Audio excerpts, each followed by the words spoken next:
The Secret of Success. In every chapter of this book, mention is made of the money-making secret that has made fortunes for the exceedingly wealthy men whom I have carefully analyzed over a long period of years. The secret was first brought to my attention by Andrew Carnegie. The canny, lovable old Scotsman carelessly tossed it into my mind when I was but a boy. Then he sat back in his chair with a merry twinkle in his eyes and watched carefully to see if I had brains enough to understand the full significance of what he'd said to me.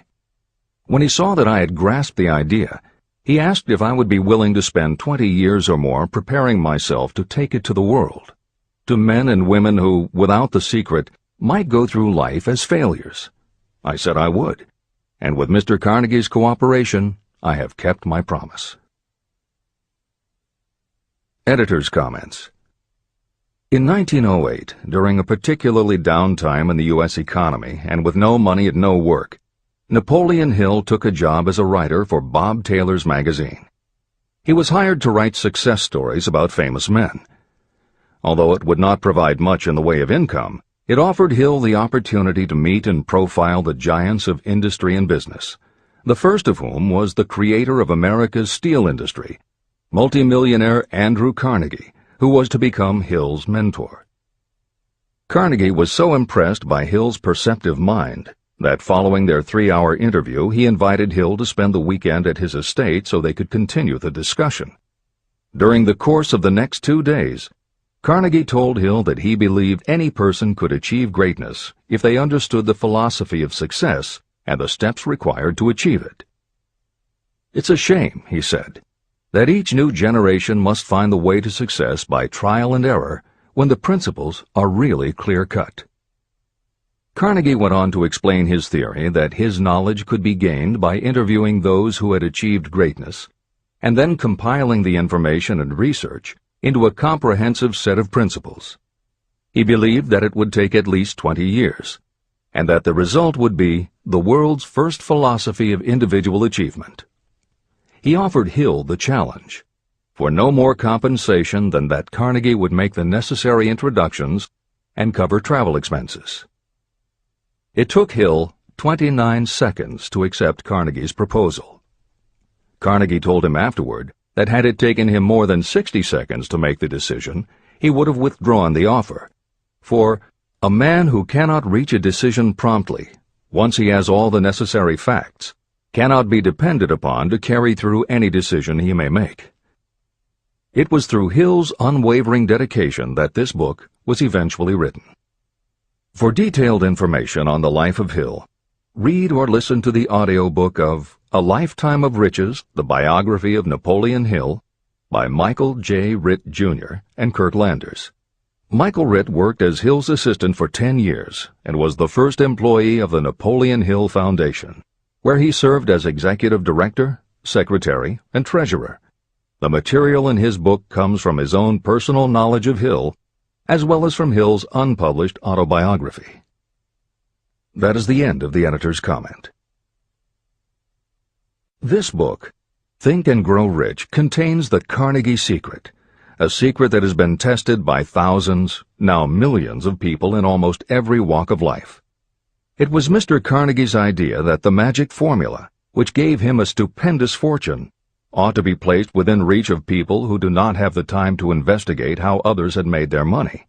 It was his hope that I might test and demonstrate the soundness of the formula through the experience of men and women in every calling. He believed the formula should be taught in all public schools and colleges.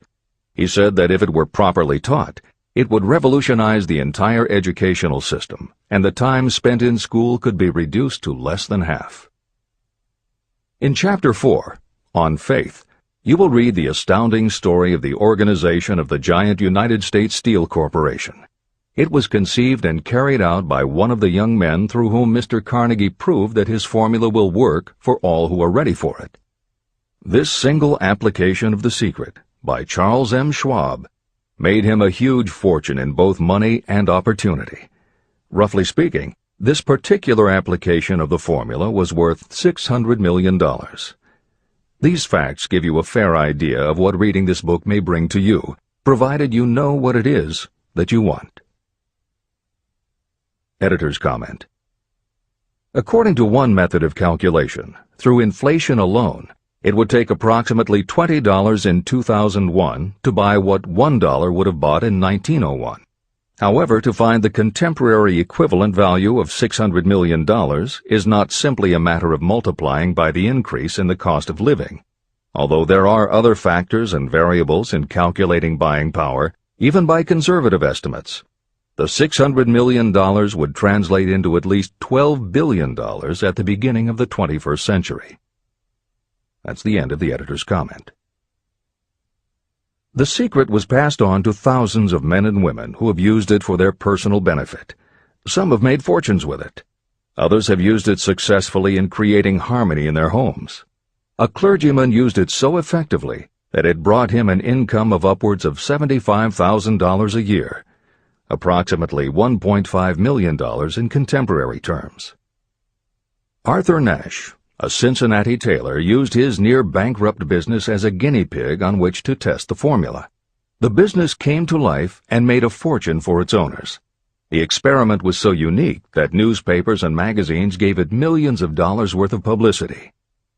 The secret was passed on to Stuart Austin Weir of Dallas, Texas. He was ready for it, so ready that he gave up his profession and studied law. Did he succeed? You'll read the answer in Chapter 6. Specialized knowledge. While I was the advertising manager of the LaSalle Extension University, I had the privilege of seeing J.G. Chaplin, president of the university, use the formula so effectively that he made LaSalle one of the great extension schools of this country. The secret is mentioned no fewer than 100 times throughout this book. It has not been directly named, for it seems to work more successfully when it is merely left in sight, where those who are ready and searching for it may pick it up. That is why Andrew Carnegie passed it to me without giving me its specific name.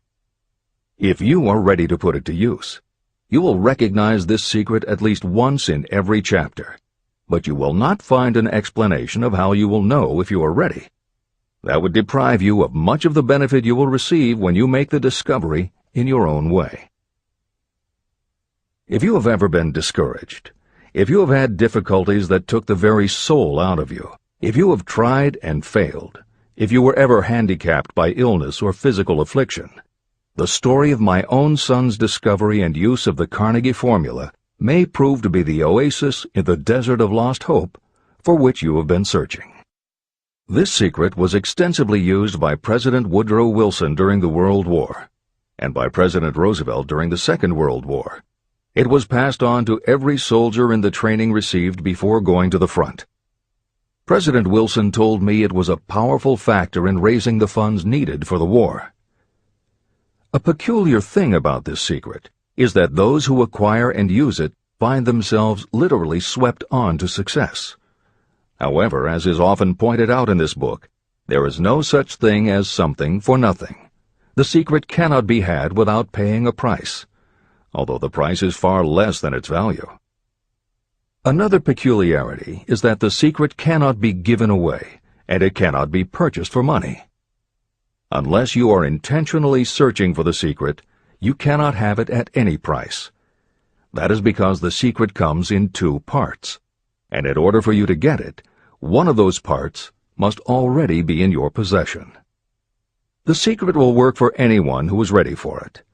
Education has nothing to do with it. Long before I was born, the secret had found its way into the possession of Thomas A. Edison, and he used it so intelligently that he became the world's leading inventor, although he had only 3 months of schooling. The secret was passed on to Edwin C. Barnes, a business associate of Mr. Edison's. He used it so effectively that he accumulated a great fortune and retired from active business while still a young man. You will find his story at the beginning of the next chapter. It should convince you that riches are not beyond your reach, and that no matter where you are in life, you can still be what you wish to be. Money, fame, recognition, and happiness can be had by you if you are ready and determined to have these blessings. How do I know these things? You should have the answer before you finish this book. You may find it in the very first chapter or on the last page. While I was doing the research that I had undertaken at Andrew Carnegie's request, I analyzed hundreds of well-known men. Many of them attributed the accumulation of their vast fortunes to the Carnegie secret. Among these men were Henry Ford. Founder of the Ford Automobile Company, Ford started with no money and little education, yet became one of the most successful self-made businessmen in American history. William Wrigley, Jr., a traveling salesman who found that his customers liked the chewing gum he gave away as a premium better than the goods he sold, so he started his own company. John Wanamaker. Known as the Merchant Prince, he created the world's first department store and was hailed for his innovations in marketing, customer service, and employee benefits. James J. Hill. Known as the Empire Builder, he built the transcontinental Great Northern Railway, encouraged homesteading in the West, then established shipping routes linking America to Asia. George S. Parker.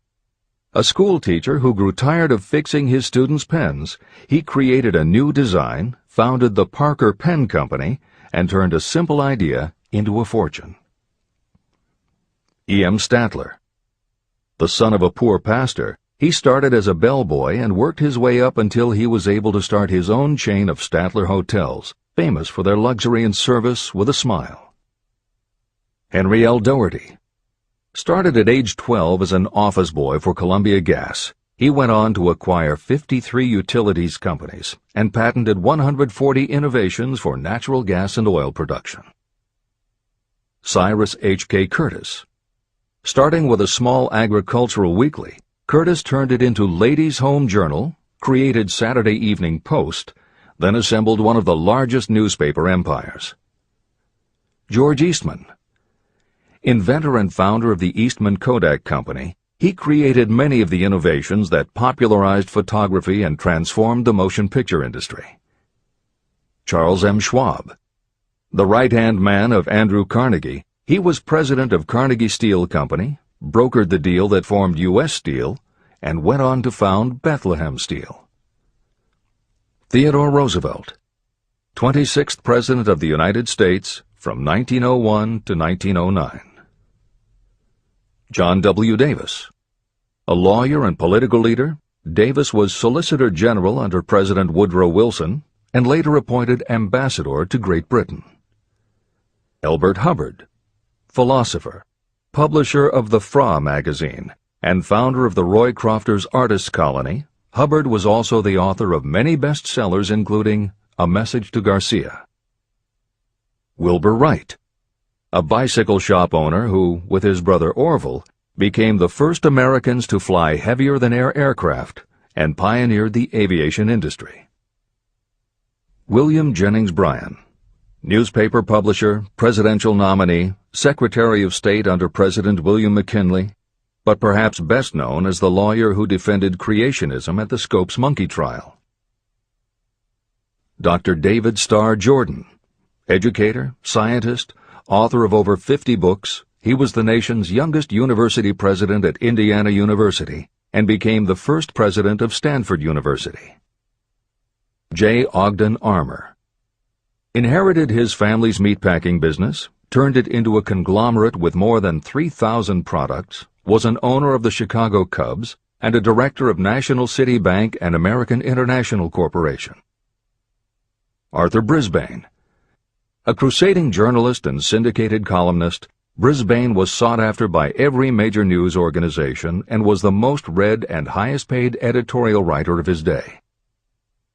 Dr. Frank Gunsaulus. A Chicago preacher who delivered such a powerful sermon, Philip D. Armour gave him $1 million to start the Armour Institute of Technology, of which he became president. Daniel Willard.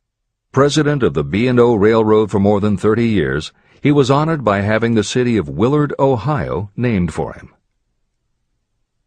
King Gillette. A traveling salesman and born tinkerer, Gillette was trying to shave on a moving train when he came up with the idea of the safety razor, which became the foundation of a corporate giant. Ralph A. Weeks. President of International Correspondence Schools, Weeks helped finance Napoleon Hill's Intra-Wall Institute, established to educate and rehabilitate prison inmates. Judge Daniel T. Wright, instructor at Georgetown Law School, where Napoleon Hill was studying when Bob Taylor's magazine gave him the assignment to write a profile of Andrew Carnegie. John D. Rockefeller. With $1,000 in savings plus another $1,000 borrowed from his father, he started a kerosene company which he grew into the giant Standard Oil and one of the world's greatest fortunes. Thomas A. Edison. Inventor and entrepreneur, he perfected the electric light bulb, the phonograph, the motion picture camera, and owned the rights to more than 1,000 patented inventions. Frank A. Vanderlip. A poor boy who became a journalist, social reformer, and self-made millionaire, he was president of the National City Bank, now Citibank, and Assistant Secretary of the Treasury. F. W. Woolworth. A clerk in a general store, he pioneered the idea of fixed-price selling and self-service and forever changed retail selling with a chain of Woolworth 5 and 10 cent stores. Colonel Robert A. Dollar.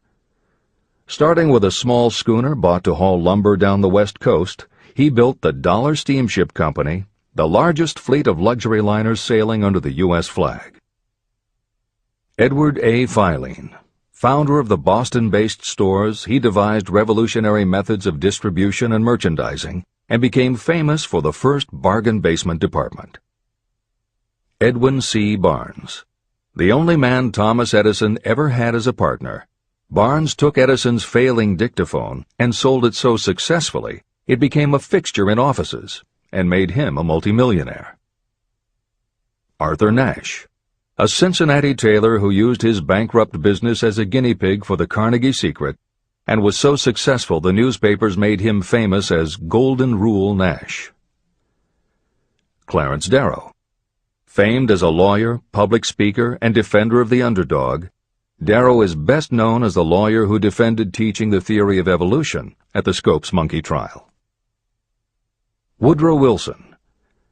28th President of the United States of America from 1913 to 1921. William Howard Taft. 27th President of the United States of America from 1909 to 1913. Luther Burbank. World-renowned horticulturalist who introduced over 800 varieties of new plants in his effort to improve the quality of plants and thereby increase the world's food supply. Edward W. Bok. Although he had only 6 years' schooling, by the age of 20 he was editor of Ladies' Home Journal, which he helped to build into the world's most widely circulated magazine. Frank A. Munsey. A telegraph operator who quit to launch Argosy magazine, then parlayed his fortune into a newspaper empire that included the Washington Times and the New York Herald. Elbert H. Gary. Chairman of U.S. Steel, at the time the largest corporation in the world, Gary spearheaded the construction of its first major project, the Gary Works Steel Plant, and the city of Gary, Indiana. Dr. Alexander Graham Bell. Best known as the inventor of the telephone, Bell also perfected recording devices, advances in aircraft, and was a co-founder of the National Geographic Society. John H. Patterson. President of National Cash Register, Patterson was known as an advertising visionary and a genius at motivating his sales force, which made NCR the leader in its field. Julius Rosenwald. A small manufacturer who foresaw the future of mail order, he bought 25% of Sears Roebuck & Company, and together with Richard Sears built it into an icon of American business. Stuart Austin Weir. A construction engineer Hill met in the Texas oil fields who, inspired by the Carnegie Secret, went to law school after age 40 and also helped publish Napoleon Hill's magazine. Dr. Frank Crane. A noted psychologist, essayist, and author of the book 4-Minute Essays on subjects such as the price of liberty, pragmatism, the duty of the rich, and how to keep friends. J. G. Chaplin, president of the LaSalle Extension University at the time Napoleon Hill worked in the university's advertising and sales department, where he first realized his talent for motivating people. Jennings Randolph, a congressman, then U.S. Senator from West Virginia. Randolph was a lifelong admirer of Napoleon Hill, and it was he who encouraged Hill to act as advisor to President Franklin Delano Roosevelt. These names represent a small fraction of well-known Americans whose achievements, financial and otherwise, prove that those who understand and apply the Carnegie Secret reach high positions in life. Editor's comment. As Napoleon Hill says, the preceding list includes only some of the more than 500 multimillionaires and extraordinarily successful individuals whom Napoleon Hill interviewed prior to writing Think and Grow Rich. It does not include the equally impressive list of people he came in contact with after the publication, nor does it include the names of those who did not have the opportunity to meet Napoleon Hill personally, but who attribute their success to having read this book. It is said that Napoleon Hill and Think and Grow Rich have made more millionaires than any other person in history. It might equally well be said that Napoleon Hill inspired more motivational experts than any other man in history. It is practically impossible to find a motivational speaker who does not draw upon Hill's work. His influence can be seen in the writings of his early peers, Dale Carnegie and Norman Vincent Peale. Later, successful authors and speakers such as W. Clement Stone, Og Mandino, and Earl Nightingale either worked directly with Napoleon Hill or with the Napoleon Hill Foundation. Echoes of Hill's principles can also be found in books by people as diverse as Wally Famous Amos, Mary Kay Ash, Ken Blanchard, Adelaide Bry, Chicken Soup for the Soul authors Jack Canfield and Mark Victor Hansen, Debbie Fields, Shakti Gawain, John Gray, Susan Jeffers, Bruce Jenner, Charlie Tremendous Jones, Tommy Lasorda, Art Linkletter, Joan London, Dr. Maxwell Maltz, James Redfield, Dr. Bernie Siegel, Jose Silva, Brian Tracy, Lillian Vernon, and Dennis Waitley. Stephen Covey, author of The 7 Habits of Highly Effective People, has often spoken of the influence of Napoleon Hill. Anthony Robbins, arguably the most successful motivational author and speaker at the beginning of the 21st century, has acknowledged Napoleon Hill as a personal hero. That is the end of the editor's comment. I have never known anyone who was inspired to use the Carnegie Secret who did not achieve noteworthy success. On the other hand, I have never known anyone to distinguish themselves or to accumulate riches of any consequence without possession of the secret. From these two facts, I draw the conclusion that the secret is more important for self-determination than anything you receive through what is popularly known as education. Somewhere, as you read, the secret will jump from the page and stand boldly before you, if you are ready for it. When it appears, you will recognize it. Whether you receive the sign in the first chapter or the last, stop for a moment when it presents itself, and make a note of the time and place. You will want to remember, because it will mark the most important turning point of your life. Remember, too, as you go through the book, that it deals with facts and not with fiction. Its purpose is to convey a great universal truth through which you, if you are ready, may learn what to do and how to do it. You will also receive the needed stimulus to make a start. As a final word of preparation, may I offer one brief suggestion which may provide a clue how the Carnegie Secret may be recognized? It is this: achievement and all earned riches have their beginning in an idea. If you are ready for the secret, you already possess one half of it. Therefore, you will recognize the other half the moment it reaches your mind. Editor's comment. Unlike much of the business and motivational literature available, Think and Grow Rich is not written for readers to skip around from chapter to chapter, taking a concept here and an idea there to solve the problem of the moment. This book is written as a carefully integrated whole, to be read in its entirety, from beginning to end. Concepts that are introduced in one chapter recur in other chapters where their meaning and significance rely upon the reader having already assimilated the earlier knowledge. The chapters are designed to build upon one another in such a way that every word is to be read, every idea is to be considered, and every concept is to be understood and absorbed. Think and Grow Rich is often called the first philosophy of personal achievement, and a philosophy is more than a collection of solutions to business problems. A philosophy is a system of principles that will guide your thoughts and actions, and provide you with a code of ethics and a standard of values. Think and Grow Rich will not just change what you think, it will literally change the way you think. In preparing this new and updated edition, every aspect of Think and Grow Rich has been analyzed to ensure its relevance to the current business climate. In those instances where material might be considered dated or out of step with contemporary practices, the original text has been updated or augmented with relevant new material. A hallmark of the original edition of Think and Grow Rich is that in every chapter Napoleon Hill cites real-life examples based on his own first-hand knowledge of America's most successful self-made multimillionaires.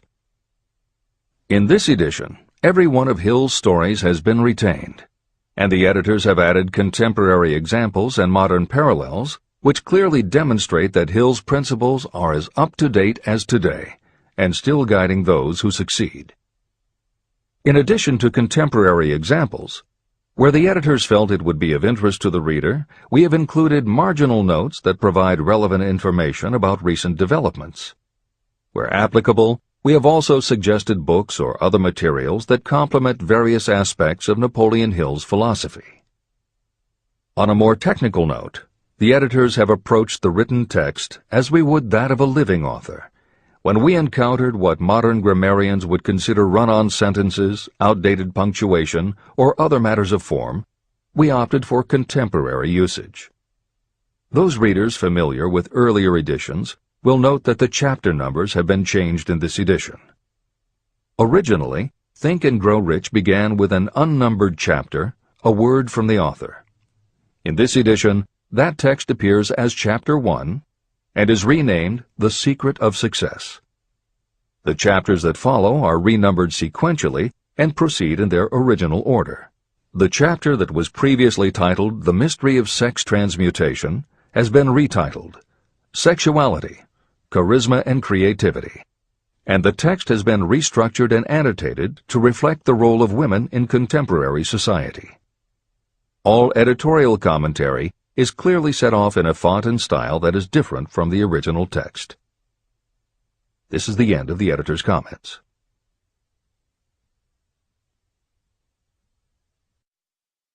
Both poverty and riches are the offspring of thought.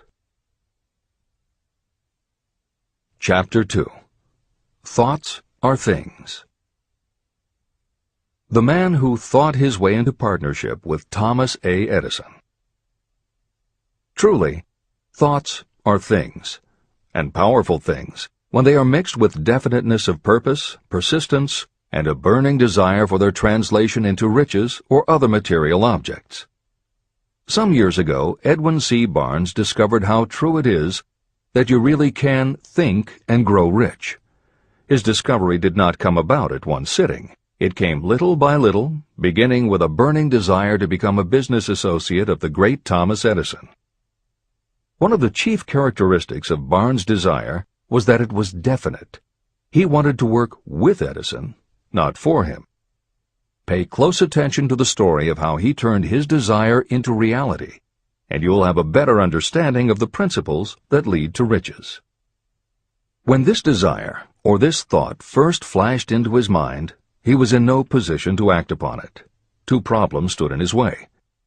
He did not know Mr. Edison, and he did not have enough money to buy a train ticket to West Orange, New Jersey, where the famed Edison Laboratory was located.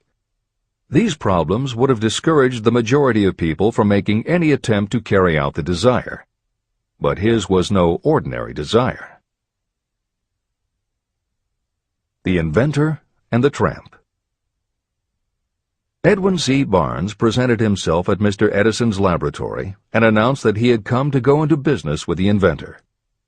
Years later, in speaking about that first meeting, Mr. Edison said about Barnes, "He stood there before me looking like an ordinary tramp, but there was something in the expression of his face which conveyed the impression that he was determined to get what he had come after. I had learned from years of experience with men that when a man really desires a thing so deeply that he is willing to stake his entire future on a single turn of the wheel in order to get it, he is sure to win.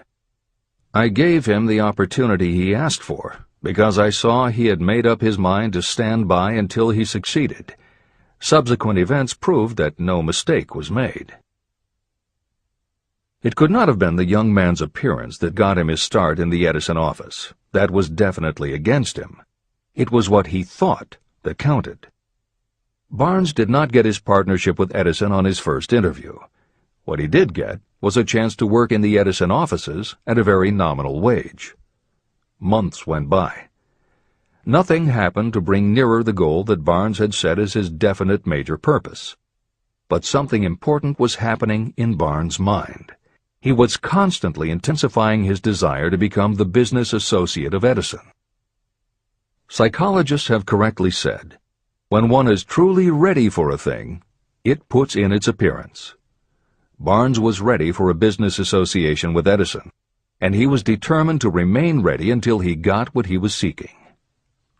He did not say to himself, "Ah, well, what's the use? I guess I'll change my mind and try for a salesman's job." But he did say, "I came here to go into business with Edison, and I'll accomplish my goal if it takes the remainder of my life." He meant it. What a different story people would tell if only they would adopt a definite purpose and stand by that purpose until it had time to become an all-consuming obsession. Maybe young Barnes did not know it at the time, but his bulldog determination and his persistence in focusing on a single desire was destined to mow down all opposition and bring him the opportunity he was seeking. When the opportunity came, it appeared in a different form and from a different direction than Barnes had expected. That is one of the tricks of opportunity. It has a sly habit of slipping in by the back door, and often it comes disguised in the form of misfortune or temporary defeat. Perhaps this is why so many people fail to recognize opportunity. Mr. Edison had just perfected a new device, known at that time as the Edison dictating machine. His salesmen were not enthusiastic about the machine. They did not believe it could be sold without great effort. Barnes saw his opportunity.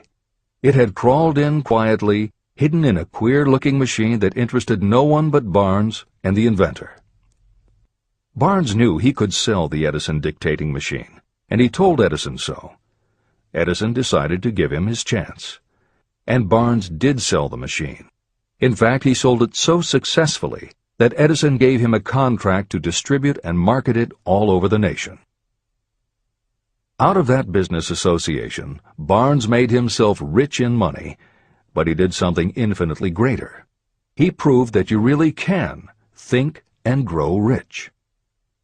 How much actual cash that original desire of Barnes was worth to him, I have no way of knowing. Perhaps it brought him $2 or $3 million.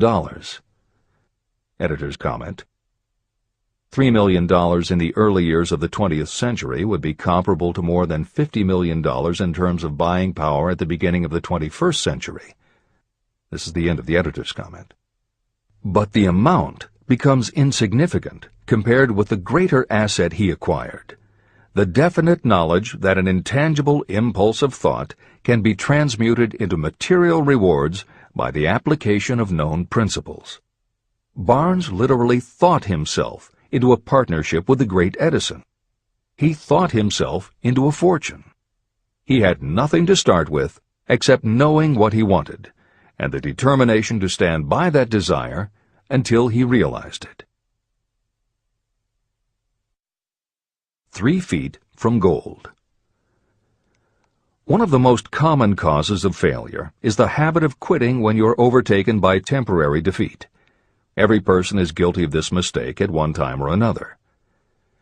During the gold rush days, An uncle of my friend R.U. Darby was caught by gold fever, and he went west to Colorado to dig and grow rich. He had never heard that more gold has been mined from the thoughts of men than has ever been taken from the earth. He staked a claim and went to work with pick and shovel. After weeks of labor, he was rewarded by the discovery of the shining ore. He needed machinery to bring the ore to the surface. Quietly, he covered up the mine and returned to his home in Williamsburg, Maryland. He told his relatives and a few neighbors about the strike. They got together the money for the machinery and had it shipped. R.U. Darby decided to join his uncle, and they went back to work the mine. The first car of ore was mined and shipped to a smelter. The returns proved they had one of the richest mines in Colorado. A few more cars of that ore would clear their debts. Then would come the big killing in profits. Down went the drills. Up went the hopes of Darby and Uncle. Then something happened. The vein of gold ore disappeared. They had come to the end of the rainbow, and the pot of gold was no longer there. They drilled on, desperately trying to pick up the vein again, all to no avail. Finally, they decided to quit. They sold the machinery to a junkman for a few $100s and took the train back home. The junkman called in a mining engineer to look at the mine and do a little calculating. The engineer advised that the project had failed because the owners were not familiar with fault lines. His calculations showed that the vein would be found just 3 feet from where the Darbys had stopped drilling. And that is exactly where it was found. The junkman took millions of dollars in ore from the mine because he knew enough to seek expert counsel before giving up. Long afterward, Mr. Darby recouped his loss many times over when he made the discovery that desire can be transmuted into gold. The discovery came after he went into the business of selling life insurance. Never forgetting that he lost a huge fortune because he stopped 3 feet from gold, Darby profited by the experience in his newly chosen field. He simply said to himself, "I stopped 3 feet from gold, but I will never stop because men say no when I ask them to buy insurance." Darby became one of a small group of men who sell over $1 million in life insurance annually. He owed his stickability to the lesson he learned from his quitability in the gold mining business. Before success comes in anyone's life, that person is sure to meet with much temporary defeat, and perhaps some failure. When defeat overtakes a person, the easiest and most logical thing to do is to quit. That is exactly what the majority of people do. More than 500 of the most successful people this country has ever known told me their greatest success came just one step beyond the point at which defeat had overtaken them. Failure is a trickster with a keen sense of irony and cunning. It takes great delight in tripping you just when success is almost within reach. Editor's comments. Napoleon Hill's creed, "Every failure brings with it the seed of an equivalent success," was the inspiration for entrepreneur and motivational speaker Wayne Allen Root to write his book, The Joy of Failure. Published in the late 1990s, it not only tells Wayne's personal story of using his failures as stepping stones to success, he also recounts stories from other successful people, which prove that the rich and famous got to be that way only because of what they learned from their failures. People such as Jack Welch, the hugely successful CEO of General Electric, who early in his career failed dramatically when a plastics plant for which he was responsible blew up. Billionaire Charles Schwab was a failure at school and university, flunking basic English twice due to a learning disability, and then failed on Wall Street more than once before he thought of the idea that grew to make him very rich indeed. Sylvester Stallone, Bruce Willis, Oprah Winfrey, Bill Clinton, Stephen Jobs, Donald Trump, and a host of other equally well-known achievers all had to fail in order to learn the lessons that ultimately made them successes. Every one of them was a failure, but none of them was defeated.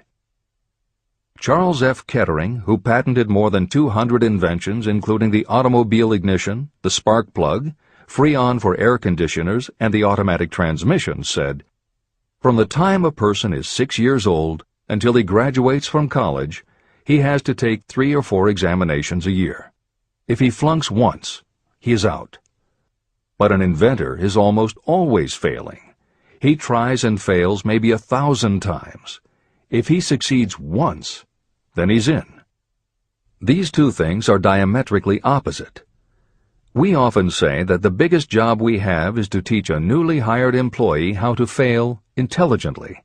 We have to train him to experiment over and over and to keep on trying and failing until he learns what will work.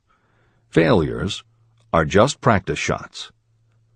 This is the end of the editor's comment. A 50-cent lesson in persistence.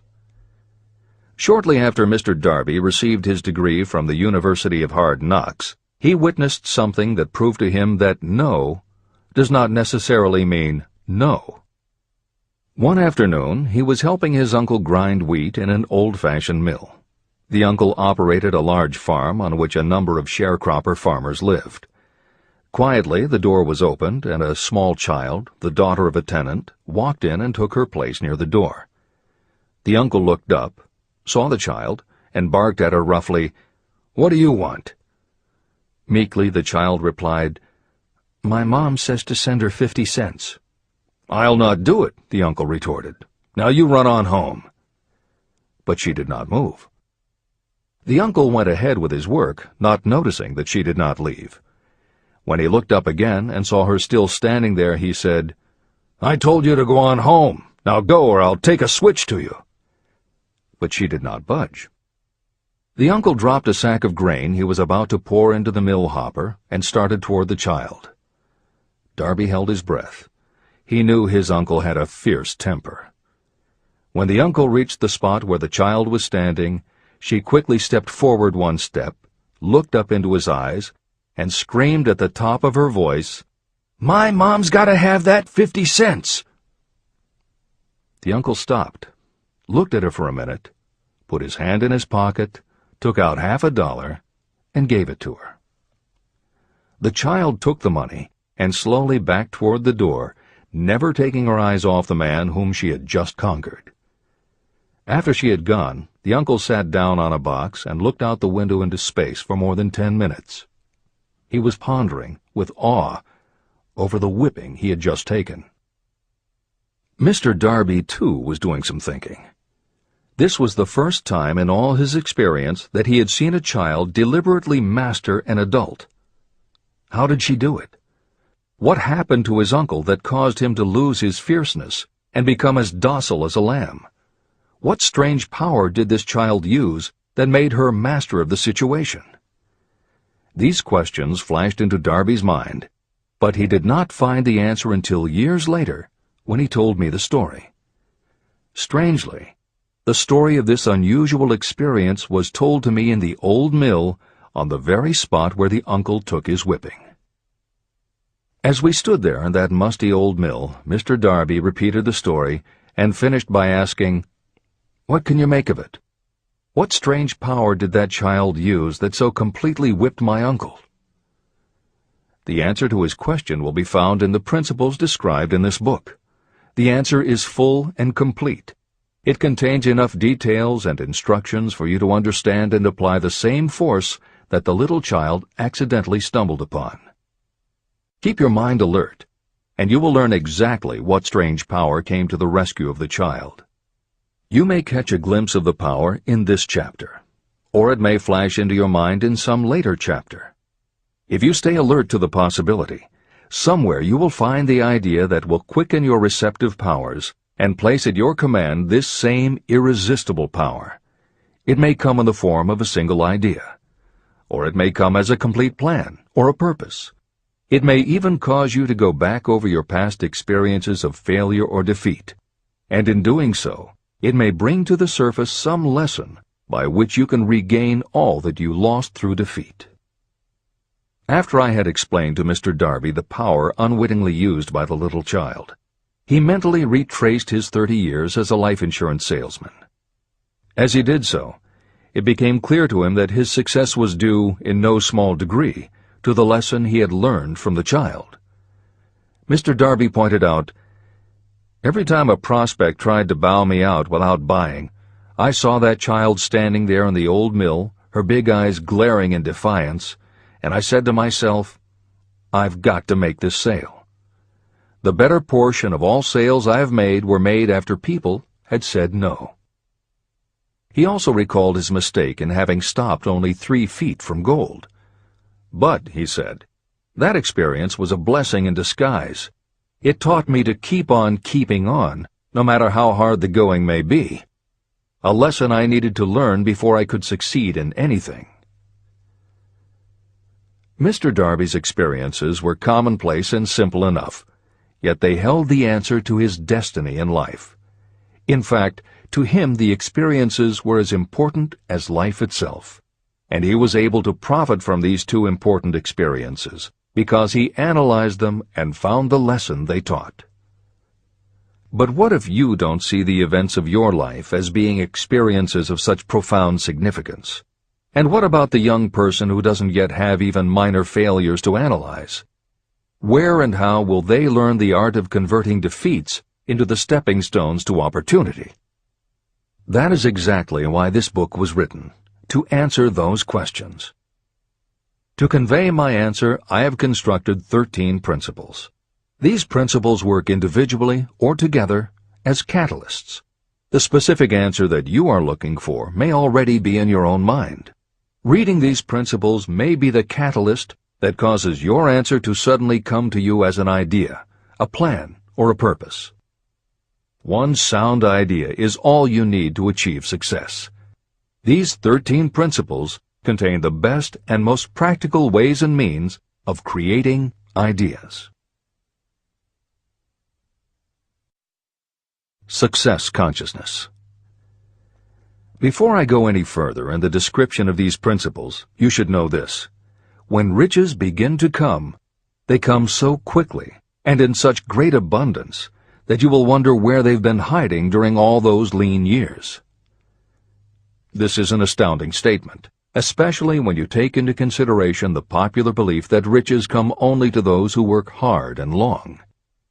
When you begin to think and grow rich, you will observe that riches begin with a state of mind, with definiteness of purpose, with little or no hard work. What you need to know now is how to acquire the state of mind that will attract riches. I spent 25 years researching the answer to that question, because I, too, wanted to know how wealthy men become that way. What you will learn is that as soon as you master the principles of this philosophy, and begin to apply those principles, your financial status will begin to improve. Everything you touch will begin to transmute itself into an asset for your benefit. Impossible? Not at all. One of the main weaknesses the average person suffers is too much familiarity with the word impossible. We know all the rules that will not work. We know all the things that cannot be done. This book was written for those who seek the rules that have made others successful and are willing to stake everything on those rules. Success comes to those who become success conscious. Failure comes to those who allow themselves to become failure conscious. The object of this book is to help you learn the art of changing your mind from failure consciousness to success consciousness. Another weakness is the habit of measuring everything and everyone by your own impressions and beliefs. Some of you reading this will have trouble believing that you can think and grow rich because your thought habits have been steeped in poverty, misery, failure, and defeat. This kind of thinking reminds me of the story about the man who came from China to study at the University of Chicago. One day, President Harper met this young man on campus and stopped to chat with him for a few minutes. He asked what had impressed him as being the most noticeable characteristic of the American people. "Why," the student exclaimed, "the unusual shape of your eyes." It's all a matter of perspective and habit. The same is true of your belief in what a person can achieve. If you have formed the habit of seeing life only from your own perspective, you may make the mistake of believing that your limitations are in fact the proper measure of limitations. The impossible Ford V8 motor. When Henry Ford decided to produce his famous V8 motor, he chose to build an engine with the entire 8 cylinders cast in one block. Ford instructed his engineers to produce a design for the engine. The design was drawn up on paper, but the engineers agreed to a man that it was simply impossible to cast an 8-cylinder engine block in one piece. Ford said, "Produce it anyway." But they replied, "It's impossible." "Go ahead," Ford commanded, "and stay on the job until you succeed, no matter how much time is required." So the engineers went ahead. 6 months went by. Nothing happened. Another 6 months passed, and still nothing. The engineers tried every conceivable plan to carry out the orders, but the thing seemed out of the question. Impossible. At the end of the year, Ford again checked with his engineers, and again they told him they had found no way to carry out his orders. "Go right ahead," said Ford. "I want it, and I'll have it." They went ahead. And then, as if by a stroke of magic, the secret was discovered. The Ford determination had won once more.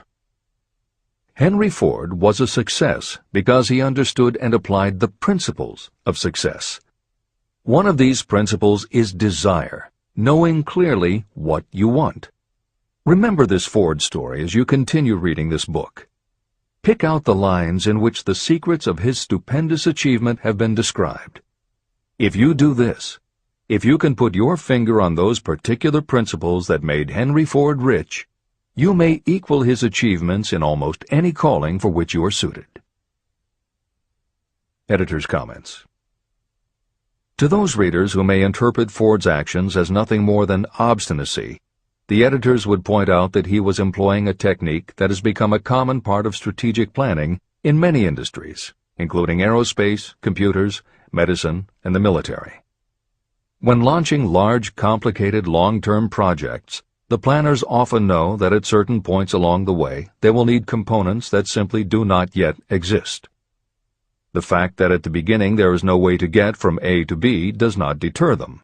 There are many parts of the project they can get started on now, and they just assume that by the time they get to the point where they will need a technology or a device, they will have solved the problem of making it, and they have been proven right time and again. Stated simply, the technique is to clearly know what you want to accomplish, have faith in your ability to do it, and persist until you have accomplished your goal. This is the end of the editor's comments. Why you are the master of your fate.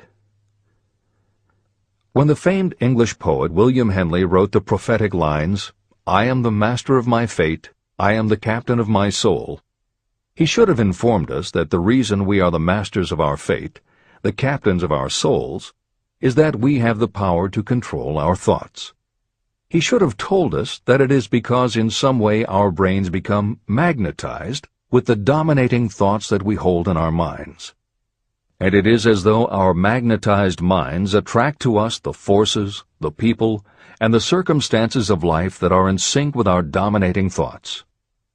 He should have told us that before we can accumulate riches in great abundance, we must magnetize our minds with intense desire for riches. That we must become money-conscious until the desire for money drives us to create definite plans for acquiring it. But, being a poet, Henley contented himself by stating a great truth in poetic form, leaving those who followed him to interpret the philosophical meaning of his lines. Little by little, the truth has unfolded itself, until I have come to know with certainty that the principles described in this book hold the secret of mastery over our economic fate. Principles that can change your destiny. We are now ready to examine the first of these principles, and as we do, I ask you to maintain a spirit of open-mindedness. Remember as you read that these principles are not my invention, nor are they the invention of any one person. These principles have worked for literally millions of people. You, too, can put them to work for you and your own enduring benefit. You will find it easy, not hard to do. Some years ago, I delivered the commencement address at Salem College in Salem, West Virginia. I emphasized with so much intensity the need to have a burning desire that one of the members of the graduating class became completely convinced and made it a cornerstone of his own philosophy. That young man became a congressman and an important factor in President Franklin D. Roosevelt's administration. He wrote me a letter in which he so clearly stated his opinion of the principle of desire outlined in the next chapter that I have chosen to publish his letter as an introduction to that chapter. It gives you an idea of the rewards to come. My dear Napoleon, my service as a member of Congress having given me an insight into the problems of men and women, I am writing to offer a suggestion which may become helpful to thousands of worthy people. In 1922, you delivered the commencement address at Salem College when I was a member of the graduating class. In that address, you planted in my mind an idea which has been responsible for the opportunity I now have to serve the people of my state, and will be responsible, in a very large measure, for whatever success I may have in the future. I recall, as though it were yesterday, the marvelous description you gave of the method by which Henry Ford, with but little schooling, without a dollar, with no influential friends, rose to great heights. I made up my mind then, even before you had finished your speech, that I would make a place for myself, no matter how many difficulties I had to surmount. Thousands of young people will finish their schooling this year and within the next few years. Every one of them will be seeking just such a message of practical encouragement as the one I received from you. They will want to know where to turn, what to do to get started in life. You can tell them, because you have helped to solve the problems of so many, many people. There are thousands of people in America today who would like to know how they can convert ideas into money. People who must start from scratch, without finances, and recoup their losses. If anyone can help them, you can. If you publish the book, I would like to own the first copy that comes from the press, personally autographed by you. With best wishes, believe me, cordially yours, Jennings Randolph. Since that time in 1922, I watched Jennings Randolph rise to become one of the nation's leading airline executives, a great inspirational speaker, and a United States Senator from West Virginia. 35 years after I made that speech, it was my pleasure to return to Salem College in 1957 and deliver the baccalaureate sermon. At that time, I received an honorary Doctor of Literature degree from Salem College. Editor's comments. As you begin the next chapter, the editors would like to reinforce the earlier statement that what you are reading is not just a collection of theories out of which you can cherry-pick what you like. The 13 principles of success were proven by the real-life experiences of the long list of famous successful people cited earlier by Napoleon Hill. His techniques are also practiced and endorsed by the contemporary experts and authors whom the editors mentioned, following Hill's list. More than 60 million people have purchased copies of the book that you are now holding in your hands. If this book has proven to be that successful, surely you owe it to yourself to give it every chance to work for you too. Read it. Don't question it. Do it. If you don't, if you think that you know better than Napoleon Hill, if you decide to pick and choose the parts that you will believe or follow, then, if you don't succeed, you will never know if your failure lies with this book or with you. This is the end of the editor's comments. Whatever the mind of man can conceive and believe, it can achieve. Chapter 3. Desire, the starting point of all achievement. The first step toward riches. When Edwin C. Barnes climbed down from the freight train in West Orange, New Jersey, he may have resembled a tramp, but his thoughts were those of a king. As he made his way from the railroad tracks to Thomas A. Edison's office, his mind was at work. He saw himself standing in Edison's presence. He heard himself asking Mr. Edison for an opportunity to carry out the one consuming obsession of his life, a burning desire to become the business associate of the great inventor.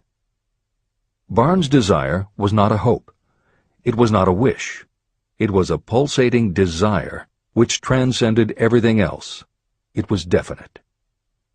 A few years later, Edwin C. Barnes again stood before Edison, in the same office where he first met the inventor. This time, his desire had been translated into reality. He was in business with Edison. The dominating dream of his life had become a reality. Barnes succeeded because he chose a definite goal, placed all his energy, all his willpower, all his effort. He put everything he had into achieving that goal. 5 years passed before the chance he had been seeking made its appearance. To everyone except himself, he appeared to be just another cog in the Edison business wheel. But in Edwin Barnes' own mind, he was the partner of Edison every minute from the very day that he first went to work there. It is a remarkable illustration of the power of a definite desire. Barnes won his goal because he wanted to be a business associate of Mr. Edison's more than he wanted anything else. He created a plan by which to attain that purpose, and he burned all bridges behind him. He stood by his desire until it became the dominating obsession of his life, and finally, a fact. When he went to West Orange, he did not say to himself, "I will try to induce Edison to give me a job of some sort." He said, "I will see Edison and put him on notice that I have come to go into business with him." He did not say, "I will keep my eyes open for another opportunity in case I fail to get what I want in the Edison organization." He said, "There is one thing in this world that I am determined to have, and that is a business association with Thomas A. Edison. I will burn all bridges behind me and stake my entire future on my ability to get what I want." He left himself no possible way of retreat. He had to win or perish. That is all there is to the Barnes story of success. Allow yourself no retreat. A long while ago, a great warrior faced a situation in which he had to make a decision that ensured his success on the battlefield. He was about to send his armies against a powerful foe whose men outnumbered his. He loaded his soldiers into boats, sailed to the enemy's country, and unloaded the soldiers and equipment. Then he gave the order to burn the ships that had carried them. Addressing his men before the first battle, he said, "You see the boats going up in smoke. That means we cannot leave these shores alive unless we win. We now have no choice. We win or we perish." They won. Every person who wins in any undertaking must be willing to burn his ships and cut all sources of retreat. That is the only way you can be sure of maintaining the state of mind known as a burning desire to win. It is essential to success. The morning after the Great Chicago Fire, a group of merchants stood on State Street, looking at the smoking remains of what had been their stores. They went into a conference to decide if they would try to rebuild or if they would leave Chicago and start over in a more promising section of the country. They decided to leave. All except one. The merchant who decided to stay and rebuild pointed a finger at the remains of his store and said, "Gentlemen, on that very spot I will build the world's greatest store, no matter how many times it may burn down." That was in 1871. The store was built. It still stands there today. The Marshall Field's department store is a towering monument to the power of that state of mind known as a burning desire. The easy thing would have been for Marshall Field to do exactly what his fellow merchants did. When the going was hard and the future looked dismal, they pulled up and went where the going seemed easier. Mark well this difference between Marshall Field and the other merchants. It is that difference which distinguishes those who succeed from those who fail. Every human being old enough to understand the value of money wishes for it, but wishing will not bring riches. Desiring riches, with a state of mind that becomes an obsession, then planning definite ways and means to acquire riches, and backing those plans with persistence, a persistence which does not recognize failure, that's what will bring riches. Editor's comments. In other of his writings, Napoleon Hill uses the term definiteness of purpose as being interchangeable with desire. The following explanation is adapted from the Napoleon Hill Foundation's book, Believe and Achieve. Desire, or definiteness of purpose, is more than goal setting. In simplest terms, your desire is your roadmap to achieving an overall career objective. Your goals represent specific steps along the way. Having a desire, or definiteness of purpose for your life, has a synergistic effect on your ability to achieve your goals. As you become better at what you do, you devote all of your resources toward reaching your objective. You become more alert to opportunities, and you reach decisions more quickly. Every action you take ultimately boils down to the question, will this goal help me reach my desire, my overall objective, or won't it? Your purpose will become your life. It will permeate your mind, both conscious and subconscious. This is the end of the editor's comments. 6 ways to turn desire into gold. The method by which your desire for riches can be transmuted into its financial equivalent consists of 6 definite, practical steps. 1. Fix in your mind the exact amount of money you desire. It is not sufficient merely to say, "I want plenty of money." Be definite about the amount. There is a psychological reason for such definiteness explained in subsequent chapters. 2. Determine exactly what you intend to give in return for the money you desire. There is no such reality as something for nothing. 3. Establish a definite date when you intend to possess the money you desire. 4. Create a definite plan for carrying out your desire, and begin at once, whether you are ready or not, to put this plan into action. 5. Now write it out. Write a clear, concise statement of the amount of money you intend to acquire. Name the time limit for its acquisition. State what you intend to give in return for the money, and describe clearly the plan through which you intend to accumulate it. 6. Read your written statement aloud, twice daily. Read it once just before retiring at night, and read it once after arising in the morning. As you read, see and feel and believe yourself already in possession of the money. It is important that you follow the instructions in these 6 steps. It is especially important that you observe and follow the instructions in the 6th step. You may complain that it is impossible for you to see yourself in possession of money before you actually have it. Here is where a burning desire will come to your aid. If you truly desire money so keenly that your desire is an obsession, you will have no difficulty in convincing yourself that you will acquire it.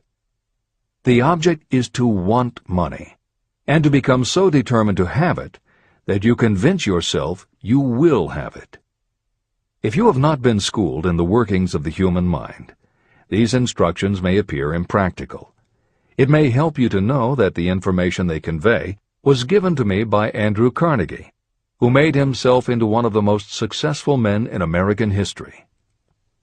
Carnegie began as an ordinary laborer in the steel mills, but managed, despite his humble beginning, to make these principles yield him a fortune of considerably more than $100 million. Editor's comment. In today's terms, the value of Carnegie's fortune would be at least $20 billion and probably a good deal more. End of editor's comment. It may be of further help to know that the 6 steps were carefully scrutinized by the famed inventor and successful businessman, Thomas A. Edison.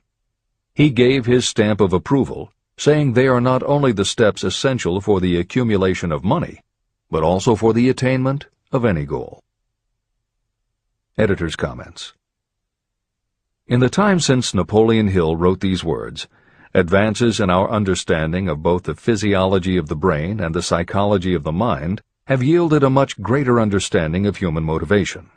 Even so, the methods used by modern motivational experts are essentially the same techniques advised by Hill. Research studies confirm that there is sound psychological basis for doing as Hill advises. Be very specific when setting goals. Perform the physical act of committing those goals to paper, and repeat your stated goal aloud to yourself often. These techniques have gained wide acceptance among modern experts in the field. The psychological principle at work is similar to that which underlies autosuggestion and self-hypnosis, concepts that will be discussed in greater depth in Chapter 5, Autosuggestion, and in Chapter 13, The Subconscious Mind. Hill's instruction to see yourself as you will be when you have already achieved your objective is also a specific technique. Today it is commonly taught by motivational experts under the term creative visualization. In Chapter 4 on faith and in Chapter 5 on autosuggestion, Hill elaborates on his method. Before moving on, the editors would like to reinforce Hill's advice to follow his instructions to the letter. The editors know there is a tendency for the reader to assume that it is enough for them just to intellectually understand a concept. As you read Hill's 6 points, you probably found yourself thinking, sure, some people might need to write things down, but I'm not a kid, I get the idea. Or, okay, I understand that saying it out loud might help some less sophisticated people, but I already understand the point intellectually. If you feel that way, let us remind you that many of the most successful people whom you admire did not think they were too smart or too sophisticated to follow Hill's instructions. The editors would again point out that if Napoleon Hill believed the actual acts of writing and speaking your goals is important, and if psychologists and motivational experts agree, then you would be foolish not to follow this simple advice. Just do it. This is the end of the editor's comments. The steps call for no hard labor. They call for no sacrifice. To apply them does not call for a great amount of education. But the 6 steps do call for enough imagination to see and to understand that the accumulation of money cannot be left to chance or luck. You may as well know right here that you can never have riches in great quantity unless you can work yourself into a white heat of desire for money and actually believe you will possess it.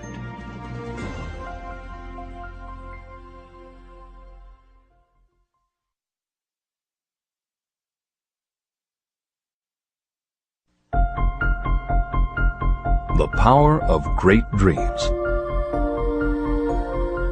If you are in this race for riches, you should be encouraged by the following truth.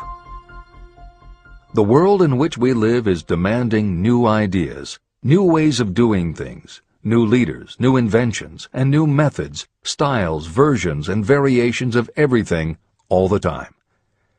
Behind all this demand for new and better things, there is one quality that you must possess to win, and that is definiteness of purpose, the knowledge of what you want, and a burning desire to possess it. If you truly desire riches, remember that the real leaders of the world have always been people who harnessed and put into practical use the intangible, unseen forces of opportunity. Leaders are the people who convert those opportunities into cities, skyscrapers, factories, transportation, entertainment, and every form of convenience that makes things easier, faster, better, or just make life more pleasant. In planning to acquire your share of the riches, don't let anyone put you down for being a dreamer. To win the big stakes in this changing world, you must catch the spirit of the great pioneers, whose dreams have given to civilization all that it has of value. It is that spirit which serves as the lifeblood of our own country, your opportunity and mine to develop and market our talents. A burning desire to be and to do is the starting point from which the dreamer must take off. Dreams are not born of indifference, laziness, or lack of ambition. If the thing you wish to do is right, and you believe in it, go ahead and do it.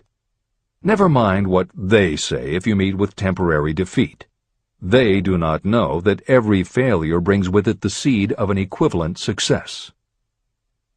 Marconi dreamed of a system for sending sound from one place to another without the use of wires. It may interest you to know that Marconi's friends had him taken into custody and examined in a psychiatric hospital when he announced he had discovered a principle by which he could send messages through the air. Evidence that he did not dream in vain may be found in every radio and television set, cellular phone, communication satellite, and every other wireless device in the world. Fortunately, the dreamers of today fare better. Today, your world is filled with an abundance of opportunity that the dreamers of the past never knew. If you doubt this is true, if you are feeling crushed because of a recent failure, you are about to learn how your failure can be your most valuable asset. Almost everyone who succeeds in life gets off to a bad start and passes through many heartbreaking struggles before they arrive. The turning point in the lives of those who succeed usually comes at the moment of some crisis through which they are introduced to their other selves. Editor's comments. Napoleon Hill's concept of the other self is mentioned elsewhere in Think and Grow Rich, but he does not comment on it extensively. The following elaboration is taken from his later writings. You've been thinking about your losses to the exclusion of everything else. The more you concentrate on them, the more you attract other losses. Stop thinking about them, and make up your mind that you are going to benefit from your experience.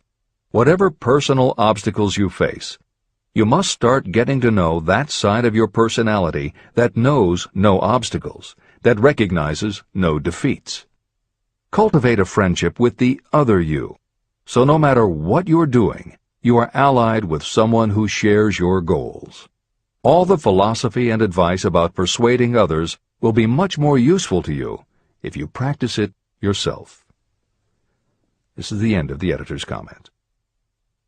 Sidney Porter discovered the genius that slept within his brain only after he had met with great misfortune. He was found guilty of embezzlement and confined to a prison cell in Columbus, Ohio, and it was there that he became acquainted with his other self. He began to write short stories. Then, while locked in his cell, he began to sell those stories to magazines under the pen name O. Henry. Through the use of his imagination, he discovered himself to be a great author instead of a miserable criminal and outcast. By the time he was released from prison, O. Henry was the most popular short story writer in the country. Editor's comments. More recently, in another prison, another kind of writer met his other self, and country music gained one of its most talented songwriters and biggest stars. As a kid, Merle Haggard's family home was a converted boxcar in Bakersfield, California. After his father died when Merle was 9, more often than not, home for young Merle was a series of juvenile detention centers. At 16, he quit school, and for the next 4 years the only mark Merle Haggard made in the world was a rap sheet for stolen cars, burglaries, and bogus checks. By the age of 20, he was serving time in San Quentin and gaining a reputation as a hard-case con. Then he met his other self. Inspired by a concert Johnny Cash played for the inmates, plus conversations with men on death row and the time he spent in solitary confinement, Haggard learned that he had another self, and that self had something to say through his music. When he got out of solitary, Haggard asked for the hardest job the prison had to offer. He enrolled in night school courses at the prison, straightened himself out, and won his parole after 2.5 years. He went back to Bakersfield and dug ditches during the day so he could polish his songwriting and performing at night. Within 3 years, he had a recording contract. Within 5 years, he had his first top 10 hit, and has since gone on to become one of the most influential voices in modern country music. This is the end of the editor's comments. Thomas Edison dreamed of a lamp that could be operated by electricity. and he began where he stood to put his dream into action. He failed more than 10,000 times. Despite his failures, he stood by that dream until finally he was driven to the discovery of the genius that slept within his brain. Editor's comments. Dean Kamen got to know his other self very early in life. While he was a teenager, Kamen started his own company, building and selling control systems for automated sound and light shows. He was still in high school when he got the contract to automate the Times Square New Year's Eve ball. Though he went on to attend university, he never bothered to graduate because he was too busy working on something he called auto-syringe, the first wearable infusion pump for administering drug therapies. His invention was hailed as a medical landmark, as were many of his other breakthroughs, which include a revolutionary kidney dialysis machine, an insulin pump for diabetics, an improved stent used for heart patients, and more than 150 other devices he has patented. One day, seeing the difficulty a man in a wheelchair was having getting up a curb, Kamen set his mind to creating a device that would liberate people confined to wheelchairs. The result is the iBot, a revolutionary wheel device that uses computers and a system of stabilizing gyroscopes that imitate the working of the human body. It not only goes over curbs, but it will even go up and down stairs, travel over almost any kind of rough ground, and will allow the user to raise themselves eye to eye with a standing person. And it does it all without the user having to get out of the device or needing anyone's assistance. In 2001, Kamen hit the front pages when he introduced the Segway, a one-person people mover based on his iBot technology. It's a two-wheel scooter-like device that zips and zooms forward, backward, left, right, and comes to a stop without the rider doing anything more than barely shifting his or her body. It is so sensitive that it is almost as though it obeys the user's thoughts. The Segway may be a world-changing invention, with possible applications for work and travel that stagger the imagination. As this is being written, the Segway is already being used to navigate large warehouses and is being tested by police departments and postal employees. While traffic cops and City Hall wrangle over whether the Segway belongs on the sidewalk or the road, Dean Kamen is dreaming a new dream.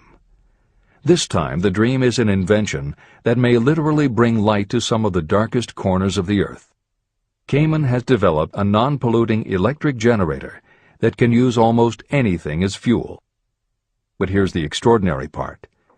He has created a revolutionary closed system so that the engine's heat is used to purify 10 gallons of drinkable water every hour. This amazing invention could bring safe drinking water to parts of the world where contaminated water kills millions, and at the same time, it will provide a source of cheap, reliable electric power. Dean Kamen is not some academic hidden in a lab somewhere. Kamen is an inventor. But like Thomas Edison, he is also an entrepreneur and businessman, creating and marketing devices that are changing the public perception of what an inventor is. This is the end of the editor's comments. Henry Ford, poor and uneducated, dreamed of a horseless carriage. He went to work with what tools he possessed without waiting for opportunity to favor him, and now evidence of his dream belts the entire earth. He put more wheels into operation than any man who ever lived, because he was not afraid to back his dreams. Editor's comments. Stephen Jobs and Steve Wozniak, two university dropouts, dreamed of making and selling computers that the average person could use. Like Ford, working with the tools they possessed, they built the first Apple computer in the Jobs family garage. And like Ford, they weren't afraid to back their dreams. After showing their prototype to a local retailer, they got an order for 25 machines. Jobs sold his Volkswagen, and Woz sold his expensive Hewlett-Packard scientific calculator to raise $1,300 to start their new company. They took the money, convinced the local electronics suppliers to grant them a line of credit, and started production of the Apple I. they revolutionized the computer hardware and software industry. Released in 1976 and priced at $666, the Apple I earned them $774,000. 2 years later, they introduced the Apple II, which in the next 3 years earned $140 million. In 1980, Apple went public, and after the first day of trading, the company had a market value of $1.2 billion. Wozniak left the company in 1981, but Jobs pushed through the development of the Macintosh in 1984. In 1985, Jobs left too, but in 1998 he came back to Apple to revitalize the floundering company with the creation of the iMac computers, the animation company Pixar, the iPod, and iTunes. In presenting stories of contemporary successes, the editors have followed Hill's style of using real people to illustrate the principles of success. But Napoleon Hill was granted a rare privilege. Unlike anyone before or after, he had the opportunity to personally meet the most powerful and successful people and learn firsthand the dreams that inspired them, the obstacles that confronted them, and how they found the courage within themselves to overcome their failures. Hill met many of the inventors and the empire builders who laid the foundations of 20th century American industry while they were still news, not history.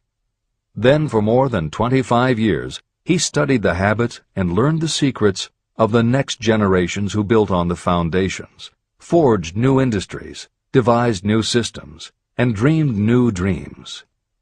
It was only because Hill was given such unprecedented access over such a long period that he was able to compare, contrast, analyze, and then formulate a philosophy of achievement based on the real stories of real people who had used these techniques to create their success.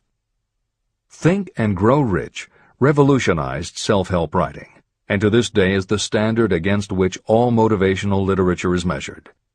Its success also helped create the market for the thousands of business biographies that tell in detail how the dreams were born, plans were made, frustrations were faced, and triumphs achieved in every sector of modern business.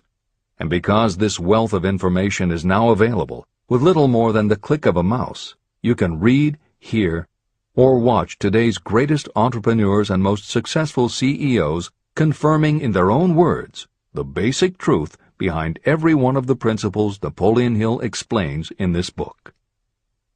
The products or services they sell may be different, but the story of their success is the same. Dreams, followed by failures, followed by lessons learned, then success. For every Henry Ford, Thomas Edison, or O. Henry that Napoleon Hill cites to make a point, today there is a Steve Jobs, Dean Kamen, or Merle Haggard, proving that Hill's points are still valid. This is the end of the editor's comments. There is a difference between wishing for a thing and being ready to receive it. No one is ready for a thing until they believe they can acquire it. The state of mind must be belief, not mere hope or wish. Open-mindedness is essential for belief. Closed minds do not inspire faith, courage, and belief. Remember, no more effort is required to aim high in life, to demand abundance and prosperity, than is required to accept misery and poverty. A great poet has correctly stated this universal truth through these lines. I bargained with life for a penny, and life would pay no more. However, I begged at evening when I counted my scanty store. For life is a just employer. He gives you what you ask. But once you have set the wages, why, you must bear the task. I worked for a menial's hire, only to learn dismayed that any wage I had asked of life, life would have willingly paid. Desire outwits Mother Nature. As a fitting climax to this chapter, I wish to introduce one of the most unusual persons I have ever known. I first saw him a few minutes after he was born. He came into the world without any physical sign of ears. When pressed for an opinion, the doctor concluded that the child might be deaf and mute for life. I challenged that doctor's opinion. I had the right to do so. I was the child's father. I, too, reached a decision. But I expressed my opinion silently, in the secrecy of my own heart. In my own mind, I knew that my son would hear and speak. How? I was sure there must be a way, and I knew I would find it. I thought of the words of the immortal Emerson. The whole course of things goes to teach us faith. We need only obey. There is guidance for each of us, and by lowly listening, we shall hear the right word. The right word? Desire. More than anything else, I desired that my son should not be deaf and unable to speak. From that desire, I never receded, not for a second. What could I do about it? Somehow, I would find a way to transplant into that child's mind my own burning desire for ways and means of conveying sound to his brain without the aid of ears. As soon as the child was old enough to cooperate, I would fill his mind so completely with a burning desire to hear that nature would, by methods of her own, translate it into physical reality. All this thinking took place in my own mind, but I spoke of it to no one. Every day I renewed the pledge I had made to myself that my son should not be deaf. As he grew older and began to take notice of things around him, we observed that he had a slight degree of hearing. When he reached the age when children usually begin talking, he made no attempt to speak, but we could tell by his actions that he could hear certain sounds slightly. That was all I needed to know. I was convinced that if he could hear, even slightly, he might develop still greater hearing capacity. Then something happened that gave me hope. It came from an entirely unexpected source. We bought a phonograph. When the child heard the music for the first time, he went into ecstasies. He promptly appropriated the machine. On one occasion, he played a record over and over for almost 2 hours, standing in front of the phonograph with his teeth clamped on the edge of the case. The significance of this did not become clear to us until years afterward. At the time, we had never heard of the principle of bone conduction of sound. Shortly after he appropriated the phonograph, I discovered that he could hear me quite clearly when I spoke with my lips touching his mastoid bone at the base of the skull.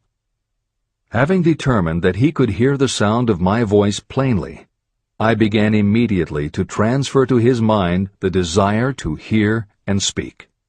When I discovered that my son enjoyed bedtime stories, I went to work creating stories designed to develop in him self-reliance, imagination, and a strong desire to hear. There was one storyline in particular that I emphasized over and over. Every time I told it, I gave it some new and dramatic coloring. These stories were designed to plant in his mind the thought that his affliction was not a liability, but an asset of great value.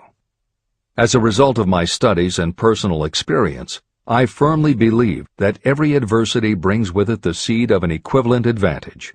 However, despite my beliefs, I must confess that I did not have the slightest idea how this disability could ever become an asset. He won a new world with 6 cents. As I analyze the experience in retrospect, I can see now that my son's faith in me had much to do with the astounding results. He did not question anything I told him. I sold him on the idea that he had a distinct advantage over his older brother, and that this advantage would reflect itself in many ways. For example, the teachers in school would observe that he had no ears, and because of this they would show him special attention and treat him with extraordinary kindness. And they always did. I also sold him on the idea that when he became old enough to sell newspapers, his older brother had already become a newspaper merchant, he would have a big advantage over his brother. My reasoning was that people would pay him extra money for his wares because they could see that he was a bright, industrious boy, despite the fact that he had no ears. When he was about 7, he showed the first evidence that my method of stimulating his mind was bearing fruit. For several months he begged for the privilege of selling newspapers, but his mother would not give the project her consent. Finally, he took matters in his own hands. One afternoon, when he was left at home with the staff, he climbed through the kitchen window, shinnied to the ground, and set out on his own. He borrowed 6 cents in capital from the neighborhood shoemaker and invested it in papers, which he sold out. He took his earnings, reinvested in more newspapers, and kept repeating until late in the evening. After balancing his accounts and paying back the 6 cents he had borrowed from his banker, he had a net profit of 42 cents.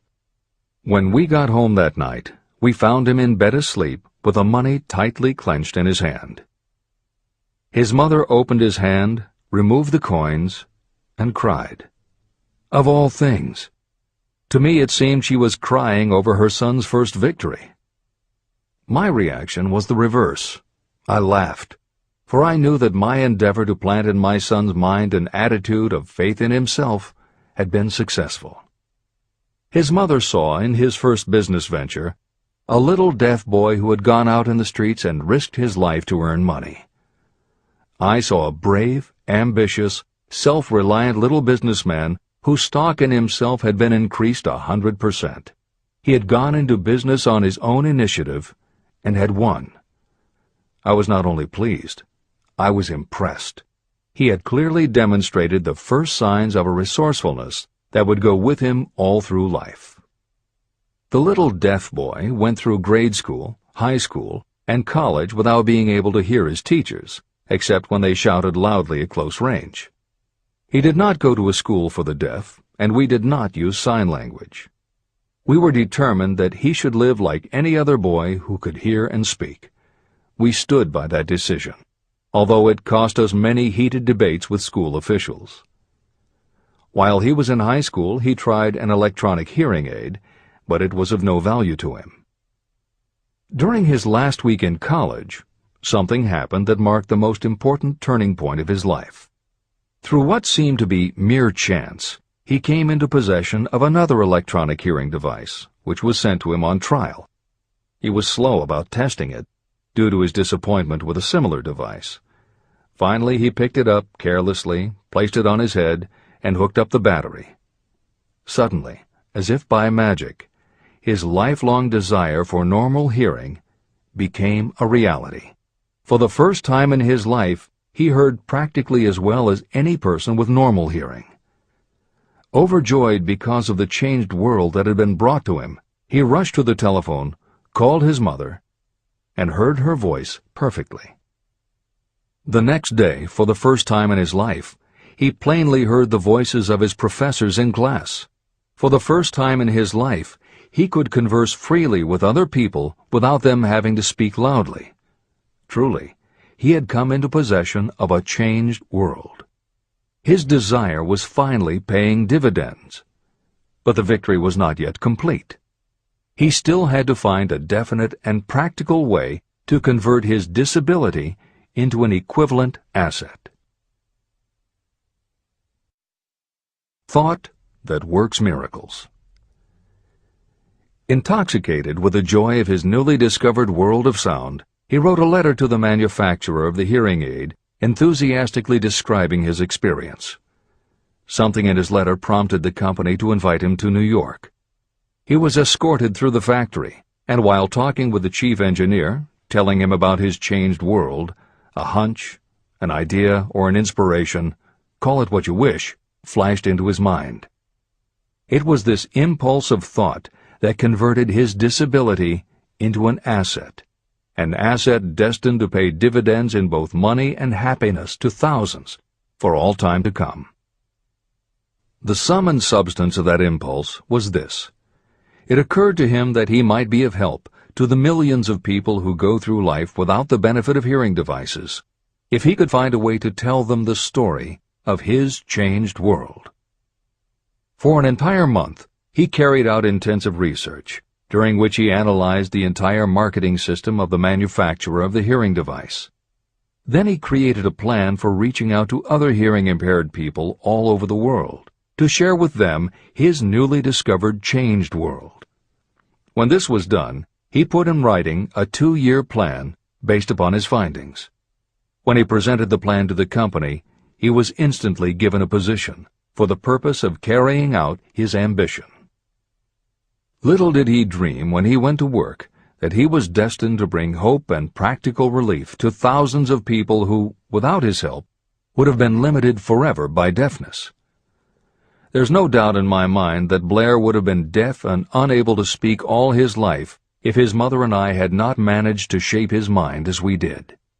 When I planted in his mind the desire to hear and talk and live as other people, there went with that impulse some strange influence that caused nature to become bridge builder and span the gulf of silence between his brain and the outer world. Truly, a burning desire has devious ways of transmuting itself into its physical equivalent. Blair desired normal hearing. Now he has it. He was born with a condition that in those days might easily have sent a person with a less defined desire to the street with a bundle of pencils and a tin cup. The little white lie I planted in his mind when he was a child, by leading him to believe his impaired hearing would become a great asset, has justified itself. I am convinced it is a fact that there is nothing, right or wrong, that belief plus burning desire cannot make real. These qualities are free to everyone. Editor's comments. As Napoleon Hill was finishing this chapter on desire, it was reported that the famed opera singer Madame Schumann-Heink had died. A passage in her obituary struck Hill as being so appropriate to the subject of this chapter that he was moved to comment as follows. End of editor's comment. One short paragraph in the newspaper story about the famed opera singer Madame Schumann-Heink gives the clue to this unusual woman's stupendous success. I quote the paragraph because the clue it contains is none other than desire. Early in her career, Madame Schumann-Heink visited the director of the Vienna Court Opera to have him test her voice. But he did not test it. After taking one look at the awkward and poorly dressed girl, he exclaimed, none too gently, "With such a face, and with no personality at all, how can you ever expect to succeed in opera? My good child, give up the idea. Buy a sewing machine and go to work. You can never be a singer." Never is a long time. The director of the Vienna Court Opera may have known much about the technique of singing, but he knew little about the power of desire when it assumes the proportion of an obsession. If he had known more of that power, he would not have made the mistake of condemning genius without giving it an opportunity. Editor's comments. Although few readers of this edition will be familiar with Madame Schumann-Heink, every reader knows a half-dozen similar stories. It is true for every generation and every kind of music. At some time, even the biggest stars were failures. At some time, someone told them they weren't good enough. But every one of those times that they failed, their desire was bigger than their failure. That is why you know their stories. And it's also why you've never heard about the thousands of other performers who were also told they weren't good enough. The ones you've never heard of are the ones whose desire wasn't big enough. They are the ones who believed that failure was defeat. This is the end of the editor's comment. Several years ago, one of my business associates became ill. He became worse as time went on, and finally was taken to the hospital for an operation. The doctor warned me that there was little if any chance of my ever seeing him alive again. But that was the doctor's opinion. It was not the opinion of the patient. Just before he was wheeled away, he whispered to me, "Do not be disturbed, Chief. I will be out of here in a few days." The attending nurse looked at me with pity. But the patient did come through safely. After it was all over, his physician said, "Nothing but his own desire to live saved him. He never would have pulled through if he had not refused to accept the possibility of death." Editor's comments. By the 1980s, the phenomenon that Napoleon Hill wrote about in the preceding paragraph was embraced by a growing segment of the population. Among the adherents were numerous medical professionals who incorporated the concept under the term the body-mind connection. And by the turn of the 21st century, the belief that the mind can manifest physical changes in the body had become a part of mainstream medical practice. In Chapter 5, Autosuggestion, you will find further comment on the medical aspects of having a burning desire.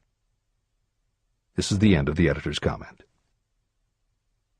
I believe in the power of desire backed by faith in yourself, because I have seen this power lift people from lowly beginnings to places of power and wealth. I have seen it rob the grave of its victims. I have seen it serve as the medium by which people staged a comeback after having been defeated in 100 different ways. And I have seen it provide my own son with a normal, happy, successful life, despite nature's having sent him into the world without ears. How can you harness and use the power of desire? The first part of the answer is in the technique at the beginning of this chapter. You will learn more about it in the next and subsequent chapters of this book. Through some strange and powerful principle, nature wraps up in the impulse of strong desire that something that recognizes no such word as impossible, and accepts no such reality as failure. There are no limitations to the mind except those we acknowledge. Chapter 4. Faith in your ability. Visualization of and belief in attainment of desire. The second step toward riches. Faith is the head chemist of the mind. When faith is blended with thought, the subconscious mind instantly picks up the vibration. The subconscious then translates it and transmits it to infinite intelligence. The emotions of faith, love, and sex are the most powerful of all the major positive emotions. When the three are blended, they have the effect of coloring thought in such a way that it instantly reaches the subconscious mind. There, it is changed into a form that induces a response from infinite intelligence. Editor's comments. In the preceding paragraph, Napoleon Hill uses two terms, faith and infinite intelligence, both of which may convey to the reader a religious connotation that Hill did not intend. The following will define the meaning of the words as Hill uses them in the following chapter. In modern usage, the word faith has become almost interchangeable with religious belief, which is not the way Hill uses the word. Faith, as it is used here, means having confidence, trust, and an absolute unwavering belief that you can do something. And in order for you to have faith in yourself as Hill means it, it has to be true on a subconscious level. If you have a nagging doubt in the back of your mind, or if you are just going through the motions of pretending you believe, it won't work, because your subconscious will know your doubts. Unless you have absolute total confidence, unless you are convinced without question, then you don't have faith.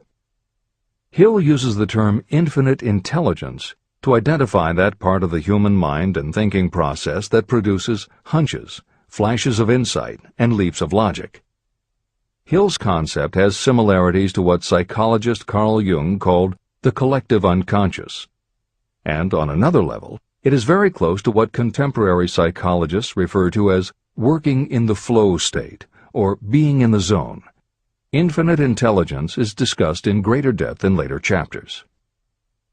Hill also uses another term, the subconscious mind, that should be commented on before the reader proceeds with this chapter.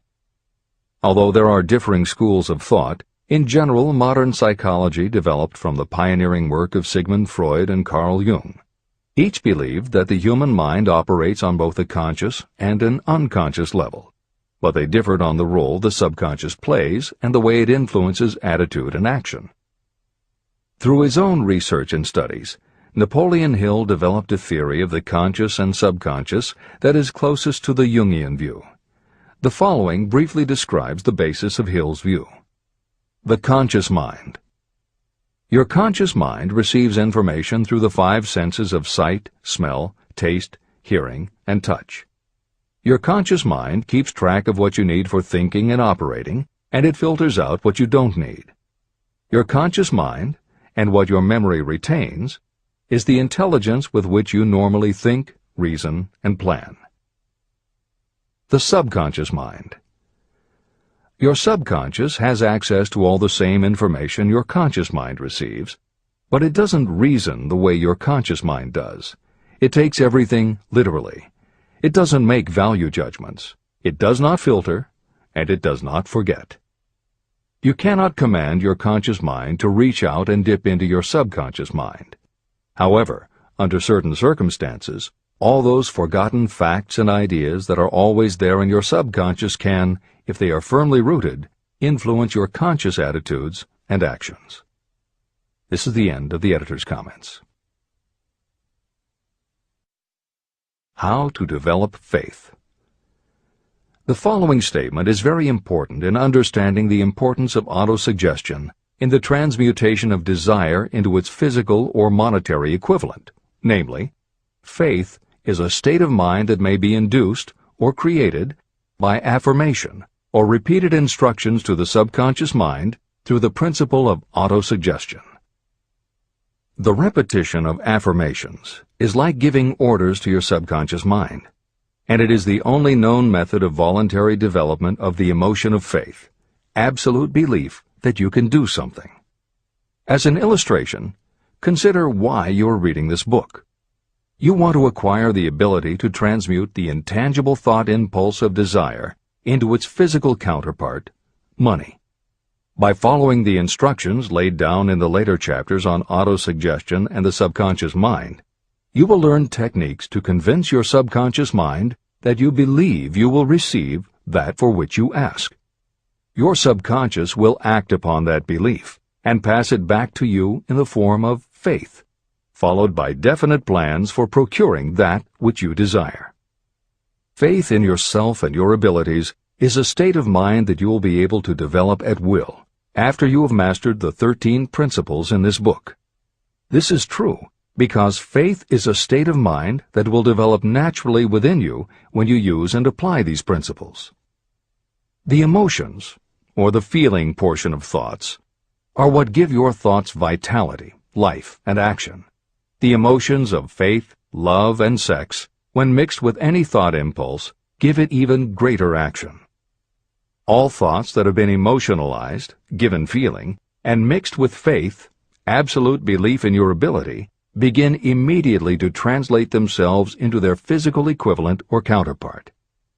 However, this is not only true of thought impulses that have been mixed with faith, but it is true with any emotion, including negative emotions.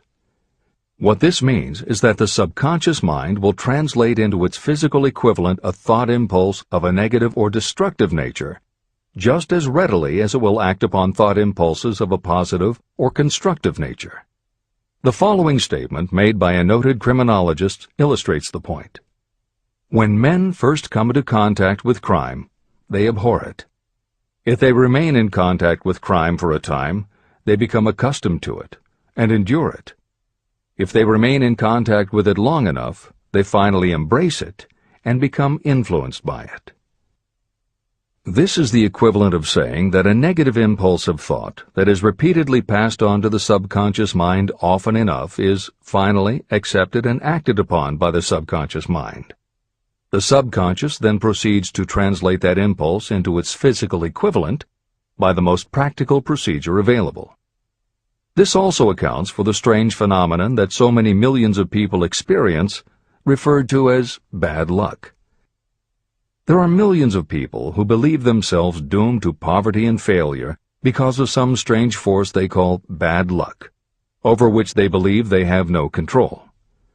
But the truth is that they are the creators of their own misfortunes, because this negative belief in bad luck is picked up by the subconscious mind and translated into its physical equivalent. Your belief, or faith, is the element that will determine the action of your subconscious mind. Once again, let me stress that you will benefit by passing on to your subconscious mind any desire that you wish translated into its physical or monetary equivalent in a state of expectancy or belief that the transmutation will actually take place. The subconscious mind will transmute into its physical equivalent, by the most direct and practical way available, any order that is given to it in a state of belief or faith that the order will be carried out. At this point, it should also be noted that because of the way that the subconscious operates, there is nothing to stop you from deceiving your subconscious mind when giving it instructions through autosuggestion. That is what I did when I deceived my son's subconscious mind. To make this deception more realistic, when you call upon your subconscious mind, you must conduct yourself just as you would if you were already in possession of the material thing that you are demanding. Editor's comments. It is an axiom of contemporary motivation theory that the subconscious mind cannot distinguish between what is real and what is vividly imagined. One of the most frequently cited studies supporting this concept was done with a group of basketball players. The players were divided into 3 teams, and the players on each team were tested on their ability to make free throws. The teams were then separated for a period of time, and each team was given instructions which they were told would improve their abilities. One team was instructed to practice making baskets on a daily basis. The second team was instructed not to practice during the period and not to even think about basketball. The third team was also instructed not to practice during the period, but instead the members were told to spend their daily practice time visualizing in detail the process of making baskets. At the end of the experiment, the teams were again tested. The team that rested showed a decrease in ability. The team that practiced showed a marked increase in ability. And the team that didn't practice but visualized making baskets showed an increase in ability almost equal to those who had practiced daily. As Hill says, you can deceive your subconscious through autosuggestion. If you convincingly plant an idea in your subconscious will accept and work with the idea as though it were a fact. But the key word is convincingly. If you try to send a message to your subconscious, but in the back of your mind you have a nagging doubt whether it will work, your subconscious will pick that up also. You will have sent mixed messages that cancel each other out. That is why Hill stresses the importance of doing it with faith. Your subconscious will not judge if it is true or false, positive or negative, but it does respond to the power of the input, how emotionalized the thought is. This is the end of the editor's comment. It is essential for you to encourage the positive emotions as the dominating forces of your mind. But faith in yourself doesn't come from merely reading instructions. Now that you understand the theory, you must begin to apply it. By experimenting and practicing, you will develop your ability to mix faith with any order you give to your subconscious. When you have faith in your ability, then you can give your subconscious mind instructions, which it will accept and act upon immediately. When your mind is dominated by positive emotions, it will encourage the state of mind known as faith. Faith in yourself is a state of mind that you can create by autosuggestion. All through the ages, religious leaders have admonished people to have faith. They say to have faith in this, that, and the other dogma or creed, but they have failed to tell people how to have faith. They have not stated that faith is a state of mind that may be induced by self-suggestion. In language that anyone can understand, this book explains the principle through which faith in your ability to accomplish a goal may be developed where it does not already exist. Before we begin, you should be reminded again that faith is the eternal elixir that gives life, power, and action to the impulse of thought. Faith is the starting point of all accumulation of riches. Faith is the basis of all miracles and of all mysteries that cannot be analyzed by the rules of science. Faith is the only known antidote for failure. Faith is the element that, when mixed with desire, gives you direct communication with infinite intelligence. Faith is the element that transforms the ordinary vibration of thought created by the human mind into the spiritual equivalent. Faith is the only way the force of infinite intelligence can be harnessed and used. The magic of self-suggestion. It is a fact that you will come to believe whatever you repeat to yourself, whether the statement is true or false. If you repeat a lie over and over, you will eventually accept that lie as truth. Moreover, you will believe it to be the truth. You are what you are because of the dominating thoughts that you permit to occupy your mind. Thoughts that you deliberately place in your own mind and encourage with sympathy, and with which you mix any one or more of the emotions, constitute the motivating forces that direct and control your every movement, act, and deed. The following sentence is a very significant statement of truth. Thoughts that are mixed with any of the feelings of emotions become like a magnetic force, which attracts other similar or related thoughts. A thought that is magnetized with one of the emotions may be compared to a seed. When it is planted in fertile soil, it germinates, grows, and multiplies itself over and over again. What was originally one small seed becomes countless millions of seeds of the same kind. The human mind is constantly attracting vibrations that are in sync with whatever dominates the mind. Any thought, idea, plan, or purpose that you hold in your mind attracts a host of its relatives. Add these relatives to its own force, and it grows until it becomes the prime motivator of the person in whose mind it has been housed. Now, let us go back to the starting point. How can the original seed of an idea, plan, or purpose be planted in the mind? The answer? Any idea, plan, or purpose may be placed in the mind through repetition of thought. This is why you are asked to write out a statement of your major purpose, or definite chief aim.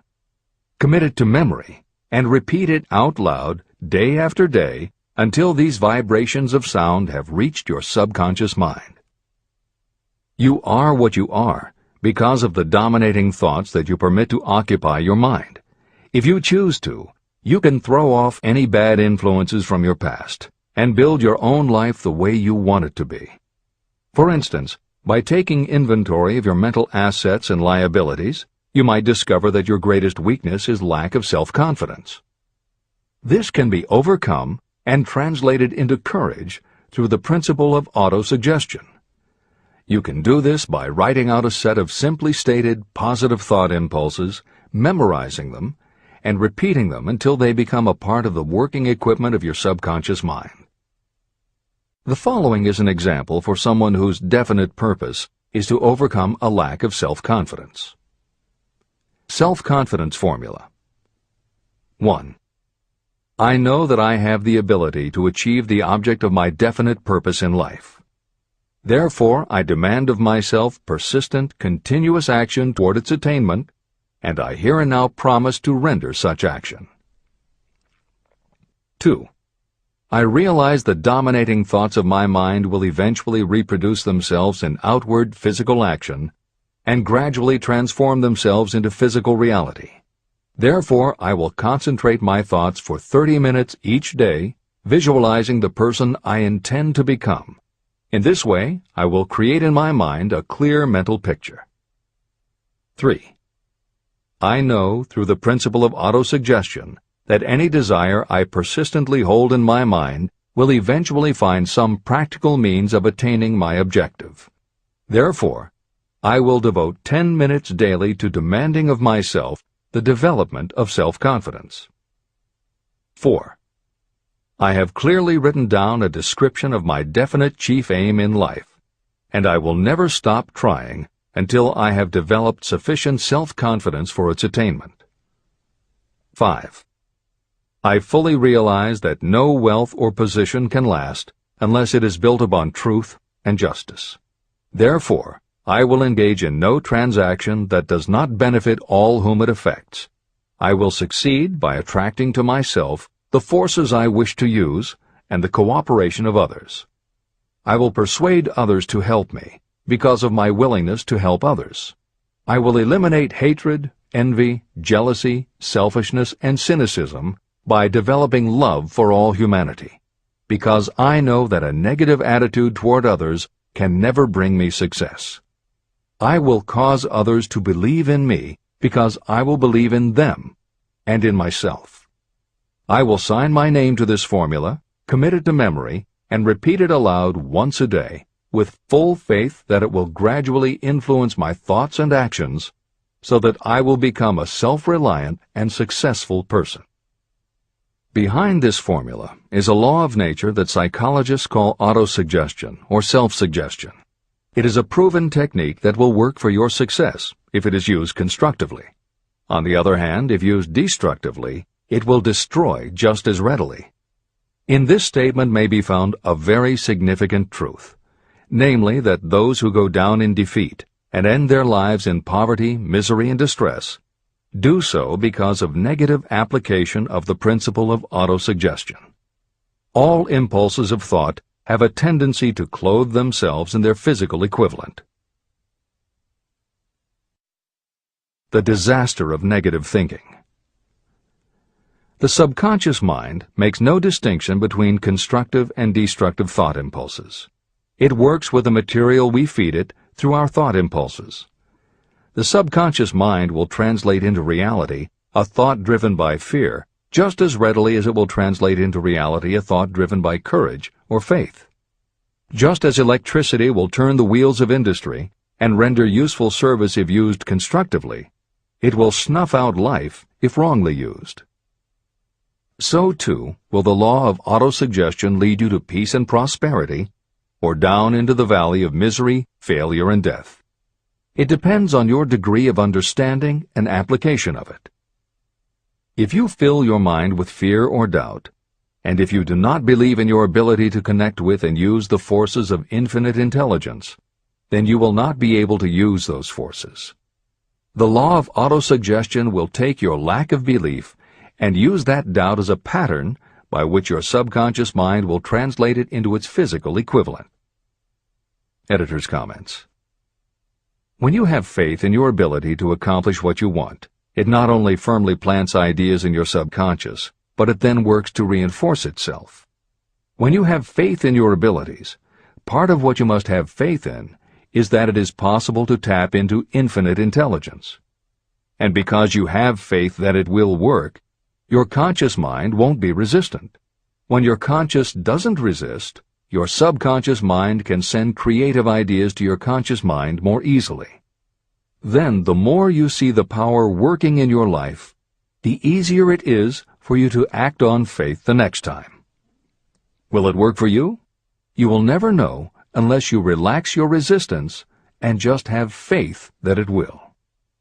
This is the end of the editor's comment. Like the wind that carries one ship east and another west, the law of autosuggestion will lift you up or pull you down according to the way you set your sails of thought. The law of autosuggestion, through which any person may rise to altitudes of achievement that stagger the imagination, is well described in the following verse. Observe the words that have been emphasized, and you will catch the deep meaning that the poet had in mind. If you think you are beaten, you are. If you think you dare not, you don't. If you like to win, but you think you can't, it is almost certain you won't. If you think you'll lose, you're lost. For out in the world we find, success begins with a fellow's will. It's all in the state of mind. If you think you are outclassed, you are.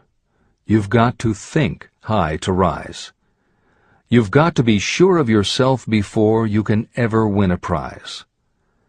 Life's battles don't always go to the stronger or faster man, but soon or late the man who wins is the man who thinks he can. Editor's comments. As noted at the beginning of this chapter, the way in which Napoleon Hill uses the word faith is meant to have no religious connotation. However, it would be impossible for Hill to write this chapter without acknowledging the power of religious faith. Therefore, in the following two paragraphs, when Hill discusses Jesus Christ and Mahatma Gandhi as exemplifying the power of faith, he is referring to their personal faith, the absolute trust in his beliefs that Jesus exhibited, and Gandhi's total conviction and confidence in his cause. In this way, they perfectly exemplify thought impulse mixed with faith. This is the end of the editor's comment. If you wish evidence of the power of faith, study the achievements of men and women who have employed it. At the head of the list comes the Nazarene. The basis of Christianity is faith, no matter how many people may have perverted or misinterpreted the meaning of this great force. The sum and substance of the teachings and the achievements of Christ, which may have been interpreted as miracles, were nothing more nor less than faith. If there are any such phenomena as miracles, they are produced only through the state of mind known as faith. Consider Mahatma Gandhi of India, one of the most astounding examples of the possibilities of faith. Gandhi wielded more potential power than any man living in his time, and he had this power despite the fact that he had none of the orthodox tools of power, such as money, battleships, soldiers, and materials of warfare. Gandhi had no money, no home. He did not own a suit of clothes, but he did have power. How did he come by that power? He created it out of his understanding of the principle of faith and through his ability to transplant that faith into the minds of 200 million people. Gandhi accomplished the astounding feat of influencing 200 million minds to coalesce and move in unison as a single mind. What other force on earth, except faith, could do as much? How an idea built a fortune. Editor's comment. Although the following story is not exclusively about faith, and it makes no mention of autosuggestion or the subconscious mind, Napoleon Hill included it at this point in every edition of Think and Grow Rich. In fact, as Hill says, this story illustrates at least 6 of the 13 principles of success, but faith is at the center of it. If the central figure, Charles M. Schwab, had not mixed his big idea with absolute unwavering faith that he could pull it off, the whole history of American business would have been different.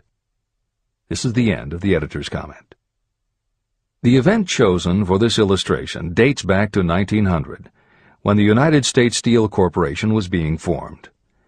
As you read the story, keep in mind the following fundamental facts and you will understand how ideas have been converted into huge fortunes.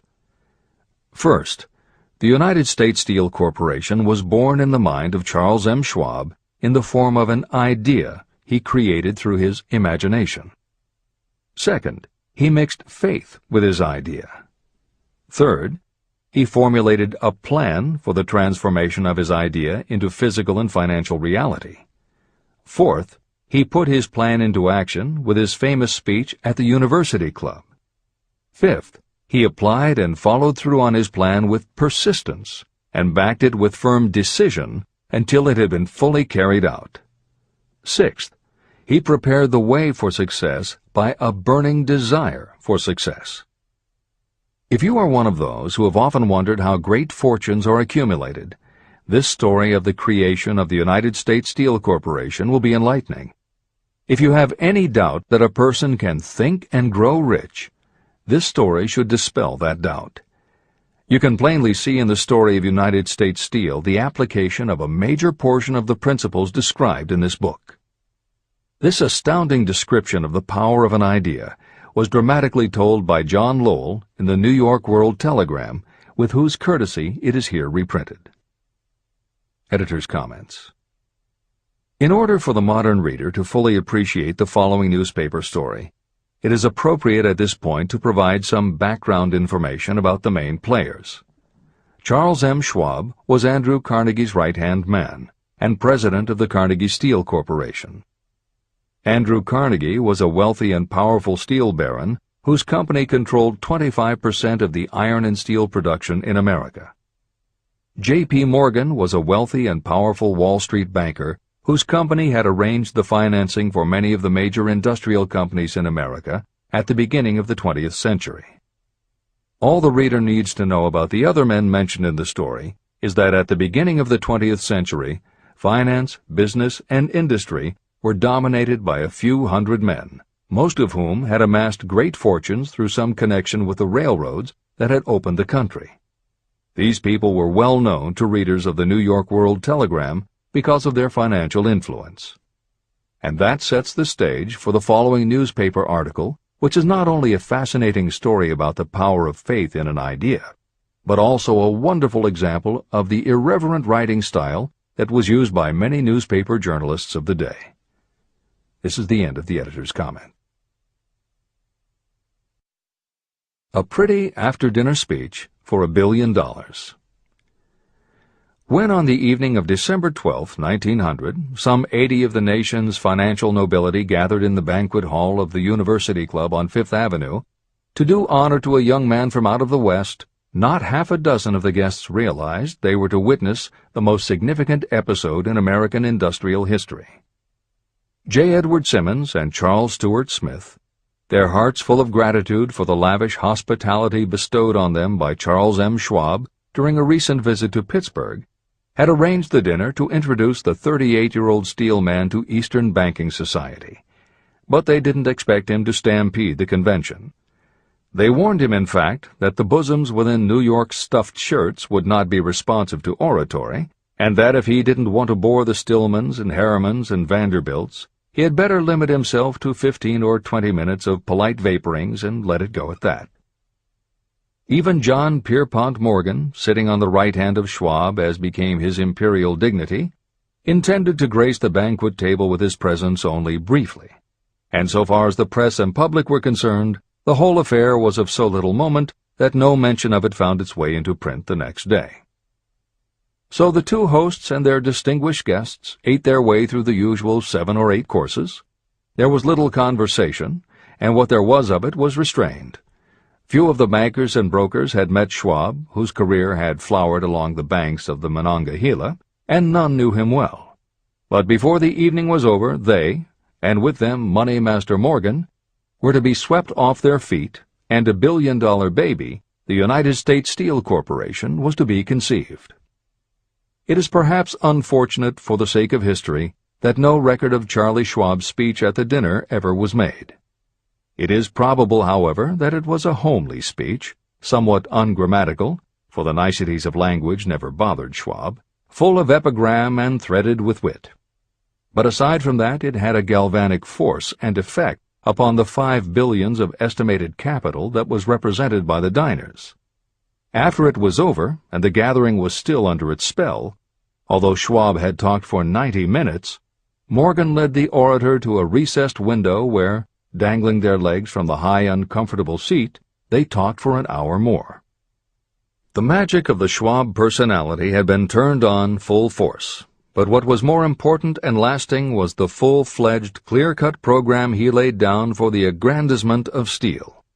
Many other men had tried to interest Morgan in slapping together a steel trust after the pattern of the biscuit, wire and hoop, sugar, rubber, whiskey, oil, or chewing gum combinations. Editor's comments. The Random House College Dictionary defines a trust as an illegal combination of industrial or commercial companies in which the stock is controlled by a central board of trustees, thus making it possible to control prices and destroy competition. Many of America's new industrial companies had grown so quickly that they were not yet profitable. They were saddled with huge debt incurred in raising the capital to finance their rapid expansion, and at the same time they were faced with having to cut costs and slash prices or go out of business. The answer for many was to join up with others in related industries to form what were called trusts or combinations. Although trusts were illegal since the passage of the Sherman Antitrust Act in 1890, companies still tried to find ways to monopolize their industries, and if their efforts weren't technically trusts, they were something very close. The one thing the large company owners who assembled these trusts needed was cash to buy up the many smaller companies they would have to own in order to effectively dominate an industry. J.P. Morgan was the banker who financed many such takeovers. This is the end of the editor's comment. John W. Gates, the gambler, had urged it, but Morgan distrusted him. The Moore boys, Bill and Jim, Chicago stock jobbers who had glued together a match trust and a cracker corporation, had urged it and failed. Elbert H. Gerry, the sanctimonious country lawyer, wanted to foster it, but he wasn't big enough to be impressive. Until Schwab's eloquence took J.P. Morgan to the heights from which he could visualize the solid results of the most daring financial undertaking ever conceived, the project was regarded as a delirious dream of easy-money crackpots. The financial magnetism that began a generation ago to attract thousands of small and sometimes inefficiently managed companies into large and competition-crushing combinations had become operative in the steel world through the devices of that jovial business pirate, John W. Gates. Gates already had formed the American Steel and Wire Company out of a chain of small concerns, and together with Morgan had created the Federal Steel Company. But by the side of Andrew Carnegie's gigantic vertical trust, a trust owned and operated by 53 partners, those other combinations were picayune. They might combine to their heart's content, but the whole lot of them couldn't make a dent in the Carnegie organization, and Morgan knew it. The eccentric old Scot knew it, too. Editor's comments. Andrew Carnegie was born in Scotland and came to America when he was just a boy. He made his first move to join the elite group of American tycoons when he quit his job as a bobbin boy in a cotton mill, earning $1.20 a week, and got a job as a telegraph messenger boy. He soon taught himself to operate a telegraph key, which got him hired as personal telegrapher and secretary to the head of the Pennsylvania Railroad. It wasn't long before he'd worked his way up the ranks to superintendent of the Pittsburgh division, which in turn put him in a position to become an early investor in the Pullman Company, which became the leading manufacturer of railway cars. Carnegie's investment in Pullman and some successful real estate ventures gave him the capital to go into business for himself. At the end of the Civil War, Carnegie left railroading and started a company that built iron bridges for railroad companies. From building iron bridges, it was a short step to starting his own steel mill, which led him to acquire control of other steel mills, then his own coal fields to supply his smelters, then his own ore boats and rail lines to haul the ore and coal. Because of Carnegie's vertical integration and his use of the most up-to-date manufacturing methods, he was able to sell top-grade steel at the lowest price. He managed to drop the price of steel from $140 a ton to $20 a ton. By 1899, the Carnegie Steel Company controlled about 25% of the iron and steel production in America. The smaller steel manufacturers couldn't compete with Carnegie, so they went to J.P. Morgan for help. He arranged for the financing, and a wide-ranging alliance was put together of companies that were in the business of manufacturing products made from steel. Part of the deal was that they would not buy steel from Carnegie. Andrew Carnegie was not about to be put out of business by a collection of small companies. He announced that he would buy or build his own manufacturing companies to produce finished goods made of steel. This is the end of the editor's comments, and the New York World Telegram story continues. From the magnificent heights of Skibo Castle he had viewed, first with amusement and then with resentment, the attempts of Morgan's smaller companies to cut into his business. When the attempts became too bold, Carnegie's temper was translated into anger and retaliation. He decided to duplicate every mill owned by his rivals. Hitherto, he hadn't been interested in wire, pipe, hoops, or sheet. Instead, he was content to sell such companies the raw steel and let them work it into whatever shape they wanted. Now, with Schwab as his chief and able lieutenant, he planned to drive his enemies to the wall. So it was that in the speech of Charles M. Schwab, Morgan saw the answer to his problem of combination. A trust without Carnegie, giant of them all, would be no trust at all, a plum pudding, as one writer said, without the plums. Schwab's speech on the night of December 12, 1900, undoubtedly carried the inference, though not the pledge, that the vast Carnegie enterprise could be brought under the Morgan tent. He talked of the world future for steel, of reorganization for efficiency, of specialization, of the scrapping of unsuccessful mills and concentration of effort on the flourishing properties, of economies in the ore traffic, of economies in overhead and administrative departments, of capturing foreign markets. More than that, he told the buccaneers among them wherein lay the errors of their customary piracy. Their purposes, he inferred, had been to create monopolies, raise prices, and pay themselves fat dividends out of privilege. Schwab condemned the system in his heartiest manner. The short-sightedness of such a policy, he told his hearers, lay in the fact that it restricted the market in an era when everything cried for expansion. By cheapening the cost of steel, he argued, an ever-expanding market would be created. More uses for steel would be devised, and a goodly portion of the world trade could be captured. Actually, though he did not know it, Schwab was an apostle of modern mass production. Editor's comments. For J.P. Morgan, all of Schwab's talk about economies of scale and expanding markets meant only one thing. Until that night, it was assumed that Andrew Carnegie would continue building his own manufacturing companies to compete with the steel trusts that Morgan had helped put together. Morgan knew that for Carnegie to do so would require an enormous amount of capital, and Morgan also knew that Carnegie had always been strongly against raising money by selling stock in his company. What Schwab seemed to be implying was that rather than going to Wall Street for the money needed to fight the trusts, Carnegie might be interested in selling his business. This is the end of the editor's comment.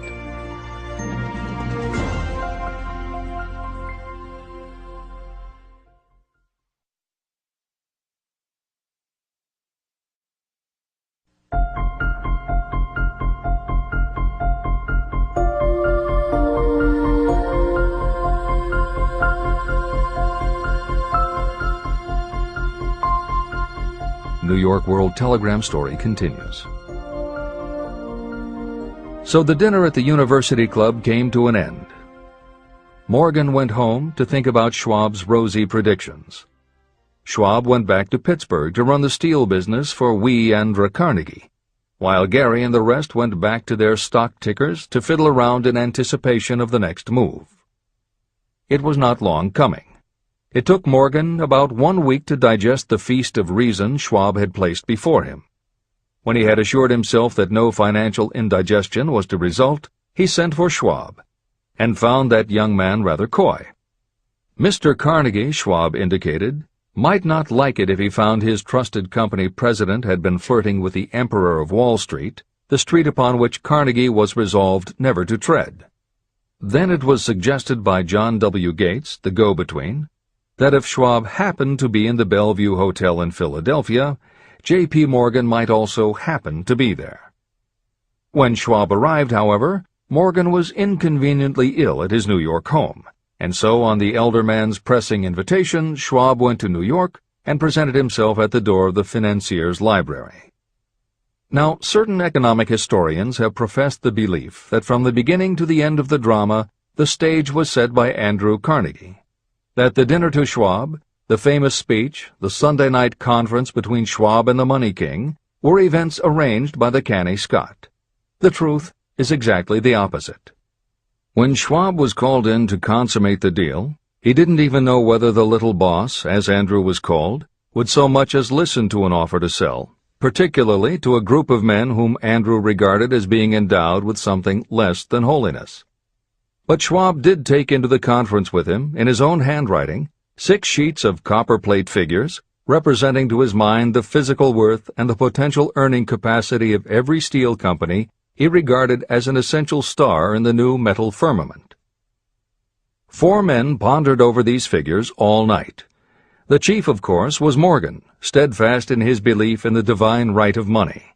With him was his aristocratic partner, Robert Bacon, a scholar and a gentleman. The third was John W. Gates, whom Morgan scorned as a gambler and used as a tool. The fourth was Schwab, who knew more about the processes of making and selling steel than any whole group of men then living. Throughout that conference, the Pittsburgher's figures were never questioned.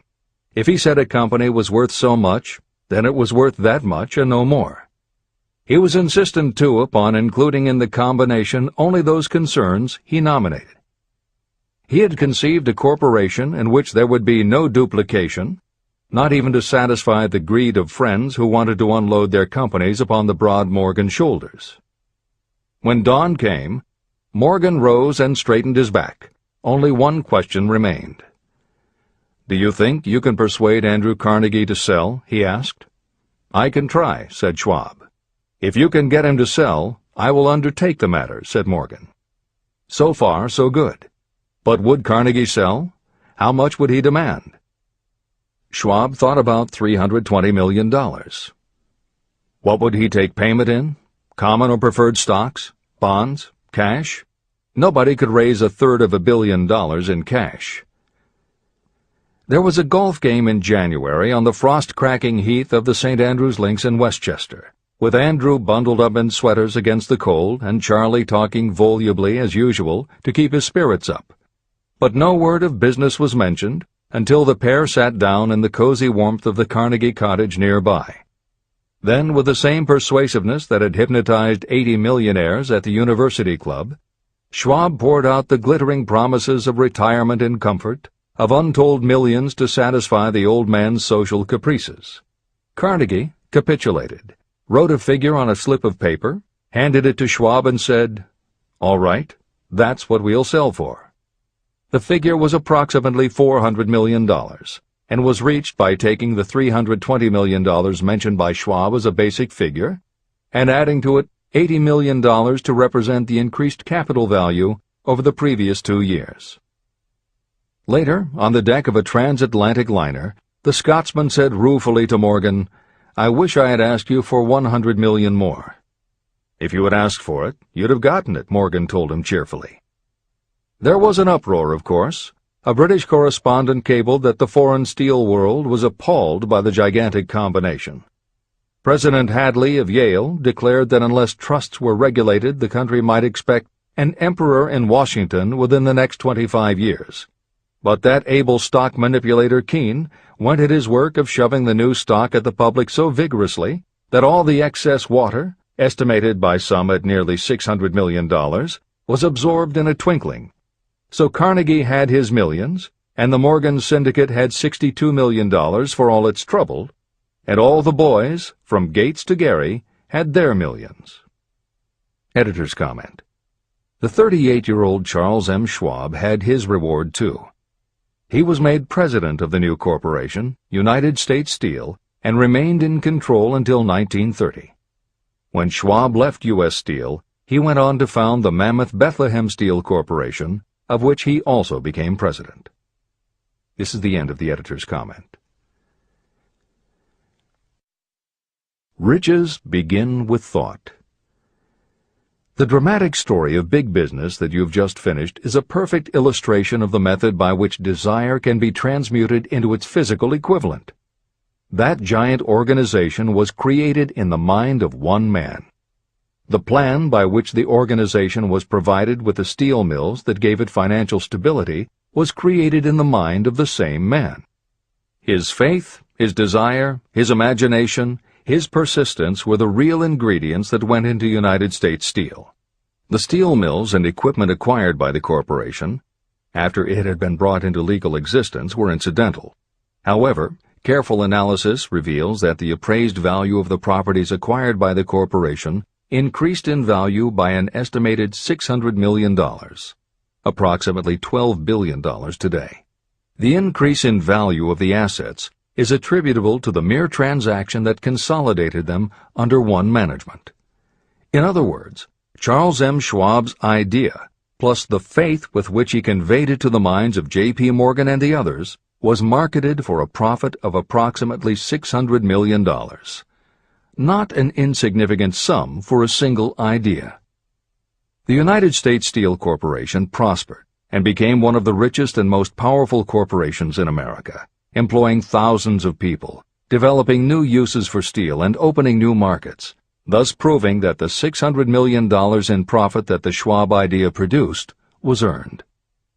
Riches begin in the form of thought. The amount is limited only by the person in whose mind the thought is put into motion. Faith removes limitations. Remember this when you are ready to bargain with life for whatever it is that you ask as your price for having passed this way. Editor's comments. In the years since that article appeared in the New York World Telegram, the well-told business story has become its own genre within the publishing industry. There are best-selling books and biographies by and about the insiders who run every industry. The editors of this edition of Think and Grow Rich strongly encourage you to sample some of these books.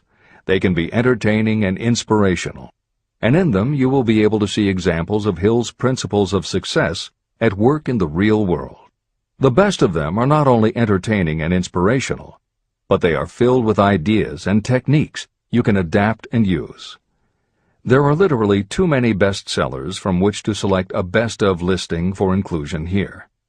Any such choice the editors might make would not necessarily be the best, but merely reflective of the interests of the person doing the choosing. However, there are 2 books the editors recommend that are not by or about a single individual or industry. These books are In Search of Excellence by Tom Peters and Breakthroughs by P.R. Nyack and John N. Ketteringham. Each of these books deals with a broad spectrum of industries, and within each industry they single out certain companies and individuals for analysis. Both were published at the beginning of the business book trend in the 1980s, but there are few books since then that better convey the importance of faith in a good idea. In Search of Excellence, chosen by a panel of experts as the most influential book of the past 20 years, was a runaway bestseller and will likely be in print for years to come. Breakthroughs may be harder to find, but it will be well worth the effort. This is the end of the editor's comments.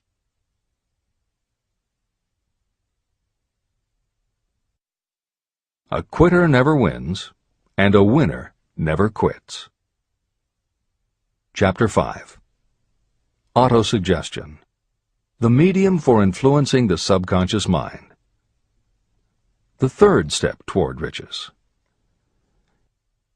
Autosuggestion is a term that applies to all suggestions and all self-administered stimuli that reach your mind through the 5 senses. Stated in another way, autosuggestion is self-suggestion. It is the way of communicating between that part of the mind where conscious thought takes place and that which serves as the seat of action for the subconscious mind.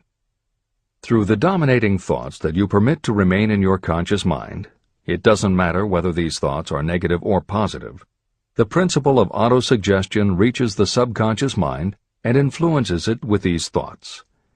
Nature has built human beings so that we can have control over the material that reaches our subconscious mind through our 5 senses. However, this does not mean that we always exercise this control. In the great majority of instances, we do not exercise it, which explains why so many people go through life in poverty. Recall what I said about the subconscious mind resembling a fertile garden, in which weeds will grow if the seeds of more desirable crops are not sown. Autosuggestion is the way you may feed your subconscious on creative thoughts. Or you can, by neglecting it, permit thoughts of a destructive nature to find their way into this rich garden of the mind. Editor's comments. Numerous psychological studies and experiments with hypnotherapy have validated Napoleon Hill's concept that a person's subconscious mind retains everything that person ever experienced. Studies also support the theory that the subconscious is non-judgmental. It does not filter or interpret, it simply processes information literally and stores it. For those readers who may be dubious about the subconscious, or that thoughts stored below the level of consciousness can exert enough influence to affect attitude and behavior, the following explanation should alleviate any such doubts. There is no doubt about the existence of the conditions known by the psychological terms fixations, phobias, and compulsive behaviors. These conditions occur when a child has learned something in such a powerful or dramatic way that the knowledge becomes firmly planted in the child's subconscious mind. Then, even as the child grows to adulthood and the conscious mind learns to understand that information from a mature point of view, because the childhood learning experience was so powerful, the subconscious still retains the childhood understanding of the information. The result is a fixation, phobia, or compulsive behavior that causes a response rooted in childhood, which does not make logical sense to the adult's conscious mind. That is because it does not come from the conscious. It comes from the subconscious belief that was so emotionalized it overrides the adult's logical conscious mind. Hill's theory is based on exactly the same psychological principles. Thoughts do remain stored in the subconscious. They remain just as they were when they were input, and the more highly emotionalized the thoughts are when they are input, the more influence they exert on attitude and behavior. It is this aspect of the subconscious that will allow you to use autosuggestion as a tool with which to input the positive thoughts that will help you achieve the success you desire. This is the end of the editor's comments. See and feel money in your hands. You were instructed in the last of the 6 steps described in Chapter 3 on Desire to read aloud twice daily the written statement of your desire for money. You were also directed to see and feel yourself already in possession of the money. By following these instructions, you communicate the object of your desire directly to your subconscious mind in a spirit of absolute faith. Through repetition of this procedure, you will create thought habits that reinforce your efforts to transmute desire into its monetary equivalent. Read these steps again, very carefully, before you proceed further. 1. Fix in your mind the exact amount of money you desire. It is not sufficient merely to say, "I want plenty of money." Be definite about the amount. 2. Determine exactly what you intend to give in return for the money you desire. There is no such reality as something for nothing. 3. Establish a definite date when you intend to possess the money you desire. 4. Create a definite plan for carrying out your desire and begin at once, whether you are ready or not, to put this plan into action. 5. Now write it out. Write a clear, concise statement of the amount of money you intend to acquire, name the time limit for its acquisition, state what you intend to give in return for the money, and describe clearly the plan through which you intend to accumulate it. 6. Read your written statement aloud twice daily. Read it once just before retiring at night, and read it once after arising in the morning. As you read, see and feel and believe yourself already in possession of the money. Remember, when reading aloud the statement of your desire, through which you will develop a money consciousness, that the mere reading of the words is of no consequence, unless you mix emotion or feeling with your words. Your subconscious mind recognizes and acts only upon thoughts that have been well mixed with emotion or feeling. This is a fact of such importance as to warrant repetition in practically every chapter. The lack of understanding of this is the main reason the majority of people who try to apply the principle of autosuggestion get no desirable results. Plain, unemotional words do not influence the subconscious mind. You will get no appreciable results until you learn to reach your subconscious mind with thoughts or spoken words that have been well emotionalized with belief. Do not become discouraged if you cannot control and direct your emotions the first time you try. Remember, there is no such possibility as something for nothing. You cannot cheat even if you desire to do so. The price of ability to influence your subconscious mind is persistence in applying the principles described here. You cannot develop the desired ability for a lower price. You, and you alone, must decide whether or not the reward, the money consciousness, is worth the price you must pay for it in effort. Your ability to use the principle of autosuggestion will depend very largely upon your capacity to concentrate on a given desire until that desire becomes a burning obsession. How to strengthen your powers of concentration. When you begin to carry out the instructions in the 6 steps, it will be necessary for you to make use of the principle of concentration. Following are suggestions for the effective use of concentration. When you begin the first of the 6 steps, which instructs you to fix in your own mind the exact amount of money you desire, close your eyes and hold your thoughts on that amount of money until you can actually see the physical appearance of the money. Do this at least once each day. As you go through these exercises, follow the instructions given in Chapter 4 on faith and see yourself actually in possession of the money. Here is a most significant fact. The subconscious mind takes any orders given to it in a spirit of absolute faith and acts upon those orders. But the orders often have to be presented over and over again, repeated positive affirmation, before they are interpreted by the subconscious mind. Because of this, you might consider the possibility of playing a perfectly legitimate trick on your subconscious mind. Make it believe, because you believe it, that you must have the amount of money you are visualizing. Make it believe that this money is already awaiting your claim, so the subconscious mind must hand over to you practical plans for acquiring the money that is yours. Give this thought to your imagination, and see what your imagination can or will do to create practical plans for the accumulation of money through transmutation of your desire. Do not wait for a definite plan through which you will exchange services or merchandise in return for the money you are visualizing. Just start right now to see yourself in possession of the money, demanding, and expecting that your subconscious mind will hand over the plans you need. Be on the alert for these plans, and when they appear, put them into action immediately. When the plans appear, they will probably flash into your mind in the form of an inspiration or intuition from infinite intelligence. Treat it with respect and act upon it as soon as you receive it. In the fourth of the 6 steps, you are instructed to create a definite plan for carrying out your desire and begin at once to put this plan into action. Do the same thing here. Close your eyes and create in your mind a vivid image of you carrying out the instructions. Do not trust to your reason when creating your plan for accumulating money through the transmutation of desire.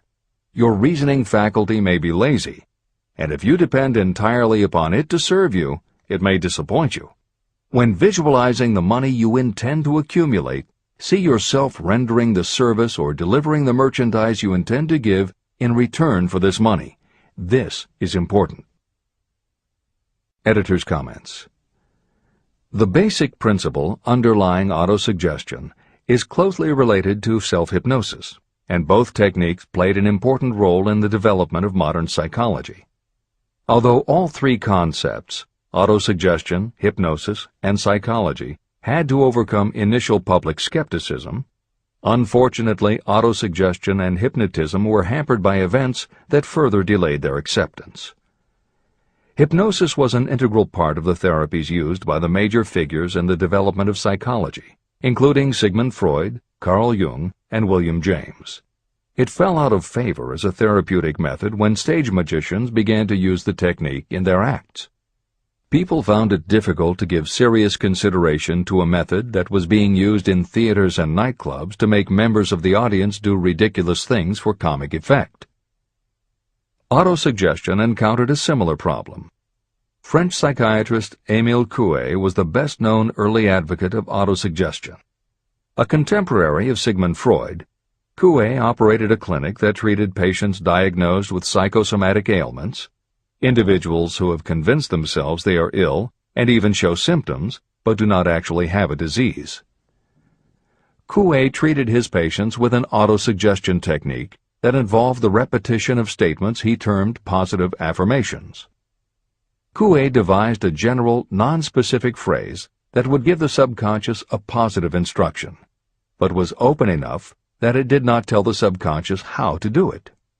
The positive affirmation was, "Every day, in every way, I am getting better and better." And he instructed his patients to repeat the phrase several times a day. Improvements among his patients happened so quickly and dramatically that his method became the talk of medical and scientific circles, and the use of the phrase practically became a movement in Europe. Word of the success Coué was having with his method spread to America, and he was soon booked to do a lecture tour.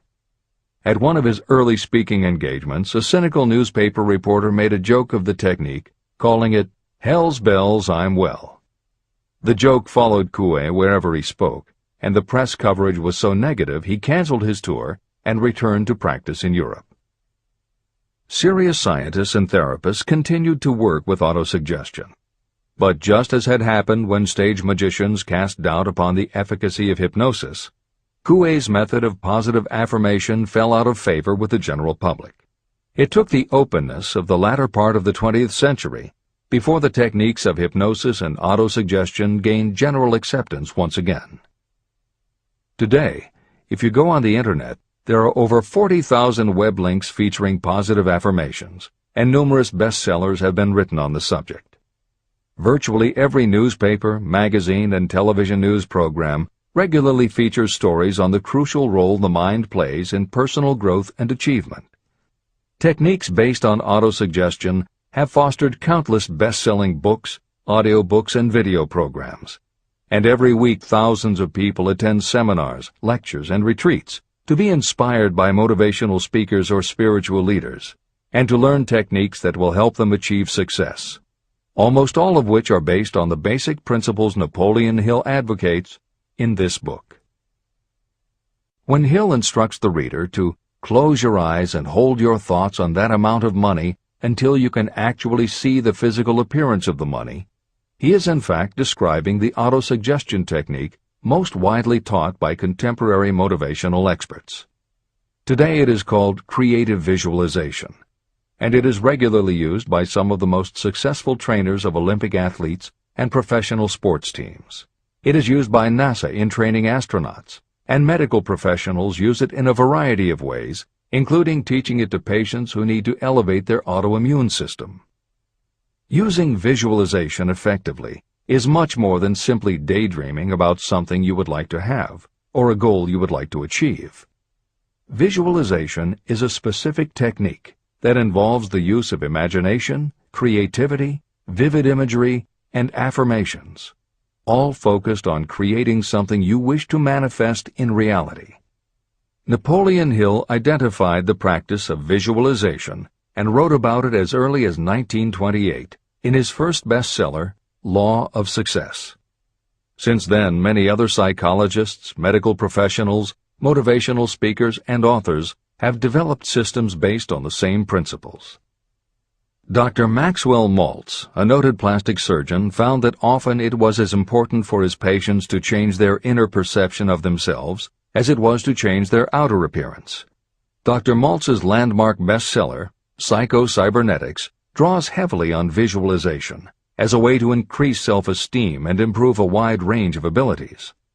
The Silva method, which is another variation on visualization, has been taught to millions of people by certified Silva trainers who hold seminars throughout the country.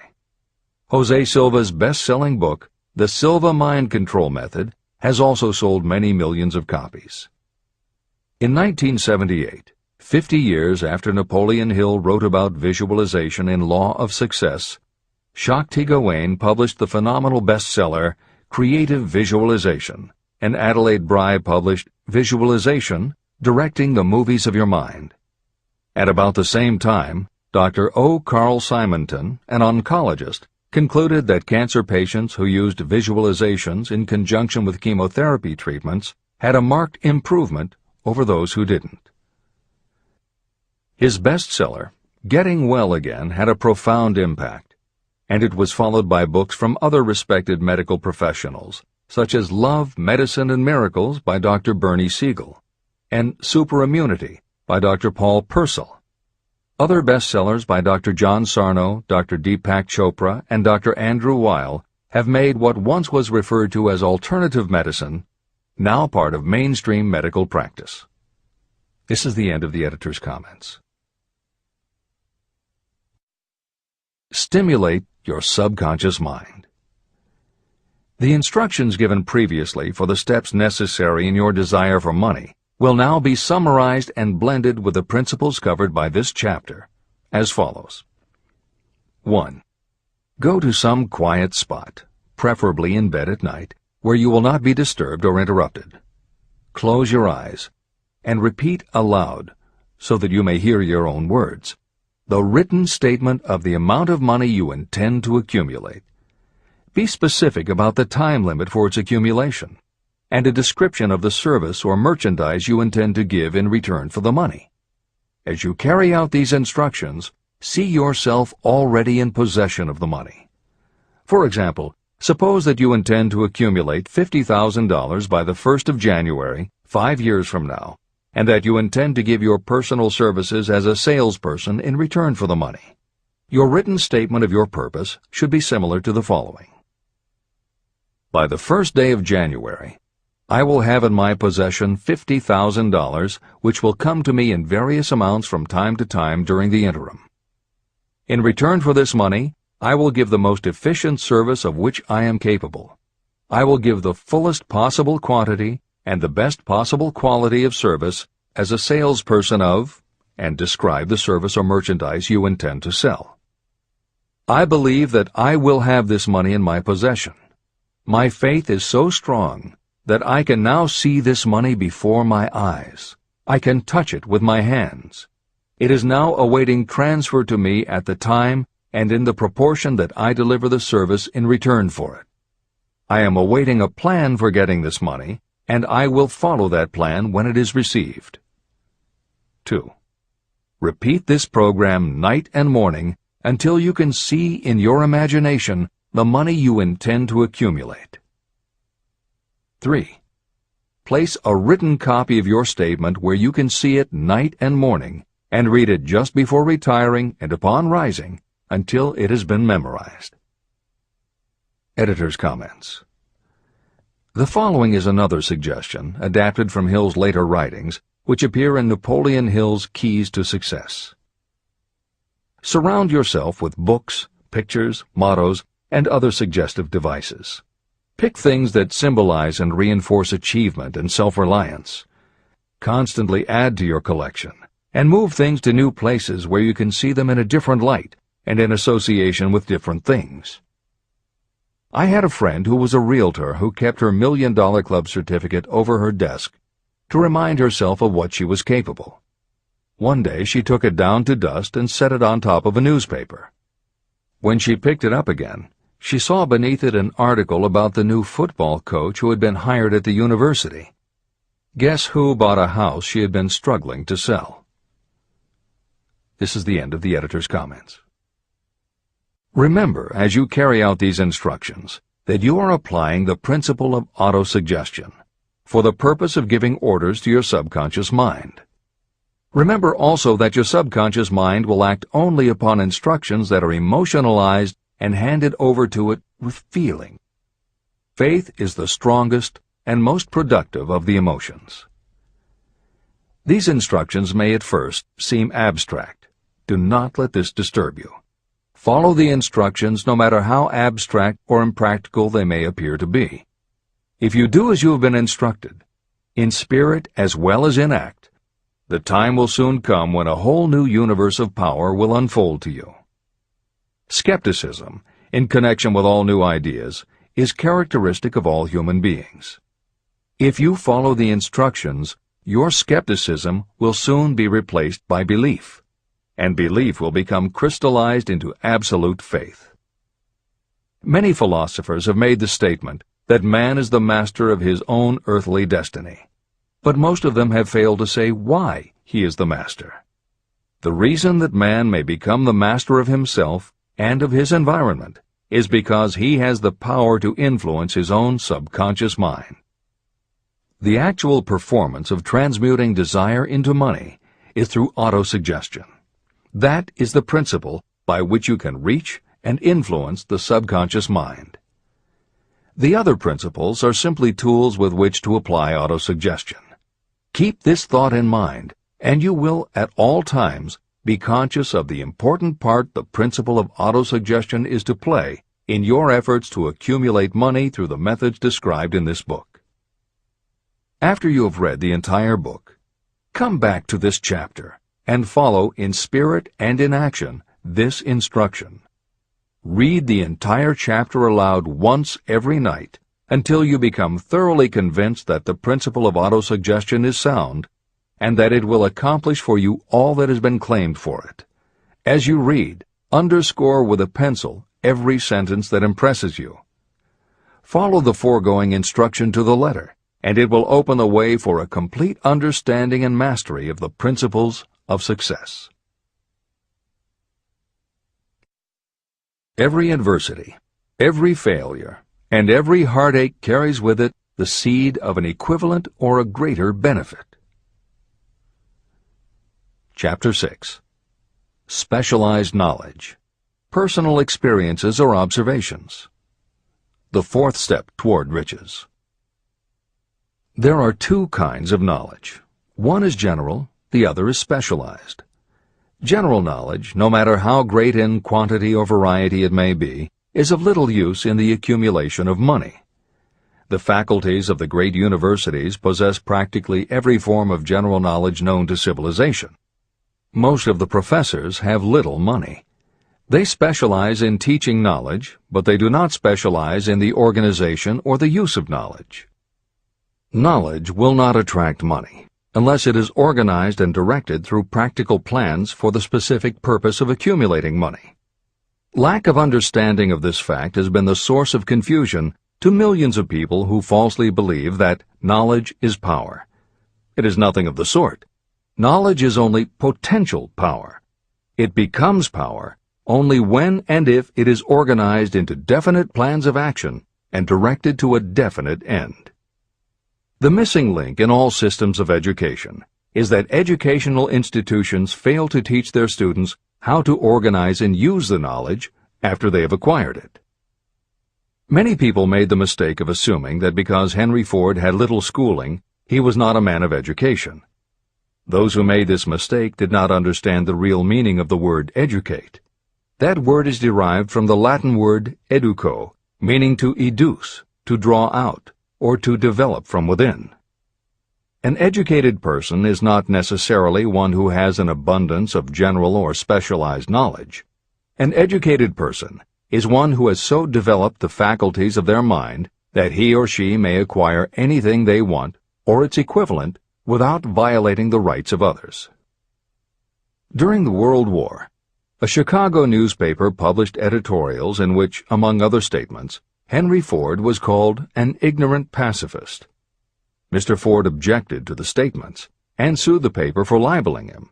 When the suit was tried in the courts, the attorneys for the paper called Mr. Ford to the witness stand for the purpose of proving to the jury that he was ignorant. They asked Mr. Ford a great variety of questions. All of them intended to prove that while he might possess considerable specialized knowledge about manufacturing automobiles, he was in the main ignorant.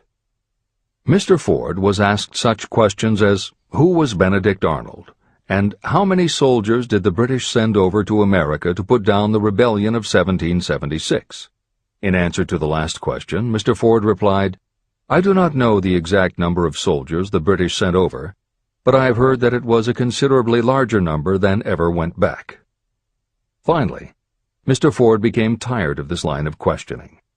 In reply to a particularly offensive question, he leaned over, pointed his finger at the lawyer who had asked the question, and said, If I should really want to answer the foolish question you have just asked, or any of the other questions you have been asking me, let me remind you that I have a row of electric push buttons on my desk, and by pushing the right button I can summon to my aid men who can answer any question I desire to ask concerning the business to which I am devoting most of my efforts.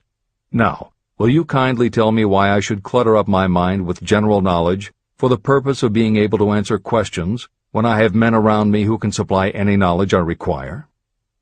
That answer floored the lawyer. Every person in the courtroom realized it was the answer not of an ignorant man, but of a man of education. Any person is educated who knows where to get knowledge when they need it and how to organize that knowledge into definite plans of action. Through the assistance of his mastermind group, Henry Ford had at his command all the specialized knowledge he needed to become one of the wealthiest men in America. It was not essential that he have this knowledge in his own mind.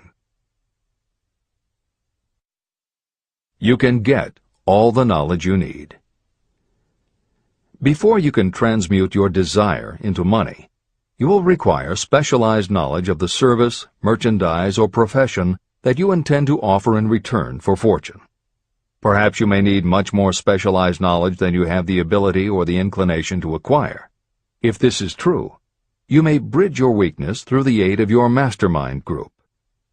The mastermind is defined as coordination of knowledge and effort in a spirit of harmony between two or more people for the attainment of a definite purpose.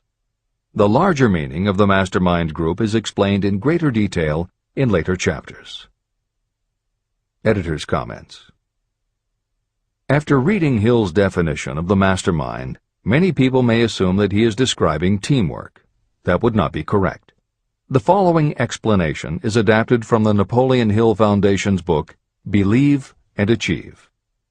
Teamwork can be achieved by any group, even one whose members have disparate interests, because all it requires is cooperation. In teamwork, people might simply be cooperating because they like the leader or out of a sense of duty. Some team members will give 100% to any team that pays them enough, but they have little concern about the objective. And sometimes there is good teamwork because different members have different agendas. A board of directors may disagree, even be unfriendly, and still run a business successfully. Musical groups are made up of notoriously self-centered people who work as a team if it will help them get ahead. Masterminds, on the other hand, are formed of individuals who have the same agenda, a deep sense of mission, and commitment to the same goal. Masterminds represent the highest order of thinking by a group of knowledgeable people, each contributing their absolute best according to their abilities, expertise, and background. If you have ever been a part of a meeting when everything just clicked and ideas built upon other ideas, with each member contributing until out of the group activity came the best possible idea or solution, that was a mastermind at work. Napoleon Hill believed that you must make the mastermind experience a regular part of your life if you really want to succeed. How to select the right people for your mastermind will be discussed further in Chapter 11, The Power of the Mastermind. This is the end of the editor's comment.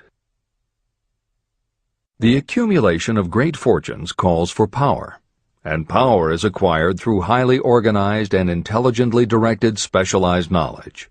That knowledge does not, necessarily, have to be in the possession of the person who accumulates the fortune.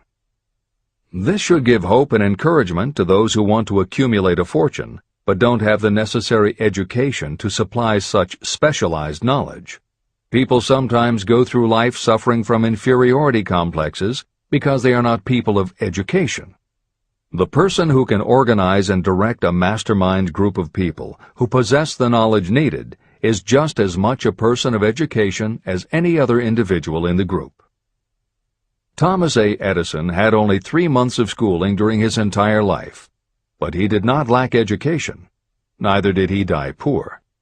Henry Ford had less than a 6th grade schooling, but he managed to do pretty well by himself financially. Albert Einstein was working as a clerk in a patent office when he began to develop his world-altering scientific theories. Editor's comments. Had Einstein been born today, he might have been diagnosed in his early years as having attention deficit disorder. As a child, he was slow to learn to talk. As a student, he showed little promise and was expelled from at least one school. But what Einstein could do was to focus his concentration on a goal of his choice. His famous theories were the result of thought experiments that took place inside his mind. It is said that the breakthrough which led him to the theory of relativity came not from specialized knowledge of physics or mathematics, but from his ability to imagine what would happen if he were riding on a beam of starlight through space. This is the end of the editor's comments. Specialized knowledge is among the most plentiful and the cheapest forms of service that may be had. If you doubt this, consult the payroll of any university. It pays to know how to purchase knowledge, and it pays to know where to look. First of all, decide the sort of specialized knowledge you require and the purpose for which it is needed. To a large extent, your major purpose in life, the goal toward which you are working, will help determine what knowledge you need. Your next move requires that you have accurate information concerning dependable sources of knowledge. The more important of these are your own experience and education, experience and education available through cooperation of others, Mastermind Alliance, colleges and universities, public libraries, and even easier, the Internet, special training courses, through night schools and home study courses in particular. As knowledge is acquired, it must be organized and put into use for a definite purpose through practical plans. Knowledge has no value except for what can be gained from its application toward some worthy end. Successful people never stop acquiring specialized knowledge related to their major purpose, business, or profession. Those who are not successful usually make the mistake of believing that the knowledge-acquiring period ends when you finish school. The truth is that schools do little more than teach you how to acquire practical knowledge. Editor's comments. At this point in the original edition of Think and Grow Rich, Napoleon Hill included a newspaper story about education and job opportunities. Although the contemporary job market has changed considerably, the author of the article, Robert Moore, Director of Placements at Columbia University, made some comments that are perfectly aligned with the philosophy of Think and Grow Rich and are still holding true today. One such comment was, "The man who has been active on the campus, whose personality is such that he gets along with all kinds of people, and who has done an adequate job with his studies, has a most decided edge over the strictly academic student." One of the largest industrial companies, the leader in its field, in writing to Mr. Moore concerning prospective seniors at the college said, "We emphasize qualities of character, intelligence, and personality far more than specific educational background." Although few would argue that education is valuable, as Moore implies above and as Hill noted earlier about Edison, Ford, and Einstein, academic accomplishment has never been a sure indicator of success. The October 27, 2003 issue of Time magazine made a similar point in their cover story about the changes being made in the SAT exam. Although the article's primary focus is on the efforts to make the SAT less biased, it also notes that recent research indicates that neither the SAT nor IQ tests have proven to be very reliable predictors of future real-world achievement. In his best-selling book, Emotional Intelligence, author Daniel Goleman has created a persuasive argument that the way in which a person handles themselves and their relationships, which he calls emotional intelligence, or EI, is a much better indicator than IQ in predicting whether a person will be successful in life. In his later books, Working with Emotional Intelligence and Primal Leadership, Goleman applies his theory to the workplace, focusing on emotional intelligence leadership techniques and comparing corporate managers' EI with their IQ to analyze which has the greatest positive effect on the financial bottom line. Daniel Goleman's theories have caused some significant changes within educational circles and among management theorists, but their greatest impact has been on individuals who have gone through life intimidated because they believe they aren't smart enough. For them, Goleman's books offer convincing evidence that although they may not have conventional education, their natural abilities and interpersonal skills can be far more important in achieving success. This is the end of the editor's comments. One of the most reliable and practical sources of knowledge available to those who need specialized schooling are night schools, extension courses, and seminars. The correspondence schools give specialized training anywhere the U.S. mails go, or via the Internet. One advantage of home study training is the flexibility of the study program, which permits you to study during spare time. Another advantage of home study training, if the school is carefully chosen, is that most courses offer some method of personal consultation, which can be of priceless value to those needing specialized knowledge. No matter where you live, you can share the benefits. A lesson from a collection agency. Anything acquired without effort and without cost is generally unappreciated and often discredited. Perhaps this is why we get so little from our marvelous opportunity in public schools. The self-discipline you will learn from a program of specialized study can make up for the wasted opportunity when knowledge was available without cost. Being asked to pay, whether you make good grades or poor, has the effect of causing you to follow through with the course when you would otherwise drop it. I learned this from experience when I enrolled for a home study course in advertising. After completing 8 or 10 lessons, I stopped studying. But the school did not stop sending me bills. In fact, they insisted upon payment, whether I kept up my studies or not. I decided that if I had to pay for the course, which I had legally obligated myself to do, I should complete the lessons and get my money's worth. Correspondence schools are well-organized businesses. At the time, I felt that their collection system was somewhat too well-organized, but I learned later in life that it was a valuable part of my education.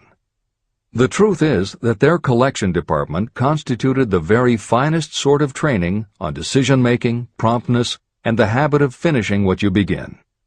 The collection system that forced me to finish the course turned out to be worth much in the form of money earned. The road to specialized knowledge. We have in this country what is said to be the greatest public school system in the world. One of the strange things about human beings is that they value only that which has a price.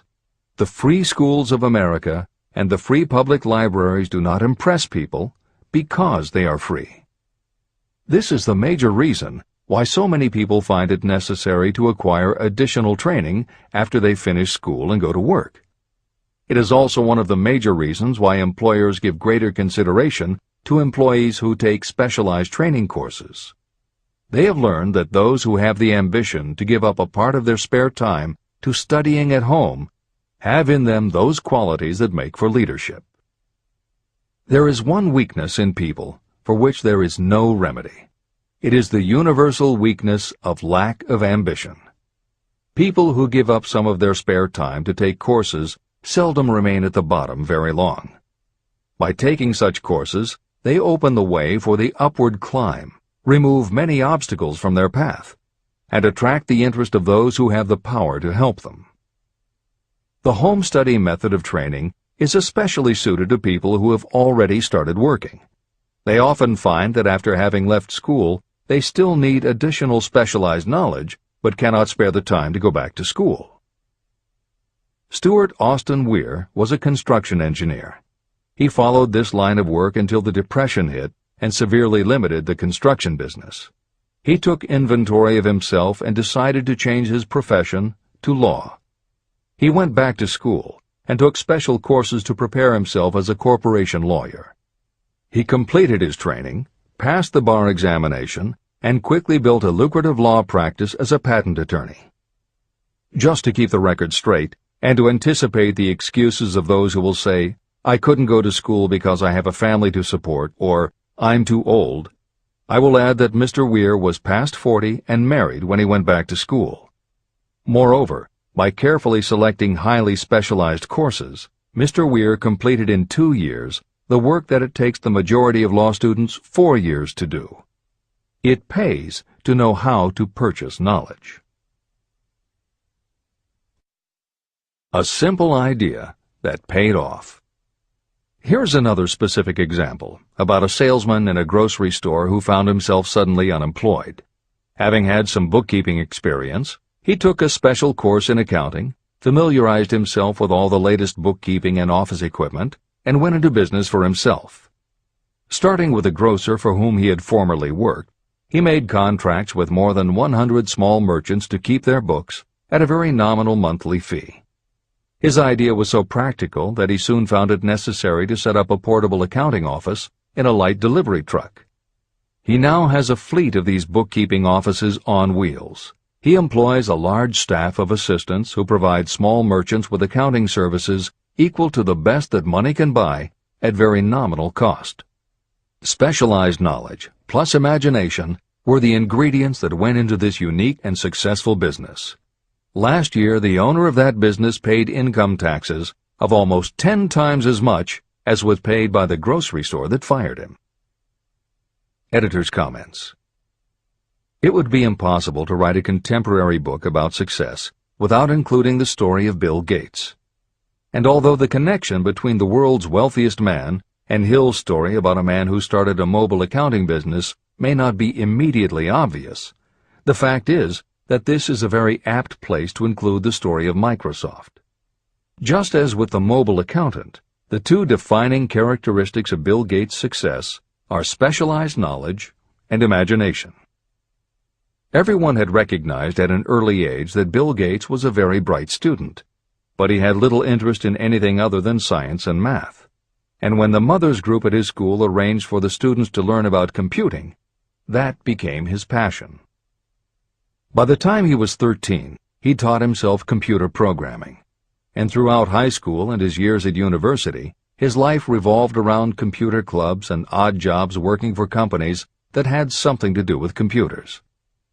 Although at various times he toyed with the idea of a career in science or law, it is probably fair to say that while he was still in school, Bill Gates knew, in general terms, what his burning desire in life would be. He paid little attention to general knowledge, but devoted himself to assembling the specialized knowledge he would need to achieve his definite major purpose. Gates' burning desire heated up the day his friend and fellow computer club member Paul Allen bought a copy of the January 1975 issue of Popular Electronics. On the cover was a picture of an inexpensive desktop computer, the Altair 8800, which could be built from a kit. Gates and Allen knew in their gut that there were other students just like them who would love to get their hands on one of these things. At the time, it took a lot of imagination to foresee the impact computers might have on the average person. And even though they didn't own an Altair, they decided they could write a computer program for it. That took even more imagination. They contacted Ed Roberts, the founder of the company that made the Altair, and pitched their idea. Roberts told them he was getting offers from all over, and his policy was that whoever wrote it first would get the job. For the next 2 months, they tore apart the manual, gleaning the specialized knowledge they would need to write the program. They were the first to deliver a workable operating system, and Roberts bought it from them for $3,000 plus a royalty on sales. With their vision of the future burning in their imaginations, Gates and Allen used the advance and their royalties to launch a company that would be in the business of writing computer programs. They named their new company Microsoft and called old friends from their high school computer club to staff it. Bill Gates was 19 and Paul Allen was only a few years older. They and about 9 of their friends started writing programs for Apple Computer, Commodore, and anyone else who would contract with the company for their services. For the next 5 years, Bill Gates and Paul Allen had their share of imaginative ideas, but mostly they concentrated on learning the specialized knowledge needed to run and grow a successful business. Then in 1980, IBM, which had finally decided to get into the small computer business, needed help getting up to speed. They approached Microsoft to write an operating system for the new computer venture. Once again, specialized knowledge and imagination were the qualities that guided Bill Gates. In their imagination, Gates and Allen could see an even bigger future than before, and through specialized knowledge of what computers were capable of, they knew the role they could play in that future. They then made 2 business moves that are the foundation of the Microsoft success. First, because IBM had such a tight schedule, Gates went to a computer programmer, Tim Patterson, and bought from him a rudimentary but already developed operating system.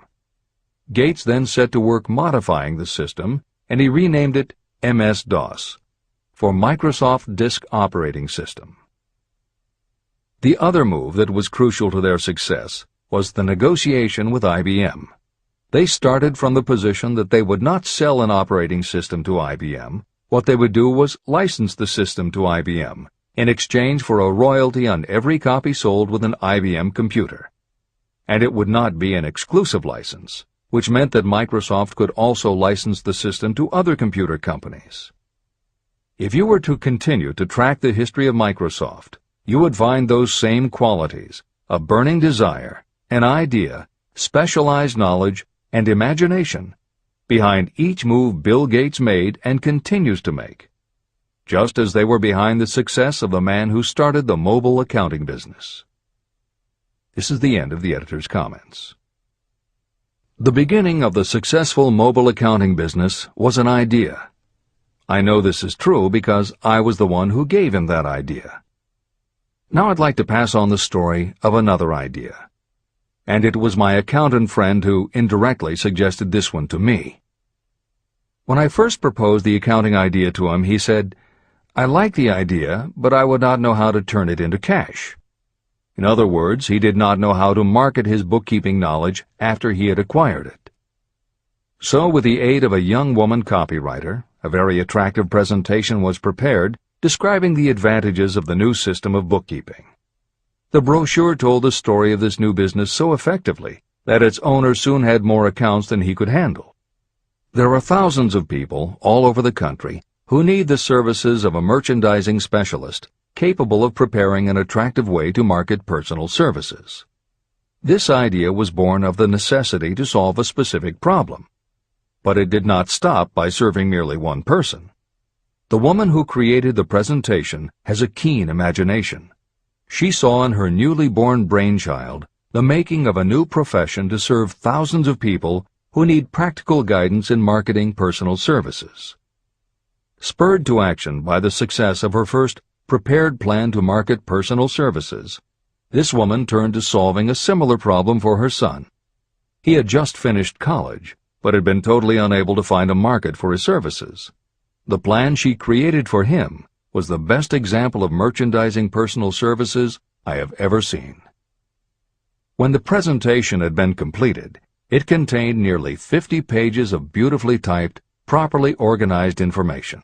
It told the story of her son's natural abilities, schooling, personal experiences, and a great variety of other information. The book also contained a complete description of the position her son desired, together with a marvelous word picture of the exact plan he would use in filling his position. The preparation of the presentation required several weeks of her time, during which she sent her son to the public library almost daily to get specific data needed to sell his services to best advantage. She also sent him to all the competitors of his prospective employer, where he gathered information concerning their business methods. This was of great value in the formation of the plan he intended to use in filling the position he sought. When the plan was finished, it contained more than half a dozen very fine suggestions that would benefit the prospective employer.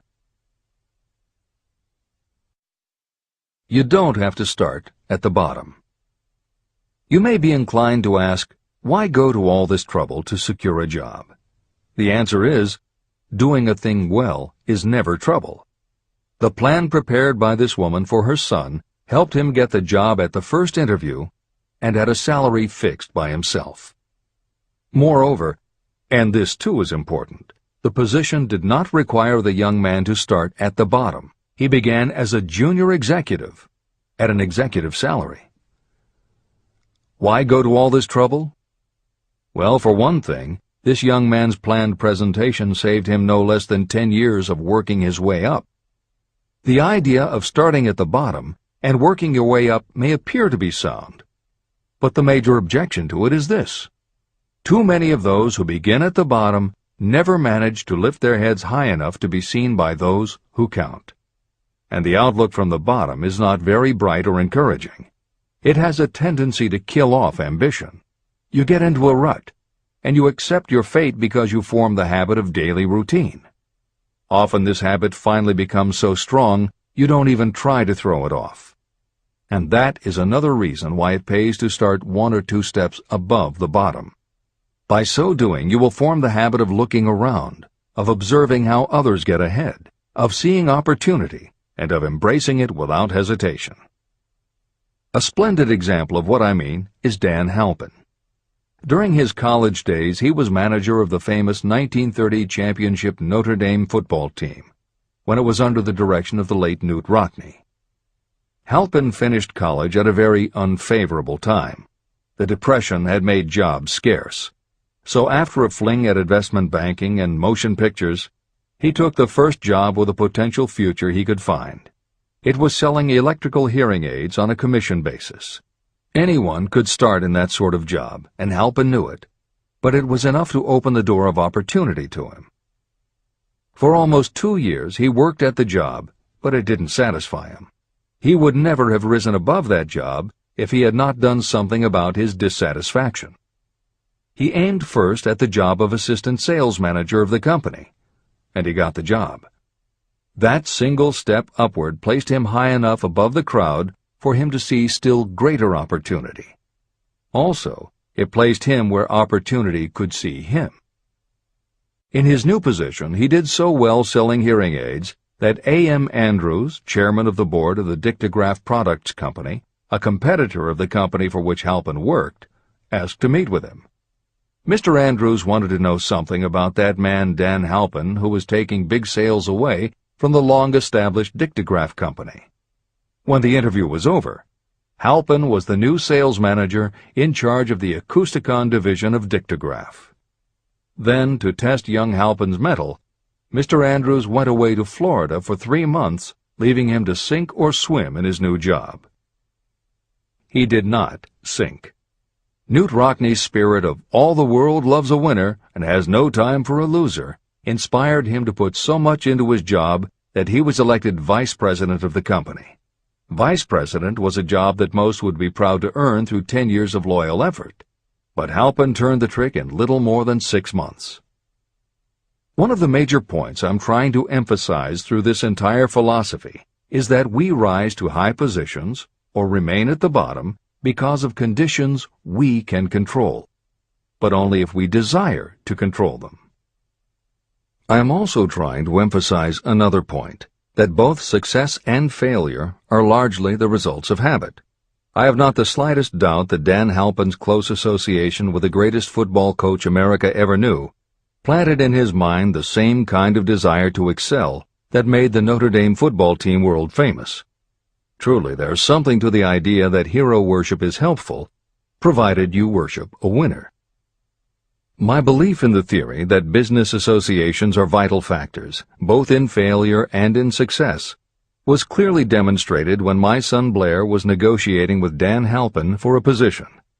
Mr. Halpin offered him a beginning salary of about 1/2 what he could have gotten from a rival company. I brought parental pressure to bear, and encouraged Blair to accept the job with Mr. Halpin. I believe that close association with people who refuse to compromise with circumstances is an asset that can never be measured in terms of money. The bottom is a monotonous, dreary, unprofitable place for any person.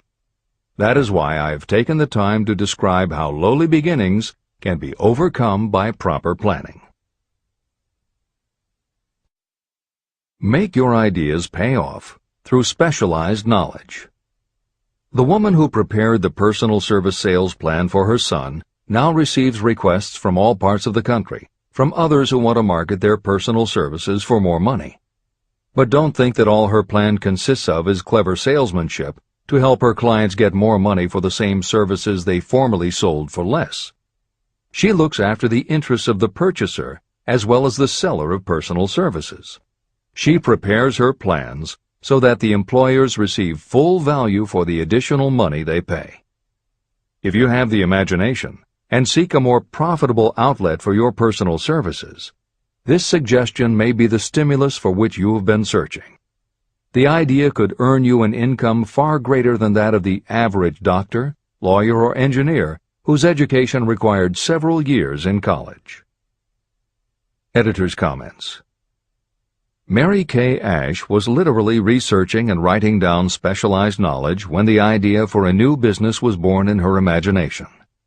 Mary Kay had quit her job as a very successful sales manager in the gift business because she had become discouraged by seeing the men she had trained earning more and being promoted ahead of her. She decided to write an advice book for career women, but as she assembled the knowledge women would need to get ahead, she realized she was writing a business plan for the kind of business she would like to run.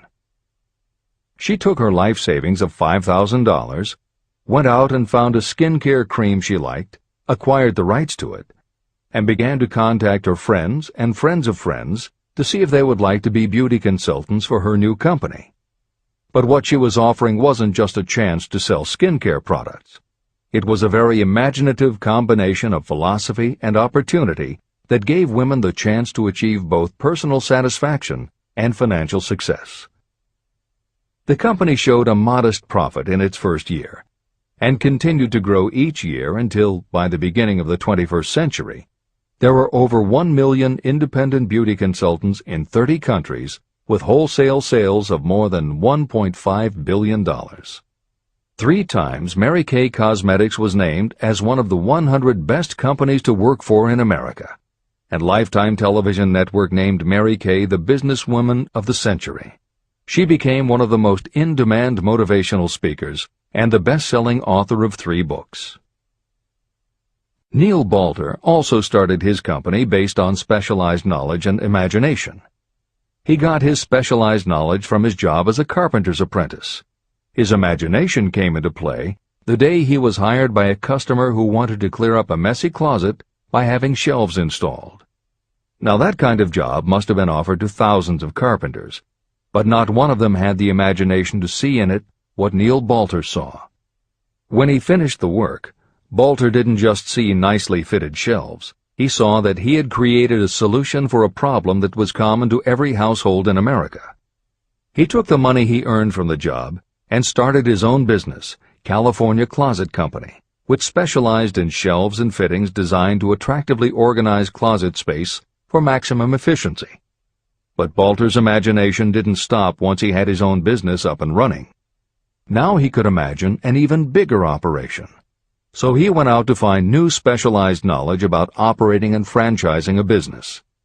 Neil Balter had licensed more than 100 California Closet franchises when Williams-Sonoma offered to buy the company for $12 million. Lillian Vernon's specialized knowledge was in an area that many women had, but they didn't have the imagination she had. To quote from her autobiography, An Eye for Winners, handbags. I knew about those. Why not sell them? And belts to match. Didn't every teenage girl strolling along the street anywhere in the United States sport a handbag and belt? And my handbags would offer something special. Each one would be personalized with initials. I knew with absolute certainty that teenagers would go for items that made them feel unique. She believed enough in her idea that she spent $495 to take a small ad in 17 magazine. The ad brought in $32,000 in orders. That was when Lillian Vernon started to gather other specialized knowledge about renting space, manufacturing products, warehousing, and shipping, all of which she'd need to grow her idea of bags and belts into a direct response business featuring a whole array of distinctively monogrammed items.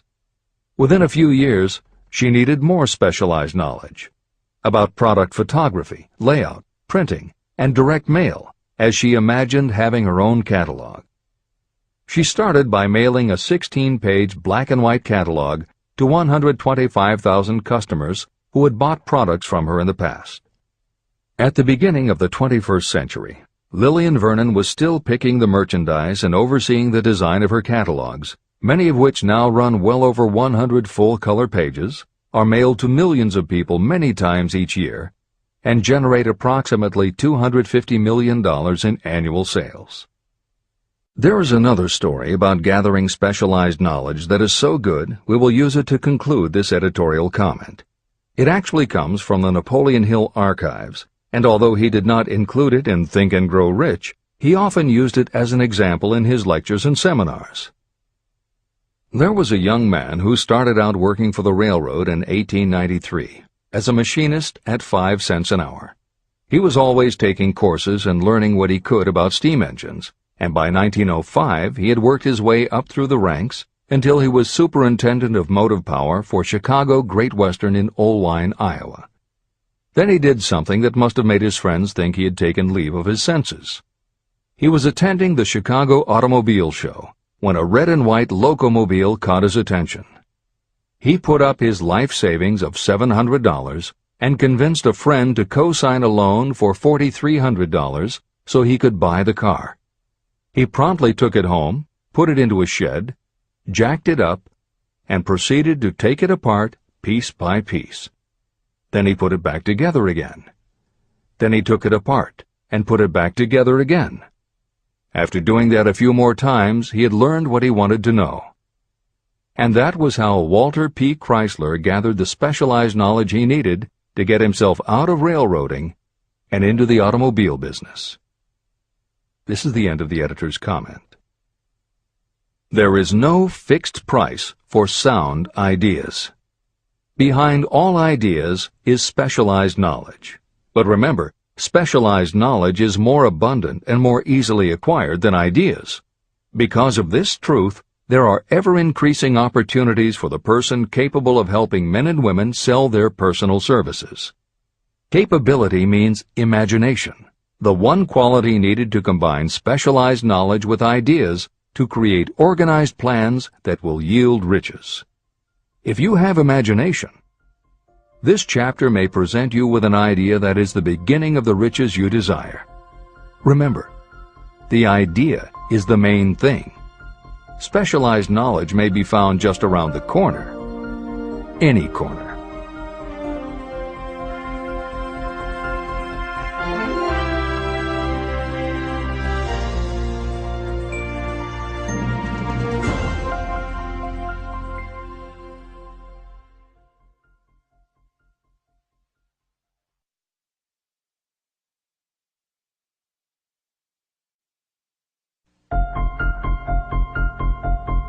Happiness is found in doing, not merely in possessing. Chapter 7. Imagination, the workshop of the mind. The fifth step toward riches. The imagination is literally the workshop where all plans are created. It is where the impulse, the desire, is given shape, form, and action through the aid of the imaginative faculty of the mind. It has been said that we can create anything that we can imagine. Through the aid of imagination, we have discovered and harnessed more of nature's forces during the past 50 years than during the entire history of the human race previous to that time. And even with all we have accomplished, we have come nowhere near the limit of what we are capable. Our only limitation, within reason, lies in the development and use of our imagination. The human imagination offers so much possibility, it is as though we have merely discovered that we have an imagination, and have just started to use it in a very elementary way. Two forms of imagination. The imaginative faculty functions in two forms. One is known as synthetic imagination, and the other as creative imagination. Editor's comments. In modern usage, the word synthetic has taken on a negative connotation, implying that something is artificial, not the real thing. Today the word synthesized, which is defined as something made up from component parts, would better describe what Hill had in mind, and has been substituted here accordingly. This is the end of the editor's comment. Synthesized imagination. Through this faculty, you arrange old concepts, ideas, or plans into new combinations. Synthesized imagination does not create anything. It merely works with the material of experience, education, and observation with which it is fed. It is the faculty used by most inventors, with the exception of those geniuses who draw upon the creative imagination when they cannot solve problems through synthesized imagination. Creative imagination. Through the faculty of creative imagination, the finite human mind has direct communication with infinite intelligence, the faculty through which hunches and inspirations are received. It is by this faculty that all basic or new ideas are handed over to mankind. It is through this faculty that we pick up vibes from other people, and in that way one individual may tune in or communicate with the subconscious minds of others. This concept is explained in greater detail later. The creative imagination works automatically, but only when your conscious mind is motivated, energized, and working at such a high rate that it becomes very perceptive and receptive, such as when the conscious mind is stimulated through the emotion of a strong desire. The great leaders of business, industry, and finance, and the great artists, musicians, poets, and writers became great because they developed the faculty of creative imagination. Editor's comment. At this point, it should be noted that both kinds of imagination are equally valuable to you, and they work together so seamlessly it is often hard to tell where one ends and the other begins. For instance, when Jeff Bezos created the idea of Amazon.com, was it synthesized imagination or creative imagination? At the time, Many people were getting onto the idea of the Internet as a sales medium. From this, it could be concluded that he was drawing upon experience, education, and observation, which would mean he was using synthesized imagination. But why did he decide to sell books? Was that synthesized or creative? Did that idea come out of something in his subconscious that just felt like books were the right thing? And what about that name? Calling a bookstore Amazon didn't make sense to anyone but Bezos, but it certainly caught the public's attention. How important was the name in the store's success? Was that choice creative or synthesized? Now take it a step further. What about eBay? Amazon had already shown that you could sell a lot of goods on the Internet. When Pierre Omidyar hit on the idea of selling things on the Internet by turning it into an auction house, what part was synthesized and what part was creative? The answer is, it doesn't matter. Whether you are consciously assembling the parts of a plan, or if subconsciously the pieces fall into place and suddenly hit you in a flash of inspiration, all that matters is that you are putting your imagination to work. And the more you use it, the better both the synthesized and the creative will work for you. This is the end of the editor's comment. Desire is a thought, an impulse. It is nebulous and ephemeral. It is abstract and of no value until it has been transformed into its physical counterpart.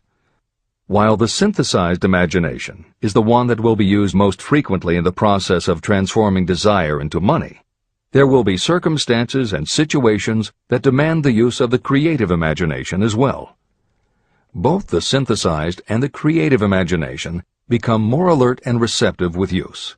And though your imaginative faculty may have become weak through lack of use, you can revive it. Just as any muscle or organ of the body develops the more it is used, your imagination also becomes more receptive in direct response to the amount that you use it. Use your synthesized imagination. First, let us focus attention on the development of the synthesized imagination. This is the faculty that you will use more often in converting desire into money. Transformation of the intangible impulse of desire into the tangible reality of money calls for the use of a plan or plans. To make plans, you must use your imagination. Mainly, this will require you to use your synthesized imagination as you draw upon your experience, your education, and your observations. Editor's comment. The following is adapted from Hill's later writing and appears in Napoleon Hill's Keys to Success. An excellent example of synthesized imagination is Edison's invention of the light bulb. He began with one recognized fact that other people had discovered. A wire could be heated by electricity until it produced light.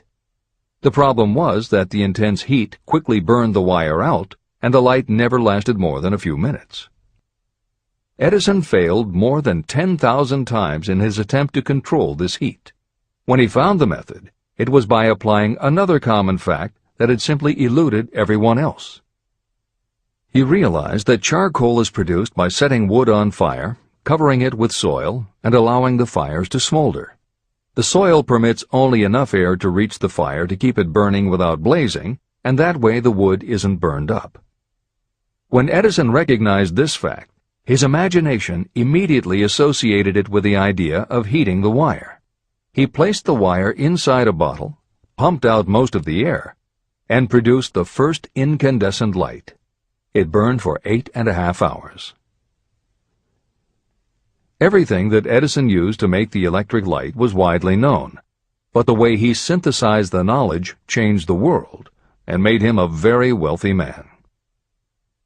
W. Clement Stone called the process the R2A2 formula: recognize and relate, assimilate and apply.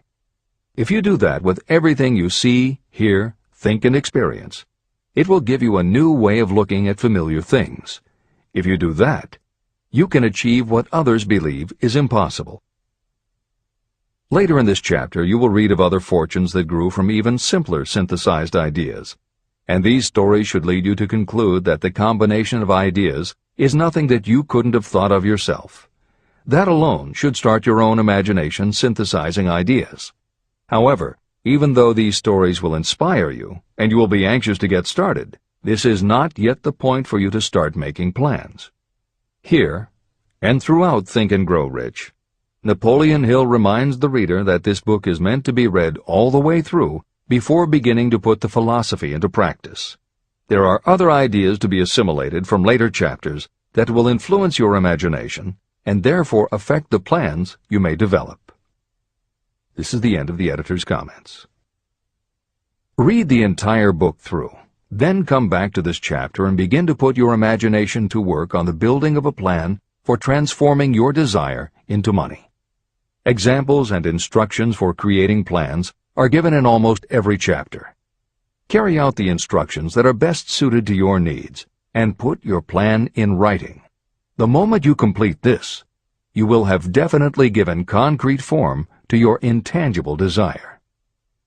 Now, read that sentence once more in a slightly different way. The moment I put my plan in writing, I will have definitely given concrete form to my desire. Now read it aloud and realize what you are telling yourself. Desire is only a thought. Through synthesized imagination, your experience, education, and observations will give it shape, form, and action. From the moment you follow those instructions and write out your desire and your plan, you will have actually taken the first of a series of steps that will enable you to convert the thought into its physical counterpart. Editor's comments. Synthesized imagination plays a role in every phase of a business plan. In fact, some of the most successful companies actually get started from synthesized imagination. When an entrepreneur, drawing upon his or her education, experience, and observations, takes an idea from one source and gives it a new application. That is exactly what happened with Ruth Handler. She and her husband, along with another partner, had started a small manufacturing company which had evolved into toy manufacturing. The success of their business depended on coming up with new toy ideas. Watching her young daughter at play, Ruth Handler noticed that she was fascinated with cutout books that featured teenage girl or career women paper dolls that she could cut out clothes for. She also knew that little girls loved to play dress-up in grown-up clothes. These ideas, drawn from Ruth Handler's education, experience, and observations, synthesized themselves in her imagination and came together as a new idea. Ruth Handler announced that they should make a lifelike teenage girl doll. Not a paper doll, but a real three-dimensional grown-up doll with a woman's figure, and they could also make grown-up clothes to fit it, so that girls could play dress-up with the doll. In honor of the source of inspiration, Ruth Handler named the new doll after her daughter, Barbie. As obvious as it seems now, until Ruth Handler, no one had the imagination to make and market a doll that looked like a woman, and certainly no one had ever made endless collections of tiny women's fashions for a doll to wear. Previously, we mentioned Jeff Bezos creating Amazon by combining the idea of a bookstore with the Internet, and Pierre Omidyar doing the same thing with auctions when he launched eBay. Mary Kay Ash took the idea of women running their own businesses and added the idea of door-to-door sales.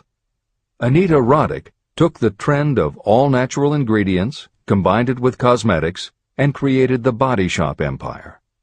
Bernard Marcus and Arthur Blank took the concept of the supermarket, combined it with hardware, and created Home Depot. Thomas Stemberg and Leo Kahn did the same thing with office supplies and launched Staples. Once the connections are made, it may seem obvious, but making these supposedly obvious connections has brought success to many people. Napoleon Hill says imagination is like a muscle that can be strengthened through use. Just as there are specific exercises that will build and improve physical muscles, specific exercises have been developed to improve and build imagination, and it is commonly accepted that creativity developed in one area will affect your creativity in others. Dr. Edward de Bono, one of the most highly regarded experts in the field, has written more than 25 books, including the bestsellers Lateral Thinking and 6 Thinking Hats, that are literally designed to make you think. Dr. Betty Edwards' bestseller, Drawing on the Right Side of the Brain, uses drawing techniques to awaken creativity. Dr. Gabrielle Rico's bestseller, Writing the Natural Way, uses a technique called clustering as a way to break writer's block. And Tony Buzan uses a similar method for opening your mind that he terms mind mapping. In their bestseller, Super Learning, Sheila Ostrander and Lynn Schroeder show ways to use classical music. And Roger Von Eck suggests puzzles and riddles as stimuli in A Whack on the Side of the Head. This is the end of the editor's comments. Tapping into creative imagination. The earth on which you live, you yourself, and every other material thing are the result of evolutionary change, through which bits of matter have been organized and arranged in an orderly fashion. As far as science has been able to determine, the entire universe consists of but two things, matter and energy. Moreover, and this statement is of stupendous importance, this earth, every one of the billions of individual cells of your body, and every subatomic particle of matter began as an intangible form of energy. Through the combination of energy and matter has been created everything perceptible, from the largest star in the heavens down to and including man himself. Desire is a thought impulse. Thought impulses are forms of energy. When you begin the process of acquiring money by using the thought impulse of desire, you are drafting into your service the same stuff that nature used in creating this earth, as well as every material form in the universe, including your body and your brain, in which the thought impulses function. Editor's comments. Although recent developments in physics, gauge theory, string theory, membrane theory, and others, have advanced our understanding of matter and energy, Hill's preceding description remains in accord with modern science. The newer theories are variations on and refinements of the basic concept that everything in the universe is either space, time, matter, or energy. And as Einstein stated, energy and matter are in fact different forms of the same thing. As Hill says, everything from the stars to the solar system to the earth, to you, your brain, and that little spark called a thought, are all the same stuff. As when a tablecloth is spread out, there are folds and bumps in the fabric that are all different from each other, but they are all still tablecloth. Like the folds and bumps in the tablecloth, energy and matter are the same thing in different forms. Therefore you, matter, your thoughts, energy, and everybody else, matter, and their thoughts, energy, and all other things, matter, are not just interconnected, but are in essence all the same thing. Hill calls this interrelation of everything to everything else infinite intelligence. In the chapter on faith, he made his first mention of infinite intelligence being the source of hunches, intuition, and flashes of inspiration. In the chapter on autosuggestion, he proposed that the subconscious mind is the connection with infinite intelligence. In this chapter, Hill elaborates that creative imagination is the receiver through which these flashes of insight come to us from infinite intelligence. Under some circumstances, when your mind is operating at a high rate, your creative intelligence receives not just an idea, but also a flash of intuition. You get a hunch or a premonition about something or somebody. That flash could not come from your conscious or your subconscious because neither ever had the information. Because everything is a part of everything else, your creative imagination, energy, pulled the thought, energy, directly from the common pool of infinite intelligence, energy, that contains not just your subconscious, energy, but all other subconscious minds, energy, as well. Infinite intelligence is a complex concept, and for those readers who find themselves questioning the process, be assured that Hill expands on the theory in later chapters. The editors advise the reader to set aside any questions for the moment and focus on the logical and practical application Hill had in mind. This is the end of the editor's comments. You are engaged in trying to turn your desire into its physical or monetary counterpart, and there are laws of physics and principles of psychology that can help you. But first, you must give yourself time to become familiar with these laws and learn to use them. Through repetition, and by describing these principles from every conceivable angle, I hope to reveal to you the secret through which every great fortune has been accumulated. Strange and paradoxical as it may seem, the secret is not a secret. It is made obvious in the earth, the stars, the planets, in the elements above and around us, in every blade of grass, and every form of life within our vision. Do not be discouraged if you do not fully understand or accept this theory. I do not expect that you will accept all that is in this chapter on your first reading. Assimilate as much as you can now as you read this for the first time. Later, when you reread and study it, you will discover that something has happened to clarify it and give you a broader understanding of the whole. Above all, do not stop nor hesitate in your study of these principles until you have read the book at least 3 times. Then you will not want to stop. How to make practical use of imagination. Ideas are the beginning points of all fortunes. Ideas are products of the imagination. Following are 2 true stories about ideas that have yielded huge fortunes. I hope that these stories will convey how important a role imagination can play in turning an idea into success, and that they will illustrate the method by which imagination may be used in accumulating riches. The Enchanted Kettle. In the late 1880s, an old country doctor drove to town, hitched his horse, quietly slipped into a drugstore by the back door, and began dickering with a young drug clerk.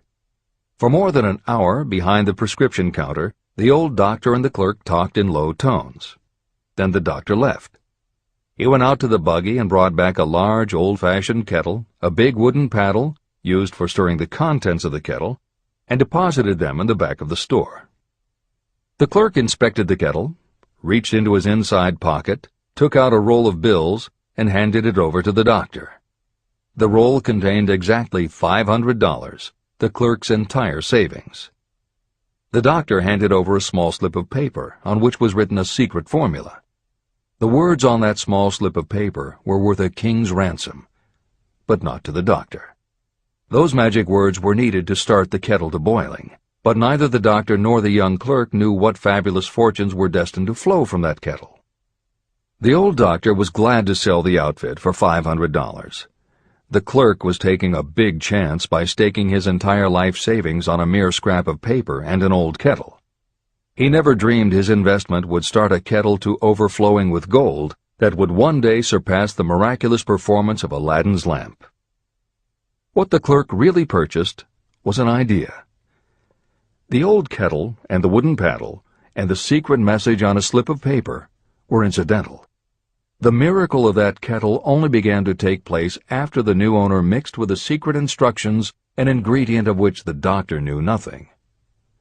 See if you can discover what it was that the young man added to the secret message, which caused the kettle to overflow with gold. Here you have a story of facts stranger than fiction, facts that began in the form of an idea. Just look at the vast fortunes of gold this idea has produced. It has paid, and still pays, huge fortunes to men and women all over the world who distribute the contents of the kettle to millions of people.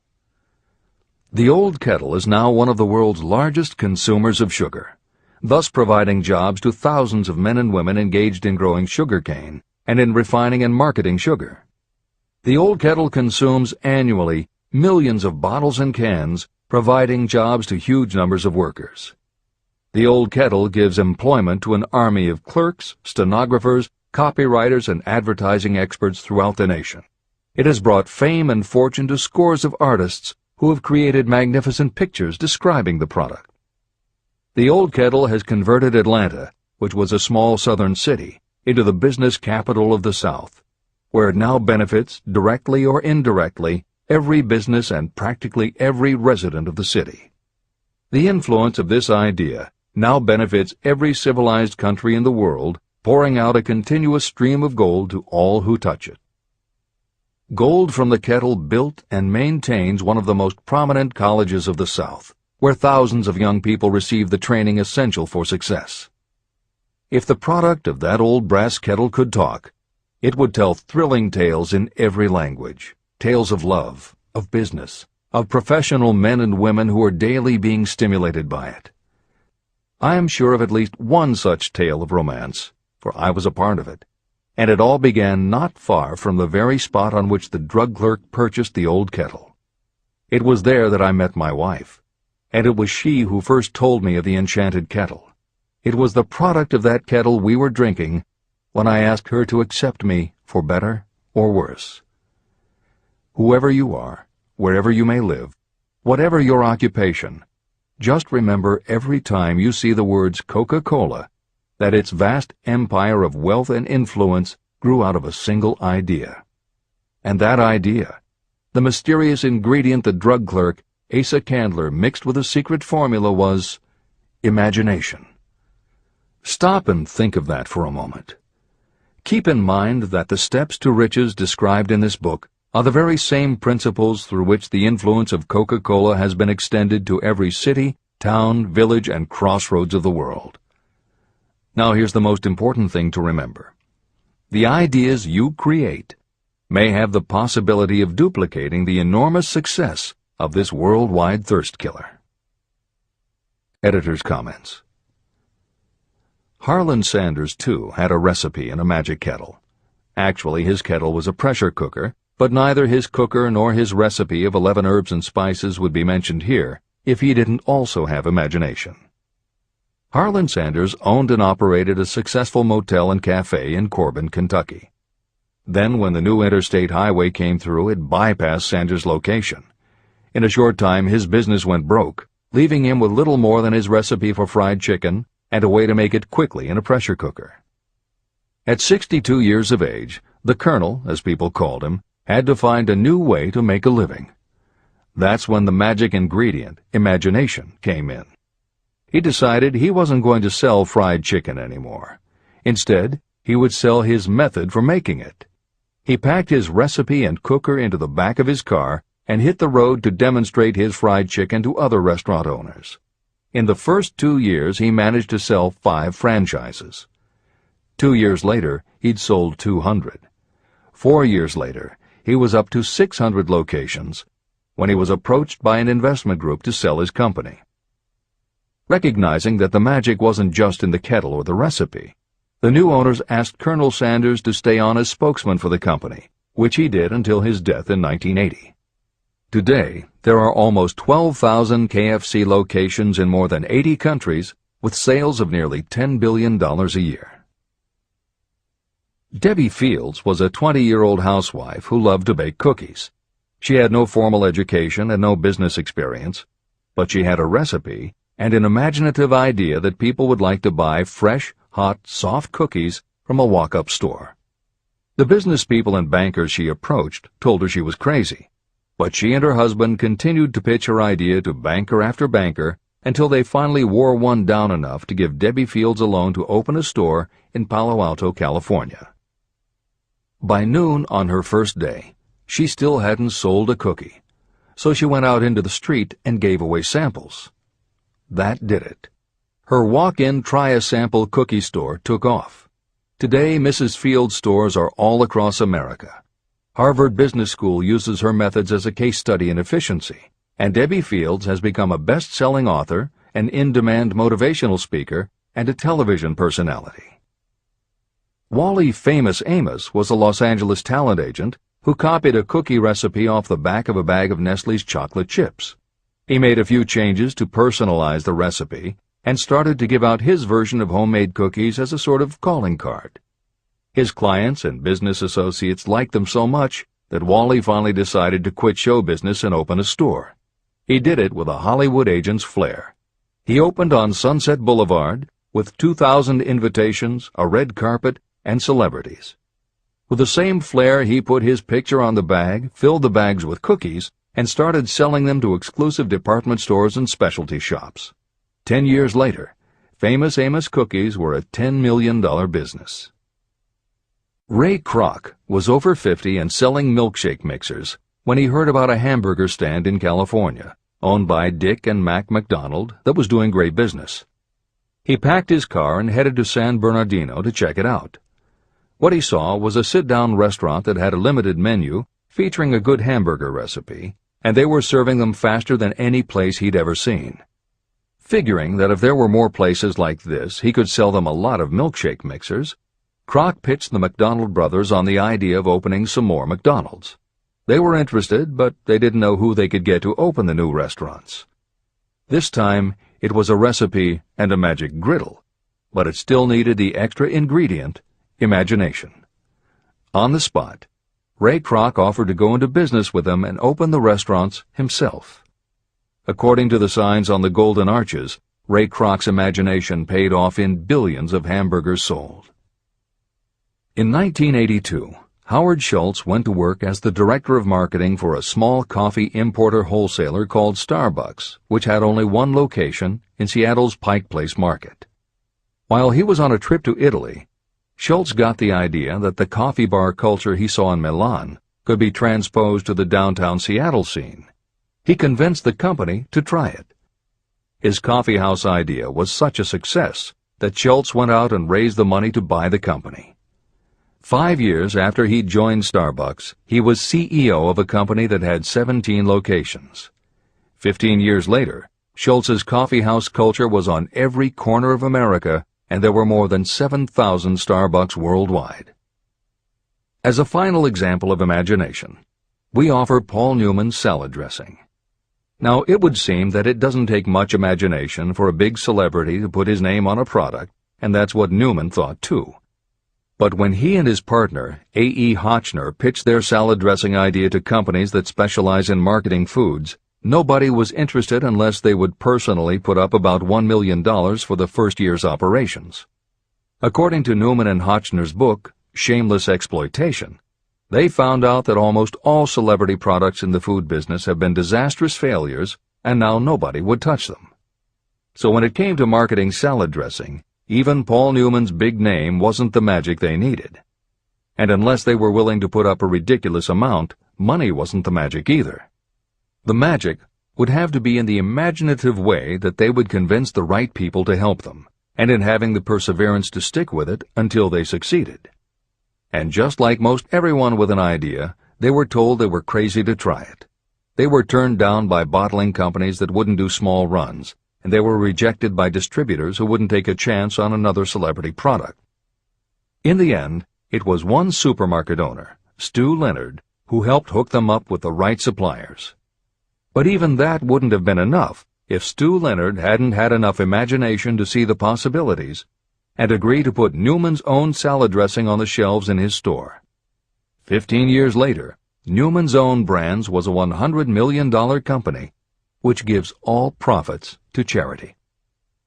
This is the end of the editor's comments. What I would do if I had $1 million. The following story proves the truth of that old saying, where there's a will, there's a way. It was told to me by that beloved educator and clergyman Frank W. Gonzalez, who began his preaching career in the Stockyards region of Chicago. While Dr. Gonzalez was going through college, he observed many defects in our educational system, defects that he believed he could correct if he were the head of a college. He made up his mind to organize a new college in which he could carry out his ideas without being handicapped by orthodox methods of education. He needed $1 million to put the project across. Where was he to lay his hands on so large a sum of money? That was the question that absorbed most of this ambitious young preacher's thought, but he couldn't seem to make any progress. Every night, he took that thought to bed with him. He got up with it in the morning. He took it with him everywhere he went. He turned it over and over in his mind until it became a consuming obsession with him. Being a philosopher as well as a preacher, Dr. Gonzalez recognized, as do all who succeed in life, that definiteness of purpose is the starting point from which one must begin. He recognized, too, that definiteness of purpose takes on life and power when backed by a burning desire to translate that purpose into its material equivalent. He knew all these great truths, yet he did not know where or how to lay his hands on $1 million. The normal thing would have been to give up and quit, saying, well, my idea's a good one, but I can't do anything with it because I can't raise the $1 million.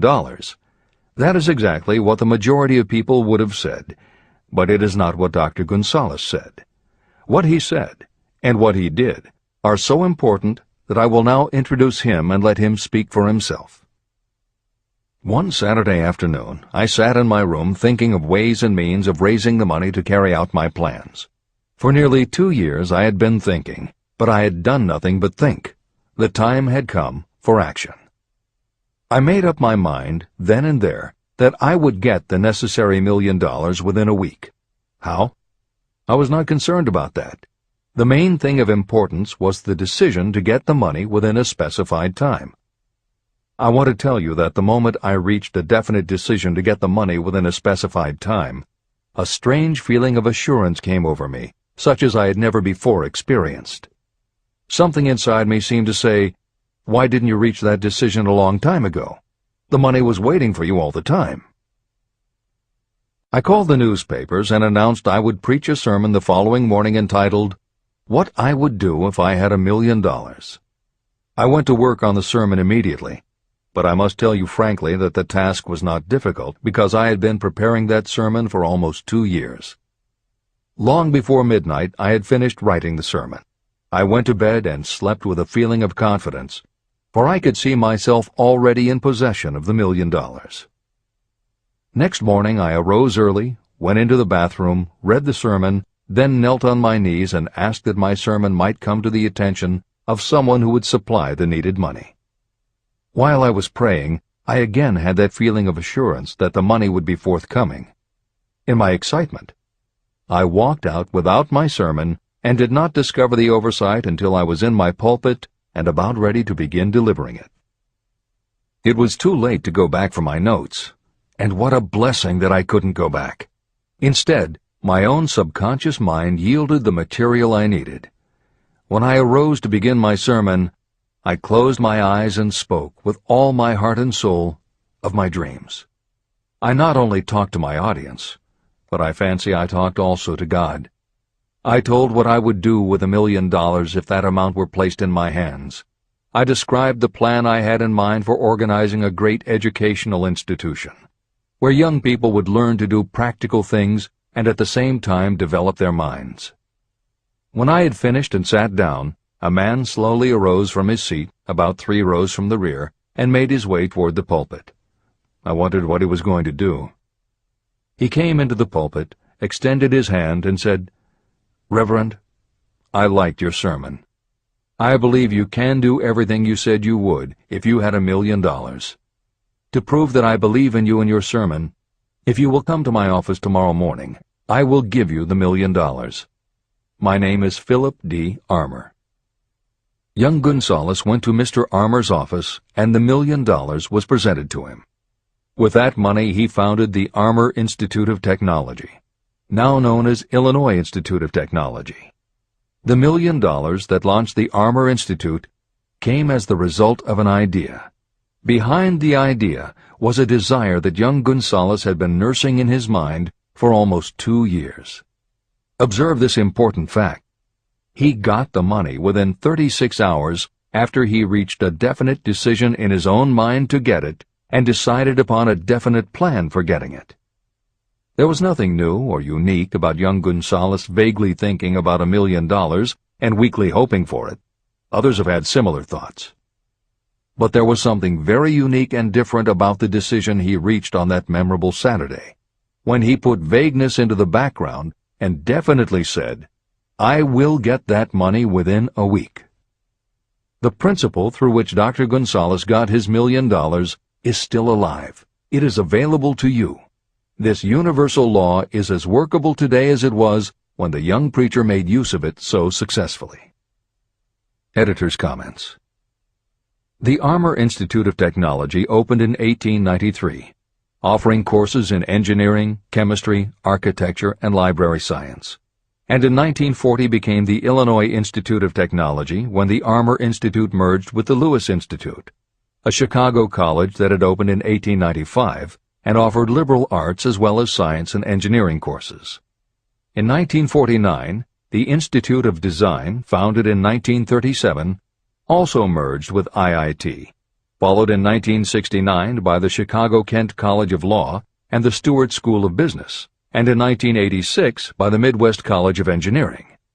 Today there are several campuses in downtown Chicago. IIT has been called the alma mater of accomplishments. This is the end of the editor's comment.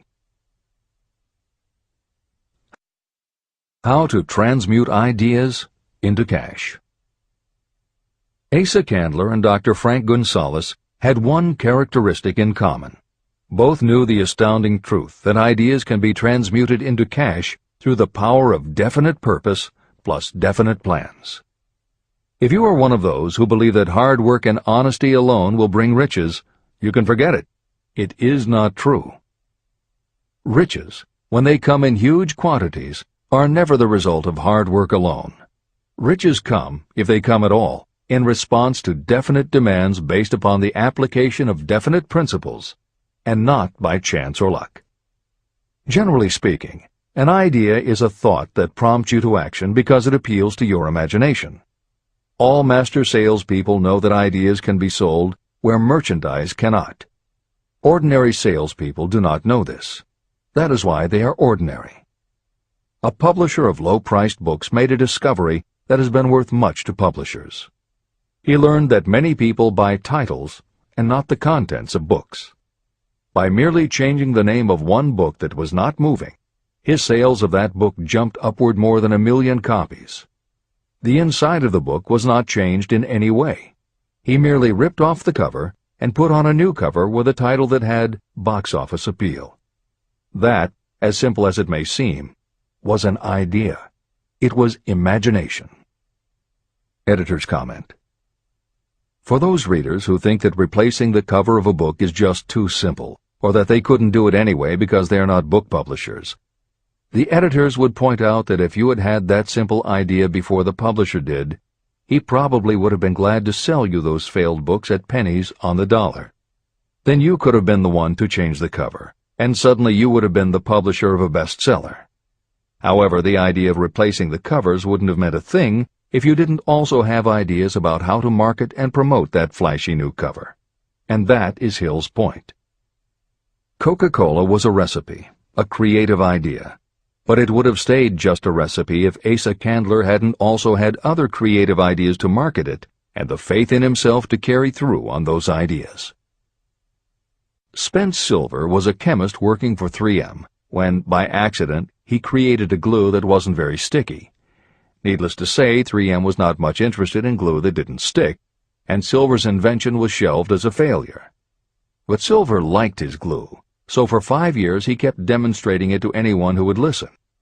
Nobody did, until Arthur Fry, who worked in the tape division at 3M, found that when he was at choir practice, he kept losing his place in the hymnal because the pieces of paper he used to mark his place slipped down or fell out of the book. A little of Silver's not very sticky glue on the slips of paper, and they stayed where he wanted them, then peeled off easily when he was done. That was the eureka moment. They had just invented the world's best bookmark, Post-its. But that's not the end of the story, or the end of the imaginative ideas that were needed to make Post-its happen. Fry would also need perseverance. First, he had to convince the engineers to solve production problems, and to do it, he knocked a hole in his basement wall so he could install a prototype of the production equipment. He stuck with it, and finally, 2 years later, 3M gave the project to their marketing department. The marketing experts put together ads and brochures selling this sticky notepad idea and rolled it out in a 4-city test. The results were a disaster. Nobody got it, so nobody bought it. Who would pay money for scratch paper? The Post-it project was about to be scrapped when Jeffrey Nicholson and Joseph Ramey added their imaginations. Like Silver and Fry, Nicholson and Ramey had faith in the idea because they saw how people in their office fell in love with these little sticky pieces of paper once they started working with them. So Nicholson and Ramey went to Richmond, Virginia, one of the 4 test cities that had failed, and they went up and down the business district, going into offices and giving pads of Post-its to receptionists, secretaries, and anyone else who would listen. Whereas 3M's conventional marketing machinery had failed, Giving Post-its to the people who would actually use them did the trick. Once those Richmond office workers started to use Post-its, it didn't seem like a bad idea at all to pay for scratch paper. They got it, and they bought it. The Richmond test turned from failure to success, and soon Post-its were sticking to everything around the world. Here's another simple idea that imagination turned into success. The story began with a man whose problem was just the opposite of spent silvers. This man had something that stuck too well. George de Mestral was a Swiss mountaineer who went hunting one day with his dog. But when they got home, they were both covered with burrs. The burrs were so difficult to remove that de Mestral put them under a magnifying glass to learn why. He saw that they were covered with tiny hooks which attached themselves to fur and fabric. That was when the flash hit. If burrs stuck where you didn't want them, why couldn't you put tiny hooks on things so they would stick where you did want them? Like everyone else mentioned in this book, de Mestral had an imaginative idea, but that was just the beginning. He also had the faith in himself to keep going when people laughed at his idea, which many did, until he eventually found a French textile plant that would help him do what he wanted. However, even when they finally worked out a way to use cotton fabric to make what they called locking tape, they couldn't afford to mass-produce it. And that's when de Mestral accidentally discovered that when you sew nylon under infrared light, it naturally made little hooks. Now they could manufacture it economically. All they needed was a name. One side was fuzzy like velvet, and the other side was crochet, the French word for hook. Take half vel and half crow, combine it with imagination. The result is Velcro, and a Swiss mountaineer becomes a business tycoon. The Sony Corporation once tried to make a very small stereo tape recorder that would work with standard-size cassettes, but they couldn't do it. They could make a small playback machine, but at the time the electronics needed to also make it a recording machine just couldn't be made small enough. They concluded that the design was a failure. Then one day Sony's honorary chairman, Masaru Ibuka, walked into the laboratory and saw that a few of the engineers were using the prototypes of the failed tape recorder to listen to music tapes. They didn't seem to care that it couldn't record. They just liked to be able to walk around listening to their favorite music. Then came the imaginative idea that made all the difference. Ibuka remembered that another division was working on lightweight headphones. That was the flash. Ibuka's imagination made the connection that the rest of the engineers had not. In Ibuka's view, they hadn't made a failed recorder. They had created a successful private stereo listener. They added the headphones, named it the Walkman, and it revolutionized both the music business and the electronics industry. Clarence Saunders was a grocery clerk in a small southern retail store. One day he was standing with a tray in his hands waiting his turn in a cafeteria. He had never earned more than $20 a week before then, and no one had ever noticed anything about him that indicated unusual ability, but something took place in his mind as he stood in the line of waiting people that put his imagination to work. That was when he came up with the idea that this same self-serve concept would also work at the grocery store. Clarence Saunders took the idea to his boss. Naturally, his boss told him he was crazy. So Clarence Saunders quit his job, went out and did what he needed to do to raise the money, and opened the first self-serve grocery store. He called it Piggly Wiggly, and Clarence Saunders, the $20-a-week grocery clerk, rapidly became the multi-million-dollar chain store groceryman of America. Sylvan Goldman was the owner of a number of Piggly Wiggly stores in Oklahoma, and like any good businessman, he spent a lot of time watching his customers go up and down the aisles, putting their choices into their baskets or net shopping bags. One night, while trying to figure out how to get his customers to buy more at one time, he found himself staring at a basket sitting on the seat of a wooden folding chair. Eureka! He called in his mechanic, Fred Young. They put some wheels on the bottom of the legs, added another basket below the seat, and the shopping cart was born. As this edition is being readied for publication, there are about 35 million shopping carts in America, and approximately 1.25 million new carts are sold each year. Thomas Stemberg, whom we also mentioned earlier, was another supermarket executive who watched his customers as they shopped. By this time, shopping carts were well established in supermarkets, and it was because his customers were pushing shopping carts up and down the aisles that he got his flash of inspiration. He was so sure of his idea that he convinced another supermarket executive, Leo Kahn, to join him.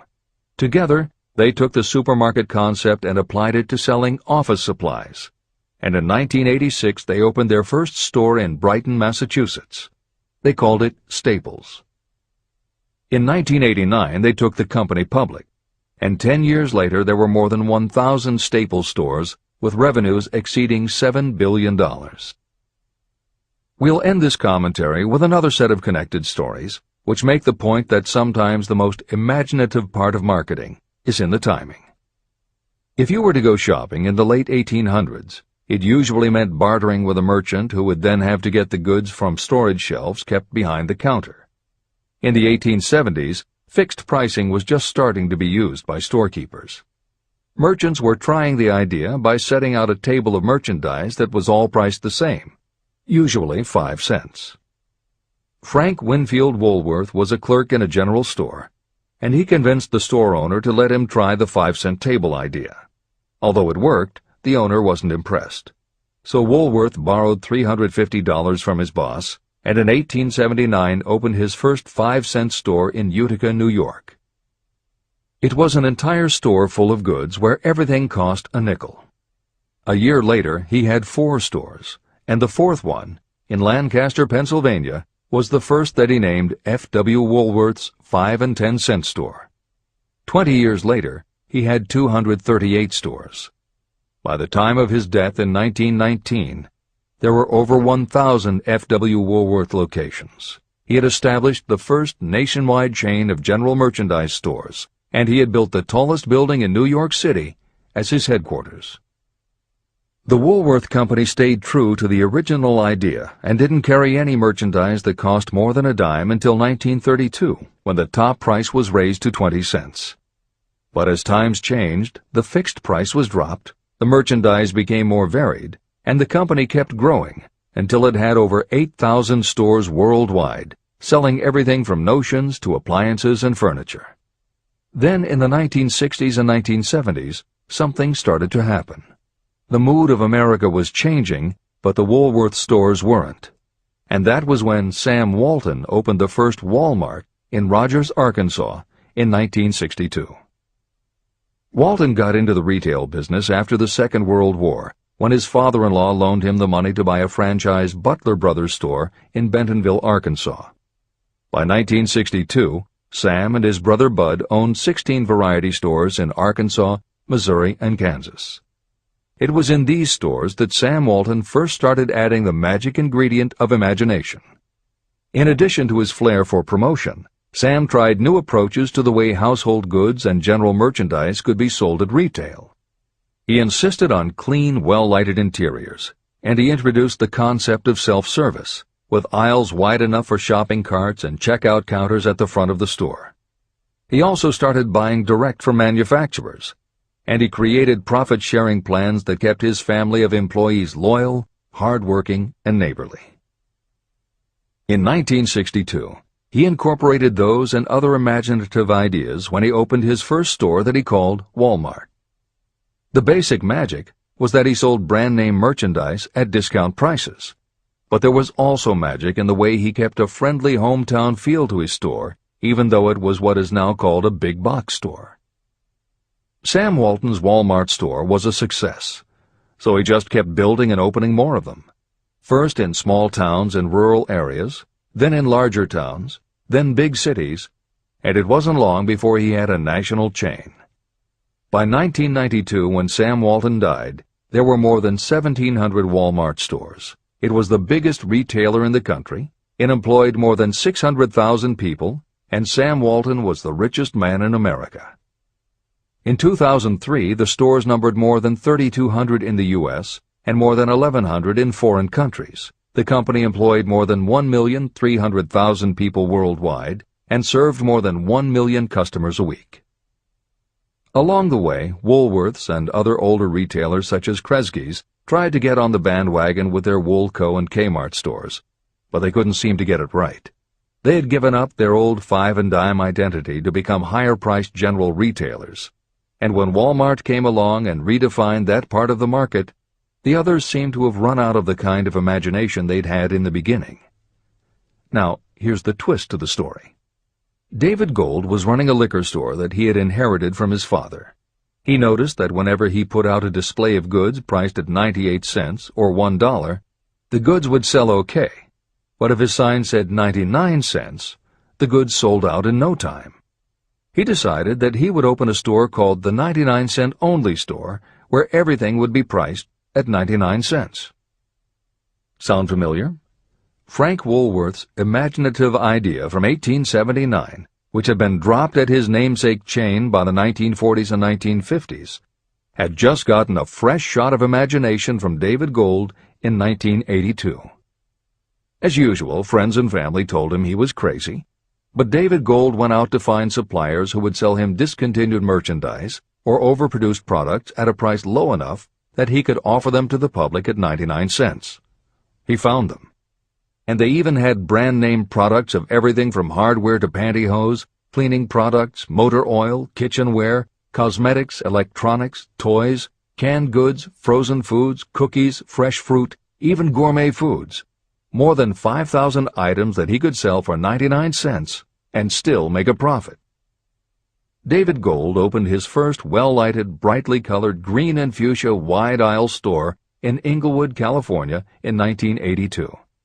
By 2003, he had 142 stores in California, Nevada, and Arizona, and he was listed on the Forbes 400 as having earned a personal fortune estimated at more than $650 million. As Napoleon Hill wrote elsewhere about the creation of Piggly Wiggly, where in this story do you see the slightest indication of something that you could not duplicate? The plan, which made millions of dollars for its originator, was a very simple idea that anyone could have adopted, yet considerable imagination was required to put the idea to work in a practical sort of way. The more simple and easily adapted an idea is, the greater is its value, as no one is looking for ideas that are involved with great detail or are in any way complicated. This is the end of the editor's comments. There is no standard price on ideas. The creator of ideas sets his or her own price, and if they are smart, they get it. The story of practically every great fortune starts with a day when a creator of ideas and a seller of ideas got together and worked in harmony. Carnegie surrounded himself with men who could do what he could not do, men who created ideas and men who put ideas into operation, and that was what made him and the others fabulously rich. Millions of people go through life hoping for favorable breaks. Perhaps a favorable break can get you an opportunity, but the safest plan is not to depend upon luck. It was a favorable break that gave me the biggest opportunity of my life, but more than 20 years of determined effort had to be devoted to that opportunity before it became an asset. The break consisted of my good fortune in meeting and gaining the cooperation of Andrew Carnegie. On that occasion, Carnegie planted in my mind the idea of organizing the principles of achievement into a philosophy of success. Millions of people have profited by the discoveries made in the years of research, and fortunes have been accumulated through the application of the philosophy. The beginning was simple. It was an idea that anyone might have developed. The favorable break came through Carnegie. But what about the determination, definiteness of purpose, and the desire to attain the goal, and the persistent effort of all those years of research? It was no ordinary desire that survived disappointment, discouragement, temporary defeat, criticism, and the constant reminding that I was wasting my time. It was a burning desire, an obsession. When the idea was first planted in my mind by Mr. Carnegie, it was coaxed, nursed, and enticed to remain alive. Gradually, the idea became a giant under its own power, and it coaxed, nursed, and drove me. Ideas are like that. First you give life and action and guidance to ideas. Then they take on a power of their own and sweep aside all opposition. Ideas are intangible forces. but they have more power than the physical brains that give birth to them. They have the power to live on after the brain that creates them has returned to dust. Tell the world what you intend to do, but first, show it. Chapter 8. Organized Planning. The crystallization of desire into action. The sixth step toward riches. You have learned that everything we create or acquire begins in the form of desire. Desire is taken on the first lap of its journey from the abstract to the concrete in the workshop of the imagination, where plans for its transition are created and organized. In Chapter 3, Desire, you were instructed to take 6 practical steps to begin translating your desire for money into its monetary equivalent. One of the steps you must take is the formation of a definite, practical plan or plans through which this transformation may be made. Following are the basic instructions for making practical plans. Ally yourself with a group of as many people as you may need for the creation and carrying out of your plan or plans for the accumulation of money, making use of the mastermind principle. Compliance with this instruction is absolutely essential. Do not neglect it. Editor's comment: the Mastermind Alliance is built of 2 or more minds working actively together in perfect harmony toward a common goal. This concept was introduced in Chapter 6, Specialized Knowledge, and is described in more detail in Chapter 11, The Power of the Mastermind. This is the end of the editor's comment. Before forming your Mastermind Alliance, decide what advantages and benefits you may offer the individual members of your group in return for their cooperation. No one will work indefinitely without some form of compensation. No intelligent person should request or expect another to work without adequate compensation, although this may not always be in the form of money. Arrange to meet with the members of your mastermind group at least twice a week, and more often if possible, until you have jointly perfected the necessary plan or plans for the accumulation of money. Maintain perfect harmony between yourself and every member of your mastermind group. If you fail to carry out this instruction to the letter, you may expect to meet with failure. The mastermind principle cannot work where perfect harmony does not prevail. Keep in mind these facts. You are engaged in an undertaking of major importance to you. To be sure of success, you must have plans that are faultless.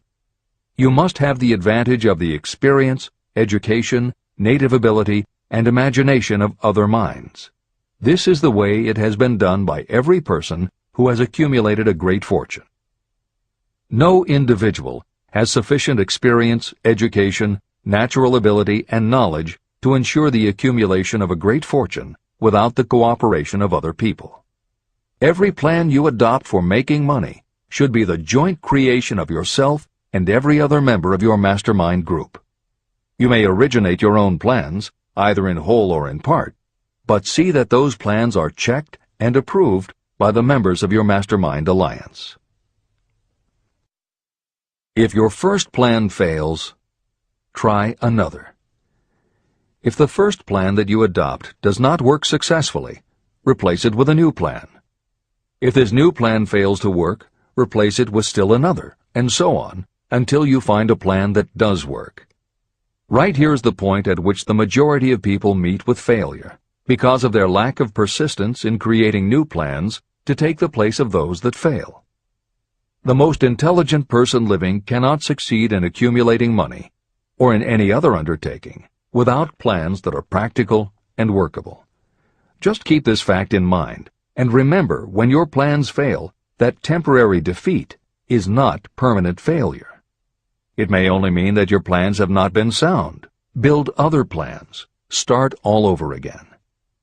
Temporary defeat should mean only one thing: the certain knowledge that there is something wrong with your plan. Millions of people go through life in misery and poverty because they lack a sound plan through which to accumulate a fortune. Your achievement can only be as good as the plans you make. You are never whipped until you quit in your own mind. James J. Hill, who was the greatest railroad builder of them all, met with temporary defeat when he first tried to raise the capital needed to build the Great Northern Railroad from the east to the west. But he turned defeat into victory through new plans.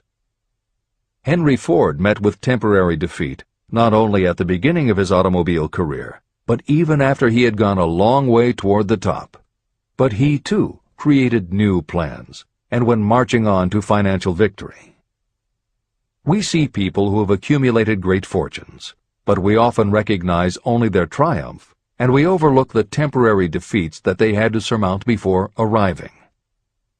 No follower of this philosophy can reasonably expect to accumulate a fortune without experiencing temporary defeat. When defeat comes, accept it as a signal that your plans are not sound. Rebuild those plans and set sail once more toward your goal. If you give up before your goal has been reached, you're a quitter. A quitter never wins, and a winner never quits.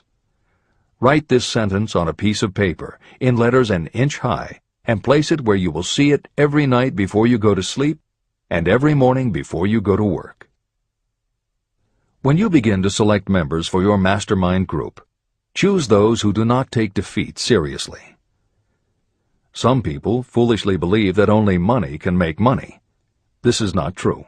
Desire, transmuted into its monetary equivalent through the principles in this book, is the way money is made. Money, of itself, is nothing but inert matter. It cannot move, think, or talk, but it can hear when someone who desires it calls it to come.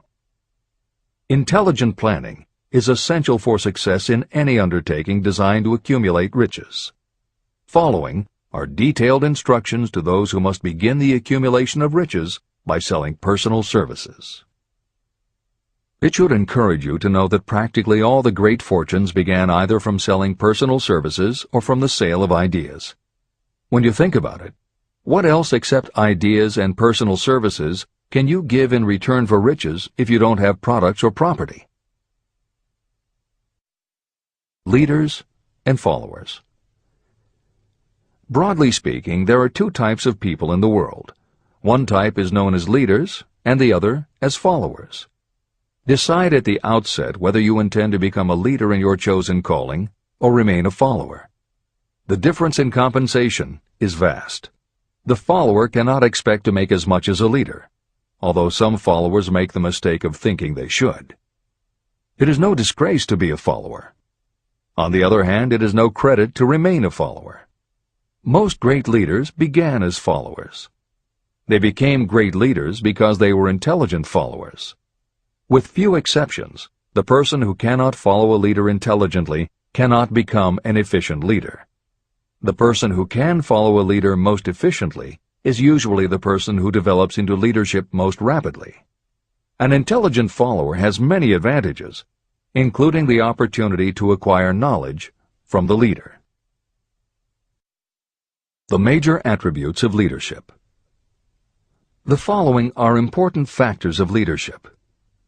1. Unwavering courage based upon knowledge of yourself and your occupation. No follower wishes to be dominated by a leader who lacks self-confidence and courage. Certainly no intelligent follower will be dominated by such a leader for very long. 2. Self-control. The person who cannot control himself can never control others. Self-control sets a strong example for your followers, which the more intelligent followers will emulate. 3. A keen sense of justice. Without a sense of fairness and justice, no leader can command and retain the respect of their followers. 4.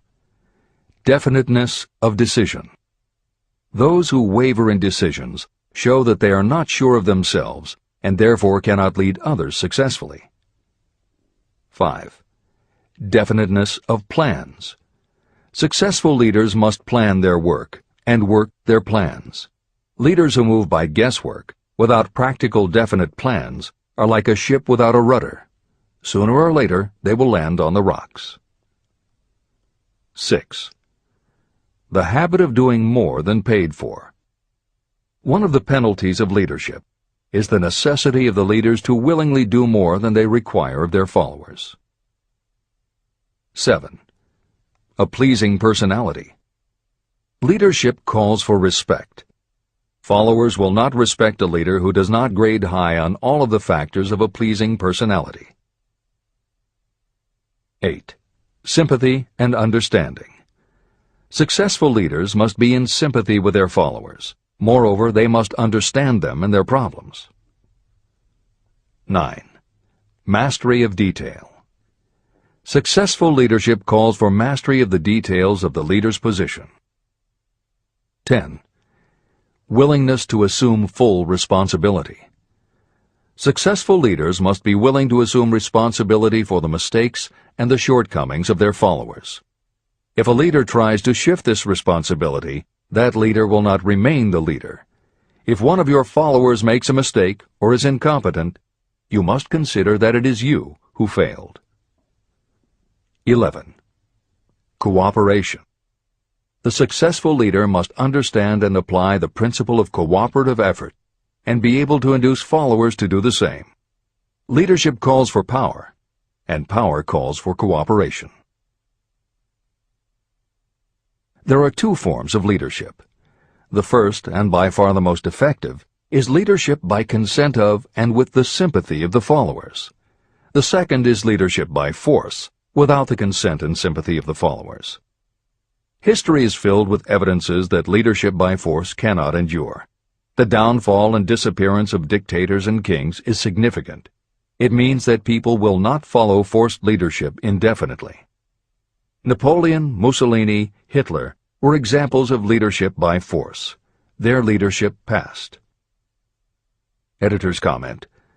The following may also be added to the list: Idi Amin, Francisco Franco, Saddam Hussein, Ferdinand Marcos, Slobodan Milosevic, Juan Perón, General Augusto Pinochet, Pol Pot, General Suharto, the Taliban leaders in Afghanistan, Marshal Josip Broz Tito, Joseph Stalin, and subsequent leaders of the Soviet Union, East Germany, and the other countries in the Communist bloc.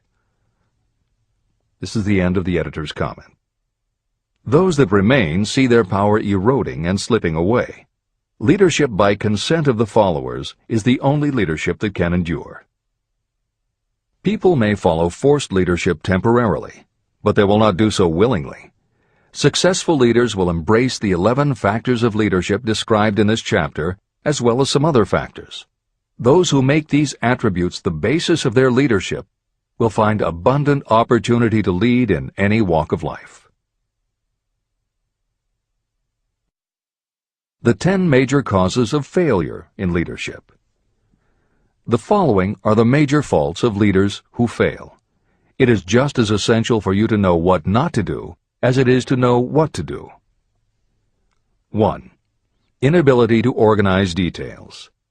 Efficient leadership calls for the ability to organize and master details. No genuine leader is ever too busy to do anything that may be required in the capacity as leader. Whether a leader or follower, when you admit that you are too busy to change your plans or to give attention to any emergency, you are admitting your inefficiency. The successful leader must be the master of all details connected with the position. That means, of course, that you must acquire the habit of relegating details to capable lieutenants.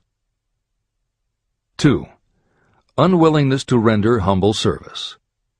Truly great leaders are willing, when occasion demands, to perform any sort of labor that they would ask another to perform. The greatest among ye shall be the servant of all is a truth that all able leaders observe and respect. 3. Expectation of pay for what they know, instead of what they do with what they know. The world does not pay you for what you know, it pays you for what you do, or what you induce others to do. 4. Fear of competition from followers. Leaders who fear that one of their followers may take their position are practically sure to realize that fear sooner or later. Able leaders train understudies to whom they may delegate any of the details of their position. Only in this way can leaders multiply themselves and be at many places and give attention to many things at one time. It is an eternal truth that leaders receive more pay for their ability to get others to perform than they could possibly earn by their own efforts. An efficient leader may, through knowledge of the job and a magnetic personality, greatly increase the efficiency of others and get them to render more service and better service than they could render without the leader's guidance. 5. Lack of imagination. Without imagination, the leader is incapable of meeting emergencies or of creating plans by which to guide followers efficiently. 6. Selfishness. Leaders who claim all the honor for the work of their followers are sure to be met by resentment. The really great leader claims none of the honors.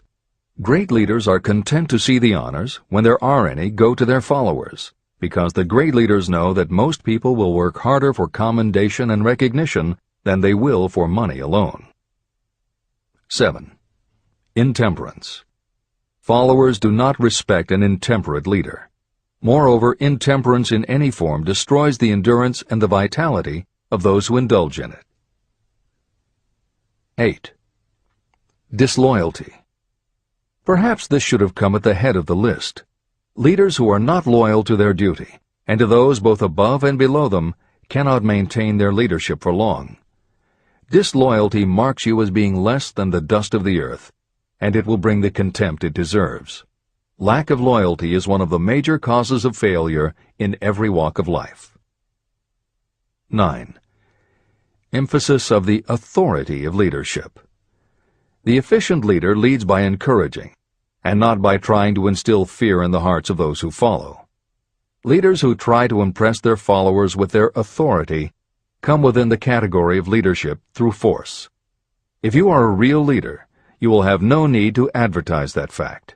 It is apparent in your conduct, by your sympathy, understanding, fairness, and a demonstration that you know your job. 10. Emphasis of title. Competent leaders require no title to give them the respect of their followers. Leaders who make too much of their titles generally have little else to emphasize. The doors to the office of the real leader are open to all and free from formality or ostentation. These are among the most common causes of failure in leadership. Any one of these faults is sufficient to cause failure. Study the list carefully if you aspire to leadership, and make sure that you are free of these faults. Editor's comment.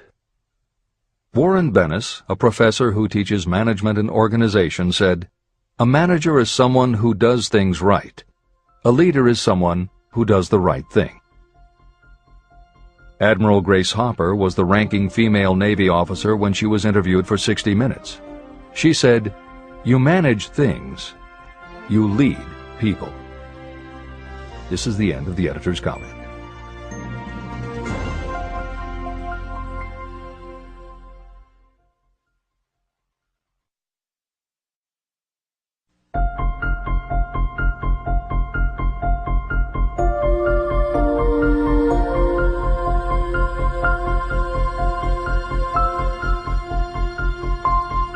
When and how to apply for a position. The information described here is the net result of many years of experience, during which thousands of men and women were helped to market their services effectively. Editor's comment. The Internet, email, and faxed resumes have radically changed the way employers search for new employees, and the way that most people apply for jobs. However, Think and Grow Rich was never intended for most people. It was written for those who want to stand out. If you are such a person, the editors of this revised and updated edition strongly advise that you give serious thought to each of the following suggestions about how to apply for a position and how to prepare a resume. If you are tempted to think the suggestions are too obvious, simplistic, or out of date, we assure you they are not. In those instances where it is appropriate to update the material, we have added commentary. This is the end of the editor's comment. 1. Employment agencies. Care must be taken to select only reputable companies that can show adequate records of achievement of satisfactory results. Editor's comment. As anyone in the job market knows, Today, employment agencies range from companies that supply temporary office help to headhunters who connect high-level executives with companies seeking experienced management talent. If you are seeking a mid to upper-level position, the old adage that you get what you pay for is particularly true. This is the end of the editor's comment. 2. Advertising in newspapers, trade journals, magazines. Classified advertising may produce satisfactory results for those applying for entry-level, clerical, or salaried positions. For those seeking executive positions, a well-written and well-designed display ad, though more expensive, may be more desirable. The copy should be prepared by an expert who understands how to inject sufficient selling qualities to produce replies. Editor's comment. For individuals, the display ad approach is not very common in the contemporary job market. But for that reason, if you are sure of the position you want, a well-written and well-designed ad selling yourself and placed in the right trade paper or industry journal might be just the thing to get the attention you want. However, if you attempt this approach, be prepared that it will be an expensive experiment. In effect, you will have gone into the advertising business, and it is a rule of thumb in advertising that a single ad rarely sells anything. It usually requires multiple exposures before the buyer, the potential employer, is motivated to buy, hire, a product, you. This is the end of the editor's comment. 3. Personal letters of application. These should be directed to particular firms or individuals that could need the kind of service or experience you have to offer. Letters should be neatly typed always and signed by hand. You should include a complete resume or outline of your qualifications. Both the letter of application and the resume should be prepared by an expert. Editor's comment. In the contemporary job market, sending a letter of application when no job has been advertised can in fact be a very successful approach. But this is only for those who truly know what they want and will take the time to prepare a convincing presentation. Managers in a position to hire always have an eye out for good prospective employees. If they receive a well-constructed and intriguing presentation that clearly states you are interested in a position whenever one is available, it will not be thrown away. And the first thing good managers do when a position comes open is go to their files. When that happens, if your presentation made a good and convincing impression, it will be there. The only question is, are you willing to make yourself available when they are ready for you? If you are just blanketing everyone with a stock letter in hopes of getting a job, it very likely won't work. This approach is not for someone looking for a job. This approach is only for those who really want a specific career. This is the end of the editor's comment. 4. Application in person. In some instances, it may be more effective if the applicant personally offers his or her services to prospective employers, in which event a complete written statement of qualifications for the position should be presented, as prospective employers will often wish to discuss your record with associates. Editor's comment. Asking for an interview when no job has been advertised is an even stronger statement that you know what you want and you are serious about working in a particular industry. If you pursue this approach, keep in mind that you are asking someone to give you their time. Some managers will not be receptive because it does not fit into their company's business practice, and some managers will just find it an annoyance. This approach will work for you only if you are confident that you can make an outstanding impression in person. If you make a strong, positive impression, it will be remembered when an opening is available. This is the end of the editor's comment. 5. Application through personal acquaintances. When possible, the applicant should approach prospective employers through some mutual acquaintance. This method is particularly advantageous in the case of those who seek executive connections and do not wish to appear to be peddling themselves. Information to be supplied in a written resume. A good resume should be prepared as carefully as a lawyer would prepare the brief for a case to be tried in court. Unless the applicant is experienced in the preparation of such briefs, an expert should be consulted for this purpose. When successful businesses want to advertise, they hire specialists who understand the psychology of advertising to sell their products.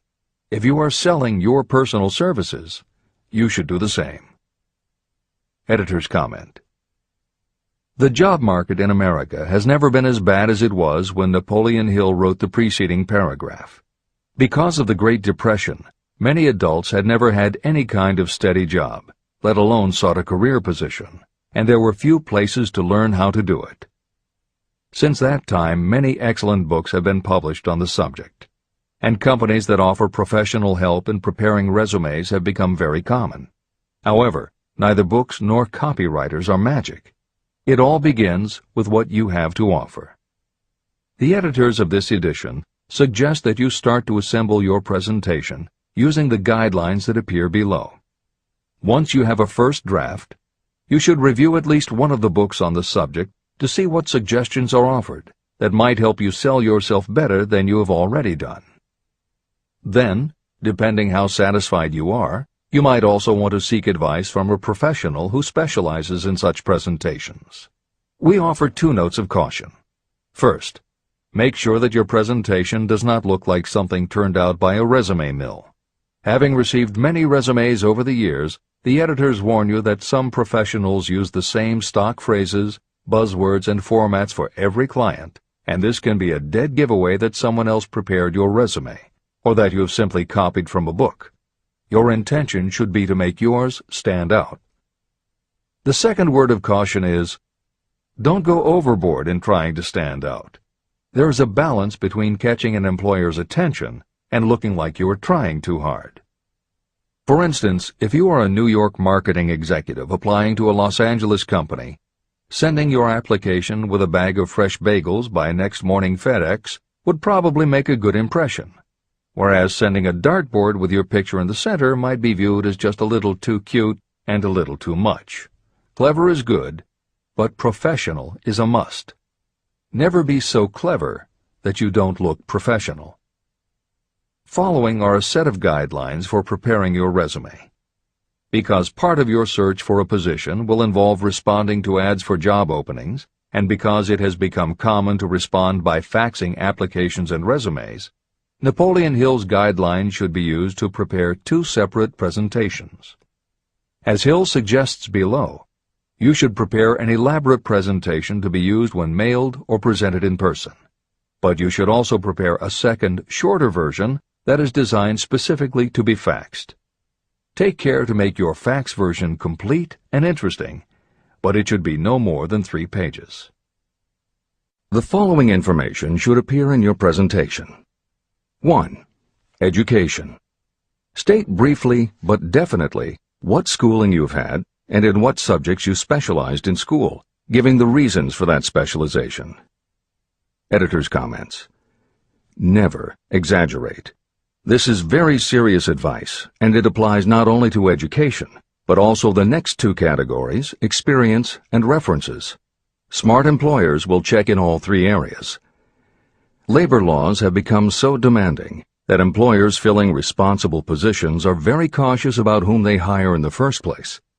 There are rules about such things as the difference between salaried and hourly employment, sexual harassment, what constitutes grounds for dismissal, what questions can and cannot be asked in job interviews, and a host of other things that leave the employer open to potential lawsuits. Consequently, smart employers, the kind you want to work for, will check your education, experience, and references. Also, bear in mind, you are providing information that will follow you for the rest of your career. If you keep up with the news, you know that in recent times even executives headed for the top have been dismissed. Military men have resigned in disgrace. Politicians have been removed from office, and professors have been forced to resign, all because someone looked into their background and found that they had exaggerated their qualifications. This is the end of the editor's comments. 2. Experience. If you have had experience in connection with positions similar to the one you seek, describe it fully. Give the names and addresses of former employers. Be sure to clearly point out any special experience you may have had that would equip you to fill the position you seek. 3. References. Practically every business firm wants to know as much as possible about the background of prospective employees who seek positions of responsibility. Attach copies of letters from former employers, from teachers under whom you studied, and from prominent people whose judgment may be relied upon. 4. Photograph of yourself. Include a recent professional photograph of yourself as a part of your presentation. Editor's comment. In the contemporary job market, this is not a common practice at all. However, from personal experience, the editors of this edition know it can be advantageous. We have received only one such job application, but unquestionably it was the photograph that prompted us to ask the applicant to come in for an interview. If you are confident that your appearance makes a good, professional impression, you may want to consider this unusual approach. There is the danger that you may be seen as vain or self-centered, but it could also be the thing that gives you an edge. This is the end of the editor's comment. 5. Apply for a specific position. Never apply for just a job. That indicates you lack specialized qualifications. 6. State your qualifications for the particular position for which you apply. Give full details why you believe you are qualified for the particular position you seek. This is the most important detail of your application. It will determine, more than anything else, what consideration you receive. 7. Offer to go to work on probation. This may appear to be a radical suggestion, but experience has proved that it seldom fails to win at least a trial. If you are sure of your qualifications, a trial is all you need. Incidentally, such an offer indicates that you have confidence in your ability to fill the position you seek. It is most convincing. Make it clear that your offer is based on your confidence in your ability to fill the position, your confidence in your prospective employer's decision to employ you after the trial period, and your determination to have the position. Editor's comments. As you will learn in Chapter 10, when you read the story of Napoleon Hill's application to Rufus Ayers, Hill gives this advice based on his personal experience. Unfortunately, this is one of those instances where times may have changed so much that the approach is rarely applicable. In today's environment, modern labor laws and business practice may prevent an employer from taking you up on your offer. However, today many companies do have internship programs that allow an employer to test drive employees to see how well they might fit in. This is the end of the editor's comment. 8. Knowledge of your prospective employer's business. Before applying for a position, do sufficient research to familiarize yourself thoroughly with that business and indicate the knowledge you have acquired in this field. This will be impressive because it indicates that you have imagination and a real interest in the position you seek. Editor's comment. When you do this, and you certainly should, bear in mind that you will be talking with people who really know the business. Even by researching extensively, at best you will only know about their business. If you try to appear too knowledgeable or familiar, it may backfire and reveal that you have only a superficial view of the business. Unless you are already working in a particular industry and have insights based on experience, do not be presumptuous. Use your knowledge to indicate that you have taken the time to educate yourself and that you really are interested, but don't try to tell a prospective employer how you would run the business. This is the end of the editor's comment. Remember that it is not the lawyer who knows the most law, but the one who best prepares his case who wins. If your case is properly prepared and presented, your victory will have been more than half won at the outset. Do not be afraid of making your presentation too long. Employers are just as much interested in purchasing the services of well-qualified applicants as you are in securing employment. In fact, the success of most successful employers is due to their ability to select well-qualified lieutenants. They want all the information available. Editor's comment. As noted above, when faxing a resume, it should be no more than 3 pages and should state that you will be pleased to provide a more detailed resume if required. This is the end of the editor's comment. Remember another thing. Neatness in the preparation of your resume and application will indicate that you are a painstaking person. Successful salespeople groom themselves with care. They understand that first impressions are lasting. Your presentation is your sales rep. Give it a good suit of clothes, so it will stand out in bold contrast to anything else your prospective employer ever saw. If the position you seek is worth having, it is worth going after with care. More important, if you sell yourself in a manner that shows off your individuality, you probably will receive more money from the very start than you would if you applied for employment in the usual conventional way. When your resume package has been completed, you should prepare individual and personalized copies for each company or person to whom it will be presented. This personal touch is sure to command attention.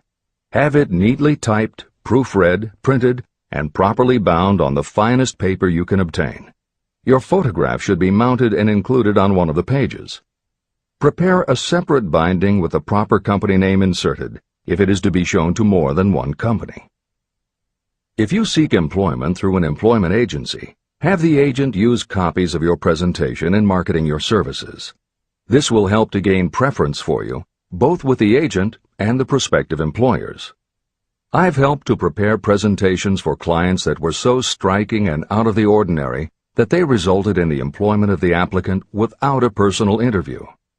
If you want similar results, follow the instructions to the letter, improving upon them however your imagination suggests. Editor's comments. Today, every office supply store offers a wide variety of paper stock, folders, binders, and presentation materials that can be put together in a way that is both unique and professional looking. With all of those possibilities available, if you simply present standard sheets of paper stapled in the corner, the response will very likely be standard too.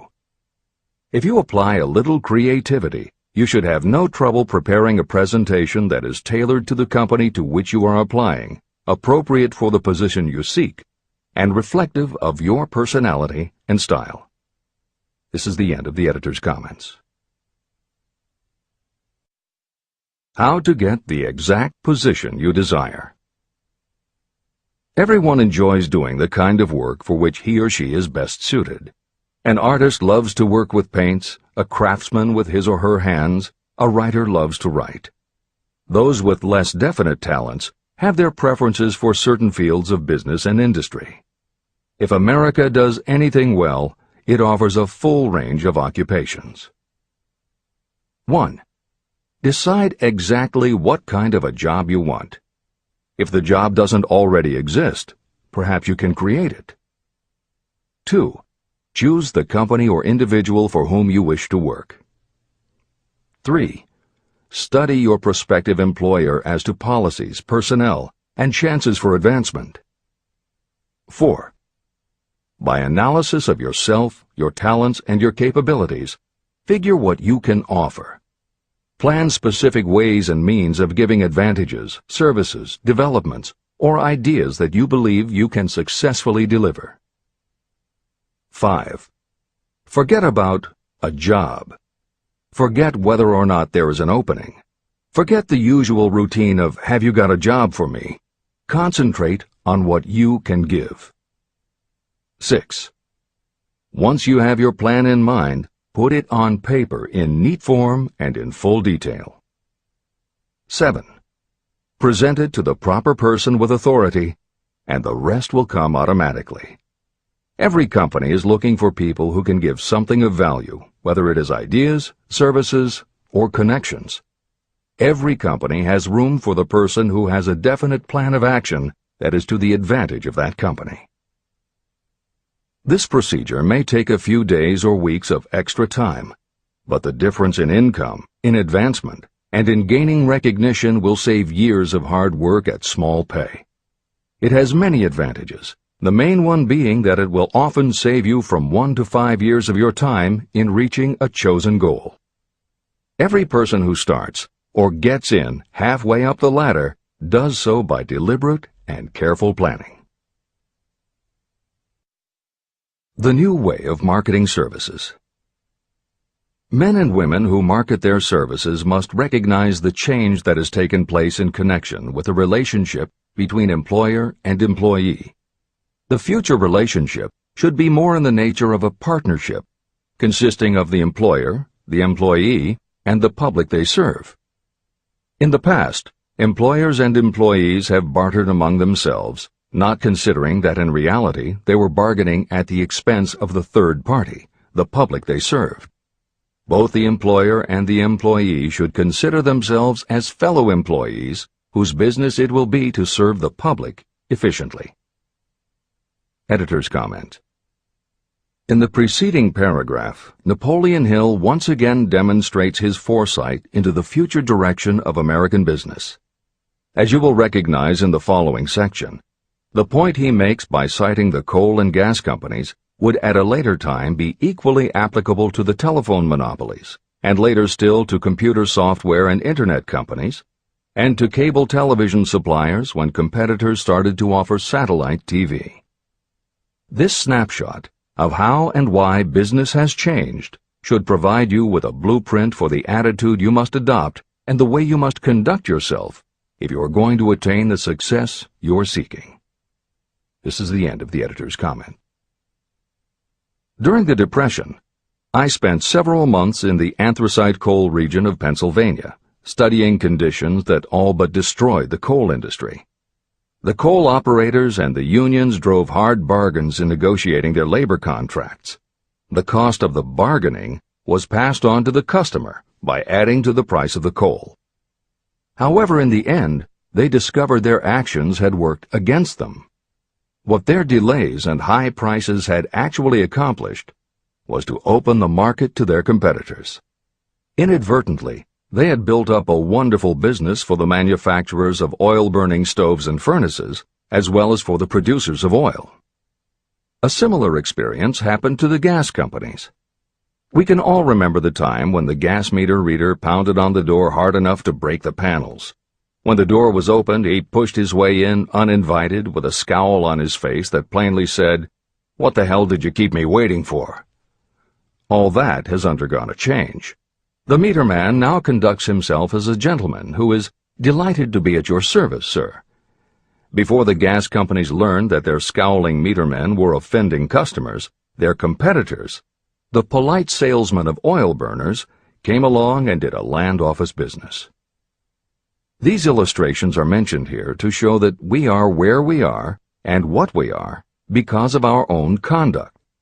If there is a principle of cause and effect that controls business, finance, and transportation, this same principle controls individuals and determines their economic status. Courtesy and service are the watchwords of merchandising today, and they apply to the person who is marketing personal services even more directly than to the employer. In the final analysis, you are employed by the customer. If you fail to serve well, both you and your employer will pay for it by the loss of the privilege of serving. What is your QQS rating? In the preceding, the causes of success in marketing services effectively and permanently have been clearly described. Unless those causes are studied, analyzed, understood, and applied, no one can market services effectively and permanently. Every man or woman must be their own sales force of their personal services. The quality and the quantity of service rendered, and the spirit in which it is rendered, determine the price and the duration of employment. To market your personal services effectively, which means a permanent market at a satisfactory price under pleasant conditions, you must adopt and follow the QQS formula. QQS means that quality plus quantity plus the proper spirit of cooperation equals perfect salesmanship of service. Remember the QQS formula, but do more. Apply it as a habit. Analyze the formula to make sure you understand exactly what it means. Quality of service means the performance of every detail in connection with your position in the most efficient manner possible with the object of greater efficiency always in mind. Quantity of service means the habit of rendering all the service of which you are capable at all times, with the purpose of increasing the amount of service rendered as you develop greater skill through practice and experience. Emphasis is again placed on the word habit. Spirit of service means the habit of agreeable, harmonious conduct, which will induce cooperation from associates and fellow employees. Adequate quality and adequate quantity of service is not sufficient to maintain a permanent market for your services. The spirit in which you deliver service is a strong determining factor in connection with both the price you receive and the duration of your employment. Andrew Carnegie stressed this point in his description of the factors that lead to success in the marketing of personal services. He emphasized again and again the necessity for harmonious conduct. He stressed the fact that he would not retain any man, no matter how great a quantity or how efficient the quality of his work, unless he worked in a spirit of harmony. Mr. Carnegie insisted upon his people working with each other in an agreeable manner. To prove that he placed a high value on this quality, he helped many who met his standards to become very wealthy. Those who did not conform had to make room for others who did. The importance of a pleasing personality has been stressed because it is so important in rendering service in the proper spirit. If you have a personality that pleases, and you render service in a spirit of harmony, these assets often make up for what you may lack in both the quality and the quantity of service you render. Nothing, however, can be successfully substituted for pleasing conduct. The capital value of your services.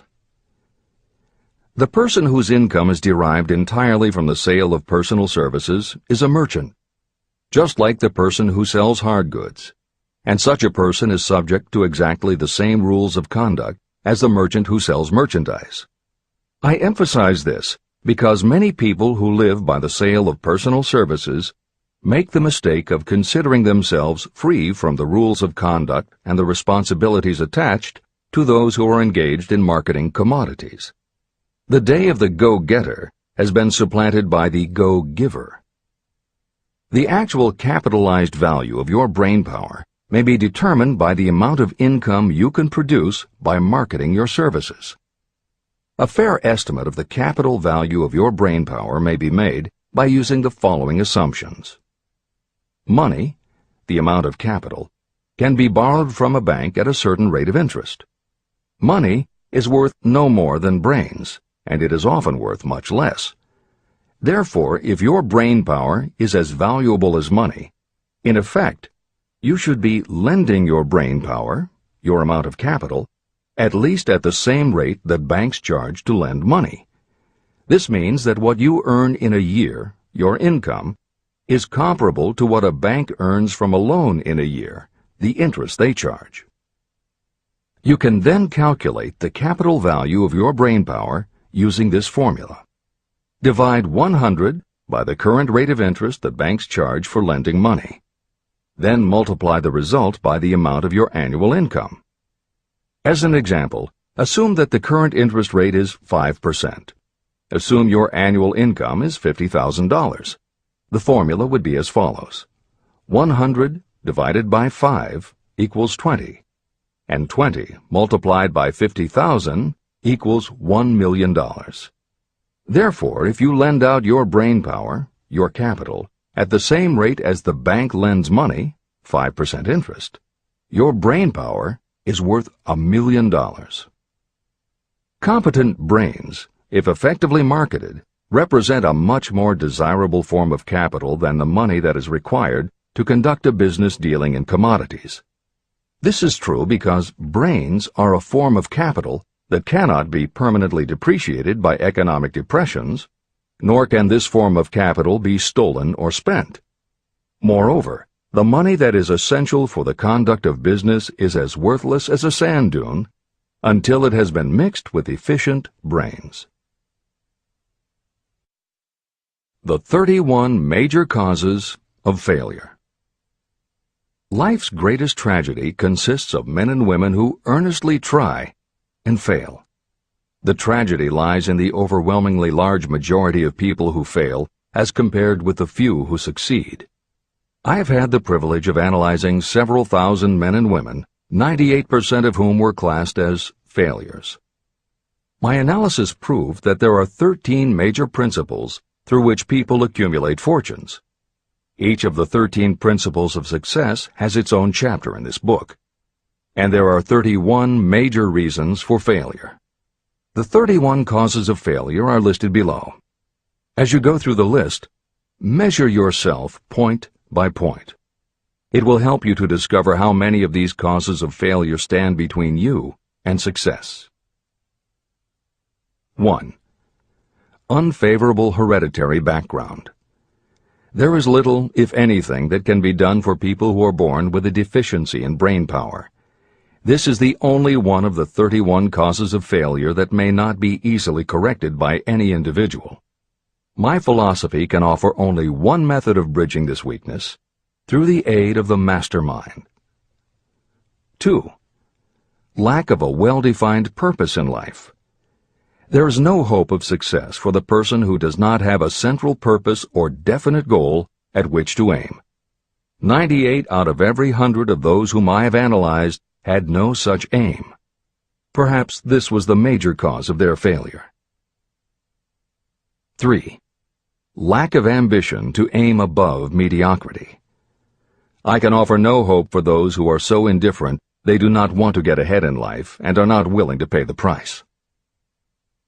4. Insufficient education. This is a handicap that may be overcome with comparative ease. Experience has proven that the best educated people are often those who are self-made or self-educated. It takes more than a college degree to make you a person of education. Any person who is educated has learned to get whatever they want in life without violating the rights of others. Education consists not so much of knowledge, but of knowledge effectively and persistently applied. You are paid not merely for what you know, but for what you do with what you know. 5. Lack of self-discipline. Discipline comes through self-control.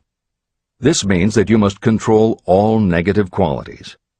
Before you can control conditions, you must first control yourself. Self-mastery is the hardest job you will ever tackle. If you do not conquer yourself, you will be conquered by yourself. By stepping in front of a mirror, you may see both your best friend and your greatest enemy. 6. Ill health. No person may enjoy outstanding success without good health. Many of the causes of ill health are subject to mastery and control. These, in the main, are overeating of foods not conducive to health, wrong habits of thought or negative thinking, wrong use of and overindulgence in sex, lack of proper physical exercise, an inadequate supply of fresh air due to improper breathing. 7. Unfavorable environmental influences during childhood. As the twig is bent, so shall the tree grow. Most people who have criminal tendencies acquire them as the result of bad environment and improper associates during their childhood or youth. Procrastination. This is one of the most common causes of failure. Procrastination stands within the shadow of every human being, waiting its opportunity to spoil your chances of success. Most of us go through life as failures because we are waiting for the time to be right to start doing something worthwhile. Do not wait. The time will never be just right. Start where you stand, work with whatever tools you have at your command, and you will acquire better tools as you go along. 9. Lack of persistence. Most of us are good starters, but poor finishers of everything we begin. People are prone to give up at the first signs of defeat.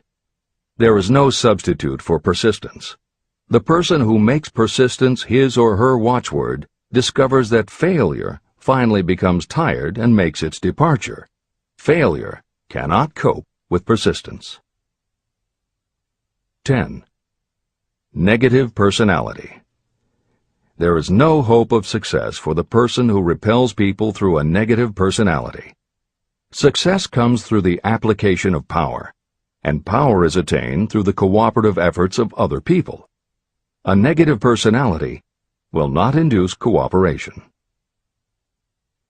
11. Lack of control of sexual urges. Sexual energy is the most powerful of all the stimuli that move people into action. Because it is the most powerful of the emotions, if it is controlled, it can be converted into other creative channels. 12. Uncontrolled desire for something for nothing. The gambling instinct drives millions of people to failure. Evidence of this may be found in the Wall Street stock market crash of 1929, during which millions of people tried to make money by gambling on stock margins. Editor's comments. For those who are not familiar with the stock market and buying on margin, the following is a simplified explanation of what caused the crash of '29. The first thing to understand is that prior to the Great Depression there was widespread optimism about the expanding economy. Businesses were booming, and the people who had invested in those companies were making fortunes almost overnight. When the average person saw how much money was being made, they wanted to get in on it, and there was a way for them to do it. Even average people who didn't have enough ready cash to buy stocks could do so because brokers allowed customers to purchase stocks on margin by making what amounted to a down payment. However, part of the purchase agreement stated that when the brokers called in the margin accounts, which they could do at any time, the customers would have to come up with the rest of the cash immediately to pay the balance owing on the original purchase price. That is why Hill used the term gambling when he referred to the stock market. These average people weren't investing in companies. They were betting on the future rise in value. The idea, in the average person's mind, was that they would only have to scrape together enough to pay the margin, which was a small percentage of the full cost. Then when the price of the stock went up, they would sell, which would give them more than enough money to pay the broker the balance owing on the purchase price, and they could pocket the difference. This worked fine as long as stock prices continued to rise, but when the stock market crashed, the stockbrokers called in the margins, and the people who had bought at prices they really couldn't afford suddenly found that they had to come up with the cash. And that was why so many average people got wiped out in the crash of '29. They gambled money they didn't have by buying on margin.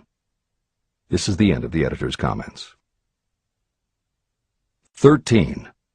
Lack of a well-defined power of decision. Those who succeed reach decisions promptly and change them very slowly. Those who fail reach decisions very slowly and change them frequently and quickly. Indecision and procrastination are twins. Where one is found, the other is also usually found. Kill off this pair before they completely tie you to the treadmill of failure. 14.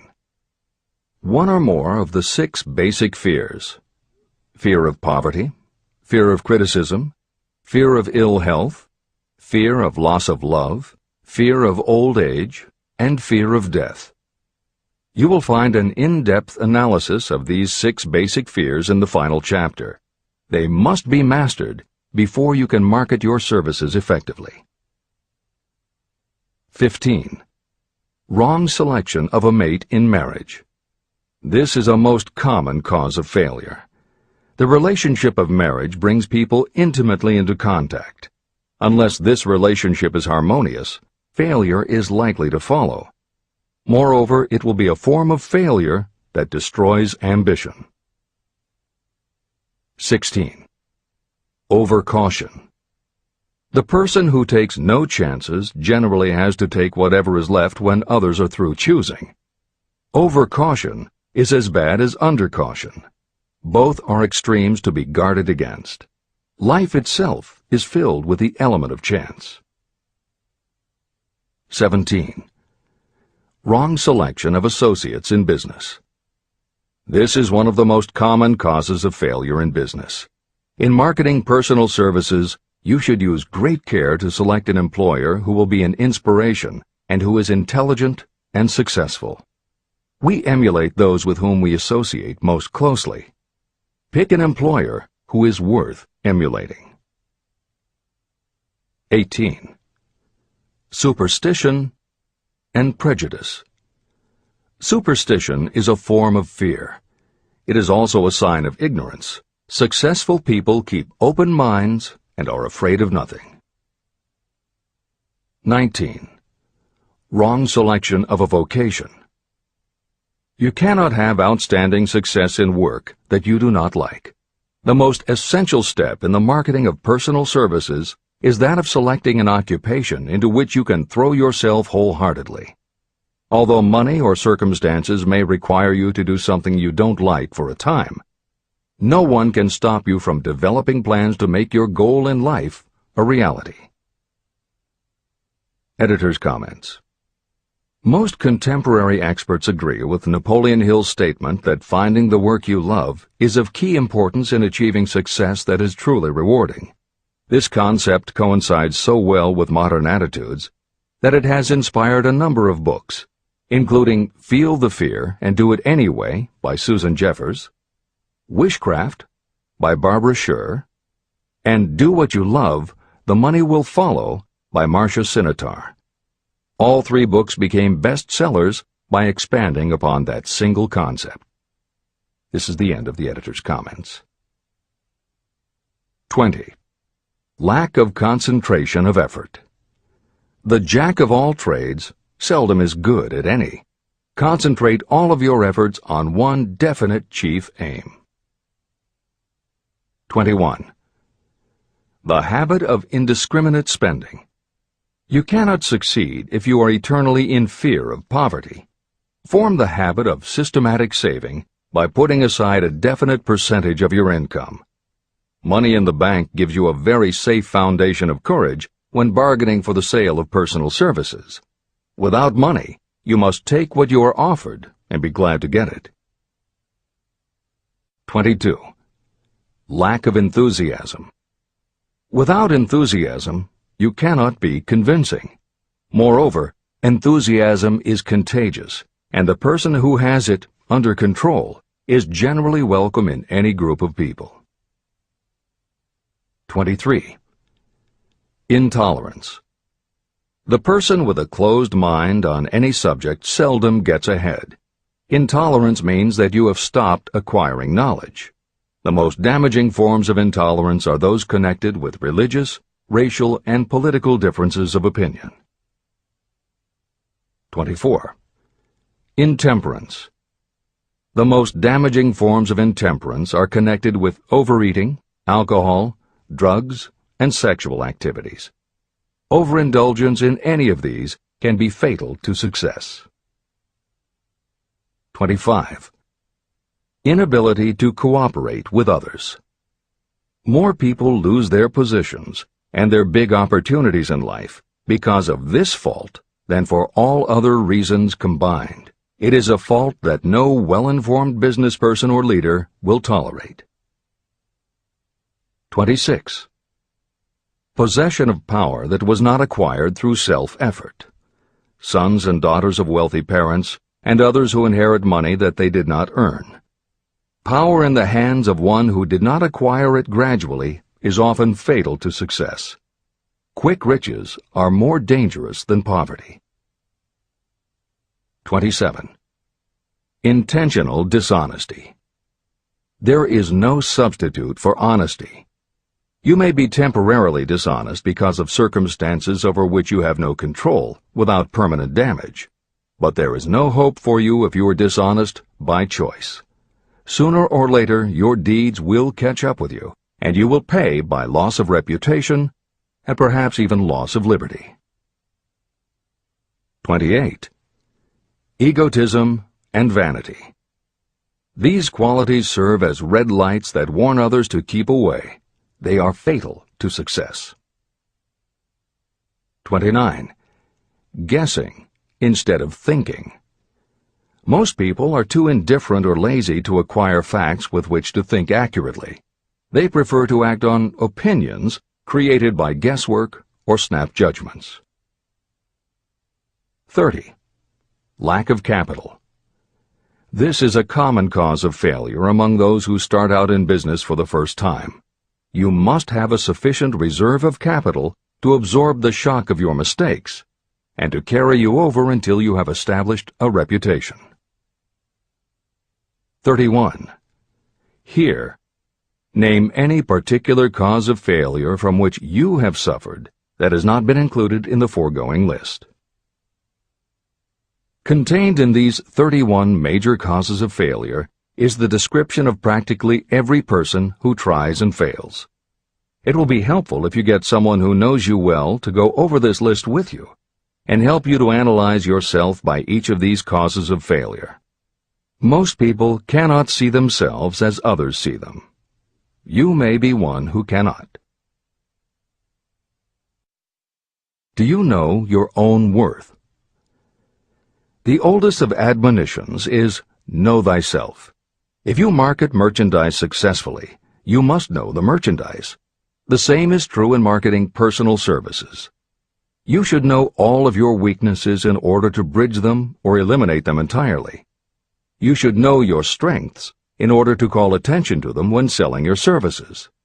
You can know yourself only through accurate analysis. There is a story about a young man applying for a job who was making a good impression until the manager asked him what salary he expected. He replied that he had no fixed sum in mind, lack of a definite aim. The manager then said, "We will pay you all you are worth after we try you out for a week." "I can't accept that," the applicant replied. "I'm already getting more than that where I'm now employed." It may seem funny, but it makes a serious point. Before you even begin to negotiate for a better salary in your present position or begin to seek employment elsewhere, be sure that you are worth more than you now receive. It is one thing to want money. Everyone wants more. But it is something entirely different to be worth more. Many people mistake their wants for their just dues. Your financial wants have nothing whatever to do with your worth. Your value is established entirely by your ability to render useful service or your capacity to induce others to render such service. Take inventory of yourself. Annual self-analysis is essential in the effective marketing of personal services, just like you would take an annual inventory if you were in merchandising. Moreover, your yearly analysis should show a decrease in your faults and an increase in your virtues. You go ahead, stand still, or go backward in life. Your objective should be to go ahead. Annual self-analysis will disclose whether advancement has been made and, if so, how much. It will also disclose any backward steps you may have taken. The effective marketing of personal services requires you to move forward, even if the progress is slow. Your annual self-analysis should be made at the end of each year, so you can include in your New Year's resolutions any improvements that the analysis indicates should be made. Take this inventory by asking yourself the following questions, and by checking your answers with the aid of someone who will not permit you to deceive yourself. Self-analysis questionnaire. 1. Have I attained the goal that I established as my objective for this year? You should work with a definite yearly objective to be attained as a part of your major life objective. 2. Have I delivered service of the best possible quality of which I was capable, or could I have improved any part of this service? 3. Have I delivered service in the greatest possible quantity of which I was capable? 4. Has the spirit of my conduct been harmonious and cooperative at all times? 5. Have I permitted the habit of procrastination to decrease my efficiency, and if so, to what extent? 6. Have I improved my personality, and if so, in what ways? 7. Have I been persistent in following my plans through to completion? 8. Have I reached decisions promptly and definitely on all occasions? 9. Have I permitted any of the 6 basic fears to decrease my efficiency? 10. Have I been either overcautious or undercautious? 11. Has my relationship with my associates in work been pleasant or unpleasant? If it has been unpleasant, has the fault been partly or wholly mine? 12. Have I dissipated any of my energy through lack of concentration of effort? 13. Have I been open-minded and tolerant in connection with all subjects? 14. In what ways have I improved my ability to render service? 15. Have I been intemperate in any of my personal habits? 16. Have I expressed, either openly or secretly, any form of egotism? 17. Has my conduct toward my associates been such that they respect me? 18. Have my opinions and decisions been based upon guesswork or accuracy of analysis and thought? 19. Have I followed the habit of budgeting my time, my expenses, and my income, and have I been conservative in these budgets? 20. How much time have I devoted to unprofitable effort which I might have used to better advantage? 21. How may I rebudget my time and change my habits so I will be more efficient during the coming year? 22. Have I been guilty of any conduct that was not approved by my own conscience? 23. In what ways have I rendered more service and better service than I was paid to render? 24. Have I been unfair to anyone, and if so, in what way? 25. If I had been the purchaser of my own services for the year, would I be satisfied with my purchase? 26. Am I in the right vocation, and if not, why not? 27. Has the purchaser of my services been satisfied with the service I have rendered, and if not, why not? 28. What is my present rating on the fundamental principles of success? Make this rating fairly and frankly, and have it checked by someone who is courageous enough to do it accurately. After you have finished reading through to the end of this book at least once, and you are sure you have assimilated the information in this chapter, you will be ready to create a practical plan for marketing your personal services. In this chapter, you should have found adequate descriptions of every principle essential in planning the sale of personal services. These include the major attributes of leadership, the most common causes of failure in leadership, a description of the fields of opportunity for leadership, the main causes of failure in all walks of life, and the important questions that should be used in self-analysis. This extensive and detailed presentation has been included because it will be needed by you if you are going to earn your riches by marketing your personal services. Those who have lost their fortunes and those who are just beginning to earn money have nothing but personal services to offer in return for riches. Therefore, it is essential that you have real, practical information that you'll need to market your services to best advantage. Complete assimilation and understanding of the information will help you to market your services, and it will help you to become more analytical and capable of judging people.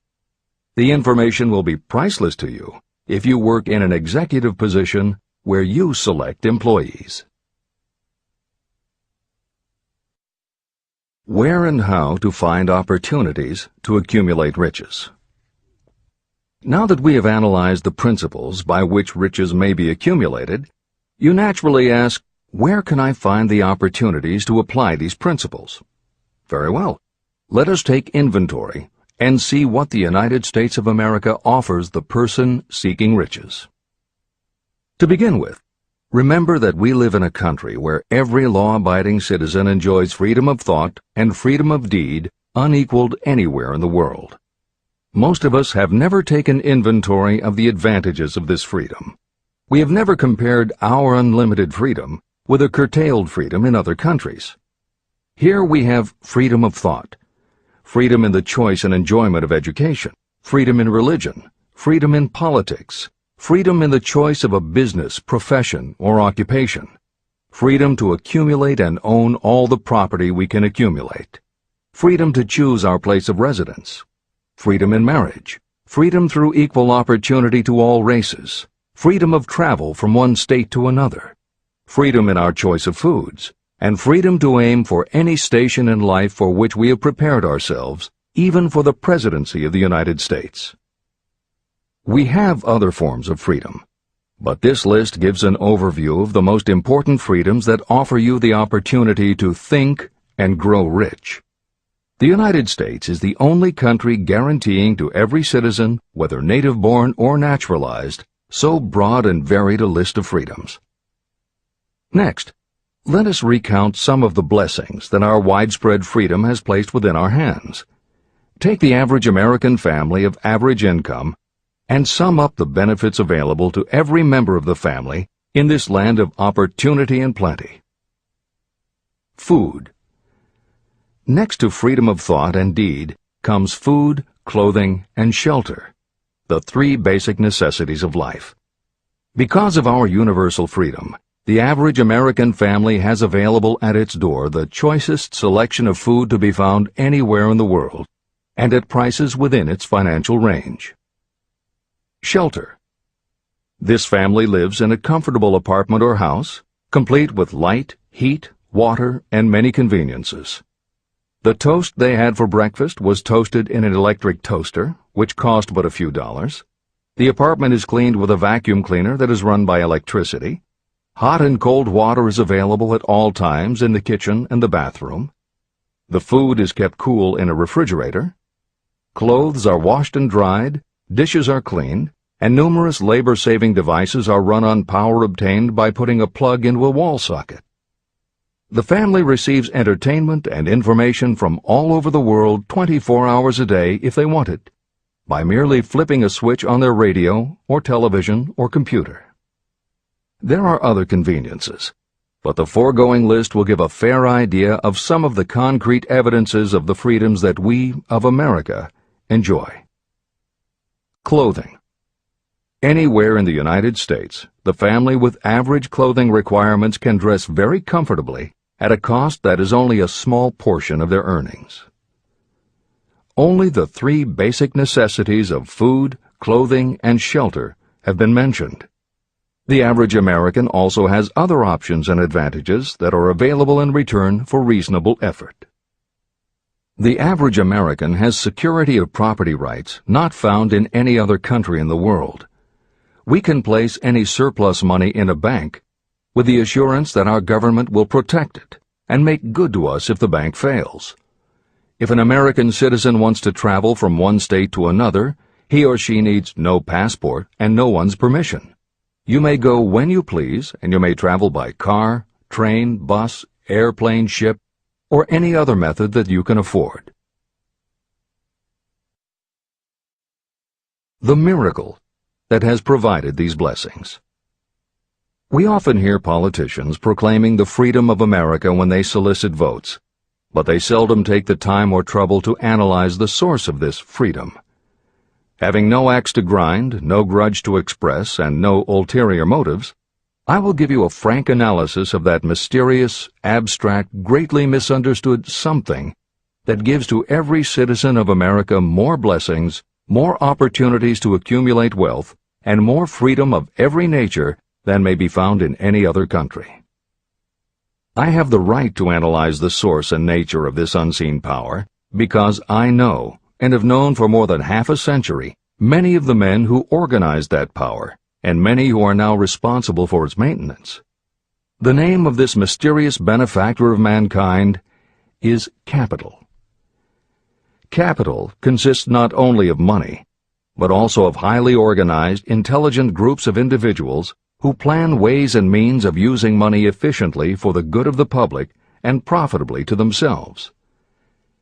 These groups consist of scientists, educators, chemists, inventors, business analysts, publicists, transportation experts, accountants, lawyers, doctors, and other men and women who have highly specialized knowledge in all fields of industry and business. They pioneer, experiment, and blaze trails in new fields of endeavor. They support colleges, hospitals, schools, build good roads, publish newspapers, pay most of the cost of government, and take care of the many details essential to human progress.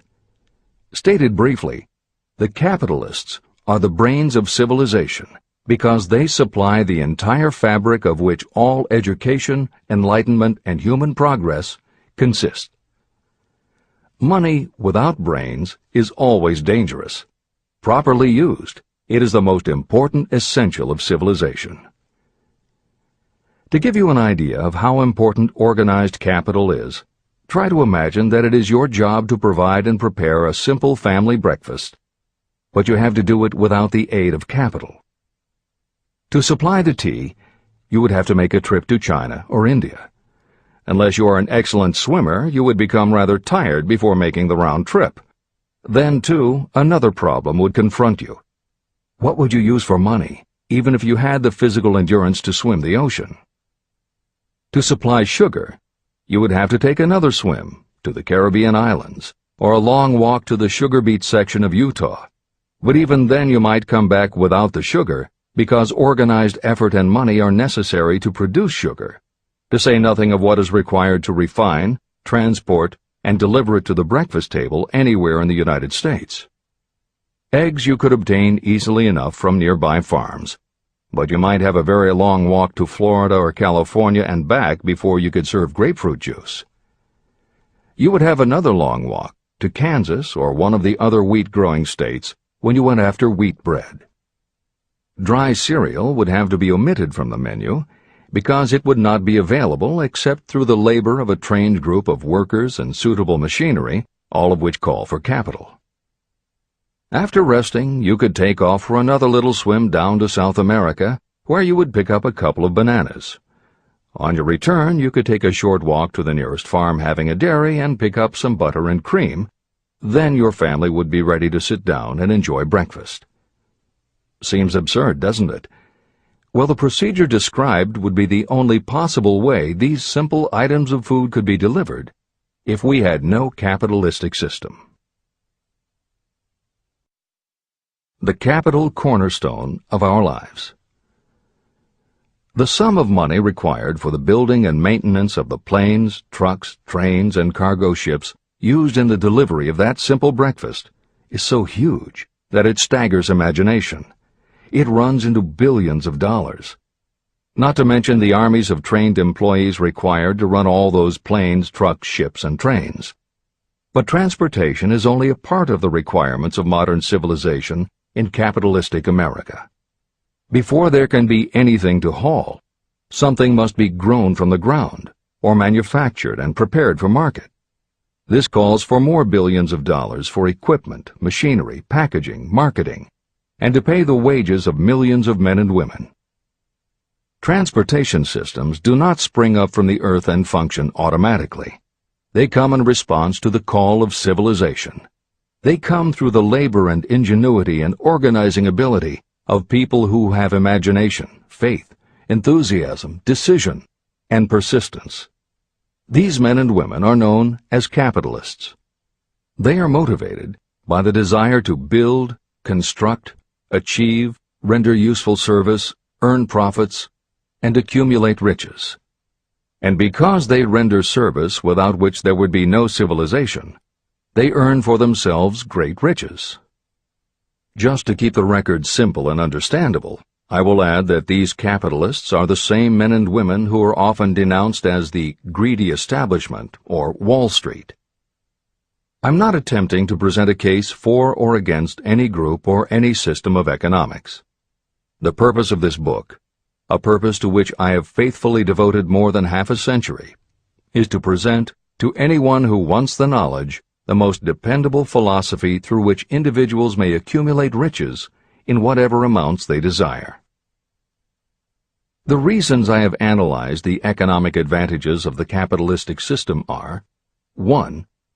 To point out that all who seek riches must recognize and adapt themselves to the system that controls all approaches to fortunes, large or small. 2.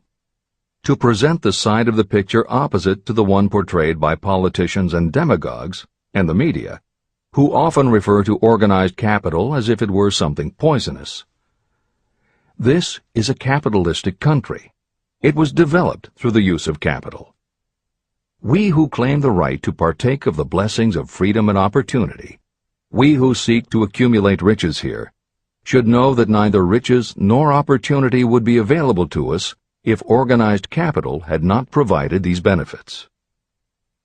There is only one dependable method of accumulating and legally holding riches, and that is by rendering useful service. No system has ever been created by which anyone can legally acquire riches through mere force of numbers, or without giving in return an equivalent value of one form or another. Your opportunities in the midst of riches. America provides all the freedom and all the opportunity to accumulate riches that any honest person may require. When you go hunting for game, you select hunting grounds where game is plentiful. When you are seeking riches, the same rule naturally applies. If it is riches you are seeking, do not overlook the possibilities of a country whose citizens are so rich that women alone spend billions of dollars each year for cosmetics and other beauty products. Do not be in too big a hurry to get away from a country whose men willingly, even eagerly, hand over more billions of dollars annually for football, basketball, baseball, and all the related products that go with these and other sporting events. Only a few of the luxuries and non-essentials have been mentioned, but remember that the business of producing and marketing these few products gives regular employment to many millions of men and women, who receive for their services many millions of dollars monthly, and spend it freely for both the luxuries and the necessities. Especially, remember that behind all this exchange of merchandise and personal services is an abundance of opportunity to accumulate riches. Here our American freedom comes to your aid. There is nothing to stop you or anyone from engaging in any portion of the effort necessary to carry on these businesses. If you have superior talent, training, experience, you may accumulate riches in large amounts. Those not so fortunate may accumulate smaller amounts. Anyone may earn a living in return for a very nominal amount of labor. So there you are. Opportunity has spread its wares before you. Step up to the front, select what you want, create your plan, put the plan into action, and follow through with persistence. Capitalistic America will do the rest. You can depend on this much. Capitalistic America ensures every person the opportunity to render useful service and to collect riches in proportion to the value of the service. The system denies no one this right, but it does not and cannot promise something for nothing. The system itself is irrevocably controlled by the law of economics, which neither recognizes nor tolerates for long getting without giving.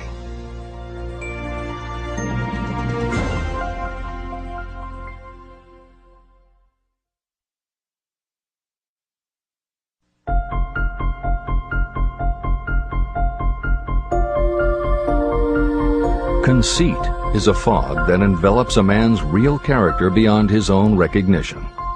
It weakens his native ability and strengthens all his inconsistencies.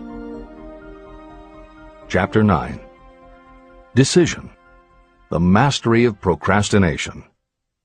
The seventh step toward riches. Analysis of over 25,000 men and women who had experienced failure reveals that lack of decision was near the head of the list of the 31 major causes of failure. Procrastination, the opposite of decision, is a common enemy which practically every person must conquer. You will have an opportunity to test your capacity to reach quick and definite decisions when you finish reading this book and begin to put the principles into action. My analysis of several hundred people who had accumulated fortunes well beyond the $1 million mark disclosed the fact that every one of them had the habit of reaching decisions promptly and of changing these decisions slowly. People who fail to accumulate money, without exception, have the habit of reaching decisions, if at all, very slowly and of changing these decisions quickly and often. One of Henry Ford's most outstanding qualities was his habit of reaching decisions quickly and definitely and changing them slowly. This quality was so pronounced in Mr. Ford that it gave him the reputation of being obstinate. It was this quality that prompted Mr. Ford to continue to manufacture his famous Model T, the world's ugliest car, when all of his advisors and many of the purchasers of the car were urging him to change it. Perhaps Mr. Ford delayed too long in making the change, but the other side of the story is that Mr. Ford's firmness of decision yielded a huge fortune before the change in model became necessary. Some say that Mr. Ford's definiteness of decision was just obstinacy, but even this quality is preferable to slowness in reaching decisions and quickness in changing them. Editor's comments. Henry Ford's consistency extended also to the color of the Model T, 15 million of which in 19 years of production from 1908 to 1927 were made only in black and with little change in the design. Shortly after its introduction, Napoleon Hill met with Ford to talk about the principles of success. According to Hill, in Michael Ritt's biography of Napoleon Hill, A Lifetime of Riches, Henry Ford was cold, indifferent, unenthusiastic, and spoke only when forced to, unless he was talking about his car. Early on, few people other than Carnegie could foresee the success Ford would achieve, which Hill later attributed to Ford's self-control and concentrated effort. At Hill's first meeting with him in 1911, Ford was interested only in talking about the Model T. After Ford took him for a spin around the factory, Hill bought one for $680. This is the end of the editor's comments. Making your own decisions. The majority of people who fail to accumulate the money they need are generally easily influenced by the opinions of others. They permit gossip, rumors, other people's opinions, and the news reporters to do their thinking for them. Opinions are the cheapest commodities on earth. Everyone has a flock of opinions they are ready to tell anyone who will listen. If you are too influenced by other people's opinions when you reach decisions, you will not succeed in any undertaking, much less in that of transmuting your own desire into money. If you are influenced by the opinions of others, you will have no desire of your own. Keep your own counsel. Rely on yourself to reach your own decisions when you begin to put these principles into practice, and follow through on your decisions. Take no one into your confidence except the members of your mastermind group, and be very sure that you choose for your group only those who will be in complete sympathy and harmony with your purpose. Close friends and relatives, while not meaning to do so, often handicap one through opinions. And for some reason, even friends often seem to think that ridiculing you and your plans is funny. Thousands of men and women carry inferiority complexes with them all through life because some well-meaning but ignorant person destroyed their confidence through opinions or ridicule. You have a brain and mind of your own. Use it, and reach your own decisions. If you need facts or information from others to help you reach decisions, acquire the facts or information you need quietly, without disclosing your purpose. It is characteristic of people who have a smattering of knowledge to try to give the impression that they know more than they do. Such people generally do too much talking and too little listening.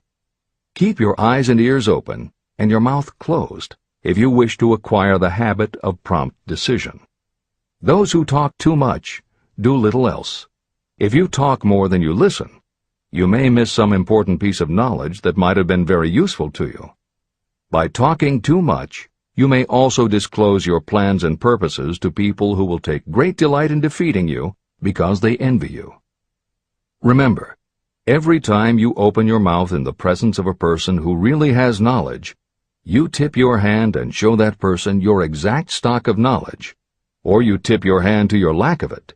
The mark of genuine wisdom is modesty and silence. Keep in mind that every person is, like you, seeking the opportunity to accumulate money. If you talk about your plans too freely, You may be surprised when you learn that some other person has beat you to it by using the plans you bragged about. Let one of your first decisions be to keep a closed mouth and open ears and eyes. As a reminder to yourself, copy the following epigram in large letters and place it where you will see it daily. Tell the world what you intend to do, but first, show it. This is the equivalent of saying that deeds and not words are what count most. The value of decisions depends upon the courage required to render them. The great decisions that served as the foundation of civilization were reached by assuming great risks, which often meant the chance of death. Lincoln's decision to issue his famous Proclamation of Emancipation, which gave freedom to African Americans, was rendered with full understanding that his act would turn thousands of friends and political supporters against him. When the rulers of Athens gave Socrates the choice of disclaiming his teachings or being sentenced to death, Socrates' decision to drink the cup of poison, rather than compromise in his personal belief, was a decision of courage. It turned time ahead 1,000 years and gave to people then unborn the right to freedom of thought and of speech. 56. Who risked the gallows?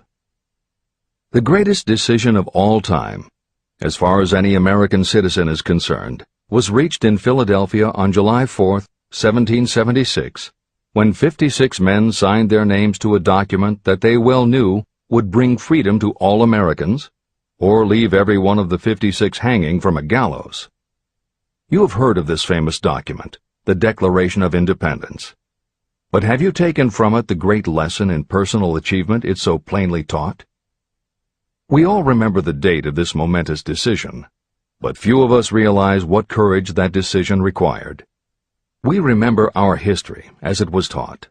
We remember dates and the names of the men who fought. We remember Valley Forge and Yorktown. We remember George Washington and Lord Cornwallis. But we know little of the real forces behind these names, dates, and places. We know even less of that intangible power that ensured freedom long before Washington's armies reached Yorktown. It is nothing short of tragedy that the writers of history have missed entirely even the slightest reference to the irresistible power that gave birth and freedom to the nation destined to set up new standards of independence for all the peoples of the earth. I say it is a tragedy because it is the same power that must be used by every individual who overcomes the difficulties of life and forces life to pay the price asked. Let us briefly review the events that gave birth to this power. The story begins with an incident in Boston on March 5, 1770. British soldiers were patrolling the streets, openly threatening the citizens by their presence. The colonists resented armed men marching in their midst. They began to express their resentment openly, hurling stones as well as epithets at the marching soldiers, until the commanding officer gave orders. Fix bayonets. Charge. The battle was on. It resulted in the death and injury of many. The incident aroused such resentment that the Provincial Assembly, made up of prominent colonists, called a meeting for the purpose of taking definite action. Two of the members of that assembly were John Hancock and Samuel Adams. They spoke up courageously and declared that a move must be made to eject all British soldiers from Boston. Remember this: a decision, in the minds of two men, might properly be called the beginning of the freedom that we of the United States now enjoy. Remember, too, that the decision of these two men called for faith and courage because it was dangerous. Before the assembly adjourned, Samuel Adams was appointed to call on Hutchinson, the governor of the province, and demand the withdrawal of the British troops. The request was granted, and the troops were removed from Boston, but the incident was not closed. It had caused a situation that was destined to change the entire trend of civilization. Richard Henry Lee became an important factor in this story, because he and Samuel Adams corresponded frequently, sharing freely their fears and their hopes concerning the welfare of the people of their provinces. From this practice, Adams conceived the idea that a mutual exchange of letters between the 13 colonies might help to bring about the coordination of efforts so badly needed in connection with the solution of their problems. In March of 1772, 2 years after the clash with the soldiers in Boston, Adams presented this idea to the Assembly. He made a motion that a correspondence committee be established among the colonies, with definitely appointed correspondents in each colony, for the purpose of friendly cooperation for the betterment of the colonies of British America. It was the beginning of the organization of the far-flung power destined to give freedom to you and to me. A mastermind group had already been organized. It consisted of Adams, Lee, and Hancock. The Committee of Correspondence was organized. The citizens of the colonies had been waging disorganized warfare against the British soldiers through incidents similar to the Boston riot, but nothing of benefit had been accomplished. Their individual grievances had not been consolidated under one mastermind. No group of individuals had put their hearts, minds, souls, and bodies together in one definite decision to settle their difficulty with the British once and for all, until Adams, Hancock, and Lee got together. Meanwhile, the British were not idle. They, too, were doing some planning and masterminding, and they had the advantage of having behind them money and organized soldiery. A decision that changed history.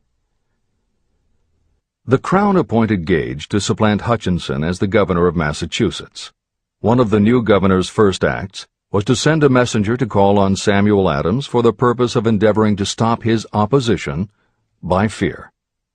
You will best understand the spirit of what happened from this quotation of the conversation between Colonel Fenton, the messenger sent by Gage, and Adams. Colonel Fenton: I have been authorized by Governor Gage to assure you, Mr. Adams, that the governor has been empowered to confer upon you such benefits as would be satisfactory, an obvious endeavor to win Adams by promise of bribing him, upon the condition that you engage to cease in your opposition to the measures of the government. It is the governor's advice to you, sir, not to incur the further displeasure of His Majesty. Your conduct has been such as makes you liable to penalties of an act of Henry VIII, by which persons can be sent to England for trial for treason or misprision of treason at the discretion of a governor of a province. But by changing your political course, you will not only receive great personal advantages, but you will make your peace with the king. Samuel Adams had the choice of two decisions. He could cease his opposition and receive personal bribes, or he could continue and run the risk of being hanged. Clearly, the time had come when Adams was forced to reach, instantly, a decision that could have cost his life. Adams insisted upon Colonel Fenton's word of honor that the colonel would deliver to the governor the answer exactly as Adams would give it to him. Adams' answer: Then you may tell Governor Gage that I trust I have long since made my peace with the King of Kings. No personal consideration shall induce me to abandon the righteous cause of my country. And tell Governor Gage it is the advice of Samuel Adams to him no longer to insult the feelings of an exasperated people. When Governor Gage received Adams' caustic reply, he flew into a rage and issued a proclamation that read, I do hereby, in His Majesty's name, offer and promise His most gracious pardon to all persons who shall forthwith lay down their arms and return to the duties of peaceable subjects, excepting only from the benefit of such pardon Samuel Adams and John Hancock, whose offenses are of too flagitious a nature to admit of any other consideration but that of condign punishment. Adams and Hancock were on the spot. The threat of the irate governor forced the two men to reach another decision, equally as dangerous. They hurriedly called a secret meeting of their staunchest followers. After the meeting had been called to order, Adams locked the door, placed the key in his pocket, and informed all present that it was imperative that a Congress of the colonists be organized, and that no man should leave the room until the decision for such a Congress had been reached. Great excitement followed. Some weighed the possible consequences of such radicalism. Some expressed grave doubt as to the wisdom of so definite a decision in defiance of the Crown. Locked in that room were two men immune to fear, blind to the possibility of failure. Hancock, and Adams. Through the influence of their minds, the others were induced to agree that, through the Correspondence Committee, arrangements should be made for a meeting of the First Continental Congress to be held in Philadelphia, September 5, 1774. Remember this date. It is more important than July 4, 1776. If there had been no decision to hold a Continental Congress, there could have been no signing of the Declaration of Independence. Before the first meeting of the new Congress, another leader, in a different section of the country, was deep in the throes of publishing a summary view of the rights of British America. He was Thomas Jefferson, of the province of Virginia, whose relationship to Lord Dunmore, representative of the Crown in Virginia, was as strained as that of Hancock's and Adams with their governor. Shortly after his famous Summary of Rights was published, Jefferson was informed that he was subject to prosecution for high treason against His Majesty's government. Inspired by the threat, one of Jefferson's colleagues, Patrick Henry, boldly spoke his mind, concluding his remarks with a sentence that shall remain forever a classic. "If this be treason, then make the most of it." It was such men as these who, without power, without authority, without military strength, without money, sat in solemn consideration of the destiny of the colonies, beginning at the opening of the First Continental Congress and continuing at intervals for 2 years, until on June 7, 1776, Richard Henry Lee arose, addressed the chair, and to the startled assembly made this motion: "Gentlemen, I make the motion that these united colonies are, and of right ought to be, free and independent states, that they be absolved from all allegiance to the British Crown, and that all political connection between them and the state of Great Britain is, and ought to be, totally dissolved." The most momentous decision ever placed on paper. Lee's astounding motion was discussed fervently and at such length that he began to lose patience. Finally, after days of argument, he again took the floor and declared in a clear, firm voice, "Mr. President, we have discussed this issue for days. It is the only course for us to follow. Why then, sir, do we longer delay? Why still deliberate? Let this happy day give birth to an American republic. Let her arise, not to devastate and to conquer, but to re-establish the reign of peace and of law." Before his motion was finally voted upon, Lee was called back to Virginia because of serious family illness. But before leaving, he placed his cause in the hands of his friend, Thomas Jefferson, who promised to fight until favorable action was taken. Shortly thereafter, the President of the Congress, Hancock, appointed Jefferson as chairman of a committee to draw up a Declaration of Independence. Long and hard the committee labored on a document that would mean, when accepted by the Congress, that every man who signed it would be signing his own death warrant should the colonies lose in the fight with Great Britain that was sure to follow. The document was drawn, and on June 28th, the original draft was read before the Congress. For several days it was discussed, altered, and made ready. On July 4th, 1776, Thomas Jefferson stood before the Assembly and fearlessly read the most momentous decision ever placed on paper. When in the course of human events it becomes necessary for one people to dissolve the political bands which have connected them with another, and to assume among the powers of the earth the separate and equal station to which the laws of nature and of nature's God entitled them, a decent respect to the opinions of mankind requires that they should declare the causes which impel them to the separation. When Jefferson finished, the document was voted upon, accepted, and signed by the 56 men, every one staking his own life upon his decision to write his name. By that decision came into existence a nation destined to bring to mankind forever the privilege of making decisions.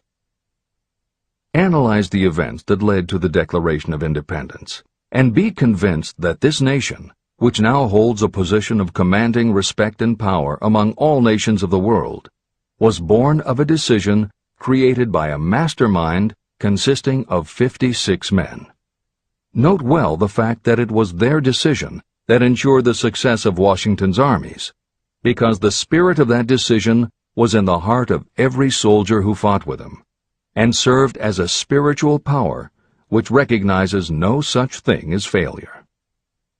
Note also, with great personal benefit, that the power that gave this nation its freedom is the same power that must be used by every individual who becomes self-determining. This power is made up of the principles described in this book. It will not be difficult to detect in the story of the Declaration of Independence at least 6 of these principles: desire, decision, faith, persistence, the mastermind, and organized planning. Know what you want, and you will generally get it. Throughout this philosophy, you'll find the suggestion that thought, backed by strong desire, will transmute itself into its physical equivalent. The story of the founding of America and the story of the organization of the United States Steel Corporation are perfect examples of the method by which thought makes this astounding transformation. In your search for the secret of the method, do not look for a miracle, because you will not find it. You will find only the eternal laws of nature. These laws are available to every person who has the faith and the courage to use them. They may be used to bring freedom to a nation or to accumulate riches. Those who reach decisions promptly and definitely know what they want and generally get it. The leaders in every walk of life decide quickly and firmly. That is the major reason why they are leaders. The world has a habit of making room for the people whose words and actions show that they know where they are going. Indecision is a habit that usually begins when a person is young. It becomes more and more of a habit as the youth goes through grade school, high school, and even through college without definiteness of purpose. The habit of indecision goes with the student into the occupation he or she chooses. Generally, a young person just out of school seeks any job that can be found. Young people take the first job they can find because they have fallen into the habit of indecision. The vast majority of people working today are in the positions they hold because they lack the definiteness of decision to plan a definite position and the knowledge of how to choose an employer. Definiteness of decision always requires courage, sometimes very great courage.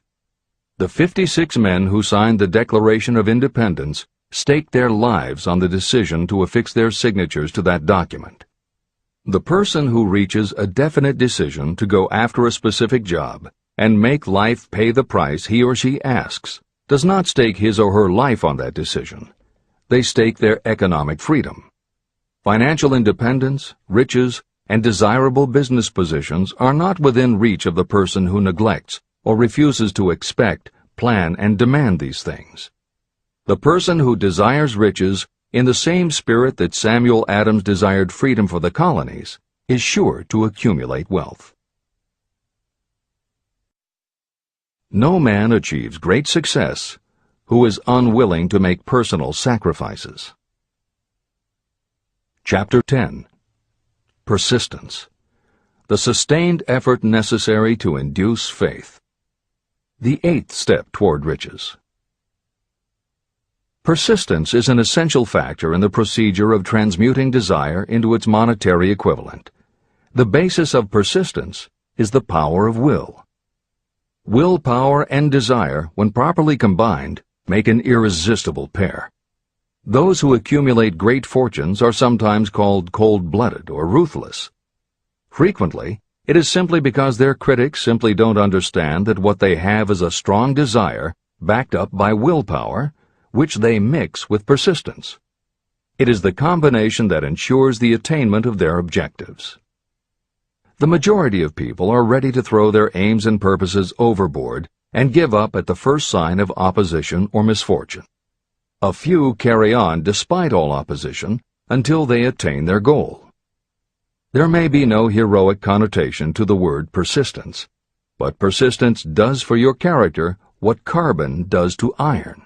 It hardens it to steel. The building of a fortune will involve the application of the entire 13 factors of this philosophy. These principles must be understood, and they must be applied with persistence by all who accumulate money. Your test of persistence. If you are reading this book with the intention of seriously applying the knowledge, the first test of your persistence will come when you begin to follow the 6 steps described in the 3rd chapter. Desire. Unless you are one of the few people who already have a definite goal and a definite plan for its attainment, you may read the instructions, but you will never actually apply them in your daily life. Lack of persistence is one of the major causes of failure. Moreover, my experience with thousands of people has proved that lack of persistence is a weakness common to the majority of people. However, it is a weakness that may be overcome by effort. The ease with which lack of persistence may be conquered will depend entirely upon the intensity of your desire. The starting point of all achievement is desire. Keep this constantly in mind.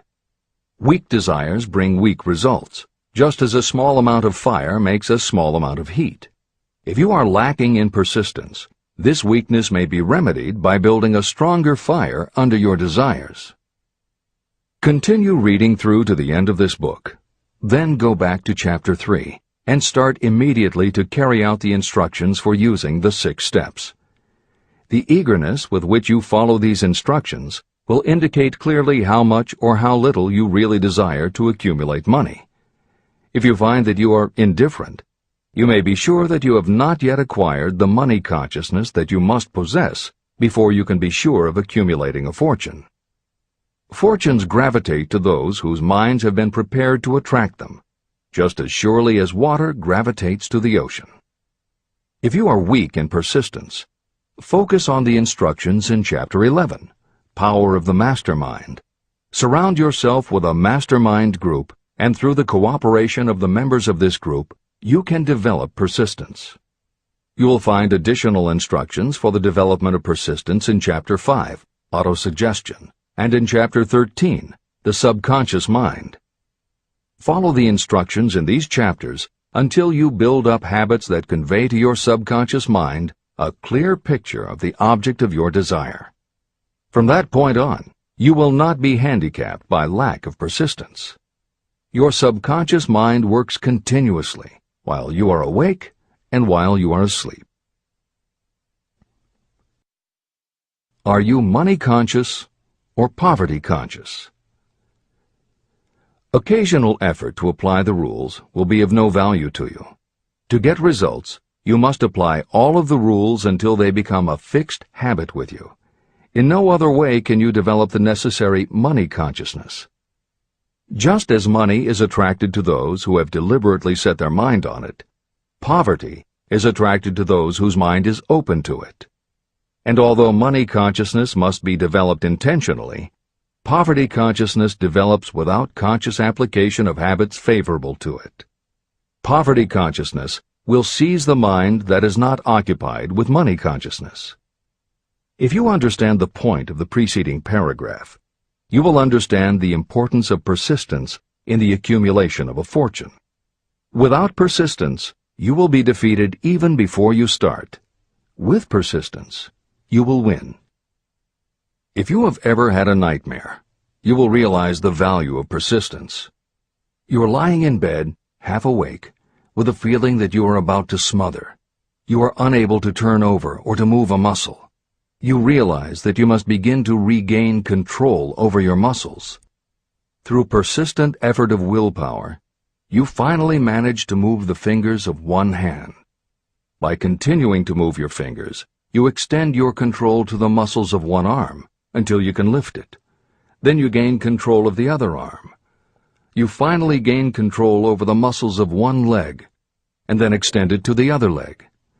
Then, with one supreme effort of will, you regain complete control over your muscular system and snap out of your nightmare. You did it step by step. You may find it necessary to snap yourself out of your mental inertia in a similar way.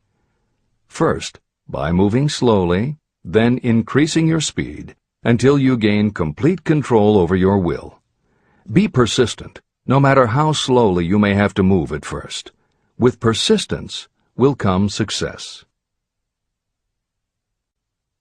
Snap out of mental inertia. If you select your mastermind group with care, you will have in it at least one person who will aid you in the development of persistence. Some people who have accumulated great fortunes did so because of necessity. They developed the habit of persistence because circumstances forced them to become persistent. Those who have cultivated the habit of persistence seem to enjoy insurance against failure. No matter how many times they are defeated, they finally arrive up toward the top of the ladder. Sometimes it appears that there is a hidden guide whose duty is to test us through all sorts of discouraging experiences. Those who pick themselves up after defeat and keep on trying finally arrive, and the world says, "I knew you could do it." The hidden guide lets no one enjoy great achievement without passing the persistence test. Those who can't take it simply do not make the grade. Those who can take it are rewarded for their persistence, and in return they get the goal they are pursuing. But that is not all. They receive something infinitely more important than material compensation: the knowledge that every failure brings with it the seed of an equivalent advantage. Persist past your failures. The people who learn from experience the importance of persistence will not accept defeat as being anything more than temporary. They are the ones whose desires are so persistently applied that defeat is finally changed into victory. We see that an overwhelmingly large number of people go down in defeat, never to rise again. We also see the few who take the punishment of defeat as an urge to greater effort. But what we do not see, what most of us never suspect of existing, is the silent but irresistible power that comes to the rescue of those who fight on in the face of discouragement. If we speak of this power at all, we call it persistence and let it go at that. One thing is sure: if you do not have persistence, you will not achieve noteworthy success in any calling. As I am writing these lines, I can look out the window and see, less than a block away, the great mysterious Broadway, the graveyard of dead hopes and the front porch of opportunity. From all over the world, people have come to Broadway seeking fame, fortune, power, love, or whatever it is that human beings call success. Once in a great while, someone steps out from the long procession of seekers, and the world hears that another person has conquered Broadway. But Broadway is not easily nor quickly conquered. Broadway acknowledges talent, recognizes genius, and pays off in money only after a person has refused to quit. The secret is always inseparably attached to one word: persistence. Editor's comments. Today we think of making it on Broadway in terms of the theater, but here Napoleon Hill uses Broadway as a metaphor for the New York arts, publishing, and entertainment industries in general.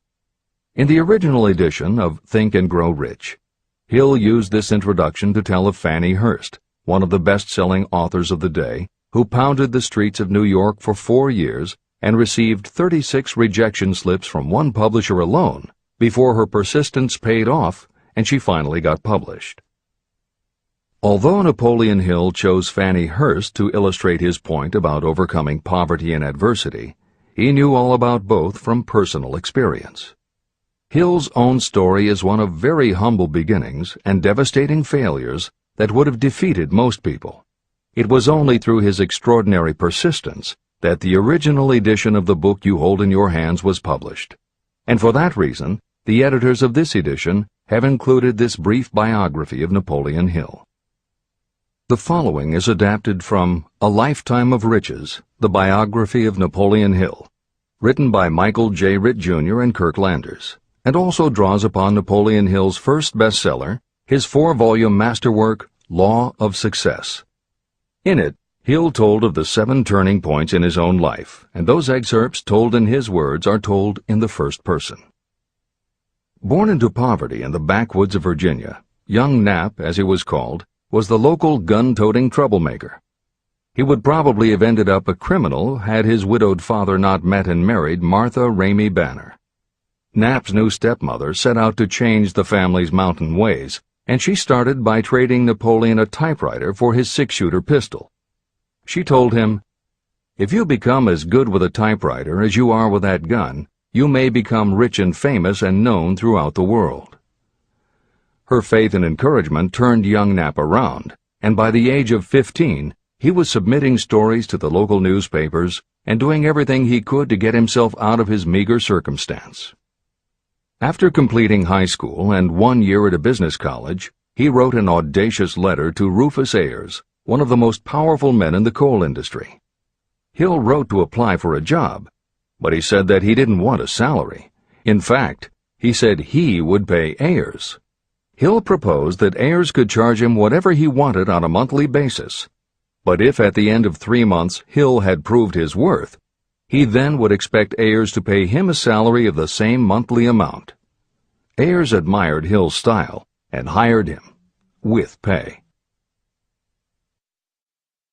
First turning point. After finishing a course at a business college, I took a job as stenographer and bookkeeper.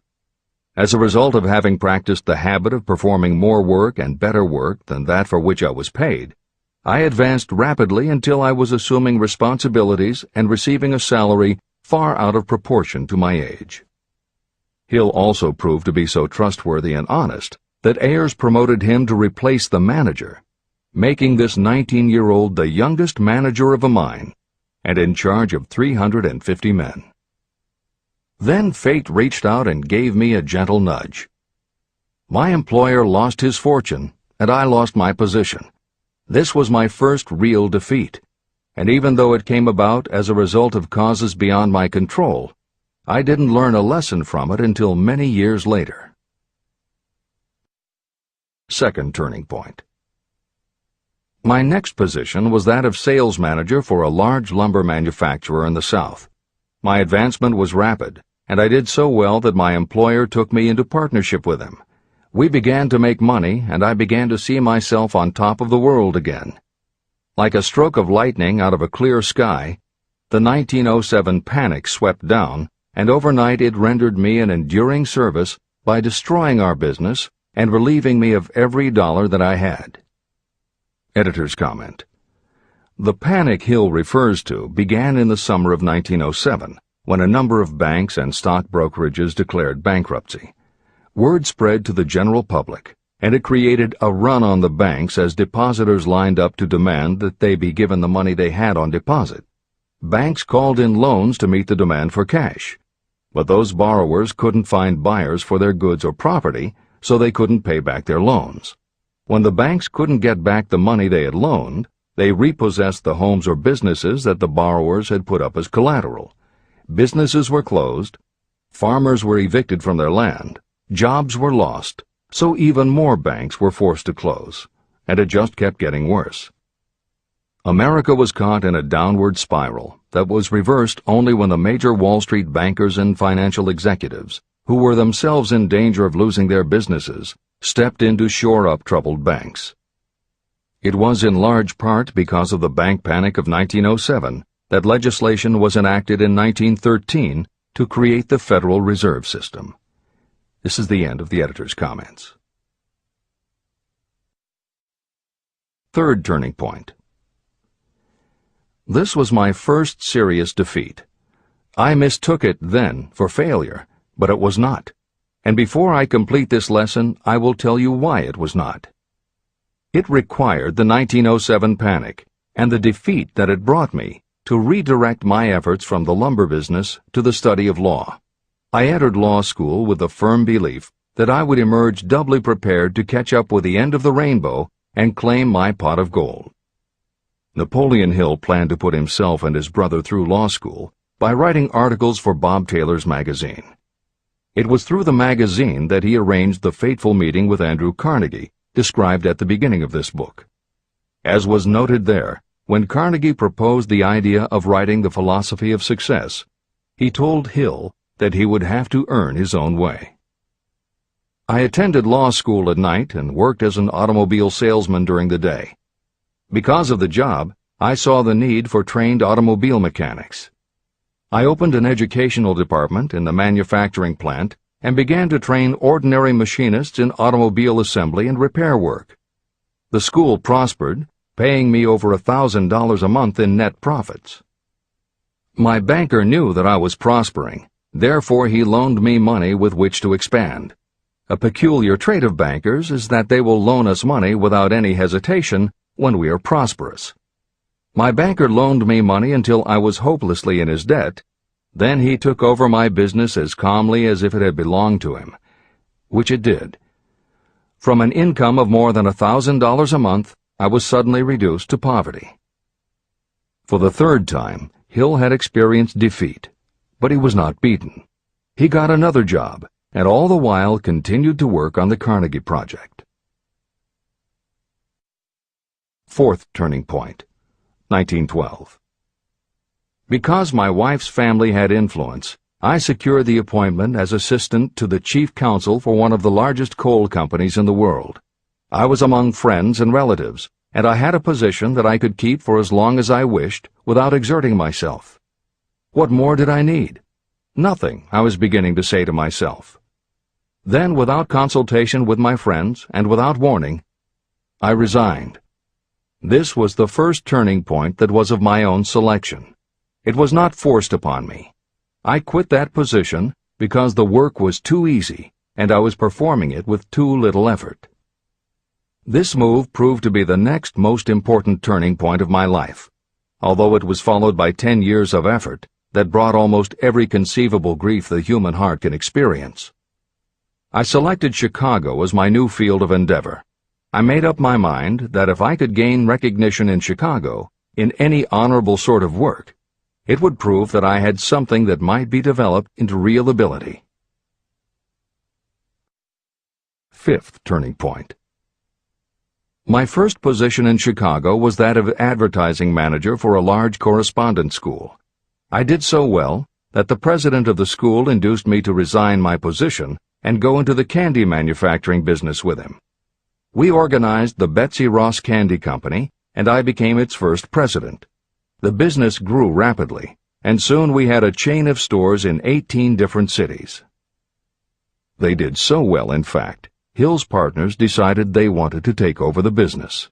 They had Hill arrested on a false charge, and then offered to withdraw the charge if he would turn over to them his interest in the business. Outraged at the suggestion, Hill refused. When the case went to court, his partners failed to appear for the hearing. Hill sued them for malicious damage to his character. The judge's ruling completely vindicated Hill and allowed him the option to have his partners thrown in jail. Being arrested seemed at the time a terrible disgrace, even though the charge was false. It was not a pleasant experience, and I would not wish to go through a similar experience again, but I must admit that it was worth all the grief it cost me, because it gave me the opportunity to find out that revenge was not a part of my makeup. Sixth turning point. This turning point came shortly after my dreams of success in the candy business had been shattered, when I turned my efforts to teaching advertising and salesmanship as a department of one of the colleges in the Midwest. My school prospered from the very beginning. I had a resident class and also a correspondence school, through which I was teaching students in nearly every English-speaking country. It was 1917, and in April of that year, President Woodrow Wilson declared the United States would enter the war against Germany. Hill contacted the president, who he had previously met through Andrew Carnegie, and offered his services to help the war effort. Hill was given the position of creating public relations materials and helping to sell war bonds. When not operating his school, he threw himself into his war work, for which he insisted that he be paid only $1 a year. Then came the second military draft, and it practically destroyed my school, as it caught most of those who were enrolled as students. At one stroke, I charged off more than $75,000 in tuition fees.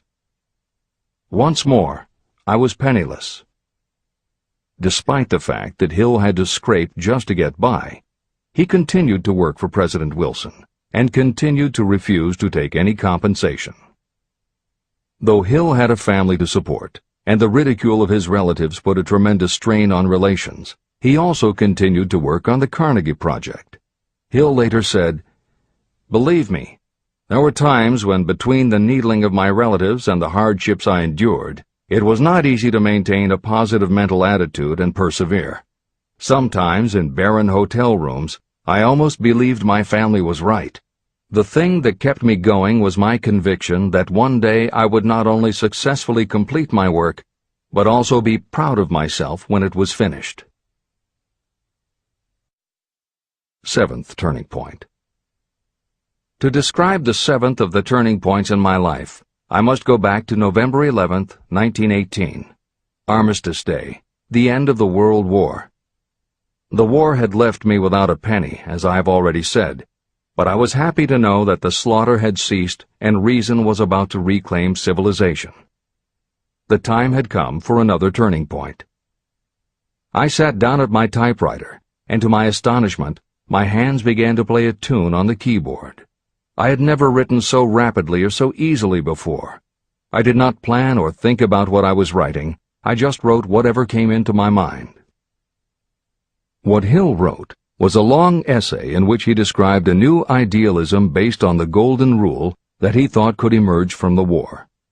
He declared that he would help spread the word, and promised that somehow he was going to find the money to launch a new magazine to be called Hill's Golden Rule. He took his essay to George Williams, a Chicago printer he had met while working at the White House, and by early January of 1919, Hill's Golden Rule magazine was on the newsstands. The first issue was 48 pages. In the beginning, with no money to pay anyone else, Hill wrote and edited every word himself, changing his writing style for each article as well as using a variety of pen names. Additional staff was hired later, which soon led to problems on the inside and on the outside, and Williams attempted to buy out Hill's share of the business. But when Hill realized that one stipulation of the buyout prevented him from any involvement in a competing publication, in October of 1920, he simply left. By April of 1921, he had raised the money for a new publication, Napoleon Hill's Magazine, the foundation of which was again the Golden Rule. But it also expanded into presenting many of the principles of success that would become the basis of Hill's later books. The magazine's acceptance and success also led to Hill's success as a speaker and motivator, which led to even greater success for the magazine. At the same time, Napoleon Hill was working with one of the inmates of a penitentiary to develop a correspondence course, which he took to the prisons to encourage prisoner rehabilitation. Most everything Hill did during this time was successful, and the success of the prison program was significant. But the greed of two members of the board of directors, one of whom was the prison chaplain, eventually led in 1923 to the demise of not only the educational rehabilitation programs, but also the magazine and numerous other successful offshoot ventures. The bleak irony, as Michael Ritt notes in A Lifetime of Riches, was that few enterprises in the 1920s could have been more idealistic or humanitarian in concept. Yet in seeking to stir goodness in men's souls, these enterprises had stirred mean-spirited men to a bloodlust that destroyed everything.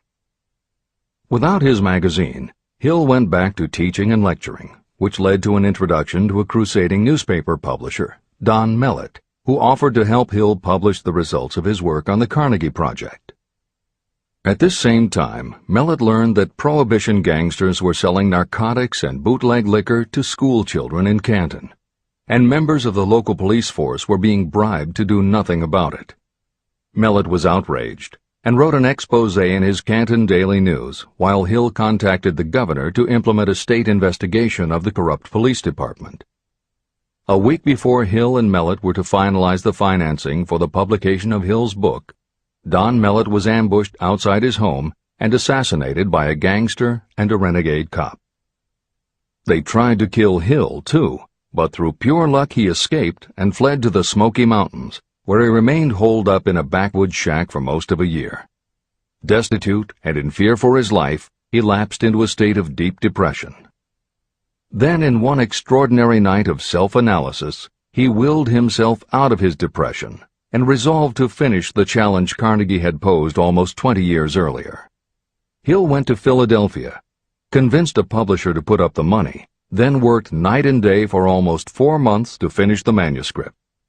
In March of 1928, Hill published the results of his efforts, a multi-volume masterwork entitled Law of Success. No one had ever seen anything like it. It was a phenomenon, a runaway bestseller.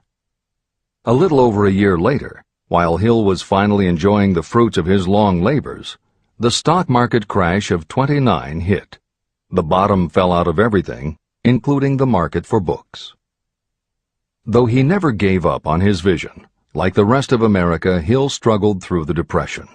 He lectured, he wrote, and he taught in every way he could, but it was very hard to preach personal achievement to a country that had lost faith in itself.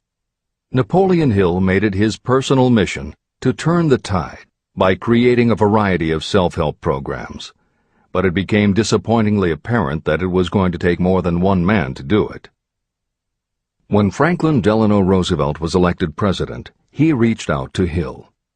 Though Napoleon Hill was an avowed capitalist, he believed enough in the ultimate goal of FDR's policies that he committed himself to helping the new administration. Throughout the Depression years, he became a close confidant of the president's, helping to guide Roosevelt in his efforts to revitalize America. It is said that it was Hill who gave FDR the famous line, "We have nothing to fear but fear itself." And though Hill was dead broke, just as he had done for President Wilson, he refused to accept more than $1 a year for his efforts.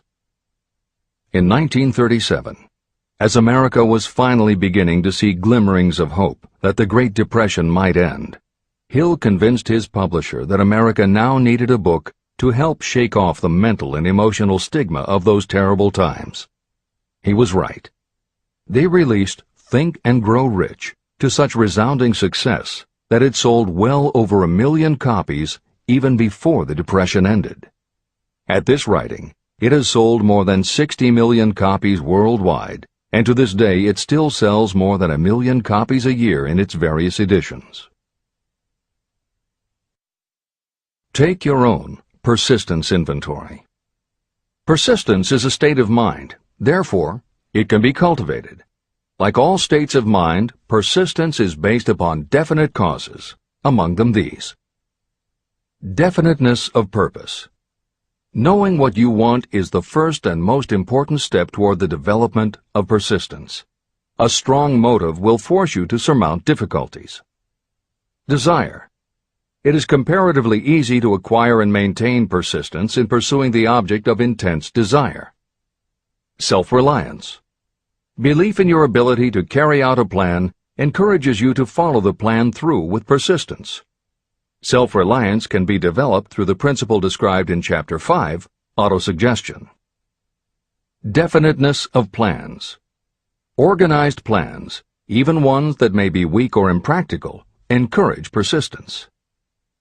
Accurate knowledge. Knowing that your plans are sound, based upon experience or observation, encourages persistence. Guessing, instead of knowing, destroys persistence. Cooperation. Sympathy, understanding, and cooperation with others tend to develop persistence. Willpower. The habit of concentrating your thoughts on making plans to attain your definite purpose leads to persistence. Habit. Persistence is the direct result of habit.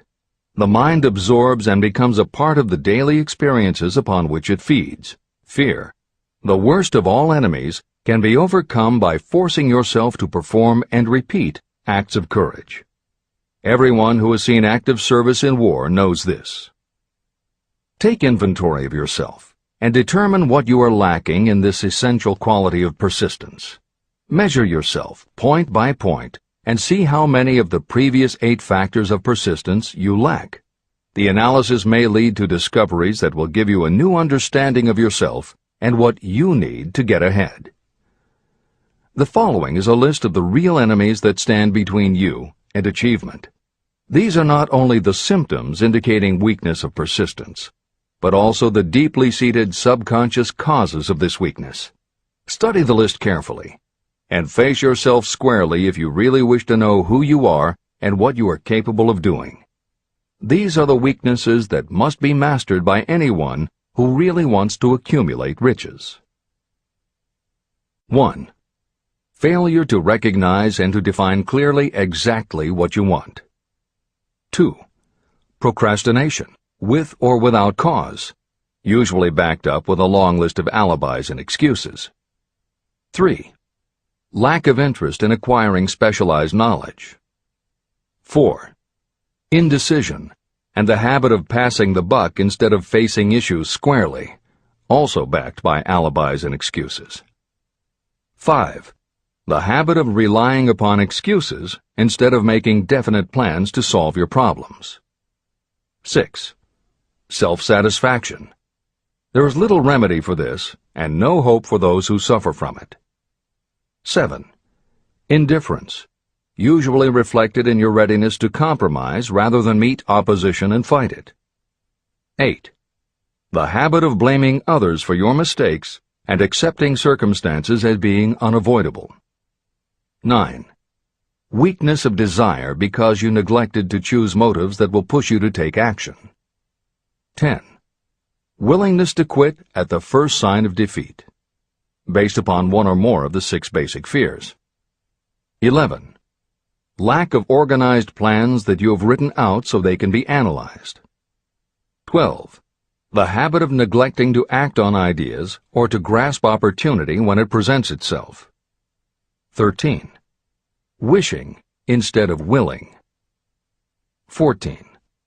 The habit of compromising with poverty instead of aiming at riches. A general lack of ambition to be, to do, or to own. 15. Searching for all the shortcuts to riches, trying to get without giving a fair equivalent, usually reflected in the habit of gambling or trying to drive unfair bargains. 16. Fear of criticism, resulting in failure to create plans and put them into action because of what other people might think, do, or say. This is one of your most dangerous enemies because it often exists in your subconscious mind and you may not even know it is there. See the 6 basic fears in the last chapter. If you fear criticism. Following is an examination of the symptoms of the fear of criticism. The majority of people permit relatives, friends, and the public at large to influence them so that they cannot live their own lives because they fear criticism. Many people make mistakes in marriage but stay married, then go through life miserable and unhappy because they fear criticism. Anyone who has submitted to this form of fear knows the irreparable damage it does by destroying one's ambition and the desire to achieve. Millions of people neglect to go back and get an education after having left school because they fear criticism. Countless numbers of men and women permit relatives to wreck their lives in the name of family duty because they fear criticism. Duty does not require you to submit to the destruction of your personal ambitions and the right to live your own life in your own way. People refuse to take chances in business because they fear the criticism that may follow if they fail. The fear of criticism in such cases is stronger than the desire for success. Too many people refuse to set high goals for themselves because they fear the criticism of relatives and friends who may say, "Don't aim so high, people will think you're crazy." When Andrew Carnegie suggested that I devote 20 years to the organization of a philosophy of individual achievement, my first impulse was fear of what people might say. His suggestion was far greater than anything I had ever conceived for myself. My first instinct was to create excuses, all of them traceable to the fear of criticism. Something inside of me said, "You can't do it. The job is too big and requires too much time. What will your relatives think of you? How will you earn a living? No one has ever organized a philosophy of success. What right have you to believe you can do it? Who are you anyway to aim so high? Remember your humble birth. What do you know about philosophy? People will think you are crazy, and they did. Why hasn't some other person done this before now? These and many other questions flashed into my mind. It seemed as if the whole world had suddenly turned its attention to me with the purpose of ridiculing me into giving up all desire to carry out Mr. Carnegie's suggestion. Later in life, after having analyzed thousands of people, I discovered that most ideas are stillborn. To grow, ideas need the breath of life injected into them through definite plans of immediate action. The time to nurse an idea is at the time of its birth. Every minute it lives gives it a better chance of surviving. The fear of criticism is what kills most ideas that never reach the planning and action stage. Breaks can be made to order. Many people believe that success is the result of lucky breaks. There may be something to that, but if you depend upon luck, you will almost surely be disappointed. The only break anyone can afford to rely on is a self-made break. These come through the application of persistence. The starting point is definiteness of purpose. Editor's comments. In 1999, Mark Myers, editor of one of the country's most influential self-help newsletters, Bottom Line Personal, wrote a book entitled How to Make Luck: 7 Secrets Lucky People Use to Succeed. In it, he tells of a study that was done by the psychology department at the University of Hertfordshire near London.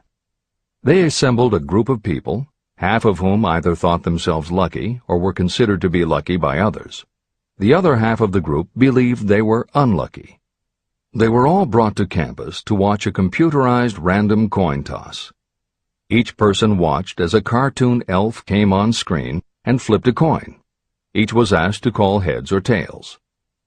The results of the experiment proved that the unlucky group guessed right approximately the same number of times as the lucky group. In follow-up interviews, the researchers concluded that the only difference between so-called lucky and unlucky people was that the lucky people tended to remember the good things that had happened in their lives, and those that thought they were unlucky tended to dwell on the bad things. The scientific fact is that luck, in terms of calling a coin toss, spinning a wheel, or turning a card, is completely random, and there's nothing we can do about it. All we can control is what we say and do. Everything else that happens to us depends upon the actions of others and the random world in which we live. Then why do some people seem to be so lucky and get all the lucky breaks? Myers says it is because, unlike luck, lucky breaks are something you can control. And lucky people, whether they know it or not, have taken specific steps to make their good luck. You can influence lucky breaks in 2 ways. You have to intentionally put yourself in luck's way, and you must make people want to help you because they believe that you deserve their help. Once you have let the world know you are ready for a break, luck is largely a matter of being introduced to opportunities by people who open doors for us. Myers calls these people gatekeepers. Gatekeepers offer help not only out of goodwill, but also because they hope you will help them in return when you are in a position to do so. People who are lucky make it a point to impress their gatekeepers so that they will be the first to come to mind when opportunities arise. Your gatekeepers must believe that you deserve a break, and that it is worth it to them to give you one. One of the best ways to do that is simply to behave and act lucky. If you act like a loser, people think you are a loser. If you perceive yourself as lucky, it will be easier for others to see you that way. And if you are believed to be a lucky person, your chances of receiving lucky opportunities will increase, partly because others hope some of your luck will rub off on them. This is the biggest secret lucky people know. They know that when they seem lucky, more people want to help them. There are people waiting to make a difference in your life if you show them you are willing to make an effort and that you are enthusiastic. Mark Myers' book is devoted to explaining ways to do that. As Hill says, the only lucky break anyone can afford to rely upon is a self-made break. These come through the application of persistence. The starting point is definiteness of purpose. This is the end of the editor's comments. If you stop the first 100 people you meet on the street and ask them what they want most in life, 98 of them would not be able to tell you. If you press them for an answer, some will say security, many will say money, a few will say happiness, and others will say fame and power. Some might tell you they want social recognition, ease in living, the ability to sing, dance, or write. But none of them will be able to give you the slightest indication of a plan by which they hope to attain these vaguely expressed wishes. Riches do not respond to wishes. They respond only to definite plans backed by definite desires through constant persistence. How to develop persistence. There are 4 simple steps that lead to the habit of persistence. They call for no great amount of intelligence, no particular amount of education, and little time or effort. These necessary steps are: 1. A definite purpose, backed by a burning desire for its fulfillment. 2. A definite plan, expressed in continuous action. 3.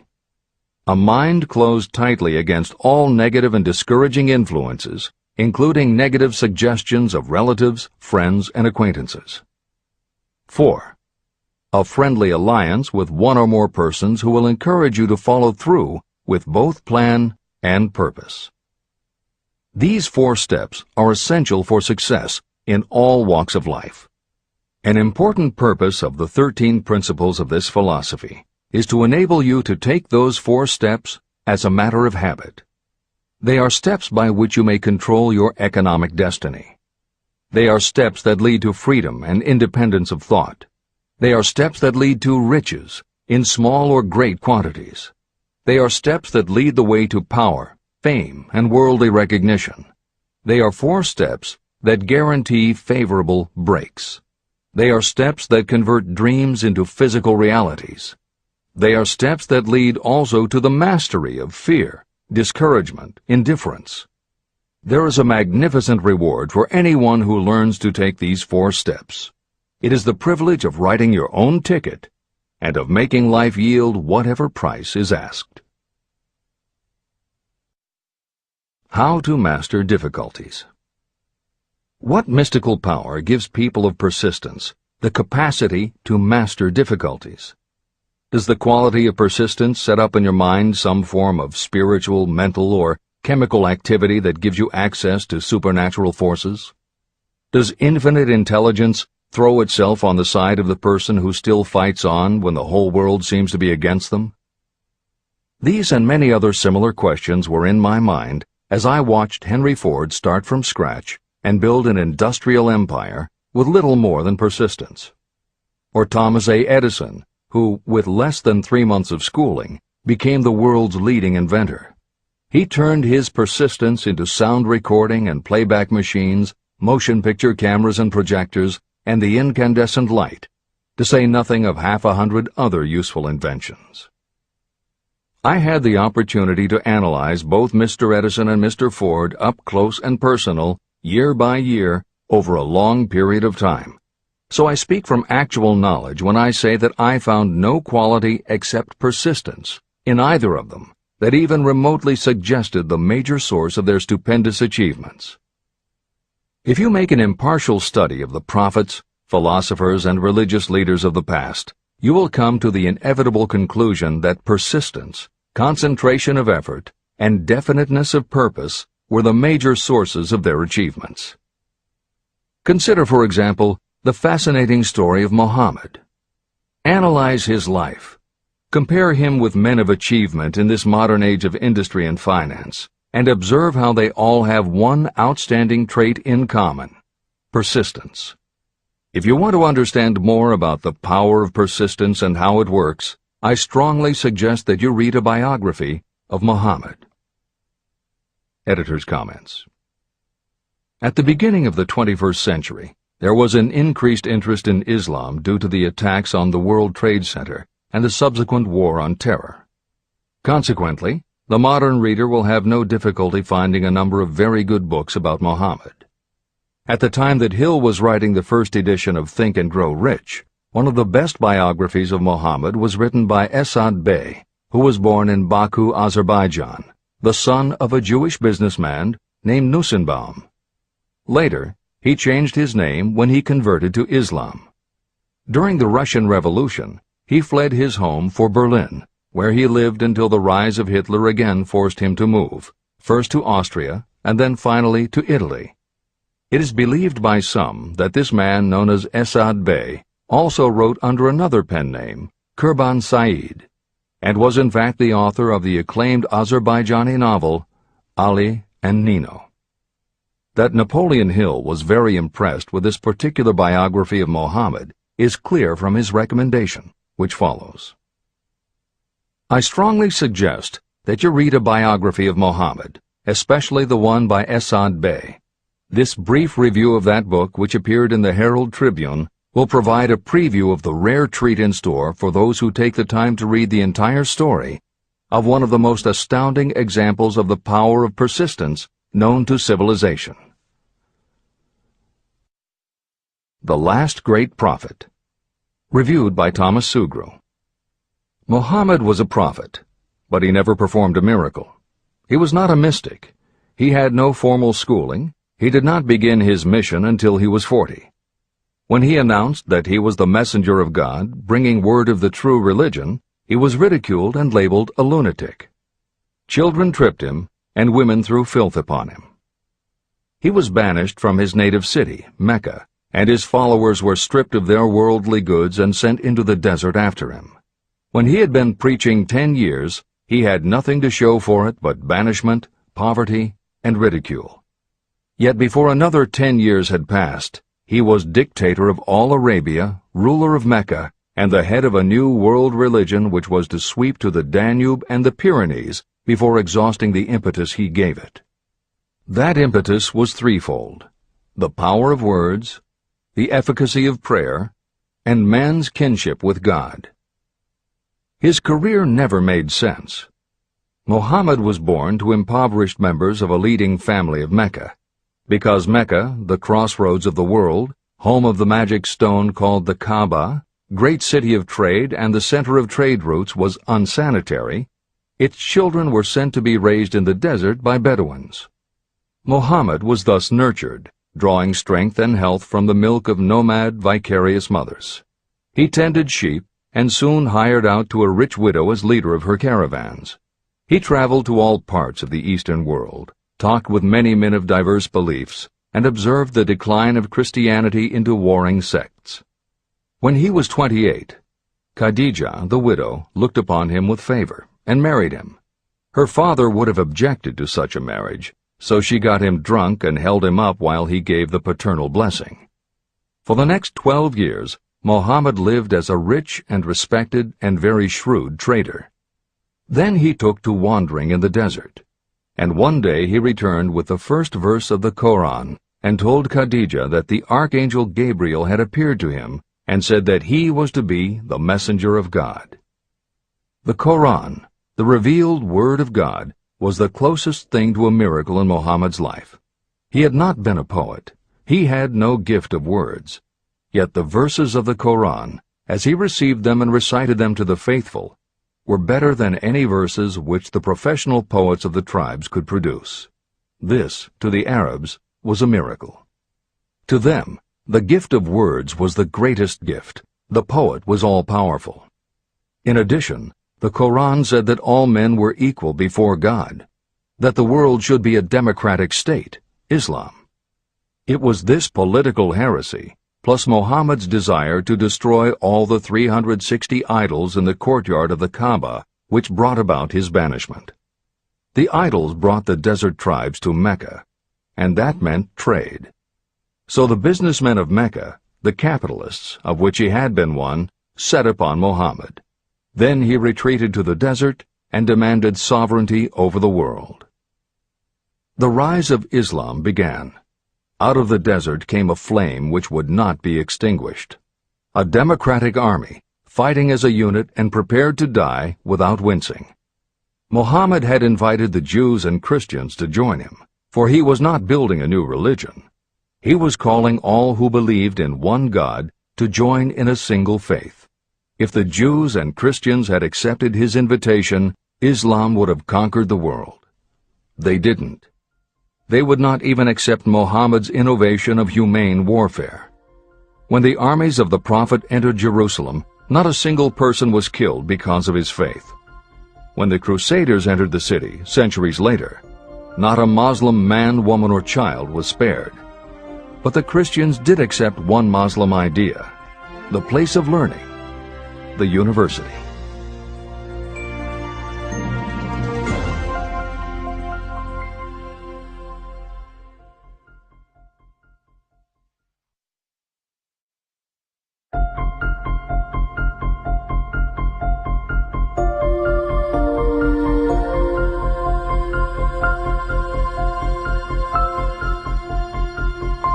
The ladder of success is never crowded at the top.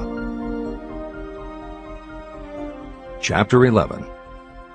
Power of the Mastermind, the Driving Force. The ninth step toward riches. Power is essential for success in the accumulation of money. Plans are useless without sufficient power to turn them into action. This chapter will describe the method by which an individual may attain and apply power.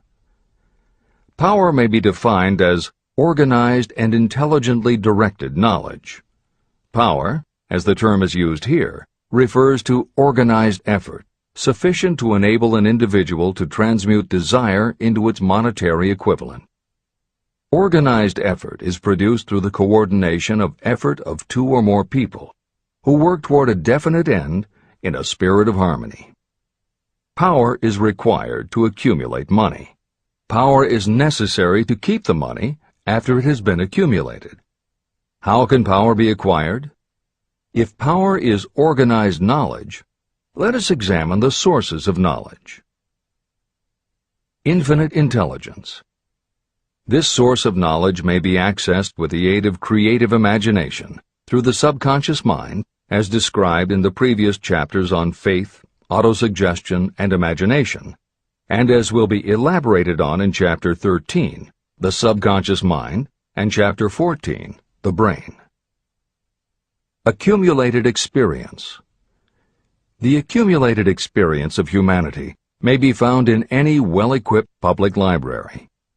An important part of this accumulated experience is taught in public schools and colleges, where it has been classified and organized. Editor's comment. The computer revolution and the Internet have had a profound effect upon the quantity of information available and on the ease of access and ability to organize that information. This is the end of the editor's comment. Experiment and research. In the field of science, and in practically every other walk of life, people are gathering, classifying, and organizing new facts daily. This is the source to which you must turn when knowledge is not available through accumulated experience. Here, too, the creative imagination must often be used. Editor's comment. Today, because of the computer revolution and the Internet, publishing and dissemination of information happens so quickly that there is almost no lag time between experiment or research and the integration of those results into available knowledge. This is the end of the editor's comment. Knowledge may be acquired from any of the foregoing sources. It may be converted into power by organizing it into definite plans and by putting those plans into action. If you examine the three sources of knowledge, you will see how difficult it would be if you had to depend upon just your own efforts to assemble all the knowledge you need and turn it into definite plans of action. If your plans are big and comprehensive, generally you will have to get others to cooperate with you if you are going to organize your knowledge so that you can turn your plans into power. Gaining power through the mastermind. The mastermind may be defined as coordination of knowledge and effort in a spirit of harmony between two or more people for the attainment of a definite purpose. No individual may have great power without utilizing the mastermind. In Chapter 8, organized planning. I commented on how to create plans for translating desire into its monetary equivalent. If you carry out these instructions with persistence and intelligence, and use discrimination in choosing your mastermind group, your objective will have been halfway reached even before you begin to recognize it. Editor's comments. In the following section, Hill describes the two kinds of power that an individual can access by assembling a mastermind alliance and working with that group. The first kind of power that he mentions is economic power, which needs no comment from the editors. However, to describe the second kind of power, for want of a better term, Hill uses the term psychic. Because this word has taken on connotations that Hill never intended, this concept deserves clarification before you read on. As is obvious throughout this book, Napoleon Hill was a very practical man. His use of the word psychic in this chapter has nothing to do with seances, fortune-telling, magic, or any other aspect of the paranormal. The word psychic is defined as of or pertaining to the human mind, and Hill uses the term to describe something pertaining to the mind that everyone reading this book has experienced. It is that feeling you get when you are working together with other people. Everyone is very focused on the same goal, and it is going so well that you seem to be in tune with each other. When that happens, you not only work well with the others, but your own work and ideas also seem to be operating on a higher and better plane than usual. This is the end of the editor's comments. So you may better understand the potential power available to you through a properly chosen mastermind group, I will explain the two characteristics of the mastermind principle. One kind of power is economic, and the other psychic. Economic power. The economic feature is obvious. Economic advantages may be created by any person who surrounds himself with the advice, counsel, and personal cooperation of a group of people who are willing to lend him or her wholehearted aid in a spirit of perfect harmony. This form of cooperative alliance has been the basis of nearly every great fortune. Your understanding of this great truth may definitely determine your financial status. Psychic power. What I refer to as the psychic phase of the mastermind principle is a little more difficult to comprehend. You'll get a better sense of the meaning from this statement. No two minds ever come together without creating a third, invisible, intangible force, which may be likened to a third mind. The human mind is a form of energy. When the minds of two people are coordinated in a spirit of harmony, the energy of each mind seems to pick up on the energy of the other mind, which constitutes the psychic phase of the mastermind. The mastermind principle, or rather the economic feature of it, was first called to my attention by Andrew Carnegie. Discovery of this principle was responsible for the choice of my life's work. Mr. Carnegie's mastermind group consisted of a staff of approximately 50 people with whom he surrounded himself for the purpose of manufacturing and marketing steel. He knew little of the technical side of the steel business. His strength was his ability to get others to work together in perfect harmony toward achieving a common goal. Carnegie attributed his entire fortune to the power he accumulated through this mastermind alliance. If you analyze the record of anyone who has accumulated a great fortune, and many of those who have accumulated modest fortunes, you will find that they have either consciously or unconsciously employed the mastermind principle. Great power can be accumulated through no other principle. How to multiply your brain power. The human brain may be compared to an electric battery.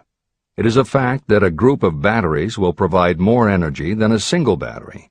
It is also a fact that the amount of energy provided by each individual battery depends upon the number and capacity of the cells it contains. The brain functions in a similar fashion. Some brains are more efficient than others. A group of brains coordinated or connected in a spirit of harmony will provide more thought energy than a single brain. just as a group of electric batteries will provide more energy than a single battery. Through this metaphor, you can see that the mastermind principle holds the secret of the power wielded by those who surround themselves with others of great brain power. The following will further define the so-called psychic phase of the mastermind principle. When a group of individual minds are coordinated and function in harmony, the increased energy created through that alliance becomes available to every individual mind in the group. Henry Ford began his business career under the handicap of poverty, illiteracy, and ignorance. Within the inconceivably short period of 10 years, Mr. Ford mastered these 3 handicaps, and within 25 years, he made himself one of the richest men in America. How did he do it? Here is an important clue. Mr. Ford's most rapid strides became noticeable from the time he became a personal friend of the famed inventor Thomas A. Edison. In the story of Ford's success, this is just the first indication of what the influence of one mind upon another can accomplish. Follow his story further, and you will have even more evidence that power may be produced through friendly alliance of minds. It is a fact that Mr. Ford's most outstanding achievements became even more pronounced later, after he formed the acquaintances of Harvey Firestone, John Burroughs, and Luther Burbank, each a man of great mental capacity. People take on the nature and the habits and the power of thought of those with whom they associate in a spirit of sympathy and harmony. Through his association with Edison, Burbank, Burroughs, and Firestone, Mr. Ford added to his own brain power the intelligence, experience, knowledge, and spiritual forces of these 4 men. Henry Ford used the mastermind principle in exactly the way it is described in this book. This principle is available to you. I have already mentioned Mahatma Gandhi. Let me review the method by which he attained his stupendous power. It may be explained in a few words. He came by power through inducing over 200 million people to coordinate with mind and body in a spirit of harmony for a definite purpose.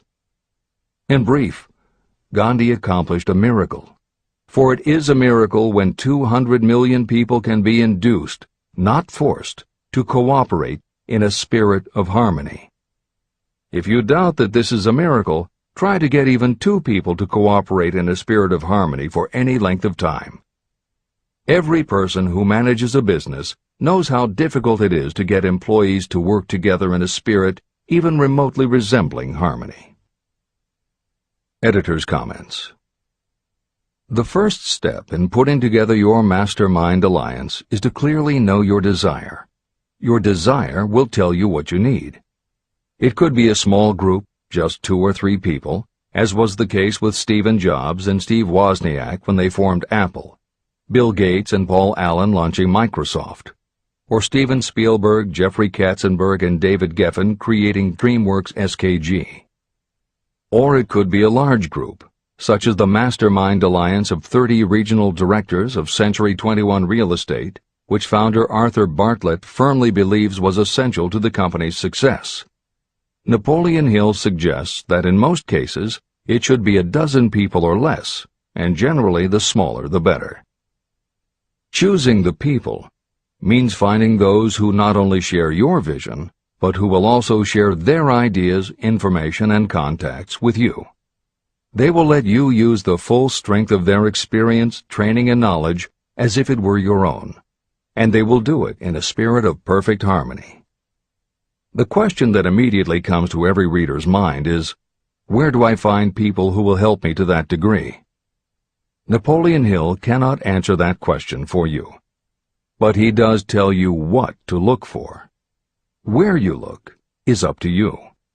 And if you really do have the desire to succeed, you will start looking and you won't give up until you find the right people. Napoleon Hill's description of the mastermind that appears below is augmented with additional material from articles and speeches he wrote after the publication of Think and Grow Rich. These were compiled for publication by Hill's friend, mentor, and business associate, W. Clement Stone, and appear in 2 books, Napoleon Hill's Keys to Success and Believe and Achieve. This is the end of the editor's comments. Finding your mastermind members.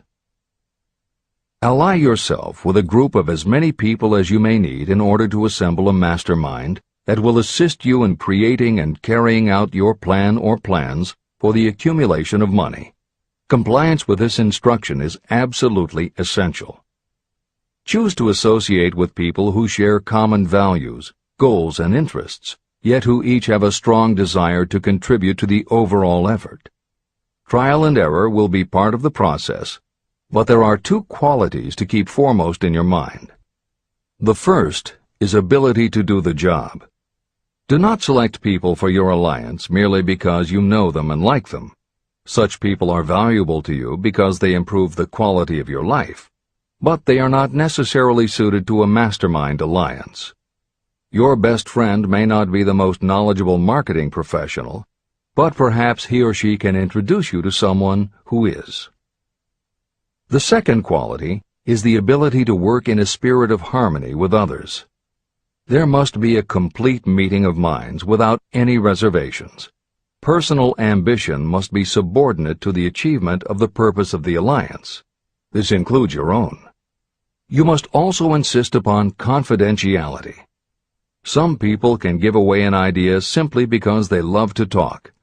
You don't need them in your group. Attune yourself to every member of the group. Try to imagine how you would react in a given situation if you were in his or her shoes. Pay attention to body language. Sometimes facial expressions and movements say far more about what a person feels than the words that come out of his or her mouth. Be sensitive to what is not being said. Sometimes what is left out is far more important than what is included. Don't try to force the group along too quickly. Allow for those who want to test ideas by playing devil's advocate. Compensating your mastermind. Before forming your mastermind alliance, decide what advantages and benefits you may offer the individual members of your group in return for their cooperation. No one will work indefinitely without some form of compensation. No intelligent person should request or expect another to work without adequate compensation. Wealth will obviously have the most appeal to your members. Be fair and generous in your offer. Recognition and self-expression may be just as important as money to some of your members. Remember that in such partnerships, the principle of going the extra mile, doing more and better than paid for, is especially important. As the leader, you should set an example for the others to follow. Each member must agree at the outset on the contribution each will make, and on the division of benefits and profits.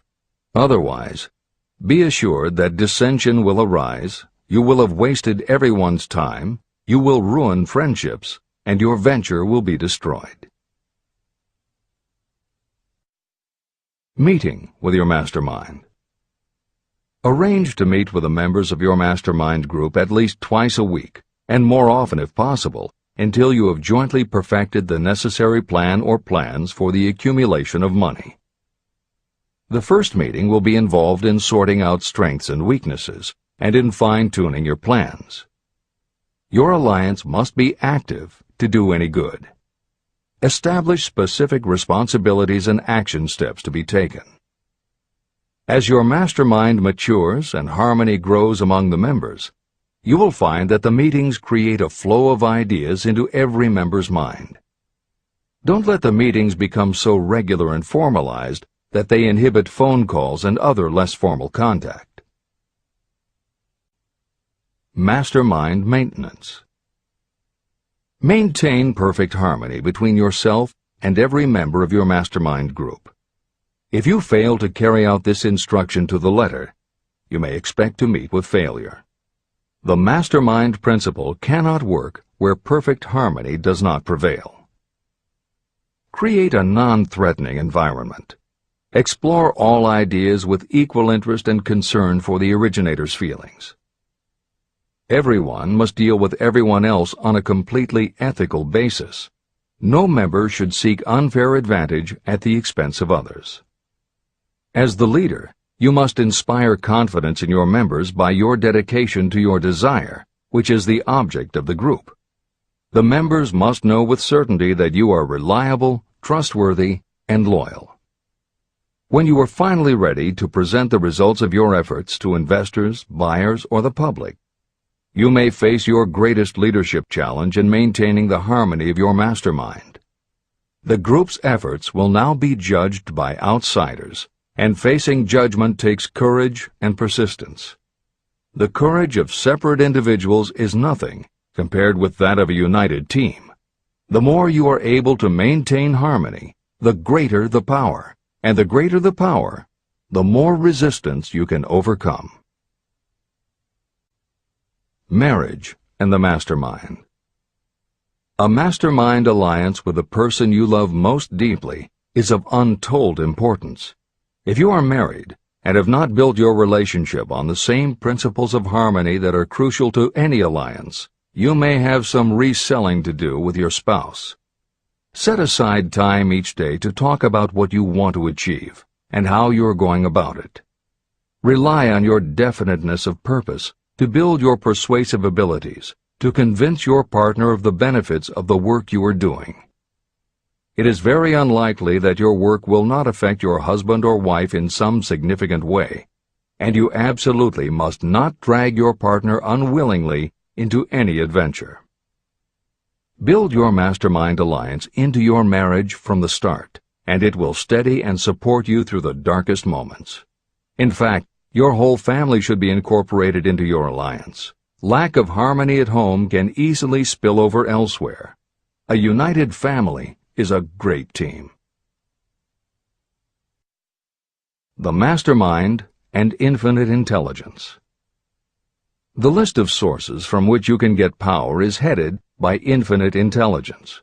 When two or more people coordinate in a spirit of harmony and work toward a definite objective, they place themselves in position to absorb power directly from that great universal storehouse that I refer to as infinite intelligence.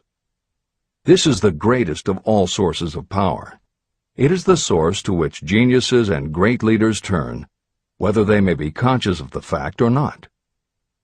In Chapter 13, The Subconscious Mind, and Chapter 14, The Brain, the methods for accessing infinite intelligence will be described in greater detail. This is not a course on religion. Neither the principle of infinite intelligence nor any other principle in this book should be interpreted as interfering with, endorsing, or rejecting any person's religious beliefs. This book is confined exclusively to instructing the reader how to transmute the definite purpose of desire for money into its monetary equivalent. Read, and really think about what you are reading. Soon the entire subject will unfold, and you will see it in perspective. At this point, you are only seeing the detail of the individual chapters. Editor's comments. This chapter would not be complete without commenting on a mastermind that came into being almost 15 years after the first publication of Think and Grow Rich. Napoleon Hill's own mastermind alliance with multimillionaire businessman and philanthropist W. Clement Stone. On May 2, 1951, at the age of 67, Napoleon Hill and his wife Annie Lou agreed it was time for Napoleon to think about retiring. They decided to begin by cutting back on his speaking engagements after he completed the lectures that were already on his calendar, including one he was scheduled to give a few weeks later in Chicago. Unbeknownst to them, at that event W. Clement Stone had prearranged to sit at the head table next to Napoleon Hill. Like Hill, Stone had been born into poverty. At the age of 6, he started selling newspapers to help pay the rent, and by 13, he owned his own stand. By 16, he was selling insurance, and by 20, he'd managed to scrape together $100, which he used to start his own insurance agency. Stone was a consummate salesman and motivator, and his company was growing very nicely. Then in 1938 he read Think and Grow Rich, and was so inspired by it that he bought a copy for every one of his employees and continued to do so for each new person who joined his company. Over the years, this amounted to thousands of copies. When Stone was introduced to Hill, he told him about all the copies he had purchased of Think and Grow Rich and said that he firmly believed it was Hill's book that had transformed his sales force and turned his company from modest to extraordinary success. Napoleon Hill and W. Clement Stone found that they were in such complete accord that by the end of their first meeting, Hill had decided to postpone his retirement and join with Stone in a venture dedicated to creating a better world for this and future generations. Within a year, they launched Napoleon Hill Associates. They published new books by Hill, including How to Raise Your Own Salary and The Master Key to Riches. They reissued Hill's earlier bestsellers, and they co-authored a new bestseller, Success Through a Positive Mental Attitude. They also launched Success Unlimited magazine, created PMA Science of Success home study courses, made television programs, radio shows, a documentary film entitled A New Sound in Paris, which showed the amazing changes that happened when the entire town of Paris, Missouri, adopted the Napoleon Hill philosophy. And they both crisscrossed America speaking, teaching, giving interviews, and spreading the philosophy to as many people as possible. In addition to his work with Napoleon Hill Associates, Hill also consulted to W. Clement Stone's company, Combined Insurance Company of America. Hill designed and implemented a new training program for the sales force, which was so successful he astounded the business world by helping Stone grow his company from $30 million in assets to $100 million in less than 10 years. When W. Clement Stone passed away in 2002, his company, now known as Aon Corporation, had revenues of $2 billion a year. W. Clement Stone had personally given more than $275 million to various charitable and philanthropic organizations. There has perhaps never been a greater example of coordination of knowledge and effort in a spirit of harmony between two or more people for the attainment of a definite purpose.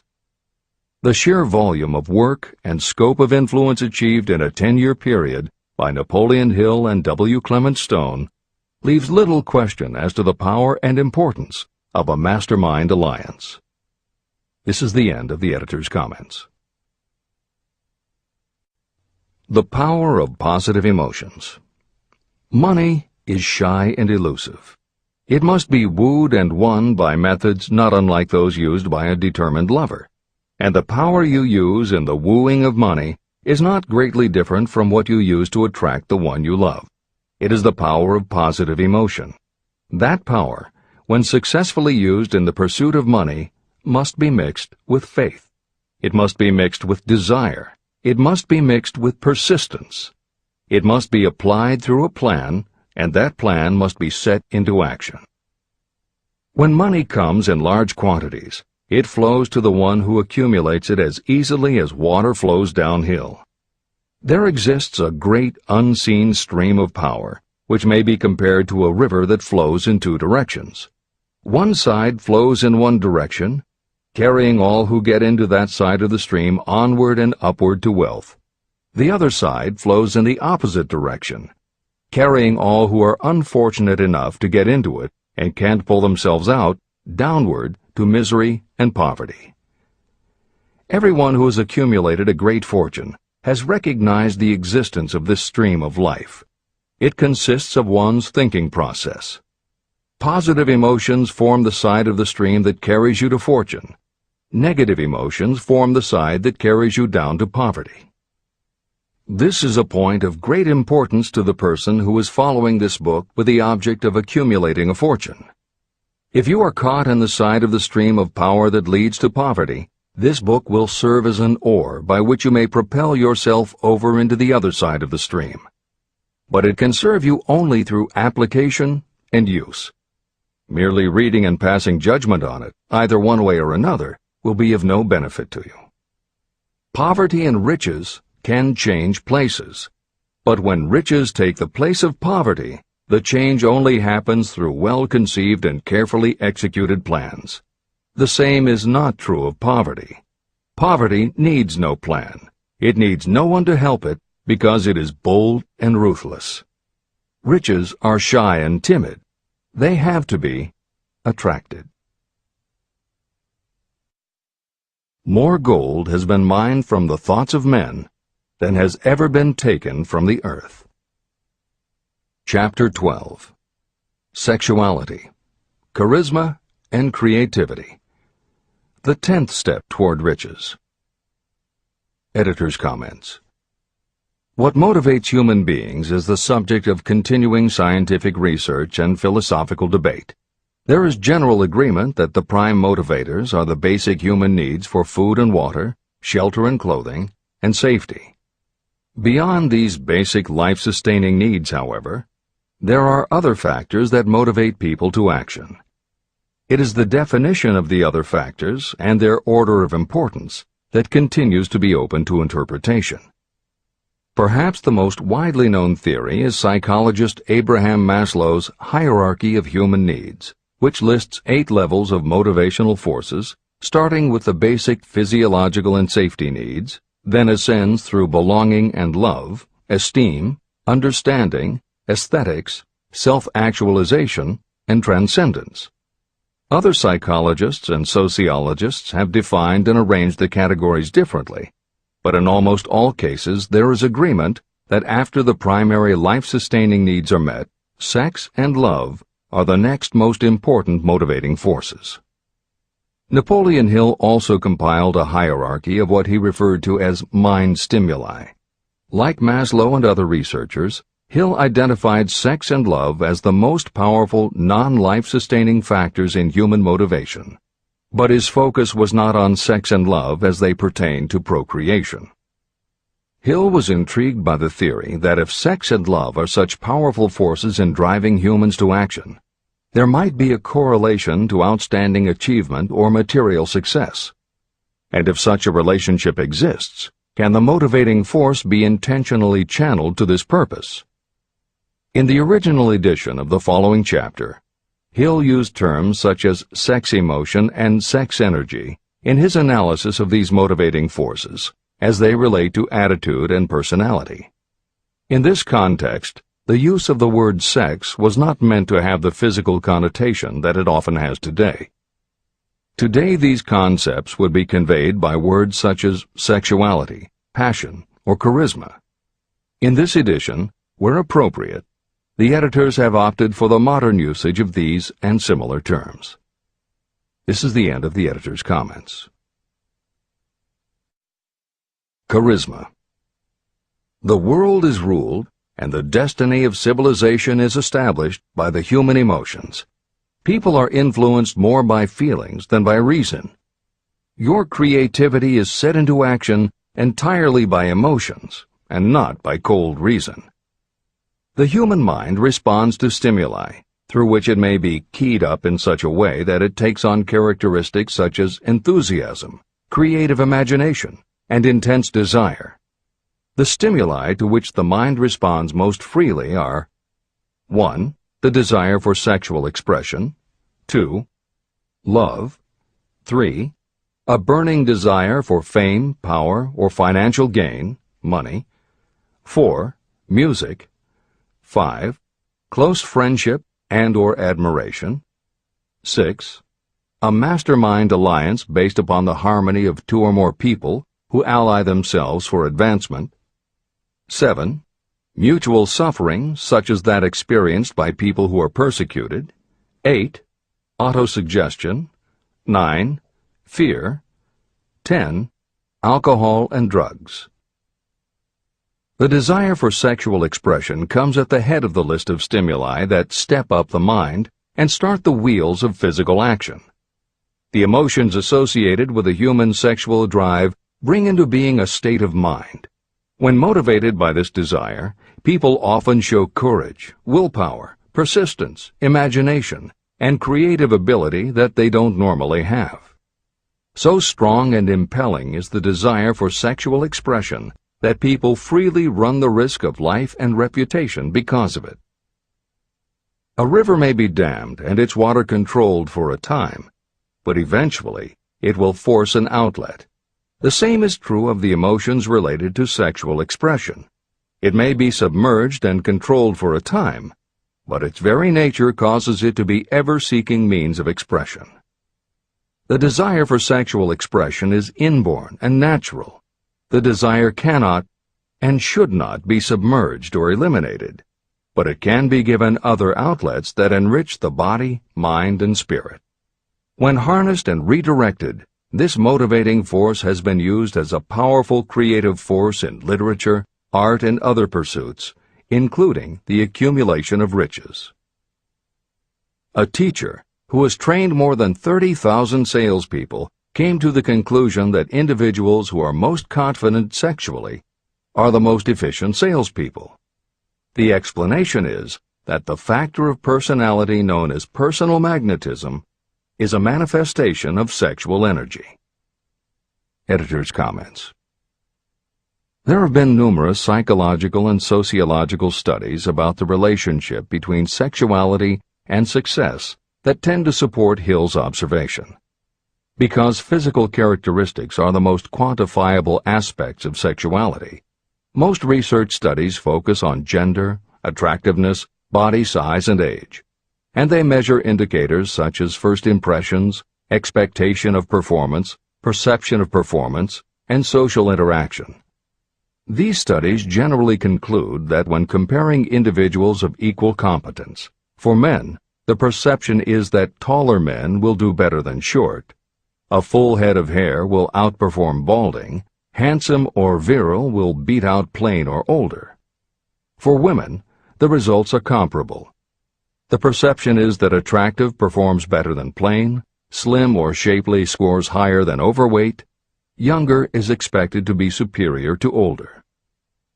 These observations about physical sexuality may seem obvious, but they lead to a conclusion that is very significant. Obviously, not all people who succeed are tall and virile or attractive and shapely. It is also a fact that the success of those who are short, balding, plump, or plain isn't always due to superior skill or luck. Clearly, there is another kind of attractiveness that often supersedes physical appeal. This other kind of attractiveness is connected to human sexuality, but it is not what would usually be referred to as sexy. People who have this quality are often said to have chemistry, personality, charm, or appeal. Hill called this kind of attraction personal magnetism. Today, the more common term is charisma. This is the end of the editor's comments. When employing salespeople, a good sales manager looks for personal magnetism or charisma as the first requirement. People who lack this kind of sexual energy will never become enthusiastic, nor inspire others with enthusiasm. And enthusiasm is one of the most important requisites in salesmanship, no matter what you're selling. The public speaker, preacher, lawyer, or salesperson who is lacking in charisma is a flop as far as being able to influence others is concerned. That, plus the fact that most people are influenced through an appeal to their emotions, should easily convince you of the importance of charisma as a part of the salesperson's ability. Master salespeople attain mastery in selling because they either consciously or unconsciously transmute charisma, sexual energy, into sales enthusiasm. That statement explains the actual, practical meaning of sexual transmutation. The meaning of the word transmute is, in simple language, the changing or transferring of one element or form of energy into another. The transmutation of sexual energy means switching the mind from thoughts of physical expression to thoughts of some other nature. Salespeople who know how to turn on charisma have acquired the art of sexual transmutation, whether they know it or not. The majority of salespeople who transmute their sexual energy do so without being aware of what they are doing or how they are doing it. You can cultivate and develop this quality in your dealings with others. Through cultivation and understanding, this vital motivating force may be drawn upon and used to great advantage in relationships between people. This energy may be communicated to others in the following ways. The handshake. The touch of the hand indicates instantly the presence of charisma or the lack of it. The tone of voice. Charisma, or sexual energy, is the factor with which the voice may be colored or made musical and charming. Posture and carriage of the body. People with charisma move briskly and with grace and ease. The vibrations of thought. People with charisma project sexuality through their personality in a way that influences those around them. Clothing and style. People who are charismatic are usually very careful about their personal appearance. They usually select clothing of a style becoming to their personality, physique, complexion, etc. Editor's comments. Having established a link between sexuality and success in the form of charisma, in the following section, Napoleon Hill explores how sexuality might also be a motivating factor in success by enhancing creativity. To illustrate the connection, Hill draws upon the biographies of historical figures who exhibited both charisma and exceptional creativity. In the time since Hill conducted his research, many women have risen to positions of power and influence. Their accomplishments have been well documented and are readily available in bookstores and libraries. However, when Hill was assembling his data, the majority of historical biographies available were about successful men. Further, the successful industrialists and political leaders he had personally studied during the previous 30 years were also men. Because of this limitation, Hill does not theorize about the role men might play in motivating the success of women. This issue is addressed in a later editorial comment. This is the end of the editor's comments. Creativity. It seemed quite significant to me when I made the discovery that practically every great leader I had the privilege of analyzing was a man whose achievements were largely inspired by a woman. In most instances, the woman was a wife, of whom the public had heard little or nothing. In a few of the cases I studied, the source of inspiration was the other woman. The pages of history are filled with the records of great men whose achievements may be traced directly to the influence of women who aroused the creative faculties of their minds. Napoleon Bonaparte was one of these. When inspired by his first wife, Josephine, he was irresistible and invincible. When his better judgment or reasoning faculty prompted him to put Josephine aside, he began to decline. His defeat and exile to St. Helena were not far distant. Abraham Lincoln was a notable example of a great leader who achieved his greatness through the discovery and use of his faculty of creative imagination.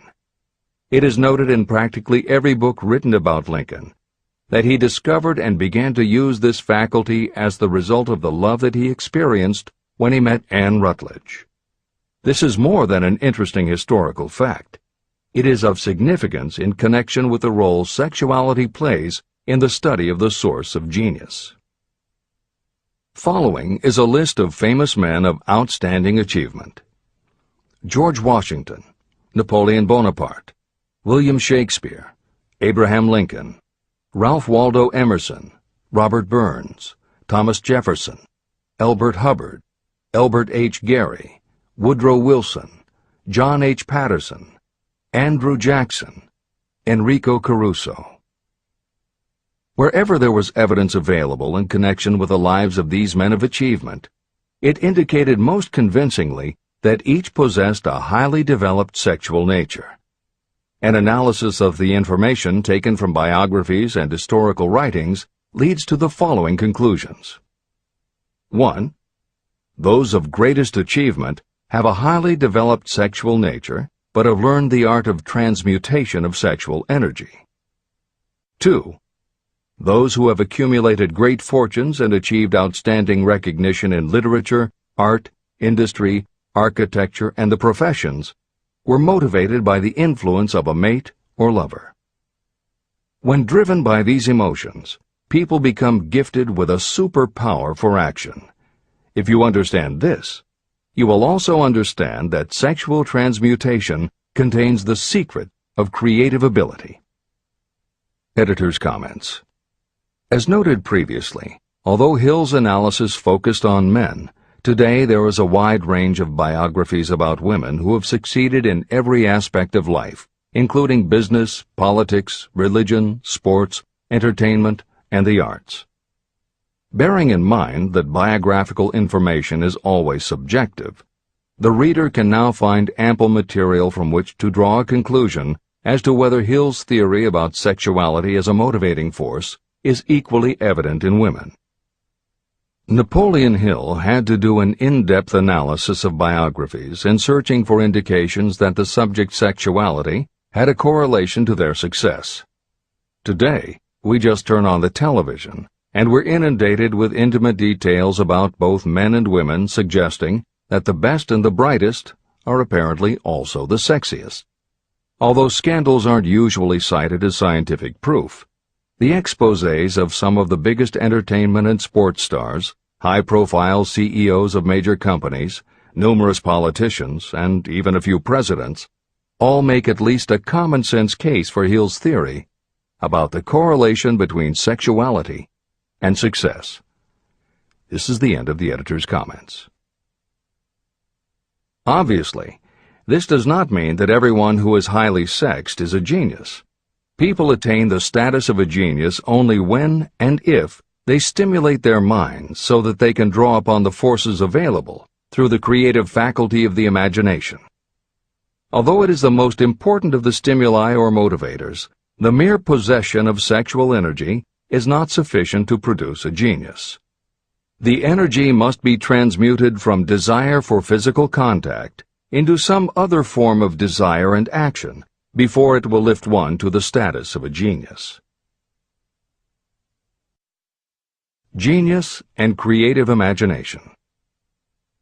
A definition of genius might be someone who has discovered how to increase the intensity of thought to the point where that person can freely communicate with sources of knowledge not available through the ordinary rate of thought.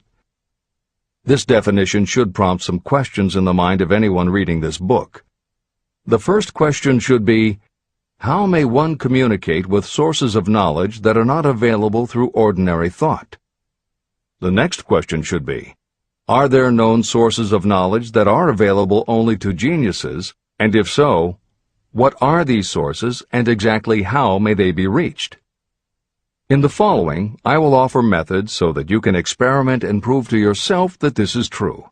By doing so, you will have the answer to both questions. Editor's comment. Humans perceive things through the 5 senses of sight, smell, taste, hearing, and touch. Another kind of perception, as when you have a feeling about something, was discussed in the chapters on desire, faith, and autosuggestion. This kind of perception is often referred to as the 6th sense, and in the following Hill explores the relationship between sexuality, motivation, creative imagination, and the 6th sense. This is the end of the editor's comment. The reality of a 6th sense has been fairly well established. This 6th sense is creative imagination. The faculty of creative imagination is something the majority of people never use during an entire lifetime, and if they do use it, it usually happens by mere accident. Only a small number of people deliberately use their creative imagination for a specific purpose. Those who do use this faculty voluntarily and with understanding of its functions are geniuses. Creative imagination is the direct link between your finite mind and what I have termed infinite intelligence. All revelations and all discoveries of basic or new principles in the field of invention take place through the faculty of creative imagination. When ideas, concepts, or hunches flash into your mind, they can only have come from one or more of the following sources. 1. From the mind of some other person who has just released the thought, idea, or concept through conscious thought. 2. Your subconscious mind, which stores every thought and impression that ever reached your brain through any of the 5 senses. 3. from another person's subconscious storehouse. 4. Infinite intelligence. There are no other possible sources from which inspired ideas or hunches may be received. When brain action has been stimulated through one or more of the 10 mind stimulants listed at the beginning of this chapter, it has the effect of lifting you far above the horizon of ordinary thought. It permits you to envision distance, scope, and quality of thoughts not available on the lower plane, such as when you are solving routine problems of business. When you are lifted to a higher level of thought through mind stimulation, it is as though you have taken off in an airplane. You can now see over and beyond the horizon that limits your vision when you are on the ground.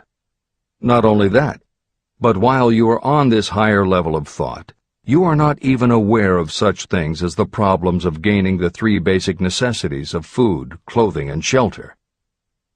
You are in a world of thought in which the ordinary workaday thoughts have been removed, just as the hills and valleys that obstruct your vision on the ground don't interfere when you are in an airplane.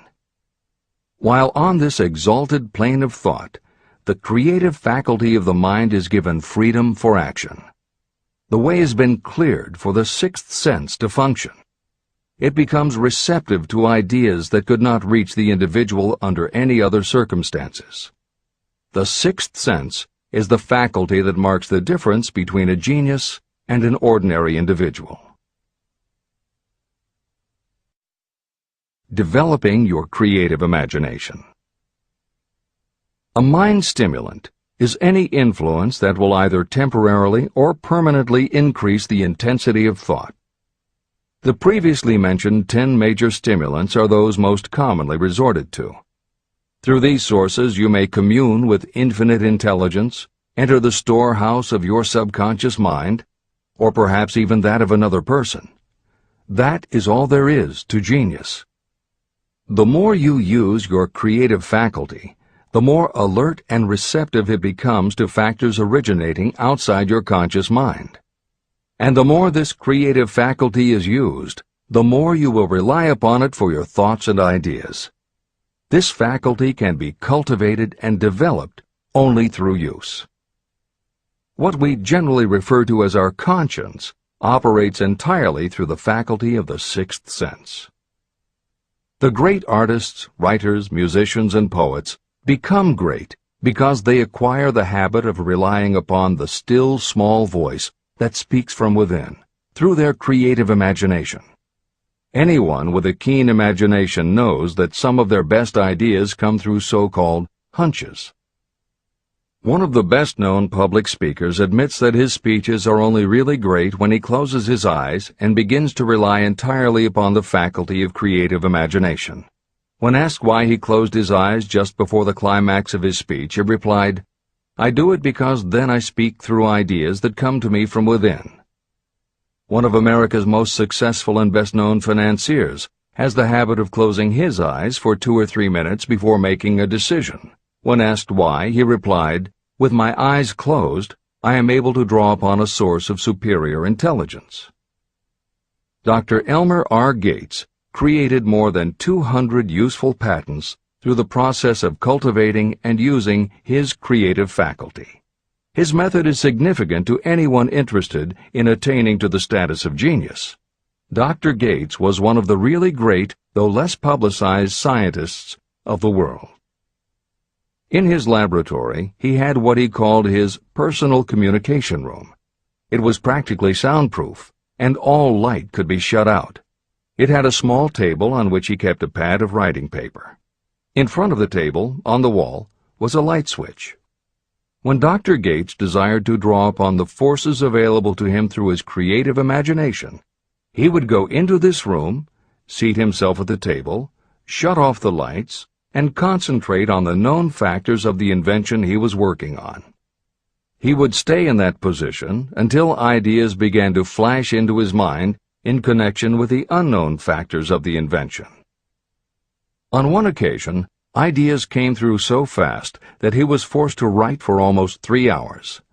When the thoughts stopped flowing, he examined his notes and found they contained a minute description of principles that had no parallel in the known data of the scientific world. Moreover, the answer to his problem was right there in those notes. Dr. Gates earned his living by sitting for ideas. He did it for individuals and corporations, and some of the most sensible people and largest traditional corporations in America paid him to do it. The part of your mind that you generally use for reasoning may be faulty, because it is largely guided by your accumulated experience. Not all knowledge that you have learned through experience is accurate. Many times your creative ideas are much more reliable because they come from sources that are more reliable than those available to the reasoning faculty of the mind. Methods used by geniuses are available to you. The major difference between the genius and the ordinary inventor is that the genius makes use of both the synthesized and the creative faculties of imagination. For example, the scientific inventor begins an invention by organizing and combining the known ideas or principles accumulated through experience through the synthesized faculty, the reasoning faculty. If the inventor finds this accumulated knowledge is insufficient, the scientist then draws upon the sources of knowledge available through the creative faculty. The method by which the inventor does this varies with the individual, but this is the essence of the procedure. 1. The inventor stimulates his or her mind so that it functions on a higher-than-average plane through one or more of the mind stimulants. 2. The inventor then concentrates on the known factors, the finished part of the invention, and creates in his or her mind a perfect picture of the unknown factors, the unfinished part of the invention. The inventor holds this picture in mind until it has been taken over by the subconscious, then relaxes by clearing his or her mind of all thought and waits for the answer to flash into mind. Sometimes the results are both definite and immediate. At other times the results are negative, depending on the state of development of the sixth sense or creative faculty. Thomas Edison tried out more than 10,000 different combinations of ideas through the synthetic faculty of his imagination before he tuned in through the creative faculty and got the answer that perfected the incandescent light bulb. His experience was similar when he produced the phonograph. Editor's comments. Synchronicity, precognition, intuition, flashes of insight, hunches, gut feelings, symbolic dreams. These are all aspects of the phenomenon Napoleon Hill was describing in his two correlated terms, creative imagination and infinite intelligence. And the fact that Hill made a serious study of this function of the mind puts him in exceptional company. The fathers of modern psychology, Sigmund Freud and Carl Jung, recognized and tried to explain this sixth sense.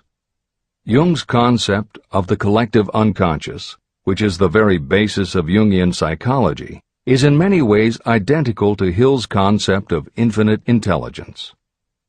Scientists from Archimedes to Newton to Einstein to the team of Watson and Crick, who determined the structure of DNA, all conceded that intuition was instrumental in their discoveries. Duke University created a department for the sole purpose of studying these phenomena under scientific conditions. Many scientists admit to using personalized techniques similar to Hill's method for accessing intuition and creativity. These include Friedrich Kekule, who discovered the molecular structure of benzene through a dream symbol; physiologist Otto Loewi, who had a hunch followed by a dream that won him the Nobel Prize in Medicine; and as mentioned above, James Watson's breakthrough in the structure of DNA. Mozart, Shelley, Coleridge, Huxley, Descartes, Robert Louis Stevenson all claimed intuition played a role in their creations. William Blake learned the secret to a copper engraving process from a dream. British Prime Minister Winston Churchill firmly believed a premonition saved him from being killed by a bomb during the Blitz of London. As was noted earlier, psychiatry, clinical hypnosis, and affirmations all had to overcome considerable skepticism before they were accepted. That is also true of those phenomena Hill terms infinite intelligence. However, in the 1970s and 80s, the public's interest was piqued by well-researched books such as The Intuitive Edge by Philip Goldberg, Creative Dreaming by Patricia Garfield, and The Right Brain Experience by Mary-Lee Zdenek. Though these anomalies of the mind still defy laboratory proof, contemporary researchers continue to publish tantalizing results. This is the end of the editorial comments. Nature has equipped the human brain and mind with internal stimulants that safely trigger the mind to tune in to fine and rare thoughts. No satisfactory substitute for nature's stimulants has ever been found.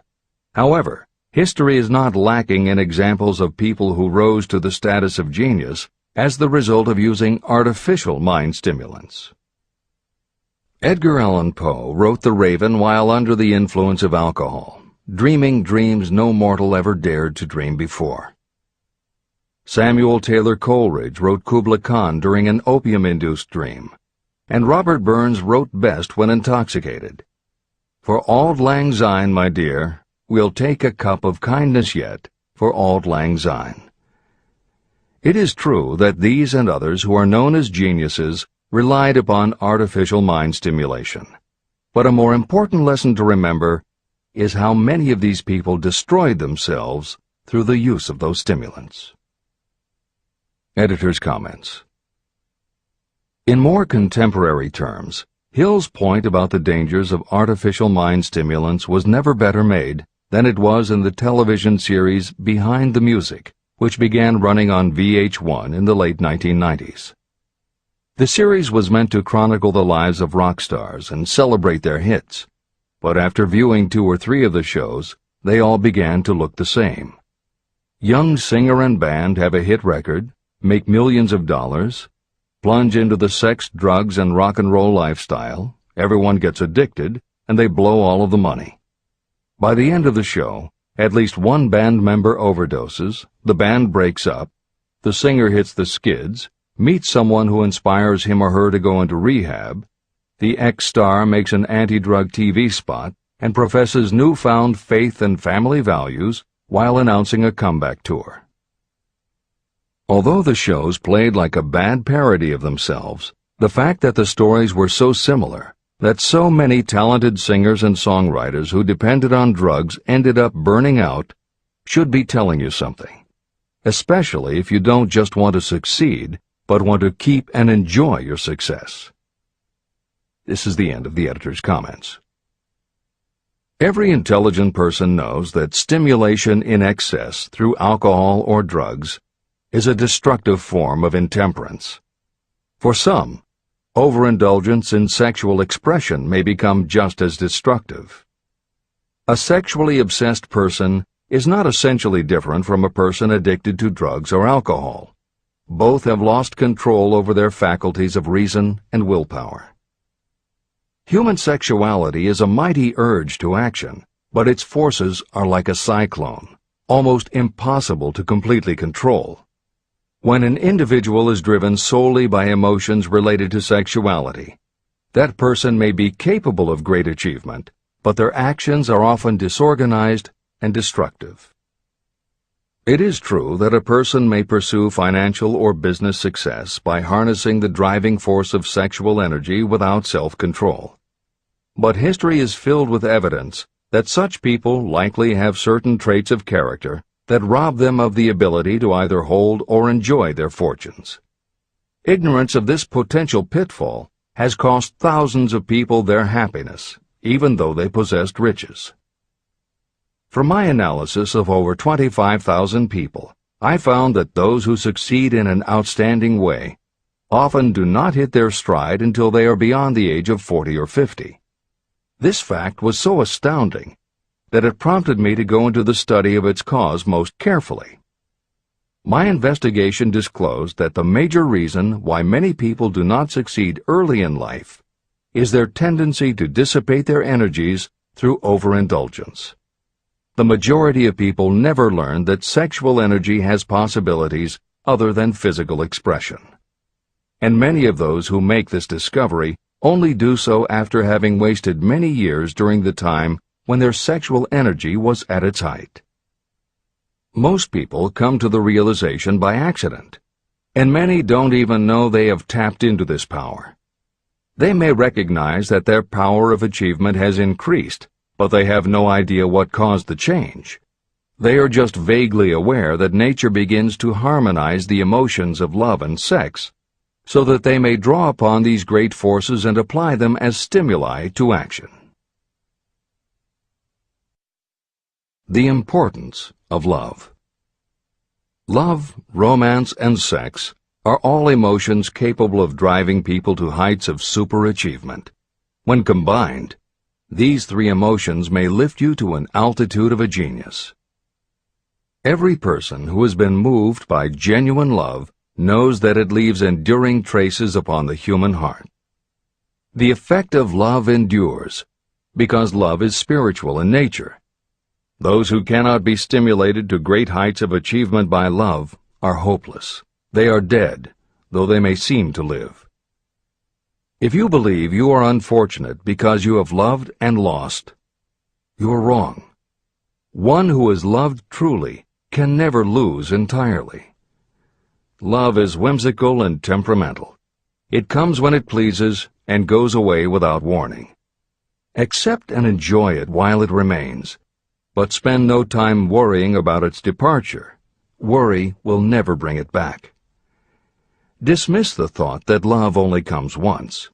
Love may come and go times without number, but there are no two love experiences that affect you in just the same way.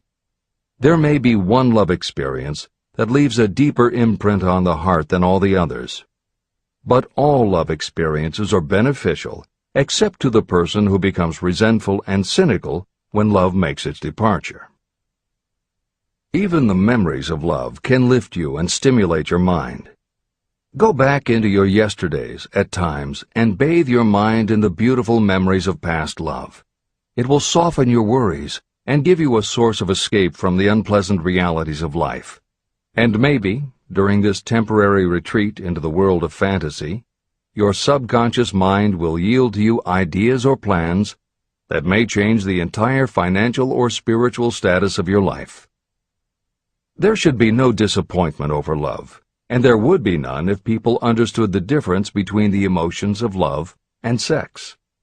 Love is an emotion of many shades and colors, but the most intense and burning of all is that experienced in the blending of the emotions of love and sex. Marriages or committed relationships that are not blessed with love properly balanced with sex cannot be happy ones, and seldom endure. Love alone will not bring happiness, nor will sex alone. Love is spiritual. Sex is biological. No experience that touches the human heart with a spiritual force can possibly be harmful, except through ignorance or jealousy. The presence of destructive emotions in the human mind may poison it in a way that destroys your sense of justice and fairness. Just as a chemist can take certain chemical elements, none of which are harmful in themselves, and by mixing them together create a deadly poison, in a similar manner the emotions of sex and jealousy, when mixed, may turn just as lethal. Love is the emotion that serves as a safety valve and brings balance, reason, and constructive effort. Love is, without question, life's greatest experience. It can bring you into communion with infinite intelligence. When love guides the emotions, it may lead you well on your way toward creative effort. The road to genius consists of the development, control, and use of sex, love, and romance. Briefly, the process may be stated as follows.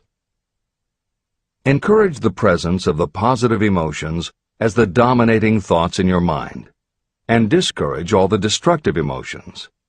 The mind is a creature of habit. It thrives on the dominating thoughts fed to it. Through your willpower, you may discourage the presence of any emotion and encourage the presence of any other. Control of your mind, through the power of your will, is not difficult. Control comes from persistence and habit. The secret of control lies in understanding the process of transmutation. When any negative emotion presents itself in your mind, it can be transmuted into a positive or constructive emotion by the simple procedure of changing your thoughts. There is no other road to genius than through voluntary self-effort. When the emotion of romance is added to those of love and sex, the obstructions between the finite mind and infinite intelligence are removed. Then, a genius has been born.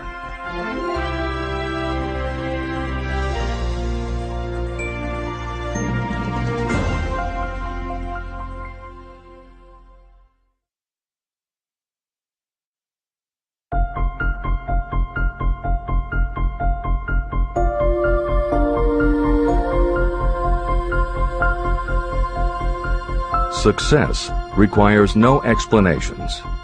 Failure permits no alibis. Chapter 13. The Subconscious Mind. The Connecting Link. The 11th Step Toward Riches. The subconscious mind consists of a field of consciousness, in which every impulse of thought that reaches the conscious mind, through any of the five senses, is classified and recorded. The subconscious receives and files sense impressions or thoughts regardless of their nature. You can plant in your subconscious mind any plan, thought, or purpose that you desire to translate into its physical or monetary equivalent. Those desires that have been mixed with emotional feeling and faith in your ability are the ones that are strongest. Therefore, they are the first to which the subconscious responds. The subconscious mind works day and night, and in some way which is not fully understood, the subconscious seems able to draw upon the forces of infinite intelligence for the power to transmute your desires into their physical equivalent. And it does it in the most straightforward and practical way. You cannot entirely control your subconscious mind, but you can hand over to it any plan, desire, or purpose that you wish transformed into concrete form. Refer again to the instructions for using the subconscious mind in Chapter 5, Autosuggestion. Editor's comments. In the chapter on autosuggestion, the four primary methods for planting and reinforcing suggestions in your subconscious are: 1. The formulation and writing out of your desire. 2. The repetition of positive affirmations. 3. The creative visualization of your goal. And 4. By acting as though the goal is already yours. This is the end of the editor's comment. From my research, I have concluded that the subconscious mind is the connecting link between the finite mind of man and infinite intelligence. It is the intermediary through which you may draw upon the forces of infinite intelligence. From my research, I have concluded that the subconscious mind is the connecting link between the finite mind of man and infinite intelligence. It is the intermediary through which you may draw upon the forces of infinite intelligence. Only the subconscious mind contains the process by which mental impulses, thoughts, are modified and changed into their spiritual, energy, equivalent. It alone is the medium through which prayer, desire, may be transmitted to the source capable of answering prayer, infinite intelligence. How to energize your subconscious mind for creative effort. The possibilities of what you can do when you connect creative effort with the subconscious mind are stupendous. They inspire me with awe.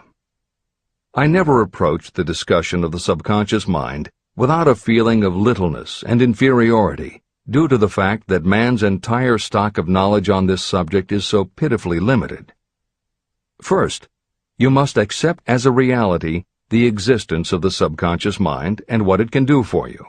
This will enable you to understand its possibilities as a medium for transmuting your desires into their physical or monetary equivalent, and then you will comprehend the full significance of the instructions given in Chapter 3, Desire. You will also understand the importance of making your desires clear and putting them in writing.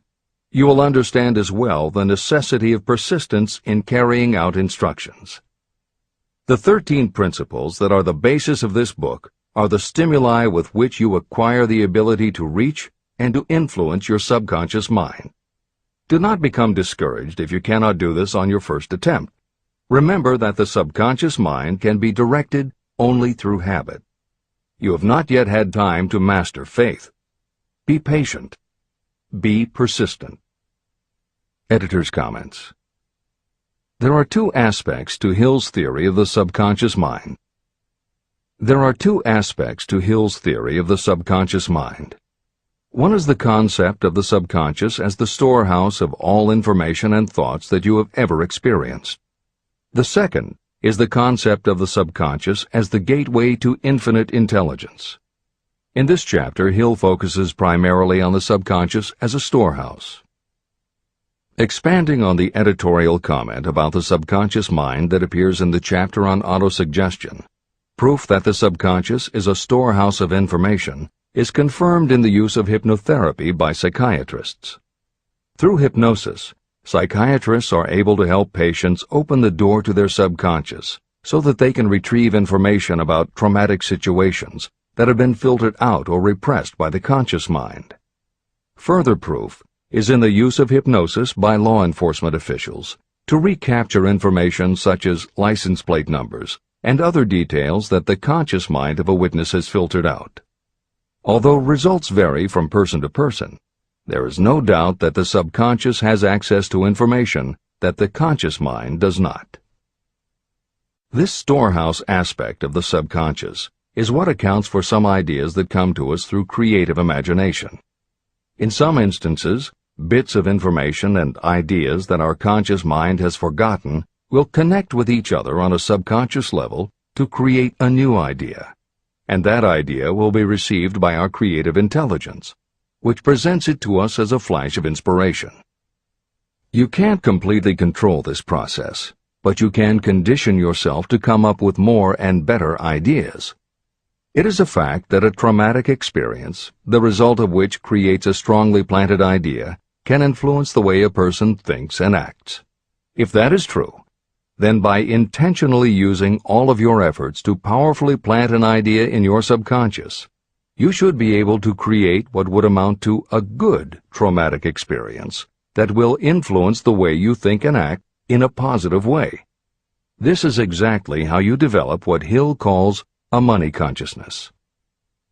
If you do everything within your power to strongly, firmly, and with complete faith and conviction plant the idea that you will be successful and achieve your desire, your subconscious will accept and store that idea. If you have planted the idea so strongly that it is the dominant idea in your subconscious, it will influence all of the other ideas and information stored there. When you have given your subconscious this specific direction that it did not have before, it will begin to put together pieces of information, and through your creative intelligence, you will find that you are coming up with more and better plans and ideas to accomplish your goal. But as Hill says, you can do this only through faith and habit. You must write out the affirmation of your goal, and you must repeat it aloud every day with absolute faith and conviction that you can achieve it. You must vividly and creatively visualize yourself achieving your goal, and you must do it every day. You must conduct yourself with the attitude that says you can accomplish your goal, and that you deserve the help of those who can help you to accomplish your goal. And you must conduct yourself in that way every day. If you seriously commit yourself to doing these things, it will change the way you think and act. Your subconscious will do everything it can to transmute your desire into reality, and other people will want to do what they can to help you succeed. This is the end of the editor's comments.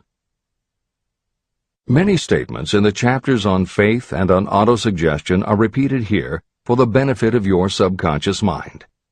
Remember, your subconscious mind functions whether you make any effort to influence it or not.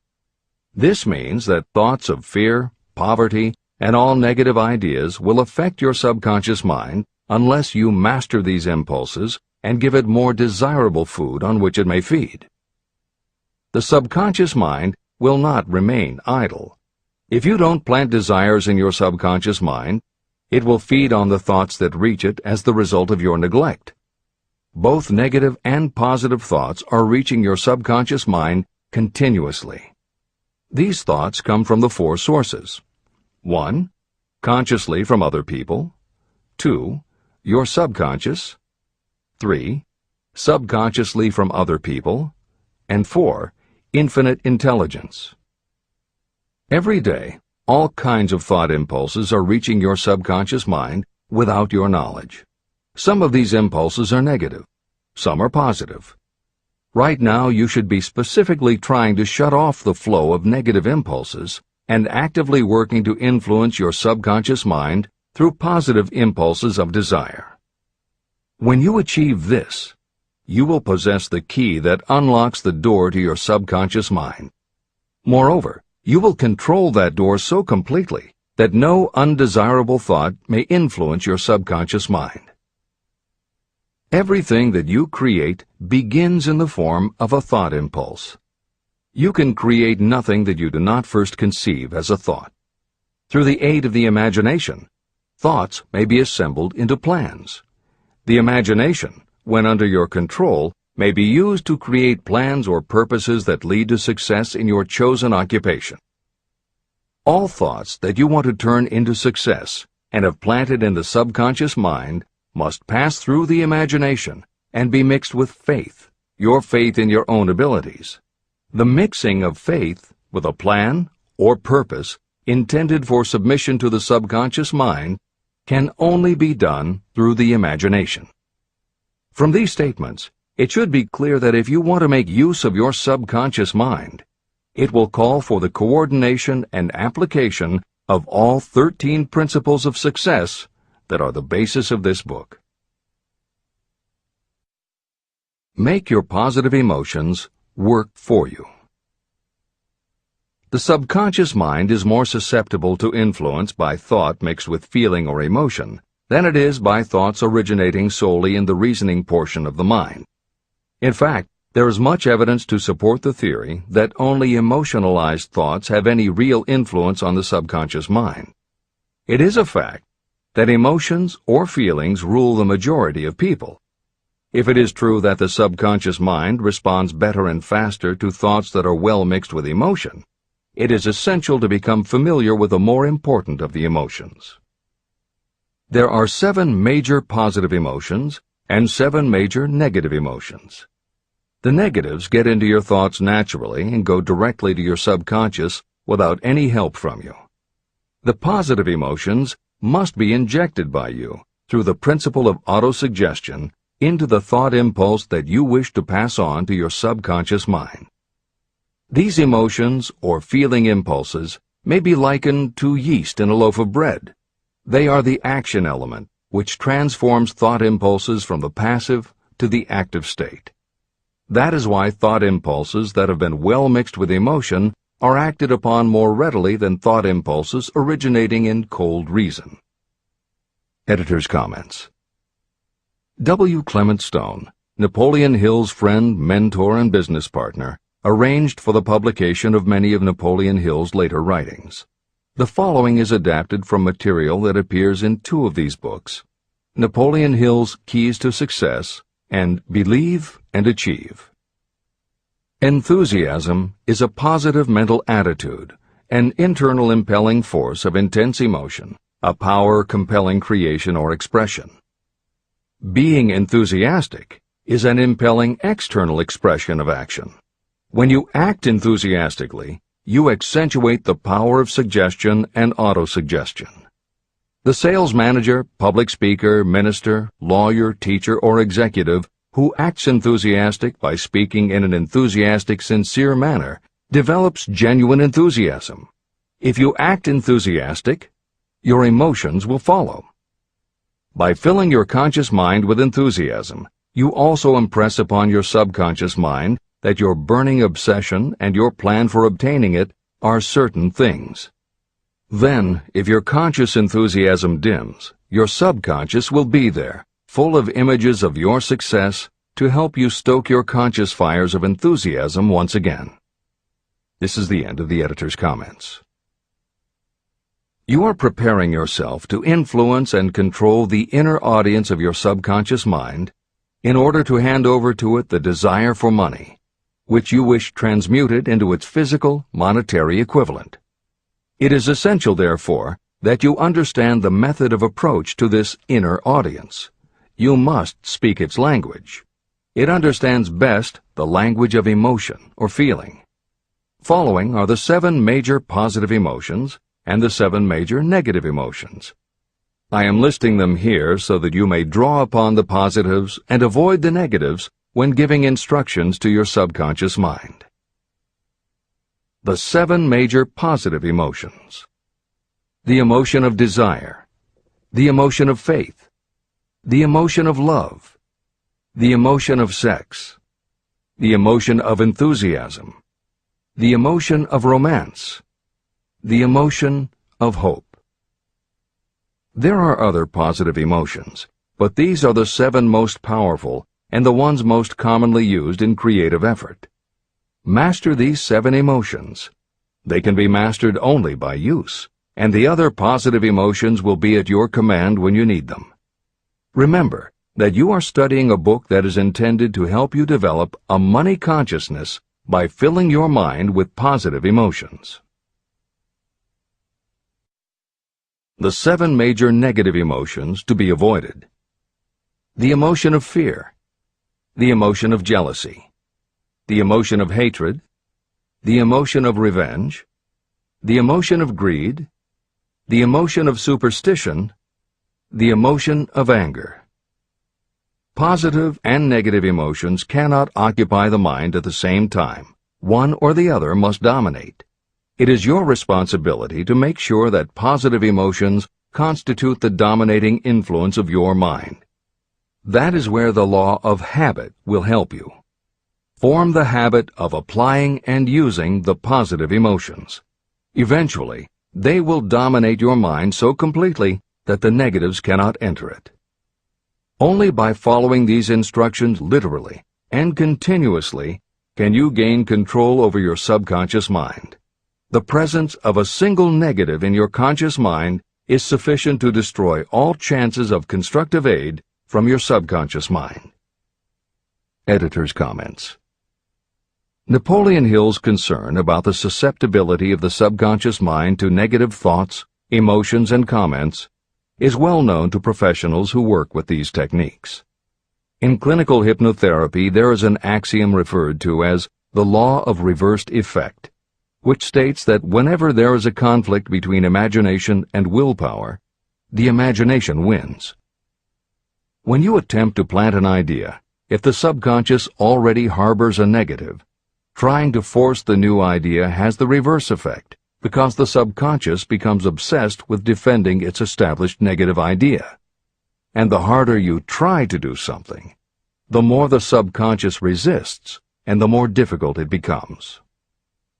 Even the use of the word try is warned against, because it gives the suggestion to the subconscious of a preconceived failure. The concept of trying implies an ongoing effort. You don't want to try. You want to succeed. If you ask your subconscious to help you try, it may do just that. It may help you try, but it will prevent you from succeeding. Because if you did succeed, then it could no longer help you try, which is what you asked it to do.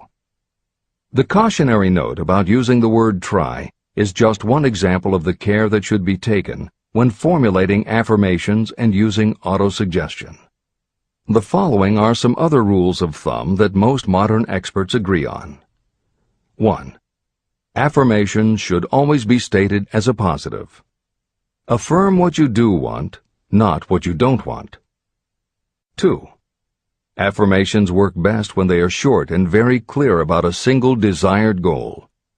Take the time to write, rewrite, and polish your affirmation until you can express your desire in a short statement of precise and well-chosen words. 3. Affirmations should be specific about the desired goal, but not about how to accomplish it. Your subconscious knows better than you what it can do and how it can do it. 4. Do not make unreasonable time demands. Your subconscious can't make anything happen suddenly or now. 5. Just saying the words will have little effect. When you affirm your desire, you must do it with such faith and conviction that your subconscious becomes convinced of how important it is to you. As you affirm your desire to yourself, visualize it in your mind's eye as big as a billboard. Make it big, powerful, and memorable.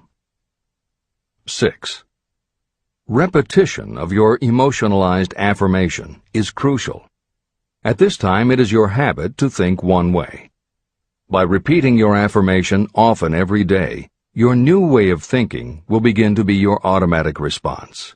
Keep reinforcing it until it becomes second nature to you, and your habit will have become to think the new way, the way you want to think. This is the end of the editor's comments. We form habits based on the degree of reinforcement we receive. Habits make no moral judgments. They can be either good or bad. Both are formed through repetition. If we try something and like the results, we repeat the action. You can replace negative thoughts with positive ones. You can replace inaction with action, and you can form any habit you choose.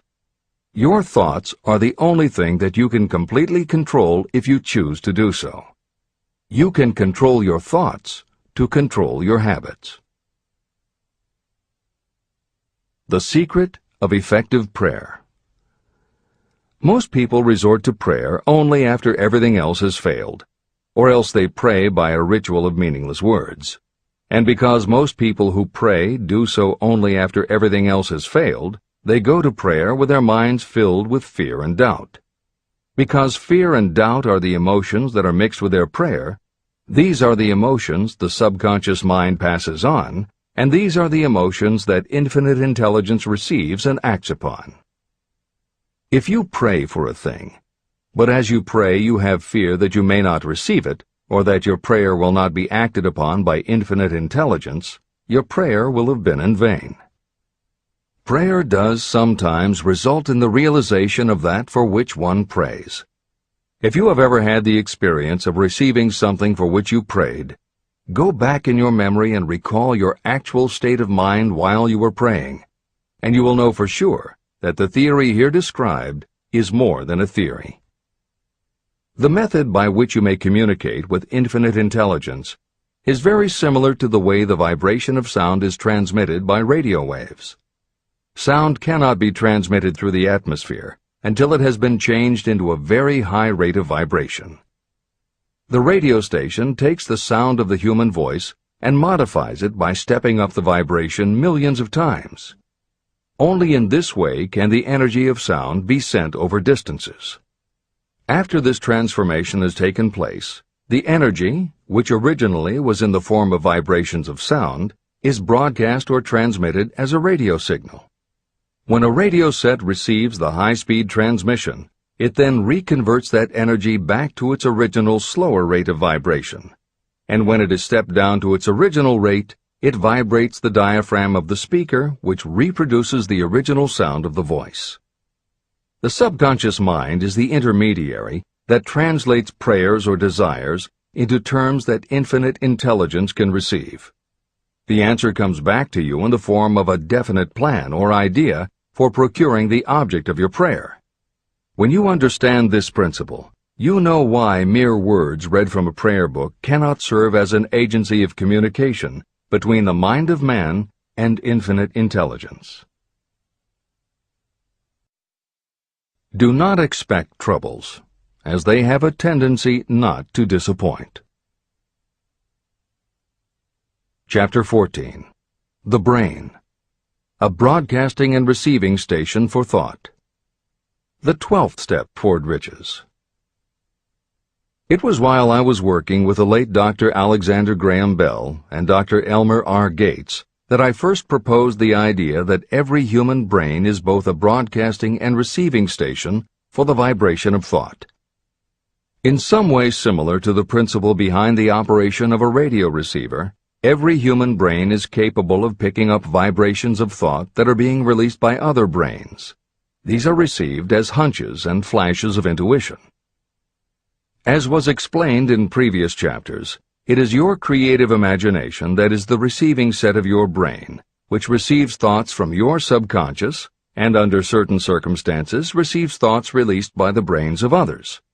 Your creative imagination is the interconnection between your conscious or reasoning mind and the four sources from which you receive thought stimuli. 1. Consciously from other people. 2. Your subconscious. 3. Subconsciously from other people. And 4. Infinite intelligence. When stimulated, or stepped up to a high rate of vibration, the mind becomes more receptive to thoughts that reach it from outside sources. This stepping up process takes place through either the positive emotions or the negative emotions. Through the emotions, the vibrations of thought may be increased. The brain that has been stimulated by emotions functions at a much more rapid rate than it does when that emotion is quieted or absent. The result is the increase of thought to such a pitch that the creative imagination becomes highly receptive to ideas. On the other hand, when the brain is functioning at a rapid rate, it also gives to your own thoughts the emotional feeling that is essential before those thoughts will be picked up and acted upon by your subconscious mind. The subconscious mind is the sending station of the brain, through which vibrations of thought are broadcast. Autosuggestion is the medium by which you may put into operation your sending station. The creative imagination is the receiving set through which the energies of thought are picked up. Editor's comments. The following combines the above concept with the related materials from previous chapters to provide a step-by-step recap of Napoleon Hill's view of the process. 1. The brain is simultaneously both a broadcaster and a receiver. 2. Emotion affects both your ability to send and your ability to receive. When under the effect of strong emotion, the more powerfully you can send thoughts. When under the effect of strong emotion, the more receptive you are to receiving thoughts. 3. When you send thoughts, to where do you send them? You send them to your subconscious by using autosuggestion. 4. When you receive thoughts, where do they come from? They come from your subconscious and you receive them through your creative imagination. 5. Your subconscious mind has two aspects. Your subconscious is a storehouse of information, as explained in the previous chapter. Your subconscious is your connection to infinite intelligence. 6. Infinite intelligence is the medium through which you receive thoughts from other brains. Infinite intelligence is Hill's term for describing the following basic law of physics. Because everything in the universe is made of time, space, energy, or matter, and because matter is just energy in a different form, then everything is actually different parts of the same thing. This means that your subconscious mind, energy, has a common base with every other subconscious mind, energy. 7. Thoughts from other brains come to you as follows. When you are under the effect of a strong emotion and your receiver is especially receptive, sometimes its pull is so strong that it attracts a thought from the subconscious mind of another brain. It is able to do this because infinite intelligence interconnects your subconscious with the subconscious of the other brain. 8. These thoughts from other brains are what we refer to as intuition, hunches, déjà vu, and foreknowledge. Although Hill's explanation depends on the action of an intangible force that cannot be isolated and dissected in a laboratory, neither medical science nor psychology can offer a better explanation for those thoughts that depend on knowledge or information that we do not have. This is the end of the editor's comments. The greatest forces are intangible. In the past, we've depended too much on our physical senses and have limited our knowledge to physical things that we could see, touch, weigh, and measure. I believe we have entered the most marvelous of all ages, an age that will teach us more about the intangible forces of the world about us. Perhaps we shall learn that there is an other self that is more powerful than the physical self we see when we look in a mirror. Many people do not take seriously such intangibles, the things that they cannot perceive through any of their five senses. However, to belittle the idea of forces that are intangible or cannot be explained is to ignore the fact that all of us, every day, are controlled by forces that are unseen and intangible. The whole of mankind has not the power to cope with nor to control the intangible force wrapped up in the rolling waves of the oceans. We still do not fully understand the intangible force of gravity, which keeps this little Earth suspended in space and keeps us from falling from it, much less have the power to control that force. We are entirely subservient to the intangible force that comes with a thunderstorm, and we are just as helpless in the presence of the intangible force of electricity. We do not understand the intangible force and intelligence wrapped up in the soil of the earth, the force that provides us with every morsel of food we eat, every article of clothing we wear, and every dollar we carry in our pockets. Last but not least, with all of our culture and education, we still understand little or nothing of the greatest of all the intangibles, thought. However, we have begun to learn a good deal about the intricate workings of the physical brain, and the results are stunning. We know that the central switchboard of the human brain, the number of lines that connect the brain cells to each other, is written as the figure 1, followed by 15 million zeros. Dr. C. Judson Herrick of the University of Chicago says, "The figure is so stupendous that astronomical figures, dealing with hundreds of millions of light years, become insignificant by comparison. It has been determined that there are from 10 billion to 14 billion nerve cells in the human cerebral cortex, and we know that these are arranged in definite patterns. These arrangements are not haphazard. They are orderly. It is inconceivable to me that such a network of intricate machinery should be in existence for the sole purpose of carrying on the physical functions connected with the growth and maintenance of the physical body. Is it not likely that the same system, which gives billions of brain cells the media for communication, one with another, also provides the means of communication with other intangible forces?"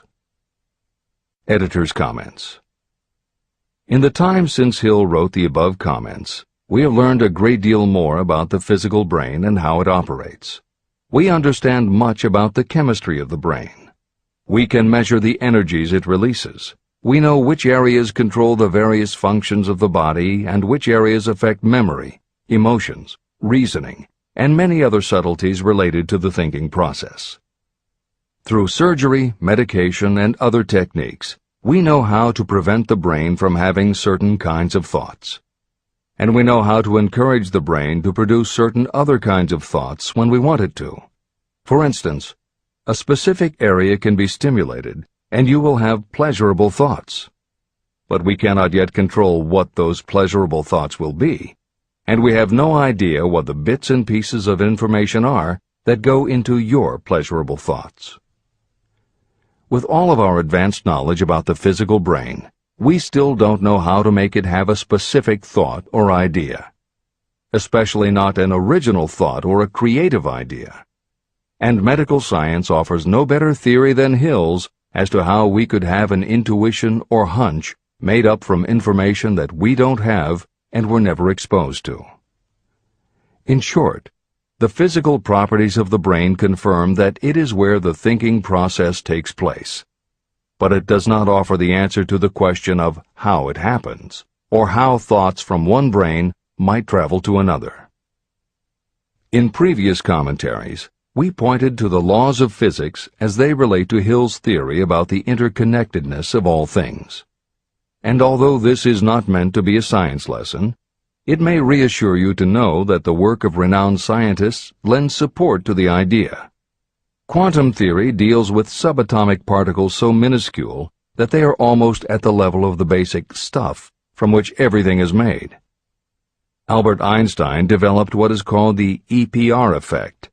Einstein, Podolsky, and Rosen, and Irish physicist John Stuart Bell proposed Bell's theorem, both of which pertain to the concept that when two linked subatomic particles are separated from each other, when a change is made to particle A, the same change will instantly happen in particle B, even though the two are distant from each other. Another related concept is called the holographic brain or holographic universe, and is named after an unusual quality of holograms. It is a fact that if you cut a hologram in half, you don't get two halves of a picture. You get two separate but complete pictures. Cut either one of those in half, and you get another two complete pictures. Cut other pieces, and again you get whole images. Every part of a hologram has the whole of the information in the original. In the 1970s, Carl Pribram, a neurophysiologist at Stanford University, announced the results of his studies which suggest that memory is not in a specific part of the brain, but is spread throughout the brain like the image on a holographic plate. At almost the same time, renowned physicist David Bohm proposed that the workings of the universe were like a holographic image, that among all things there is total interconnectivity, and that all things influence all other things. In effect, every part of the universe contains the whole of the universe. That is probably more than enough science for most readers. The point is, Hill was not alone in his conclusion that through some intangible force, your subconscious shares interconnectivity with everything else in the universe. Previously, the example was given of the folds and bumps in a tablecloth, all being different, but all still tablecloth. Here is another way to envision the intangible interconnection of all things. Suppose you were to drill 5 holes in a wall, and have someone outside the room put their fingers and thumb through the holes and wiggle them. If you then bring into your room someone who only believes in tangible things that he or she can see, that person will see 5 separate objects that can move independently of each other. You may tell the person that behind the wall the objects are connected and all part of the same hand, but because they cannot see the connection and disbelieve anything they don't understand, the person will not be convinced. Neither modern medicine, nor psychiatry, nor technology can yet conclusively show us behind the wall. But the fact remains, we have all had a hunch about somebody, and it turns out to be right. A premonition that something will happen, and it does. Or a feeling that something isn't right with someone who is not there with you, and it turns out to be true. How does this information come to us? As mentioned previously, psychologist Carl Jung called the intangible connection the collective unconscious, also called universal subconscious. Others call it the totally unified theory, the great first cause, the universal mind, or spirit, and some see it as another way of describing God. Napoleon Hill calls it infinite intelligence and offers a common-sense explanation that allows you to work with a phenomenon, even if it is not completely understood. And that, after all, is what Hill was aiming for, to give you a way to access intangible forces that will help you turn your desire into reality. This is the end of the editor's comments. After this book had been written, just before the manuscript went to the publisher, the New York Times published an editorial showing that at least one great university and one intelligent investigator in the field of mental phenomena are carrying on an organized research through which conclusions have been reached that parallel many of those described in this and the following chapter. The editorial briefly analyzed the work carried on by Dr. J.B. Rhine and his associates at Duke University. From the New York Times. What is telepathy? A month ago, we cited on this page some of the remarkable results achieved by Professor Rhine and his associates in Duke University from more than 100,000 tests to determine the existence of telepathy and clairvoyance. These results were summarized in the first 2 articles in Harper's Magazine. In the second, which has now appeared, the author, E.H. Wright, attempts to summarize what has been learned, or what it seems reasonable to infer, regarding the exact nature of these extrasensory modes of perception. The actual existence of telepathy and clairvoyance now seems to some scientists enormously probable as the result of Rhine's experiments. Various percipients were asked to name as many cards in a special pack as they could without looking at them and without other sensory access to them. About a score of men and women were discovered who could regularly name so many of the cards correctly that there was not one chance in many a million of their having done their feats by luck or accident. But how did they do them? These powers, assuming that they exist, do not seem to be sensory. There is no known organ for them. The experiments work just as well at distances of several hundred miles as they did in the same room. These facts also dispose, in Mr. Wright's opinion, of the attempt to explain telepathy or clairvoyance through any physical theory of radiation. All known forms of radiant energy decline inversely as the square of the distance traversed. Telepathy and clairvoyance do not. But they do vary through physical cause, as our other mental powers do. Contrary to widespread opinion, they do not improve when the percipient is asleep or half asleep, but on the contrary, when he is most wide awake and alert. Rhine discovered that a narcotic will invariably lower a percipient score, while a stimulant will always send it higher. The most reliable performer apparently cannot make a good score unless he tries to do his best.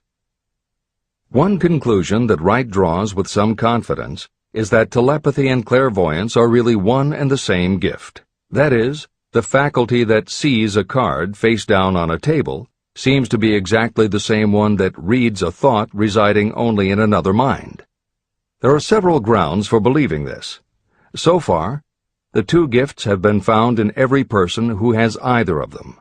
If you have the abilities, both seem to be of equal strength. Screens, walls, distances have no effect at all on either.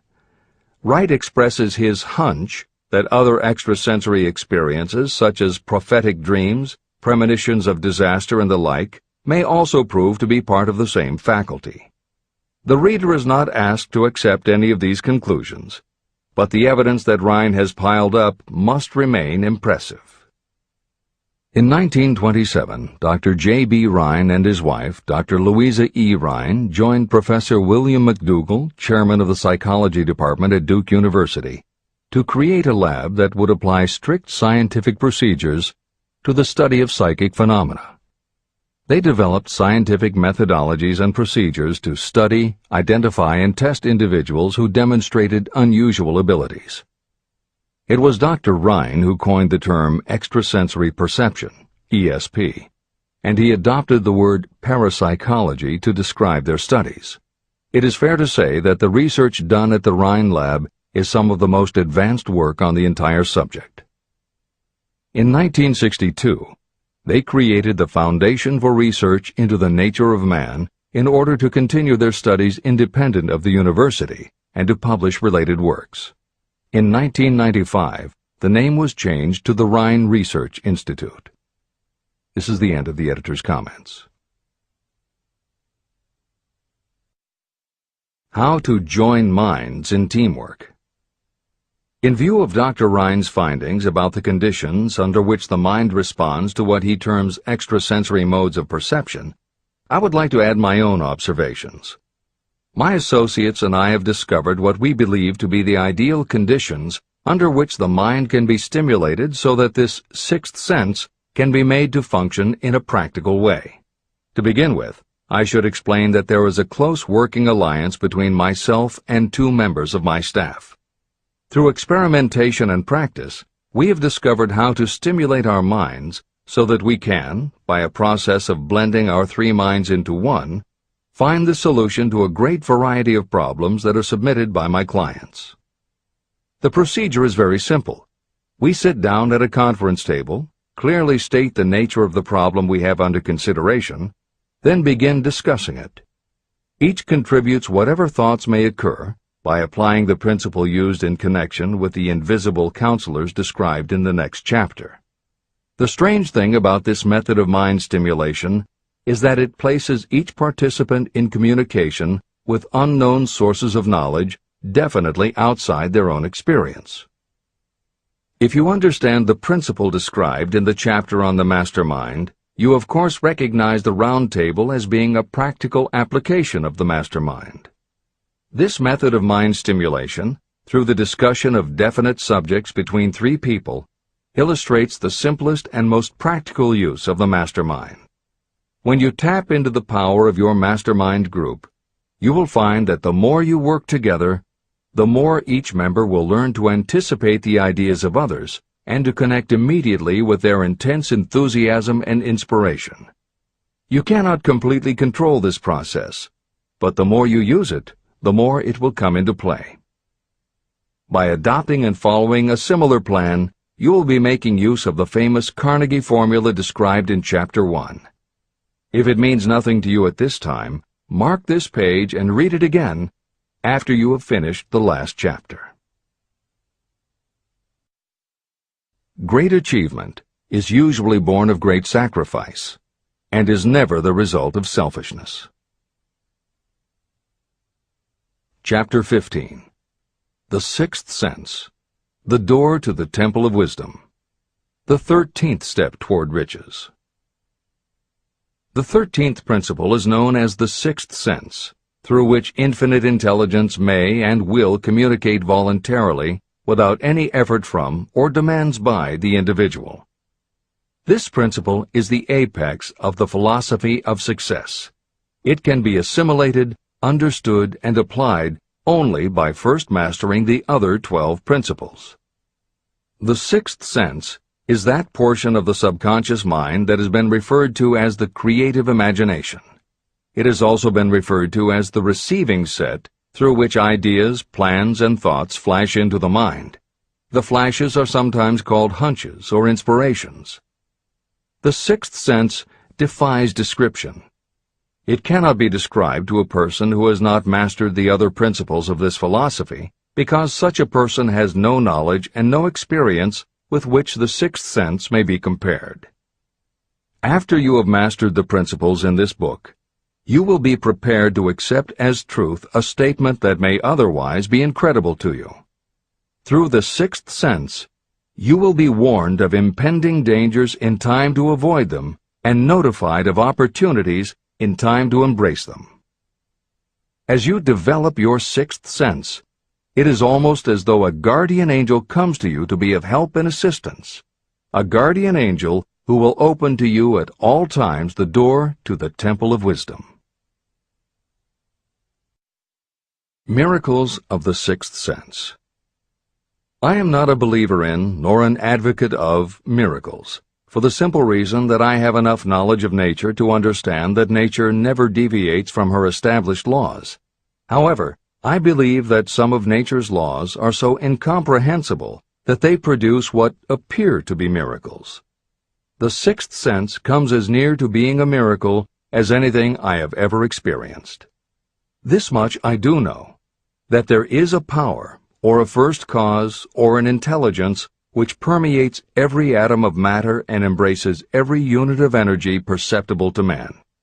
I know that this infinite intelligence is the thing that converts acorns into oak trees, causes water to flow downhill in response to the law of gravity, follows night with day and winter with summer, each maintaining its proper place and relationship to the other.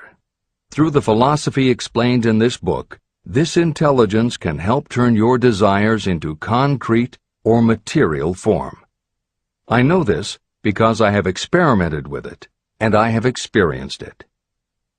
Step by step through the preceding chapters, you have been led to this, the last principle. If you have mastered each of the preceding principles, you are now prepared to accept, without being skeptical, the extraordinary claims made here. If you have not mastered the other principles, you must do so before you may determine definitely whether or not the claims made in this chapter are fact or fiction. Let great people shape your life. I have never completely divested myself of the habit of hero worship. While I was passing through the stage of hero worship, I found myself trying to imitate those whom I most admired. My experience has taught me that the next best thing to being truly great is to emulate the great, to try to act like them, be like them, and feel like them as much as I could. I discovered that the faith with which I tried to imitate my idols gave me great capacity to do so quite successfully. Long before I had ever written a line for publication or delivered a speech in public, I followed the habit of reshaping my own character by trying to imitate the 9 men whose lives and life works had been most impressive to me. These 9 men were Emerson, Paine, Edison, Darwin, Lincoln, Burbank, Napoleon, Ford, and Carnegie. Every night, over a long period of years, I held an imaginary council meeting with this group, whom I called my invisible counselors. This is how I did it. Just before going to sleep at night, I would shut my eyes and see, in my imagination, this group of men seated with me around my council table. Here I had not only an opportunity to sit among those whom I considered to be great, but I actually dominated the group by serving as the chairman. I had a very definite purpose in using my imagination in this way. My purpose was to rebuild my own character, so it would become a composite of the characters of my imaginary counselors. Realizing that I had to overcome the handicap of being born and raised in an environment of ignorance and superstition, I deliberately assigned myself the task of voluntary rebirth through the method I have described above. Building character through autosuggestion. I knew, of course, that we all become what we are because of our dominating thoughts and desires. I knew that every deeply seated desire causes a person to find a way to turn that desire into reality. I knew that self-suggestion is a powerful factor in building character. In fact, it is the sole principle through which character is built. With this knowledge of how the mind works, I was fairly well armed with the equipment needed to rebuild my character. In these imaginary council meetings, I called on my cabinet members for the knowledge I wished each to contribute. I would even speak out loud to each of them as follows. Mr. Emerson, I desire to acquire from you the marvelous understanding of nature which distinguished your life. I ask that you impress upon my subconscious mind those qualities you possessed that enabled you to understand and adapt yourself to the laws of nature. Mr. Burbank, I request that you pass on to me the knowledge that enabled you to so harmonize the laws of nature that you caused the cactus to shed its thorns and become an edible food. Give me access to the knowledge that enabled you to make 2 blades of grass grow where but 1 grew before. Napoleon, I desire to acquire from you the marvelous ability you possess to inspire men and will rouse them to greater and more determined spirit of action. I desire also to acquire the spirit of enduring faith, which enabled you to turn defeat into victory and to surmount staggering obstacles. Mr. Paine, I desire to acquire from you the freedom of thought and the courage and clarity with which to express convictions which so distinguished you. Mr. Darwin, I wish to acquire from you the marvelous patience and ability to study cause and effect without bias or prejudice, so exemplified by you in the field of natural science. Mr. Lincoln, I desire to build into my own character the keen sense of justice, the untiring spirit of patience, the sense of humor, the human understanding, and the tolerance that were your distinguishing characteristics. Mr. Carnegie, I wish to acquire a thorough understanding of the principles of organized effort, which you use so effectively in the building of a great industrial enterprise. Mr. Ford, I wish to acquire your spirit of persistence, the determination, poise, and self-confidence that have enabled you to master poverty and to organize, unify, and simplify human effort so I may help others to follow in your footsteps. Mr. Edison, I wish to acquire from you the marvelous spirit of faith with which you have uncovered so many of nature's secrets, the spirit of unremitting toil with which you have so often wrested victory from defeat. The startling power of imagination. My method of addressing the members of my imaginary cabinet would vary according to the traits of character I was most interested in acquiring. I studied the records of their lives with painstaking care. After some months of this nightly procedure, I was astounded as each time my imaginary counselors started to become more and more real to me. Each of these 9 men developed individual characteristics that surprised me. For example, Lincoln developed the habit of always being late, then walking around in solemn parade. He always wore an expression of seriousness on his face. Rarely did I see him smile. This was not true of the others.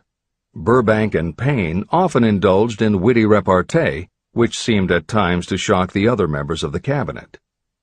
On one occasion, Burbank was late. When he came, he was excited with enthusiasm and explained that he had been late because of an experiment he was making, through which he hoped to be able to grow apples on any sort of tree. Payne chided him by reminding him that it was an apple that started all the trouble between man and woman. Darwin chuckled as he suggested that Payne should watch out for little serpents when he went into the forest to gather apples, as they had the habit of growing into big snakes. Emerson observed, "No serpents, no apples," and Napoleon remarked, "No apples, no state." These meetings became so realistic that I became fearful of their consequences and discontinued them for several months. The experiences were so uncanny, I was afraid that if I continued them, I would lose sight of the fact that the meetings were purely experiences of my imagination. In writing this book, this is the first time that I've had the courage to mention this. I knew from my own attitude in connection with such matters that I would be misunderstood if I described my unusual experience.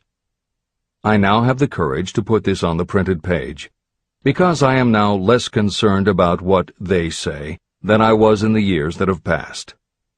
While the members of my cabinet may be purely fictional, and the meetings existed only in my own imagination, they have led me into glorious paths of adventure, rekindled my appreciation of true greatness, encouraged my creativity, and inspired me to be honest and bold in expressing my thoughts. Editor's comments. Napoleon Hill's experience with his imaginary counselors is not as uncommon as it may seem on first reading. In fact, it happens to novelists all the time. As an author proceeds with the writing of a book, there will come a point when the characters in the novel become so well defined in the author's mind that the personalities of the characters themselves begin to suggest plot points and dialogue that the author never planned. Often the thoughts that come to the author when he or she is in the character are completely original, and in real life would never have occurred to the author. Psychiatrists, therapists, and motivational experts also use this phenomenon when they work with role-playing. The usual procedure is to ask 2 people to act out a scenario as if they were in each other's shoes. If this is done in a situation where the participants do not feel embarrassed or self-conscious, and if the people will allow themselves to become submerged and seriously try to become the other person, the results can be stunning. Depending on the faith with which you approach it, you can get not just a general sense of what the other person is going through, but also have flashes of insight, actually feel what the other person feels, and gain a real understanding about the reactions or motivations of others. Why it works is just as much a mystery as why you get hunches. It may be simply that when your imagination creates a character, it doesn't give the character inhibitions, so when you think through the character, your mind is less restricted. Regardless, the fact is that by using your imagination to project yourself into other characters, you can open yourself to ideas that you don't normally have access to, and you can use this mental phenomenon as one of the tools that will help you turn your desire into success.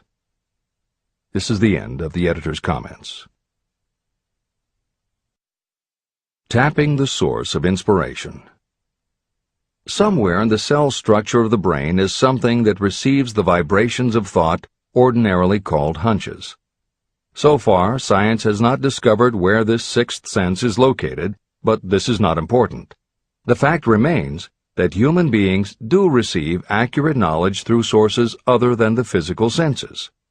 Generally, such knowledge is received when the mind is under the influence of extraordinary stimulation.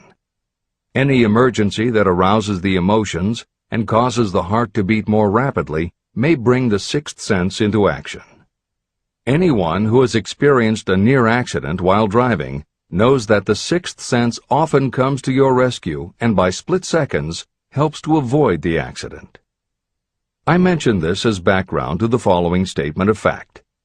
On many occasions when I have faced emergencies, some of them so grave that my life was in jeopardy, I have been miraculously guided past these difficulties through the influence of my invisible counselors.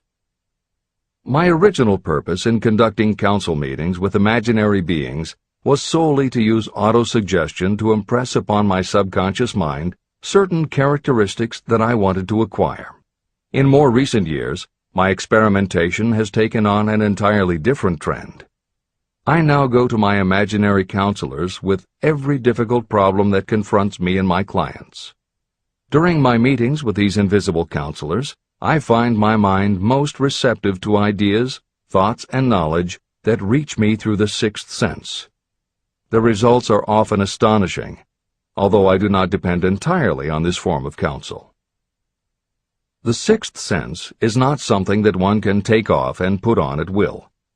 Ability to use this great power comes slowly, through application of the other principles outlined in this book.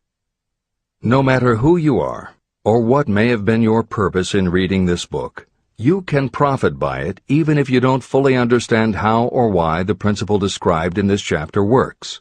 This is especially true if your major purpose is that of accumulation of money or other material things. This chapter on the sixth sense was written because the book is designed to present a complete philosophy by which individuals may unerringly guide themselves in attaining whatever they ask of life. The starting point of all achievement is desire. The finishing point is the kind of knowledge that leads to understanding. Understanding of yourself, understanding of others, understanding of the laws of nature, and the recognition and understanding of happiness. Full understanding of this comes only through familiarity with and use of the principle of the sixth sense. In reading this chapter, you may have found yourself lifted to a high level of mental stimulation. Splendid! Come back to this again a month from now, read it once more, and observe that your mind will soar to a still higher level of stimulation. Repeat this experience from time to time, giving no concern as to how much or how little you learn at the time. Eventually, you will find yourself in possession of a power that will enable you to throw off discouragement, master fear, overcome procrastination, and draw freely upon your imagination. Then you will have felt the touch of that unknown something that has been the moving spirit of every truly great thinker, leader, artist, musician, writer, or statesman. Then you will be in a position to transmute your desires into their physical or financial counterpart as easily as you may lie down and quit at the first sign of opposition.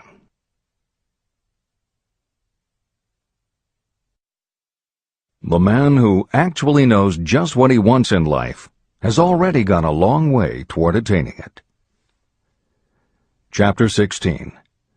The Six Ghosts of Fear. How many are standing in your way? Take inventory of yourself as you read this closing chapter, and find out how many of the ghosts are standing in your way. Before you can put any portion of this philosophy into successful use, your mind must be prepared to receive it. The preparation is not difficult. It begins with study, analysis, and understanding of three enemies that you will have to clear out: indecision, doubt, and fear. The sixth sense will never function while these three negatives, or any one of them, remain in your mind. The members of this unholy trio are closely related. Where one is found, the other two are close at hand. Indecision is the seedling of fear. Remember this as you read. Indecision crystallizes into doubt. The two blend and become fear. The blending process often is slow. This is one reason why these three enemies are so dangerous. They germinate and grow without their presence being observed. The remainder of this chapter describes a state of mind that you must attain before the philosophy can be put into practical use. This chapter also analyzes a condition that has reduced huge numbers of people to poverty, and it states a truth that must be understood by all who accumulate riches, whether measured in terms of money or in terms of a state of mind that may be of far greater value than money. The purpose of this chapter is to turn the spotlight of attention on the cause and the cure of the 6 basic fears. Before you can master an enemy, you must know its name, its habits, and where to attack it. As you read, analyze yourself carefully and determine which, if any, of the 6 common fears have attached themselves to you.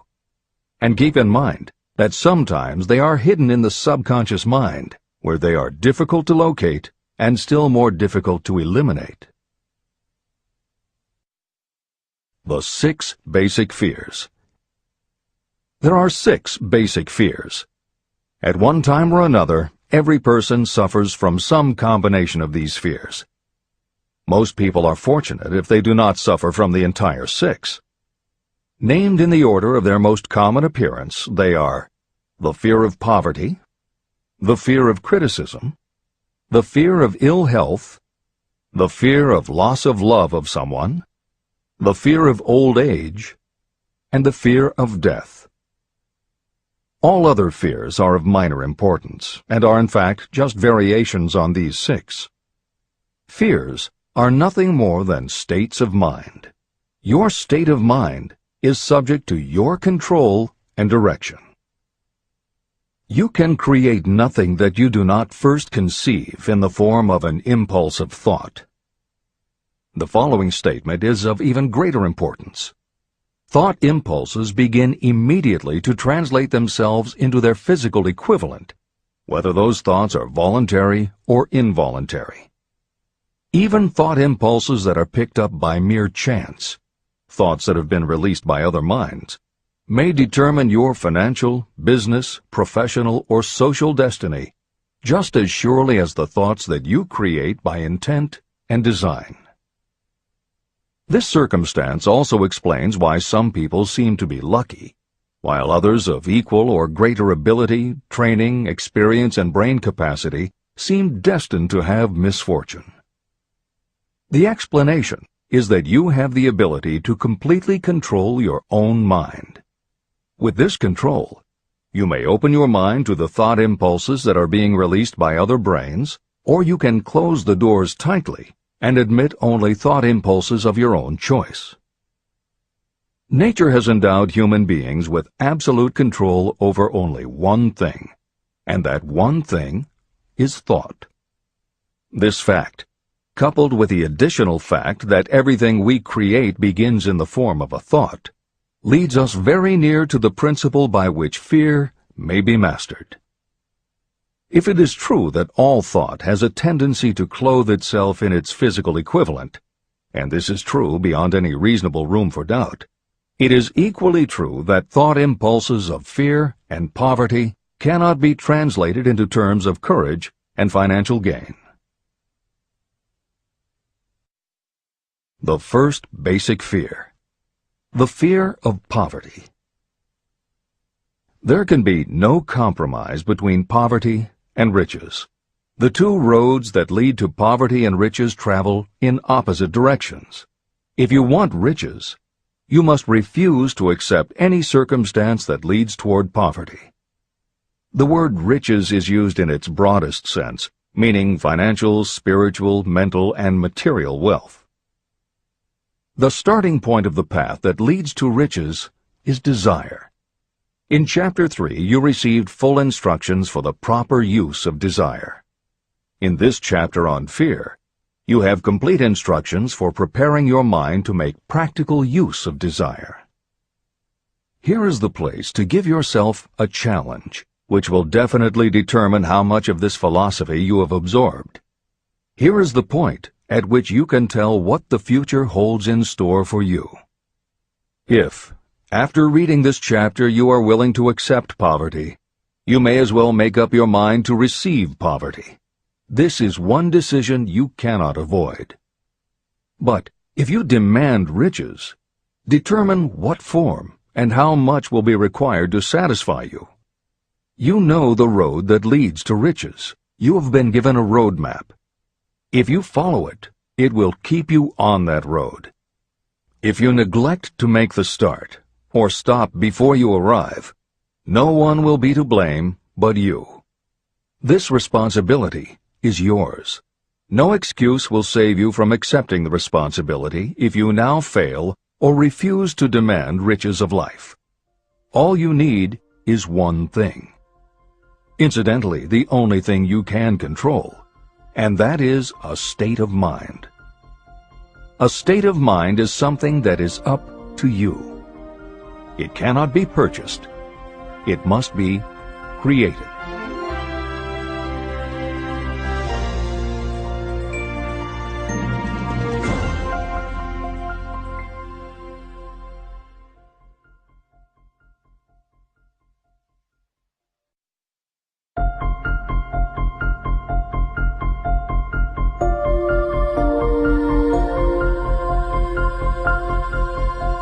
The most destructive fear.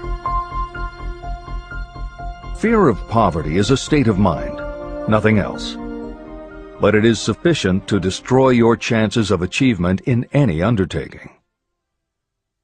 This fear paralyzes your ability to use reason, destroys the imagination, kills off self-reliance, undermines enthusiasm, discourages initiative, leads to uncertainty of purpose, encourages procrastination, wipes out enthusiasm, and makes self-control an impossibility.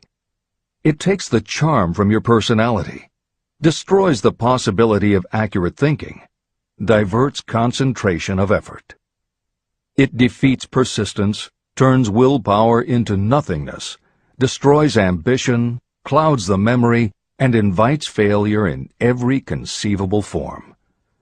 It kills love and assassinates the finer emotions of the heart, discourages friendship and invites disaster in 100 forms, leads to sleeplessness, misery, and unhappiness, and all this despite the obvious truth that you live in a world of overabundance of everything your heart could desire, with nothing standing between you and your desires except lack of a definite purpose. The fear of poverty is, without doubt, the most destructive of the 6 basic fears. It has been placed at the head of the list because it is the most difficult to master. The fear of poverty grew out of our inherited tendency to prey upon our fellow human beings economically. Nearly all animals lower than us are motivated by instinct, but their capacity to think is limited, and therefore they prey upon one another physically. We, with our superior sense of intuition, with the capacity to think and to reason, do not eat others bodily. Human beings get more satisfaction out of eating others financially. Humans are so avaricious that every conceivable law has been passed to safeguard us from one another. Nothing brings so much suffering and humility as poverty. Only those who have experienced poverty understand the full meaning of this. It is no wonder that we fear poverty. Through a long line of inherited experiences, we have learned for sure that some people cannot be trusted where matters of money and earthly possessions are concerned.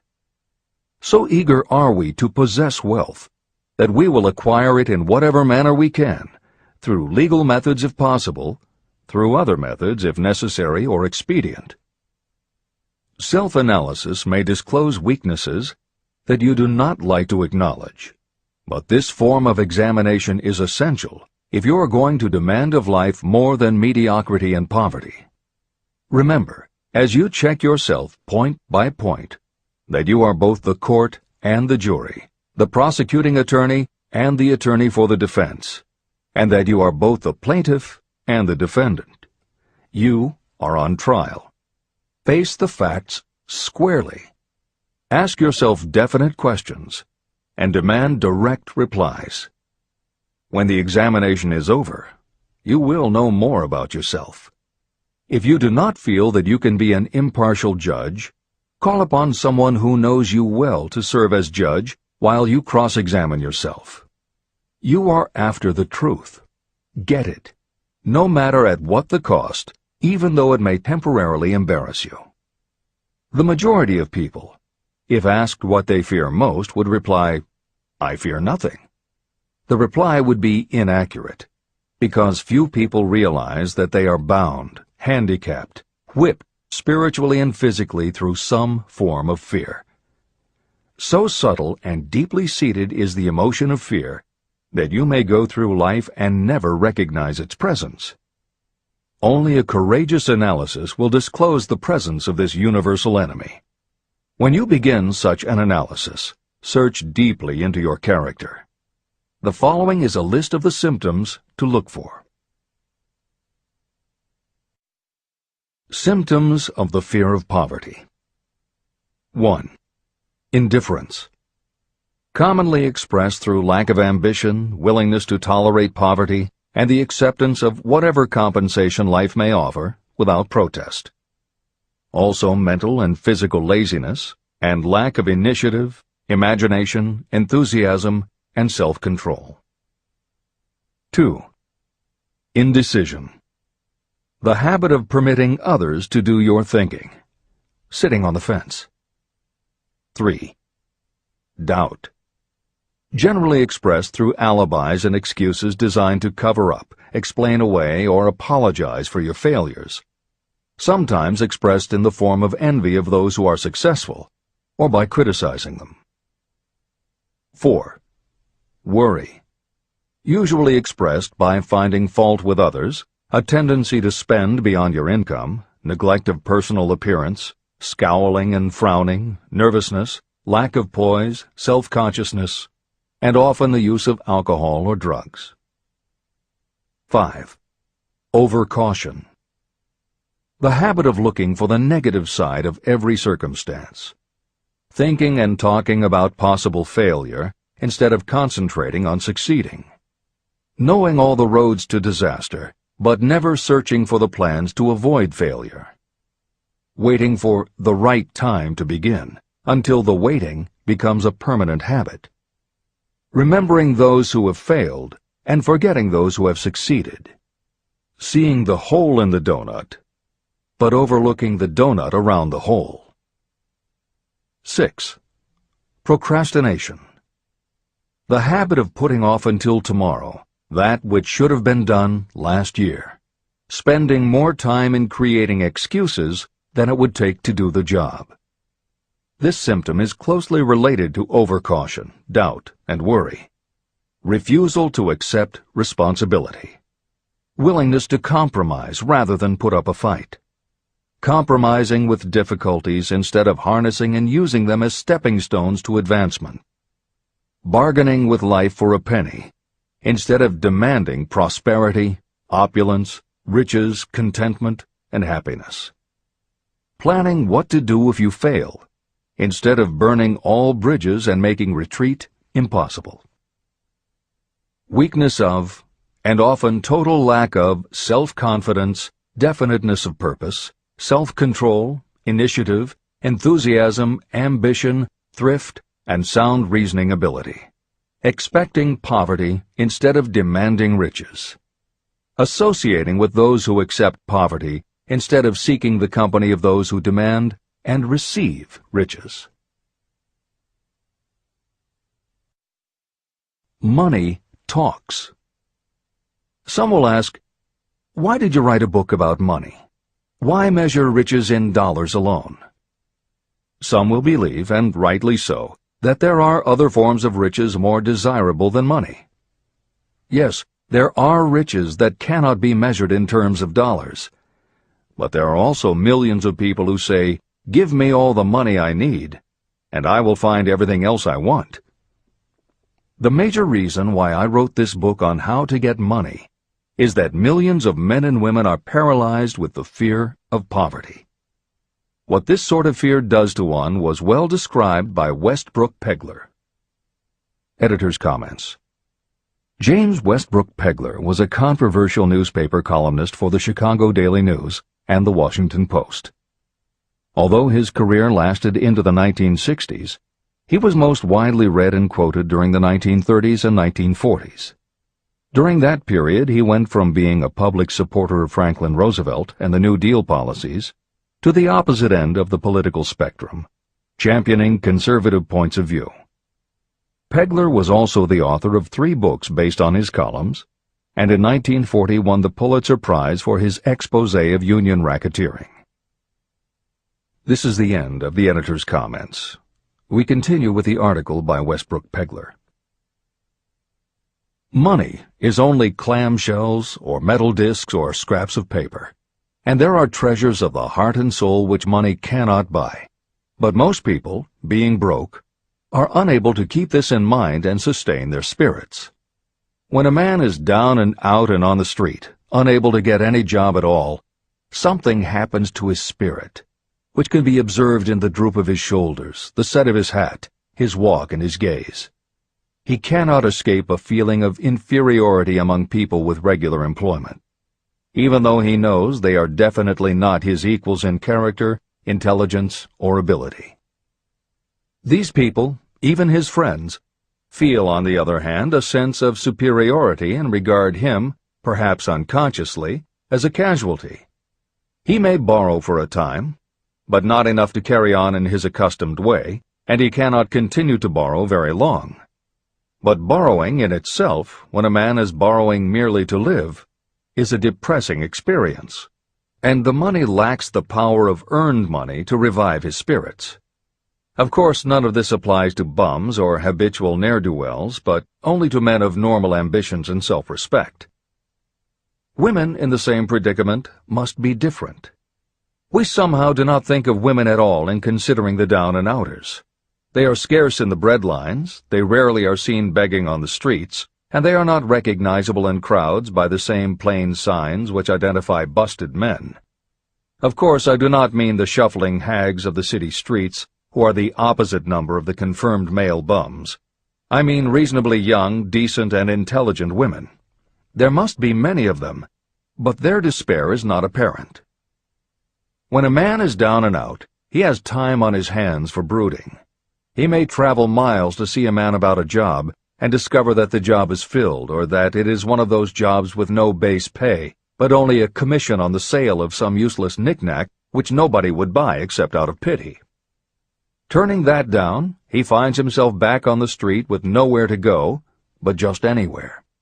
So he walks and walks.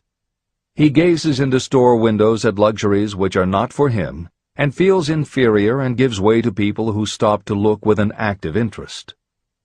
He wanders into the railroad station, or puts himself down in the library to ease his legs and soak up a little heat, but that isn't looking for a job, so he gets going again.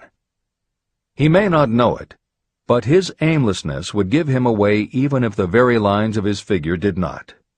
He may be well dressed in the clothes left over from the days when he had a steady job, but the clothes cannot disguise the droop.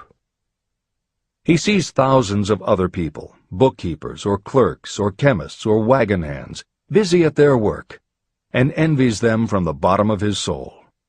They have their independence, their self-respect and manhood, and he simply cannot convince himself that he is a good man too, though he argue it out and arrive at a favorable verdict hour after hour.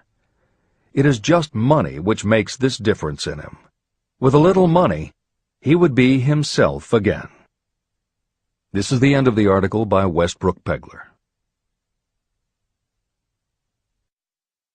The second basic fear, the fear of criticism.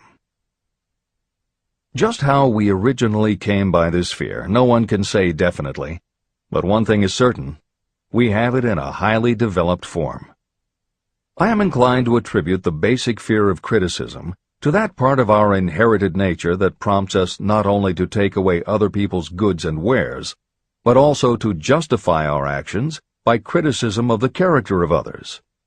It is well known that a thief will criticize the man from whom he steals, that politicians seek office not by displaying their own virtues and qualifications, but by running negative campaigns against their opponents. Designers and clothing manufacturers have not been slow to take advantage of this basic fear of criticism. Every season, styles change. Who establishes the styles? Certainly not the purchaser. It is the designers and manufacturers. Why do they change the styles so often? The answer is obvious. They change the styles so they can sell more clothes. The fear of criticism robs people of their initiative, destroys their power of imagination, limits their individuality, takes away their self-reliance, and does them damage in 100 other ways. Parents often do their children irreparable injury by criticizing them. The mother of one of my friends used to punish him with a switch almost daily, always completing the job with the statement, "You'll land in the penitentiary before you are 20. He was sent to a reformatory at the age of 17. Editor's comments. Modern psychotherapy is well aware of the circumstance that Hill describes in the preceding paragraph. In the chapters on autosuggestion and hypnosis, reference was made to childhood traumas that result in phobias, compulsive behaviors, fixations, or complexes. However, there are instances in which the implanting of a suggestion is much more subtle. Hypnotherapists have found that common phrases such as, "Don't you ever say no to me again," "I'm afraid she'll never get over it," or "You're just like your father," can hamper a person's abilities later in life if such phrases were said often enough, or at a time when a child was particularly vulnerable. This is the end of the editor's comments. Criticism is the one form of service of which everyone has too much. Everyone has a stock of it, which is handed out gratis whether called for or not. Your nearest relatives are often the worst offenders. It should be recognized as a crime. In reality, it is a crime of the worst nature for any parent to build inferiority complexes in the mind of a child through unnecessary criticism. Employers who understand human nature get the best there is in people not by criticism, but by constructive suggestion. Parents may accomplish the same results with their children. Criticism will plant fear in the human heart, or resentment, but it will not build love or affection. Symptoms of the fear of criticism. This fear is almost as universal as the fear of poverty, and its effects are just as fatal to personal achievement, mainly because this fear destroys initiative and discourages the use of imagination. The major symptoms of the fear are 1. Self-consciousness, generally expressed through nervousness, timidity in conversation and in meeting strangers, awkward movements, and shifting of the eyes. 2. Lack of poise, expressed through lack of voice control, nervousness in the presence of others, poor posture, poor memory. 3. Personality weaknesses, lacking in firmness of decision, personal charm, and ability to express opinions definitely, the habit of sidestepping issues instead of meeting them squarely, agreeing with others without careful examination of their opinions. 4. Inferiority complex, the habit of expressing your own self-approval as a means of covering up your feeling of inferiority, using big words to impress others, often without knowing the real meaning of the words, imitating others in dress, speech, and manners, boasting of imaginary achievements, and acting superior to cover up the fact that you feel inferior. 5. Extravagance, the habit of trying to keep up with the Joneses and spending beyond your income. 6. Lack of initiative, failure to embrace opportunities for self-advancement, fear to express opinions, lack of confidence in your own ideas, giving evasive answers to questions asked by superiors, hesitancy of manner and speech, deceit in both words and deeds. 7. Lack of ambition. Mental and physical laziness, lack of self-assertion, slowness in reaching decisions, being too easily influenced, the habit of accepting defeat without protest, or quitting an undertaking when opposed by others.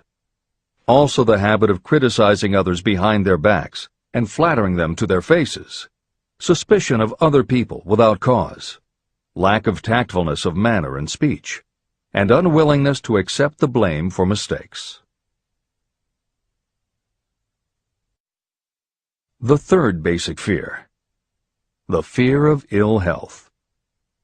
This fear may be traced to both physical and social heredity. It is closely associated with the causes of fear of old age and the fear of death. We fear ill health because of the terrible pictures that have been planted in our minds of what may happen if death should overtake us. We also fear it because of the economic toll that it may claim. One reputable physician estimated that 75% of all people who visit doctors are suffering with hypochondria, imaginary illness. It has been shown that the fear of disease, even when there is not the slightest cause for fear, often produces the physical symptoms of the disease feared. Powerful and mighty is the human mind. It builds or it destroys. Through a series of experiments, my staff proved how susceptible people are to the power of suggestion. We asked 3 acquaintances to visit separately with the victim. They were instructed to pose the question, "What ails you? You look terribly ill."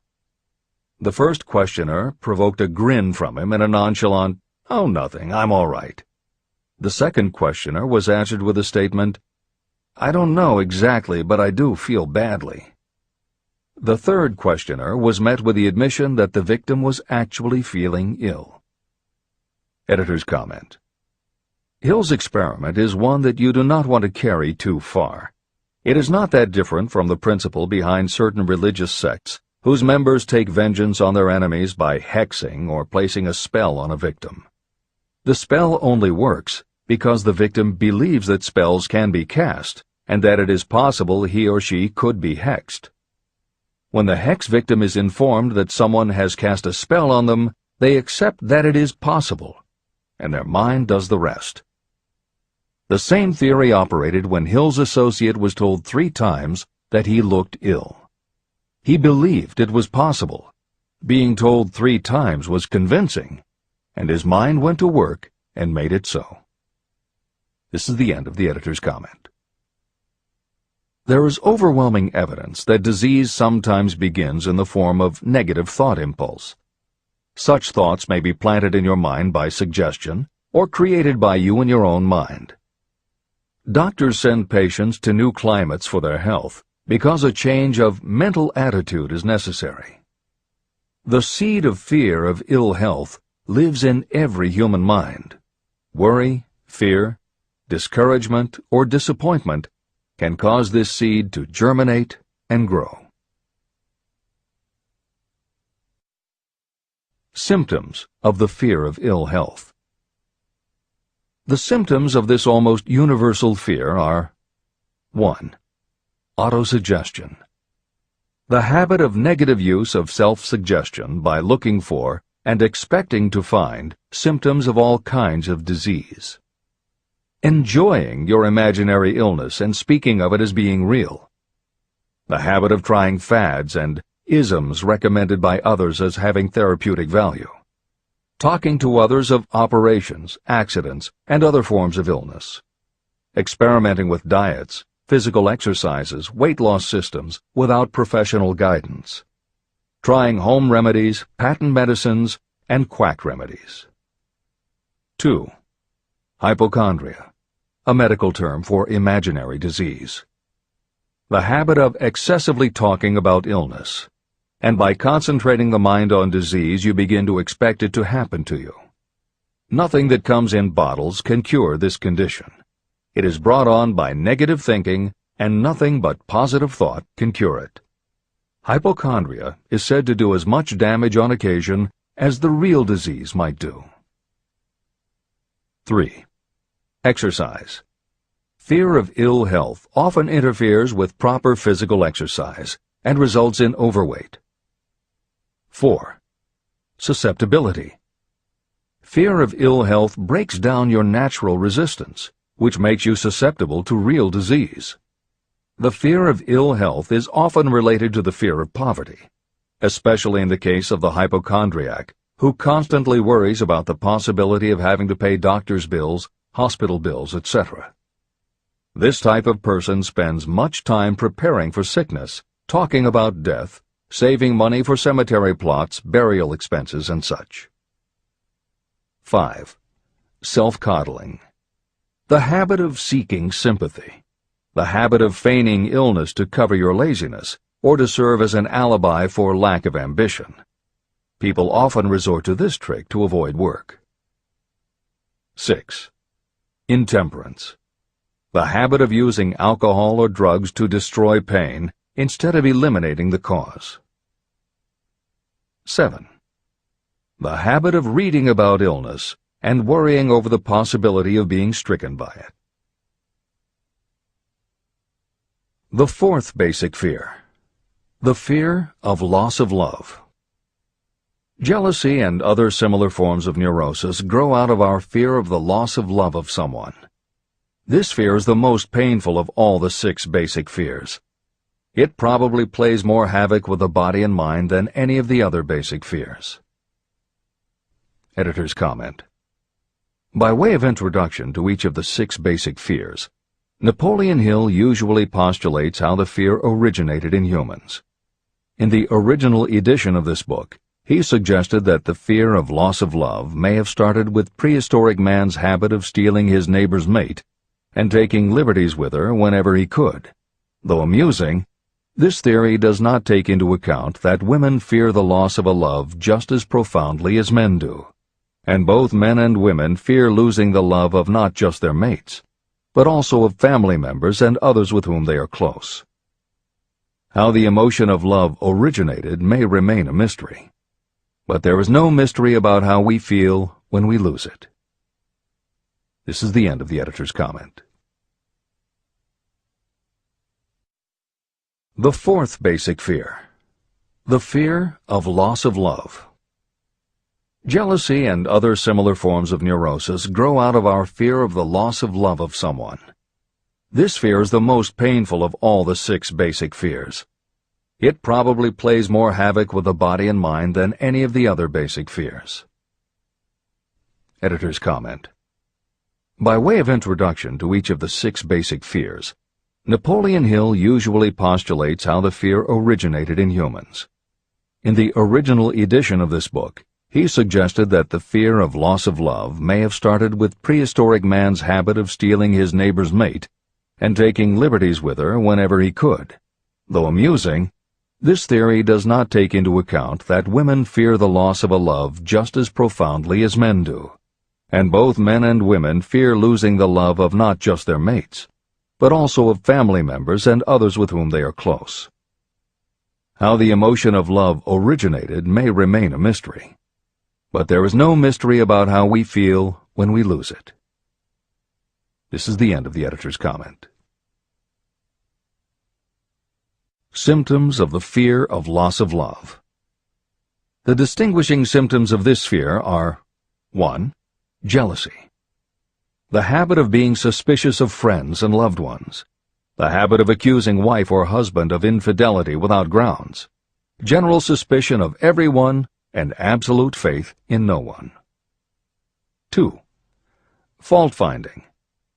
The habit of finding fault with friends, relatives, business associates, and loved ones upon the slightest provocation, or without any cause whatsoever. 3. Gambling. The habit of gambling, stealing, cheating, and otherwise taking hazardous chances to provide money for loved ones, in the belief that love can be bought. The habit of spending beyond your means, or incurring debts to provide gifts for loved ones, in order to make a good impression. Also insomnia, nervousness, lack of persistence, weakness of will, lack of self-control, lack of self-reliance, bad temper. The fifth basic fear: the fear of old age. In the main, this fear grows out of two sources. First, the thought that old age may bring with it poverty. Second is the concern that many have for what may await them in the world beyond. The most common cause of fear of old age is associated with the possibility of poverty. Poorhouse is not a pretty word. It throws a chill into the mind of every person who faces the possibility of having to spend declining years having to live on some form of charity. The possibility of ill health, which is more common as people grow older, is also a contributing cause of this common fear of old age, as is concern about diminishing sexuality. Another contributing cause of the fear of old age is the possibility of loss of freedom and independence, as old age may bring with it the loss of both physical and economic freedom. Symptoms of the fear of old age. The most common symptoms of this fear are: 1. Lack of enthusiasm. The tendency to slow down and develop an inferiority complex, falsely believing you are slipping because of age. The habit of killing off initiative, imagination, and self-reliance by falsely believing you are too old to exercise these qualities. 2. Self-consciousness of speech. The habit of speaking apologetically of yourself as being old merely because you have reached the age of 40 or 50, instead of reversing the rule and expressing gratitude for having reached the age of wisdom and understanding. 3. Inappropriate dress and action. Trying to appear much younger than your age by going overboard in your attempt to keep up with the style and mannerisms of youth. The sixth basic fear: the fear of death. To some, this is the cruelest of all the basic fears. The reason is obvious. The terrible pangs of fear associated with the thought of death, in the majority of cases, may be charged to religious fanaticism. So-called heathens are less afraid of death than the more civilized. For hundreds of millions of years we have been asking the still unanswered questions: where did I come from? And where am I going? During the darker ages of the past, the more cunning and crafty were not slow to offer the answer to these questions for a price. Come into my tent, embrace my faith, accept my dogmas, and I will give you a ticket that will admit you straight into heaven when you die, says the religious leader. Remain out of my tent, says the same leader, and the devil will take you and burn you throughout eternity. The thought of eternal punishment destroys interest in life and makes happiness impossible. While the religious leader may not actually be able to provide safe conduct into heaven or send you to hell, the possibility of the latter seems terrible. The very thought of it takes hold of the imagination in such a realistic way that it paralyzes reason and sets up the fear of death. The fear of death is not as common now as it was during the age when there were no great colleges and universities. People of science have turned the spotlight of truth upon the world, and this truth is rapidly freeing men and women from this terrible fear of death. The young men and women who attend the colleges and universities are not easily impressed by fire and brimstone. Through knowledge, the fears of the dark ages that grip the mind have been dispelled. The entire world is made up of only four things: time, space, energy, and matter. In elementary physics, we learn that neither matter nor energy can be created or destroyed. Both matter and energy can be transformed, but neither can be destroyed. Life is energy, if it is anything. If neither energy nor matter can be destroyed, of course life itself cannot be destroyed. Life, like other forms of energy, may be passed through various processes of transition or change, but it cannot be destroyed. Death is mere transition. And if death is not mere change or transition, then nothing comes after death except a long, eternal, peaceful sleep. And sleep is nothing to be feared. If you can accept the logic of this, you may forever wipe out your fear of death. Symptoms of the fear of death. The general symptoms of this fear are: 1. The habit of thinking about dying, instead of making the most of life. This is generally due to lack of purpose or lack of a suitable occupation. This fear is more prevalent among the aged, but sometimes the more youthful are victims of it. The greatest of all remedies for the fear of death is a burning desire for achievement, backed by useful service to others. A busy person seldom has time to think about dying. A busy person finds life too thrilling to worry about death. 2. Sometimes the fear of death is closely associated with the fear of poverty, where death would leave loved ones poverty-stricken. 3. In other cases, the fear of death is caused by illness and the breakdown of physical body resistance. 4. The most common causes of the fear of death are ill health, poverty, lack of appropriate occupation, disappointment over love, insanity, and religious fanaticism. The disaster of worry and destructive thinking. Worry is a state of mind based upon fear. It works slowly but persistently. It is insidious and subtle. Step by step, it digs itself in until it paralyzes the reasoning faculty and destroys self-confidence and initiative. Worry is a form of sustained fear caused by indecision. Therefore, it is a state of mind that can be controlled. An unsettled mind is helpless. Indecision makes an unsettled mind. Most individuals lack the willpower to reach decisions promptly and to stand by them after they have been made. We do not worry over conditions once we have reached a decision to follow a definite line of action. I once interviewed a man who was sentenced to be electrocuted 2 hours later. The condemned man was the calmest of the 8 men who were in the death cell with him. His calmness prompted me to ask him how it felt to know that he was going into eternity in a short while. With a smile of confidence on his face, he said, "It feels fine. Just think, brother, my troubles will soon be over. I've had nothing but trouble all my life. It has been a hardship to get food and clothing. Soon, I will not need these things. I have felt fine ever since I learned for certain that I must die. I made up my mind then to accept my fate in good spirit." As he spoke, he devoured a dinner sufficient for 3 men, eating every mouthful of the food brought to him, and apparently enjoying it as much as if no disaster awaited him. Decision gave this man resignation to his fate. Decision can also prevent one's acceptance of undesired circumstances. Through indecision, the 6 basic fears become translated into a state of worry. Relieve yourself forever of the fear of death by reaching a decision to accept death as an inescapable event.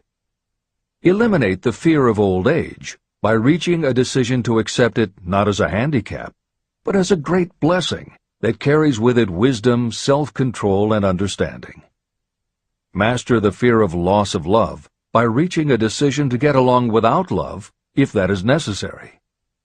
Defeat the fear of criticism by reaching a decision not to worry about what other people think, do, or say. Overcome the fear of ill health by the decision to forget symptoms, and whip the fear of poverty by reaching a decision to get along with whatever wealth you can accumulate without worry. Kill the habit of worry in all its forms by reaching a general blanket decision that nothing life has to offer is worth the price of worry. With this decision will come poise, peace of mind, and calmness of thought, which will bring happiness. If your mind is filled with fear, you not only destroy your own chances of intelligent action, but you transmit these destructive vibrations to the minds of all who come into contact with you, and you destroy their chances too. Even a dog or a horse knows when its master lacks courage, It will pick up the vibrations of fear given off by its master and behave accordingly.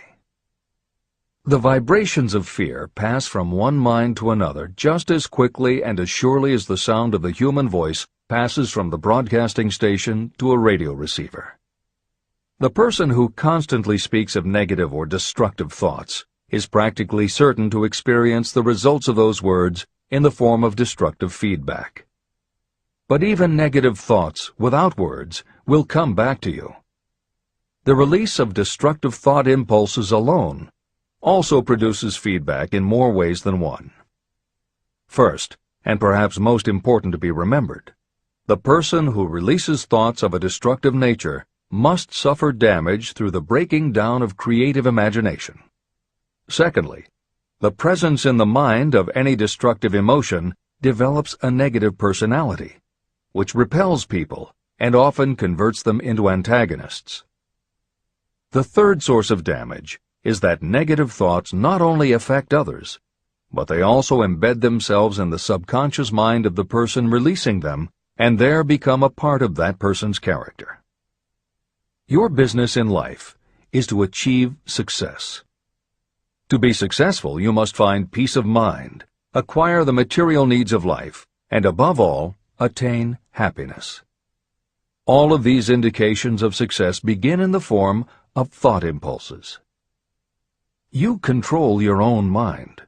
You have the power to feed it whatever thought impulses you choose. With this goes the responsibility of using your mind constructively. You are the master of your own earthly destiny, just as surely as you have the power to control your own thoughts. You may influence, direct, and eventually control your own environment, making your life what you want it to be. Or you may neglect to make your life what you want, and you will be adrift on the seas of circumstance, where you will be tossed like a wood chip on the waves of the ocean. The Devil's Workshop.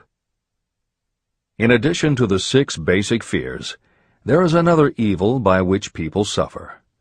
It constitutes a rich soil in which the seeds of failure grow abundantly. It is so subtle that its presence often is not detected. It is more deeply rooted and more often fatal than all of the 6 fears. For want of a better name, let us call this evil susceptibility to negative influences. Those who accumulate great riches always protect themselves against negative influences. The poverty-stricken never do. Those who succeed in any calling must prepare their minds to resist such influences. If you are reading this book to learn how to grow rich, you should examine yourself very carefully to determine whether you are susceptible to negative influences. If you neglect this self-analysis, you will give up your right to attain the object of your desires. Make your analysis searching. As you read the following questions, be tough on yourself. Go at the task as carefully as you would if you were searching for any other enemy you knew was waiting to ambush you. You must deal with your own faults as you would with a real and serious enemy. You can easily protect yourself against real enemies because there are laws, police, and courts to deal with them. But this 7th basic evil is more difficult to master because it strikes when you are not aware of its presence, when you are asleep and while you are awake.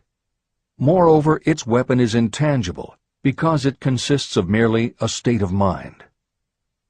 Negative influences are also dangerous because they come in so many different forms. Sometimes they enter the mind through the well-meant words of your friends and relatives. At other times they come from within, through your own mental attitude. Always it is as deadly as poison, even though it may not kill as quickly. How to protect yourself against negative influences.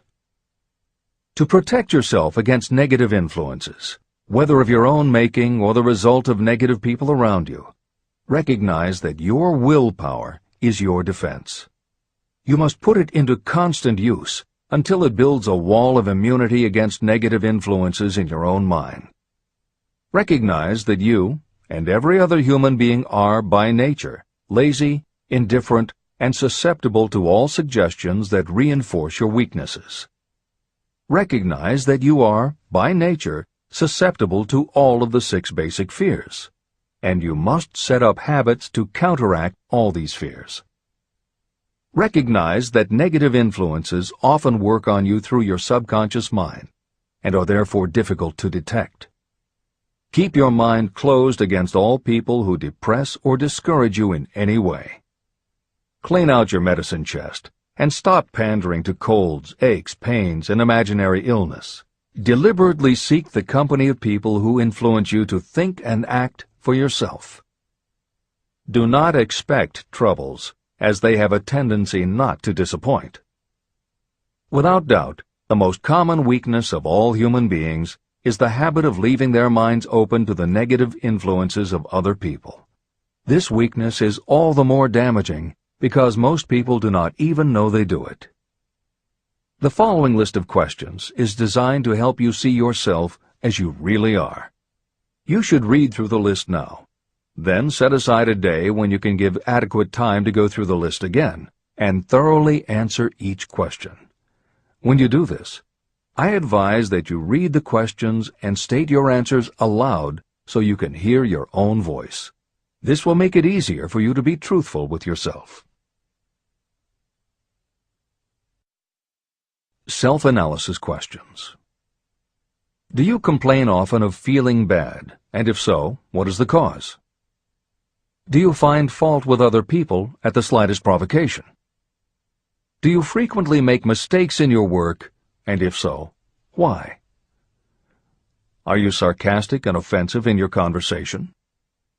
Do you deliberately avoid the association of anyone, and if so, why? Do you suffer frequently with indigestion? If so, what is the cause?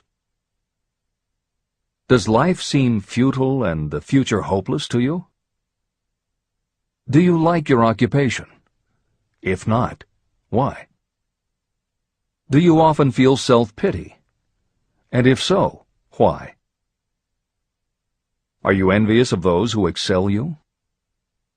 To which do you devote most time, thinking of success or of failure? Are you gaining or losing self-confidence as you grow older? Do you learn something of value from all mistakes? Are you permitting some relative or acquaintance to worry you? If so, why? Are you sometimes excited about life, and at other times in the depths of despondency? Who has the most inspiring influence upon you, and for what reason? Do you tolerate negative or discouraging influences that you could avoid? Are you careless of your personal appearance? If so, when and why? Have you learned how to ignore your troubles by being too busy to be annoyed by them? Would you call yourself a spineless weakling if you permitted others to do your thinking for you? How many preventable disturbances annoy you, and why do you tolerate them? Do you resort to alcohol, drugs, cigarettes, or other compulsions to quiet your nerves? If so, why do you not try willpower instead? Does anyone nag you, and if so, for what reason? Do you have a definite major purpose? And if so, what is it, and what plan do you have for achieving it? Do you suffer from any of the 6 basic fears? If so, which ones? Have you developed a method to shield yourself against the negative influence of others? Do you use autosuggestion to make your mind positive? Which do you value most, your material possessions or your privilege of controlling your own thoughts? Are you easily influenced by others against your own judgment? Has today added anything of value to your stock of knowledge or state of mind?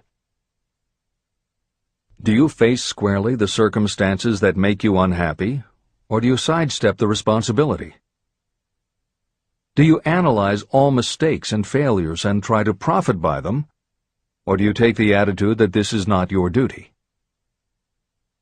Can you name 3 of your most damaging weaknesses?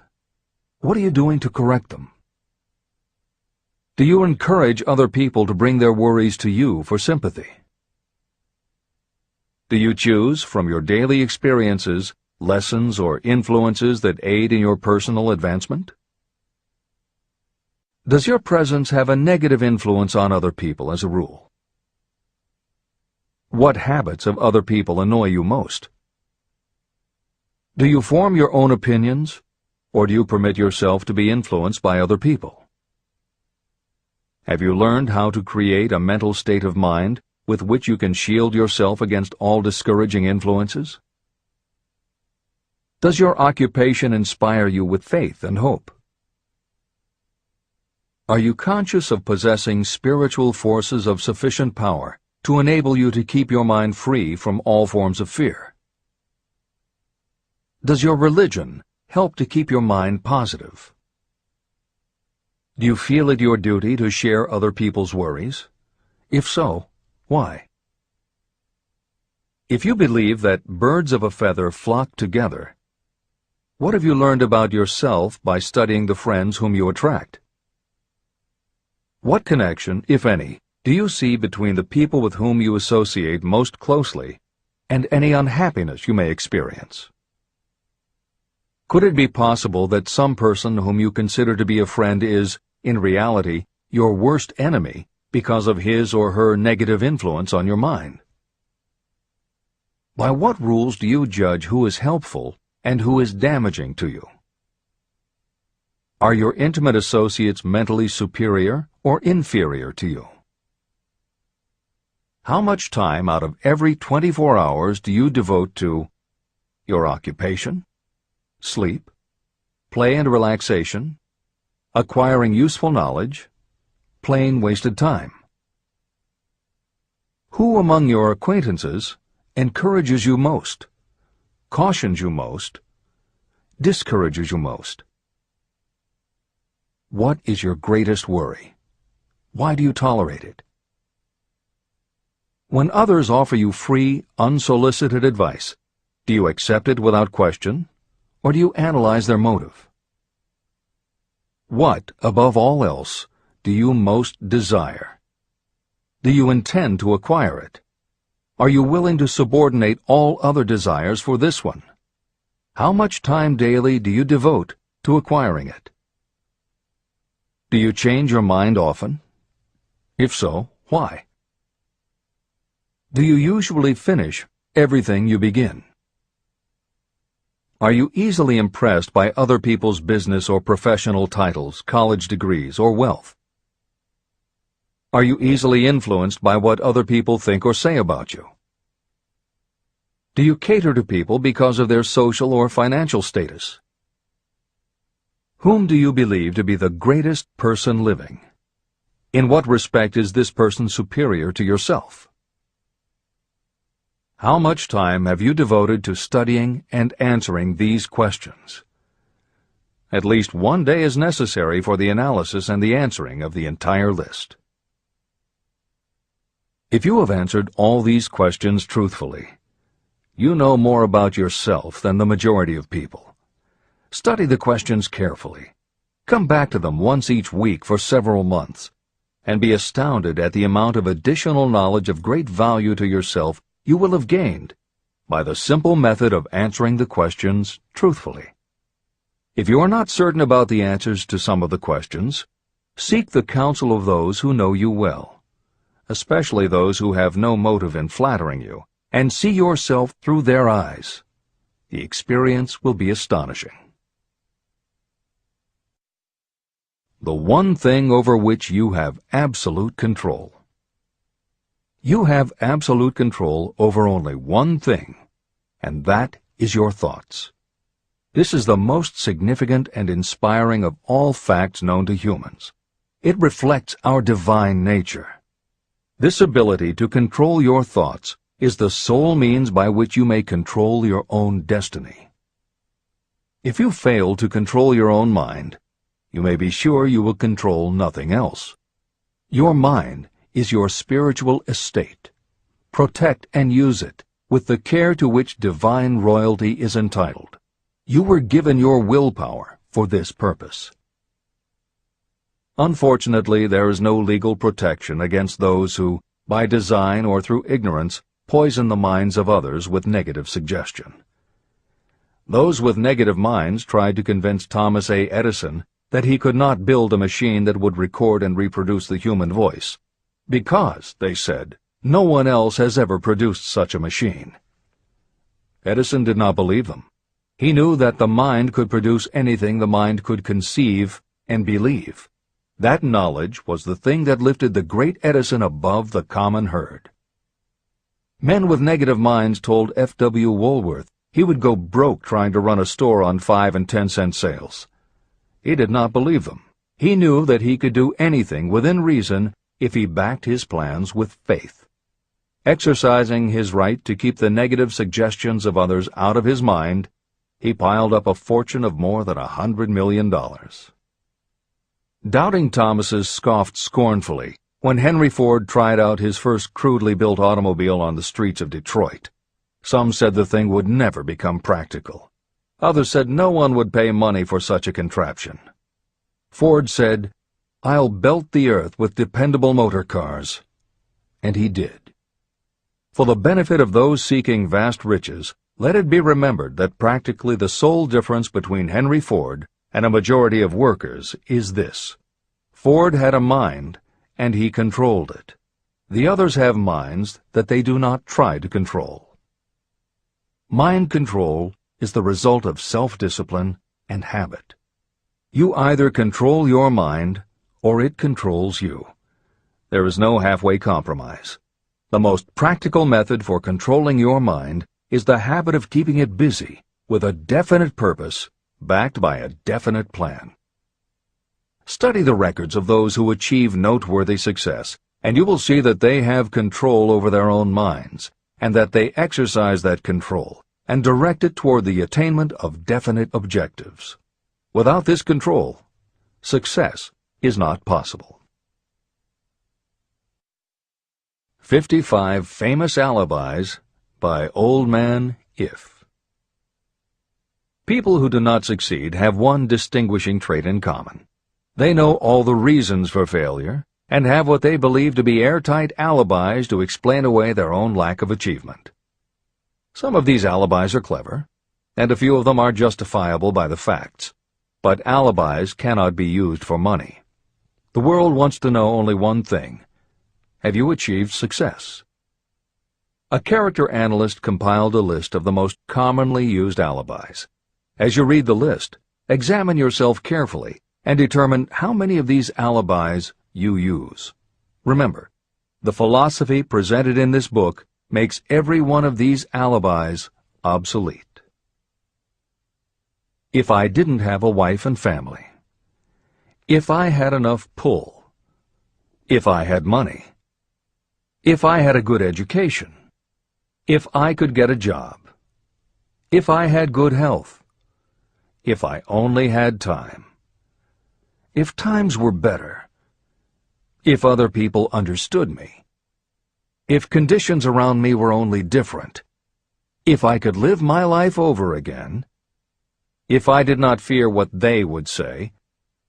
If I had been given a chance. If I now had a chance. If other people didn't have it in for me. If nothing happens to stop me. If only I were younger. If I only could do what I want. If I had been born rich.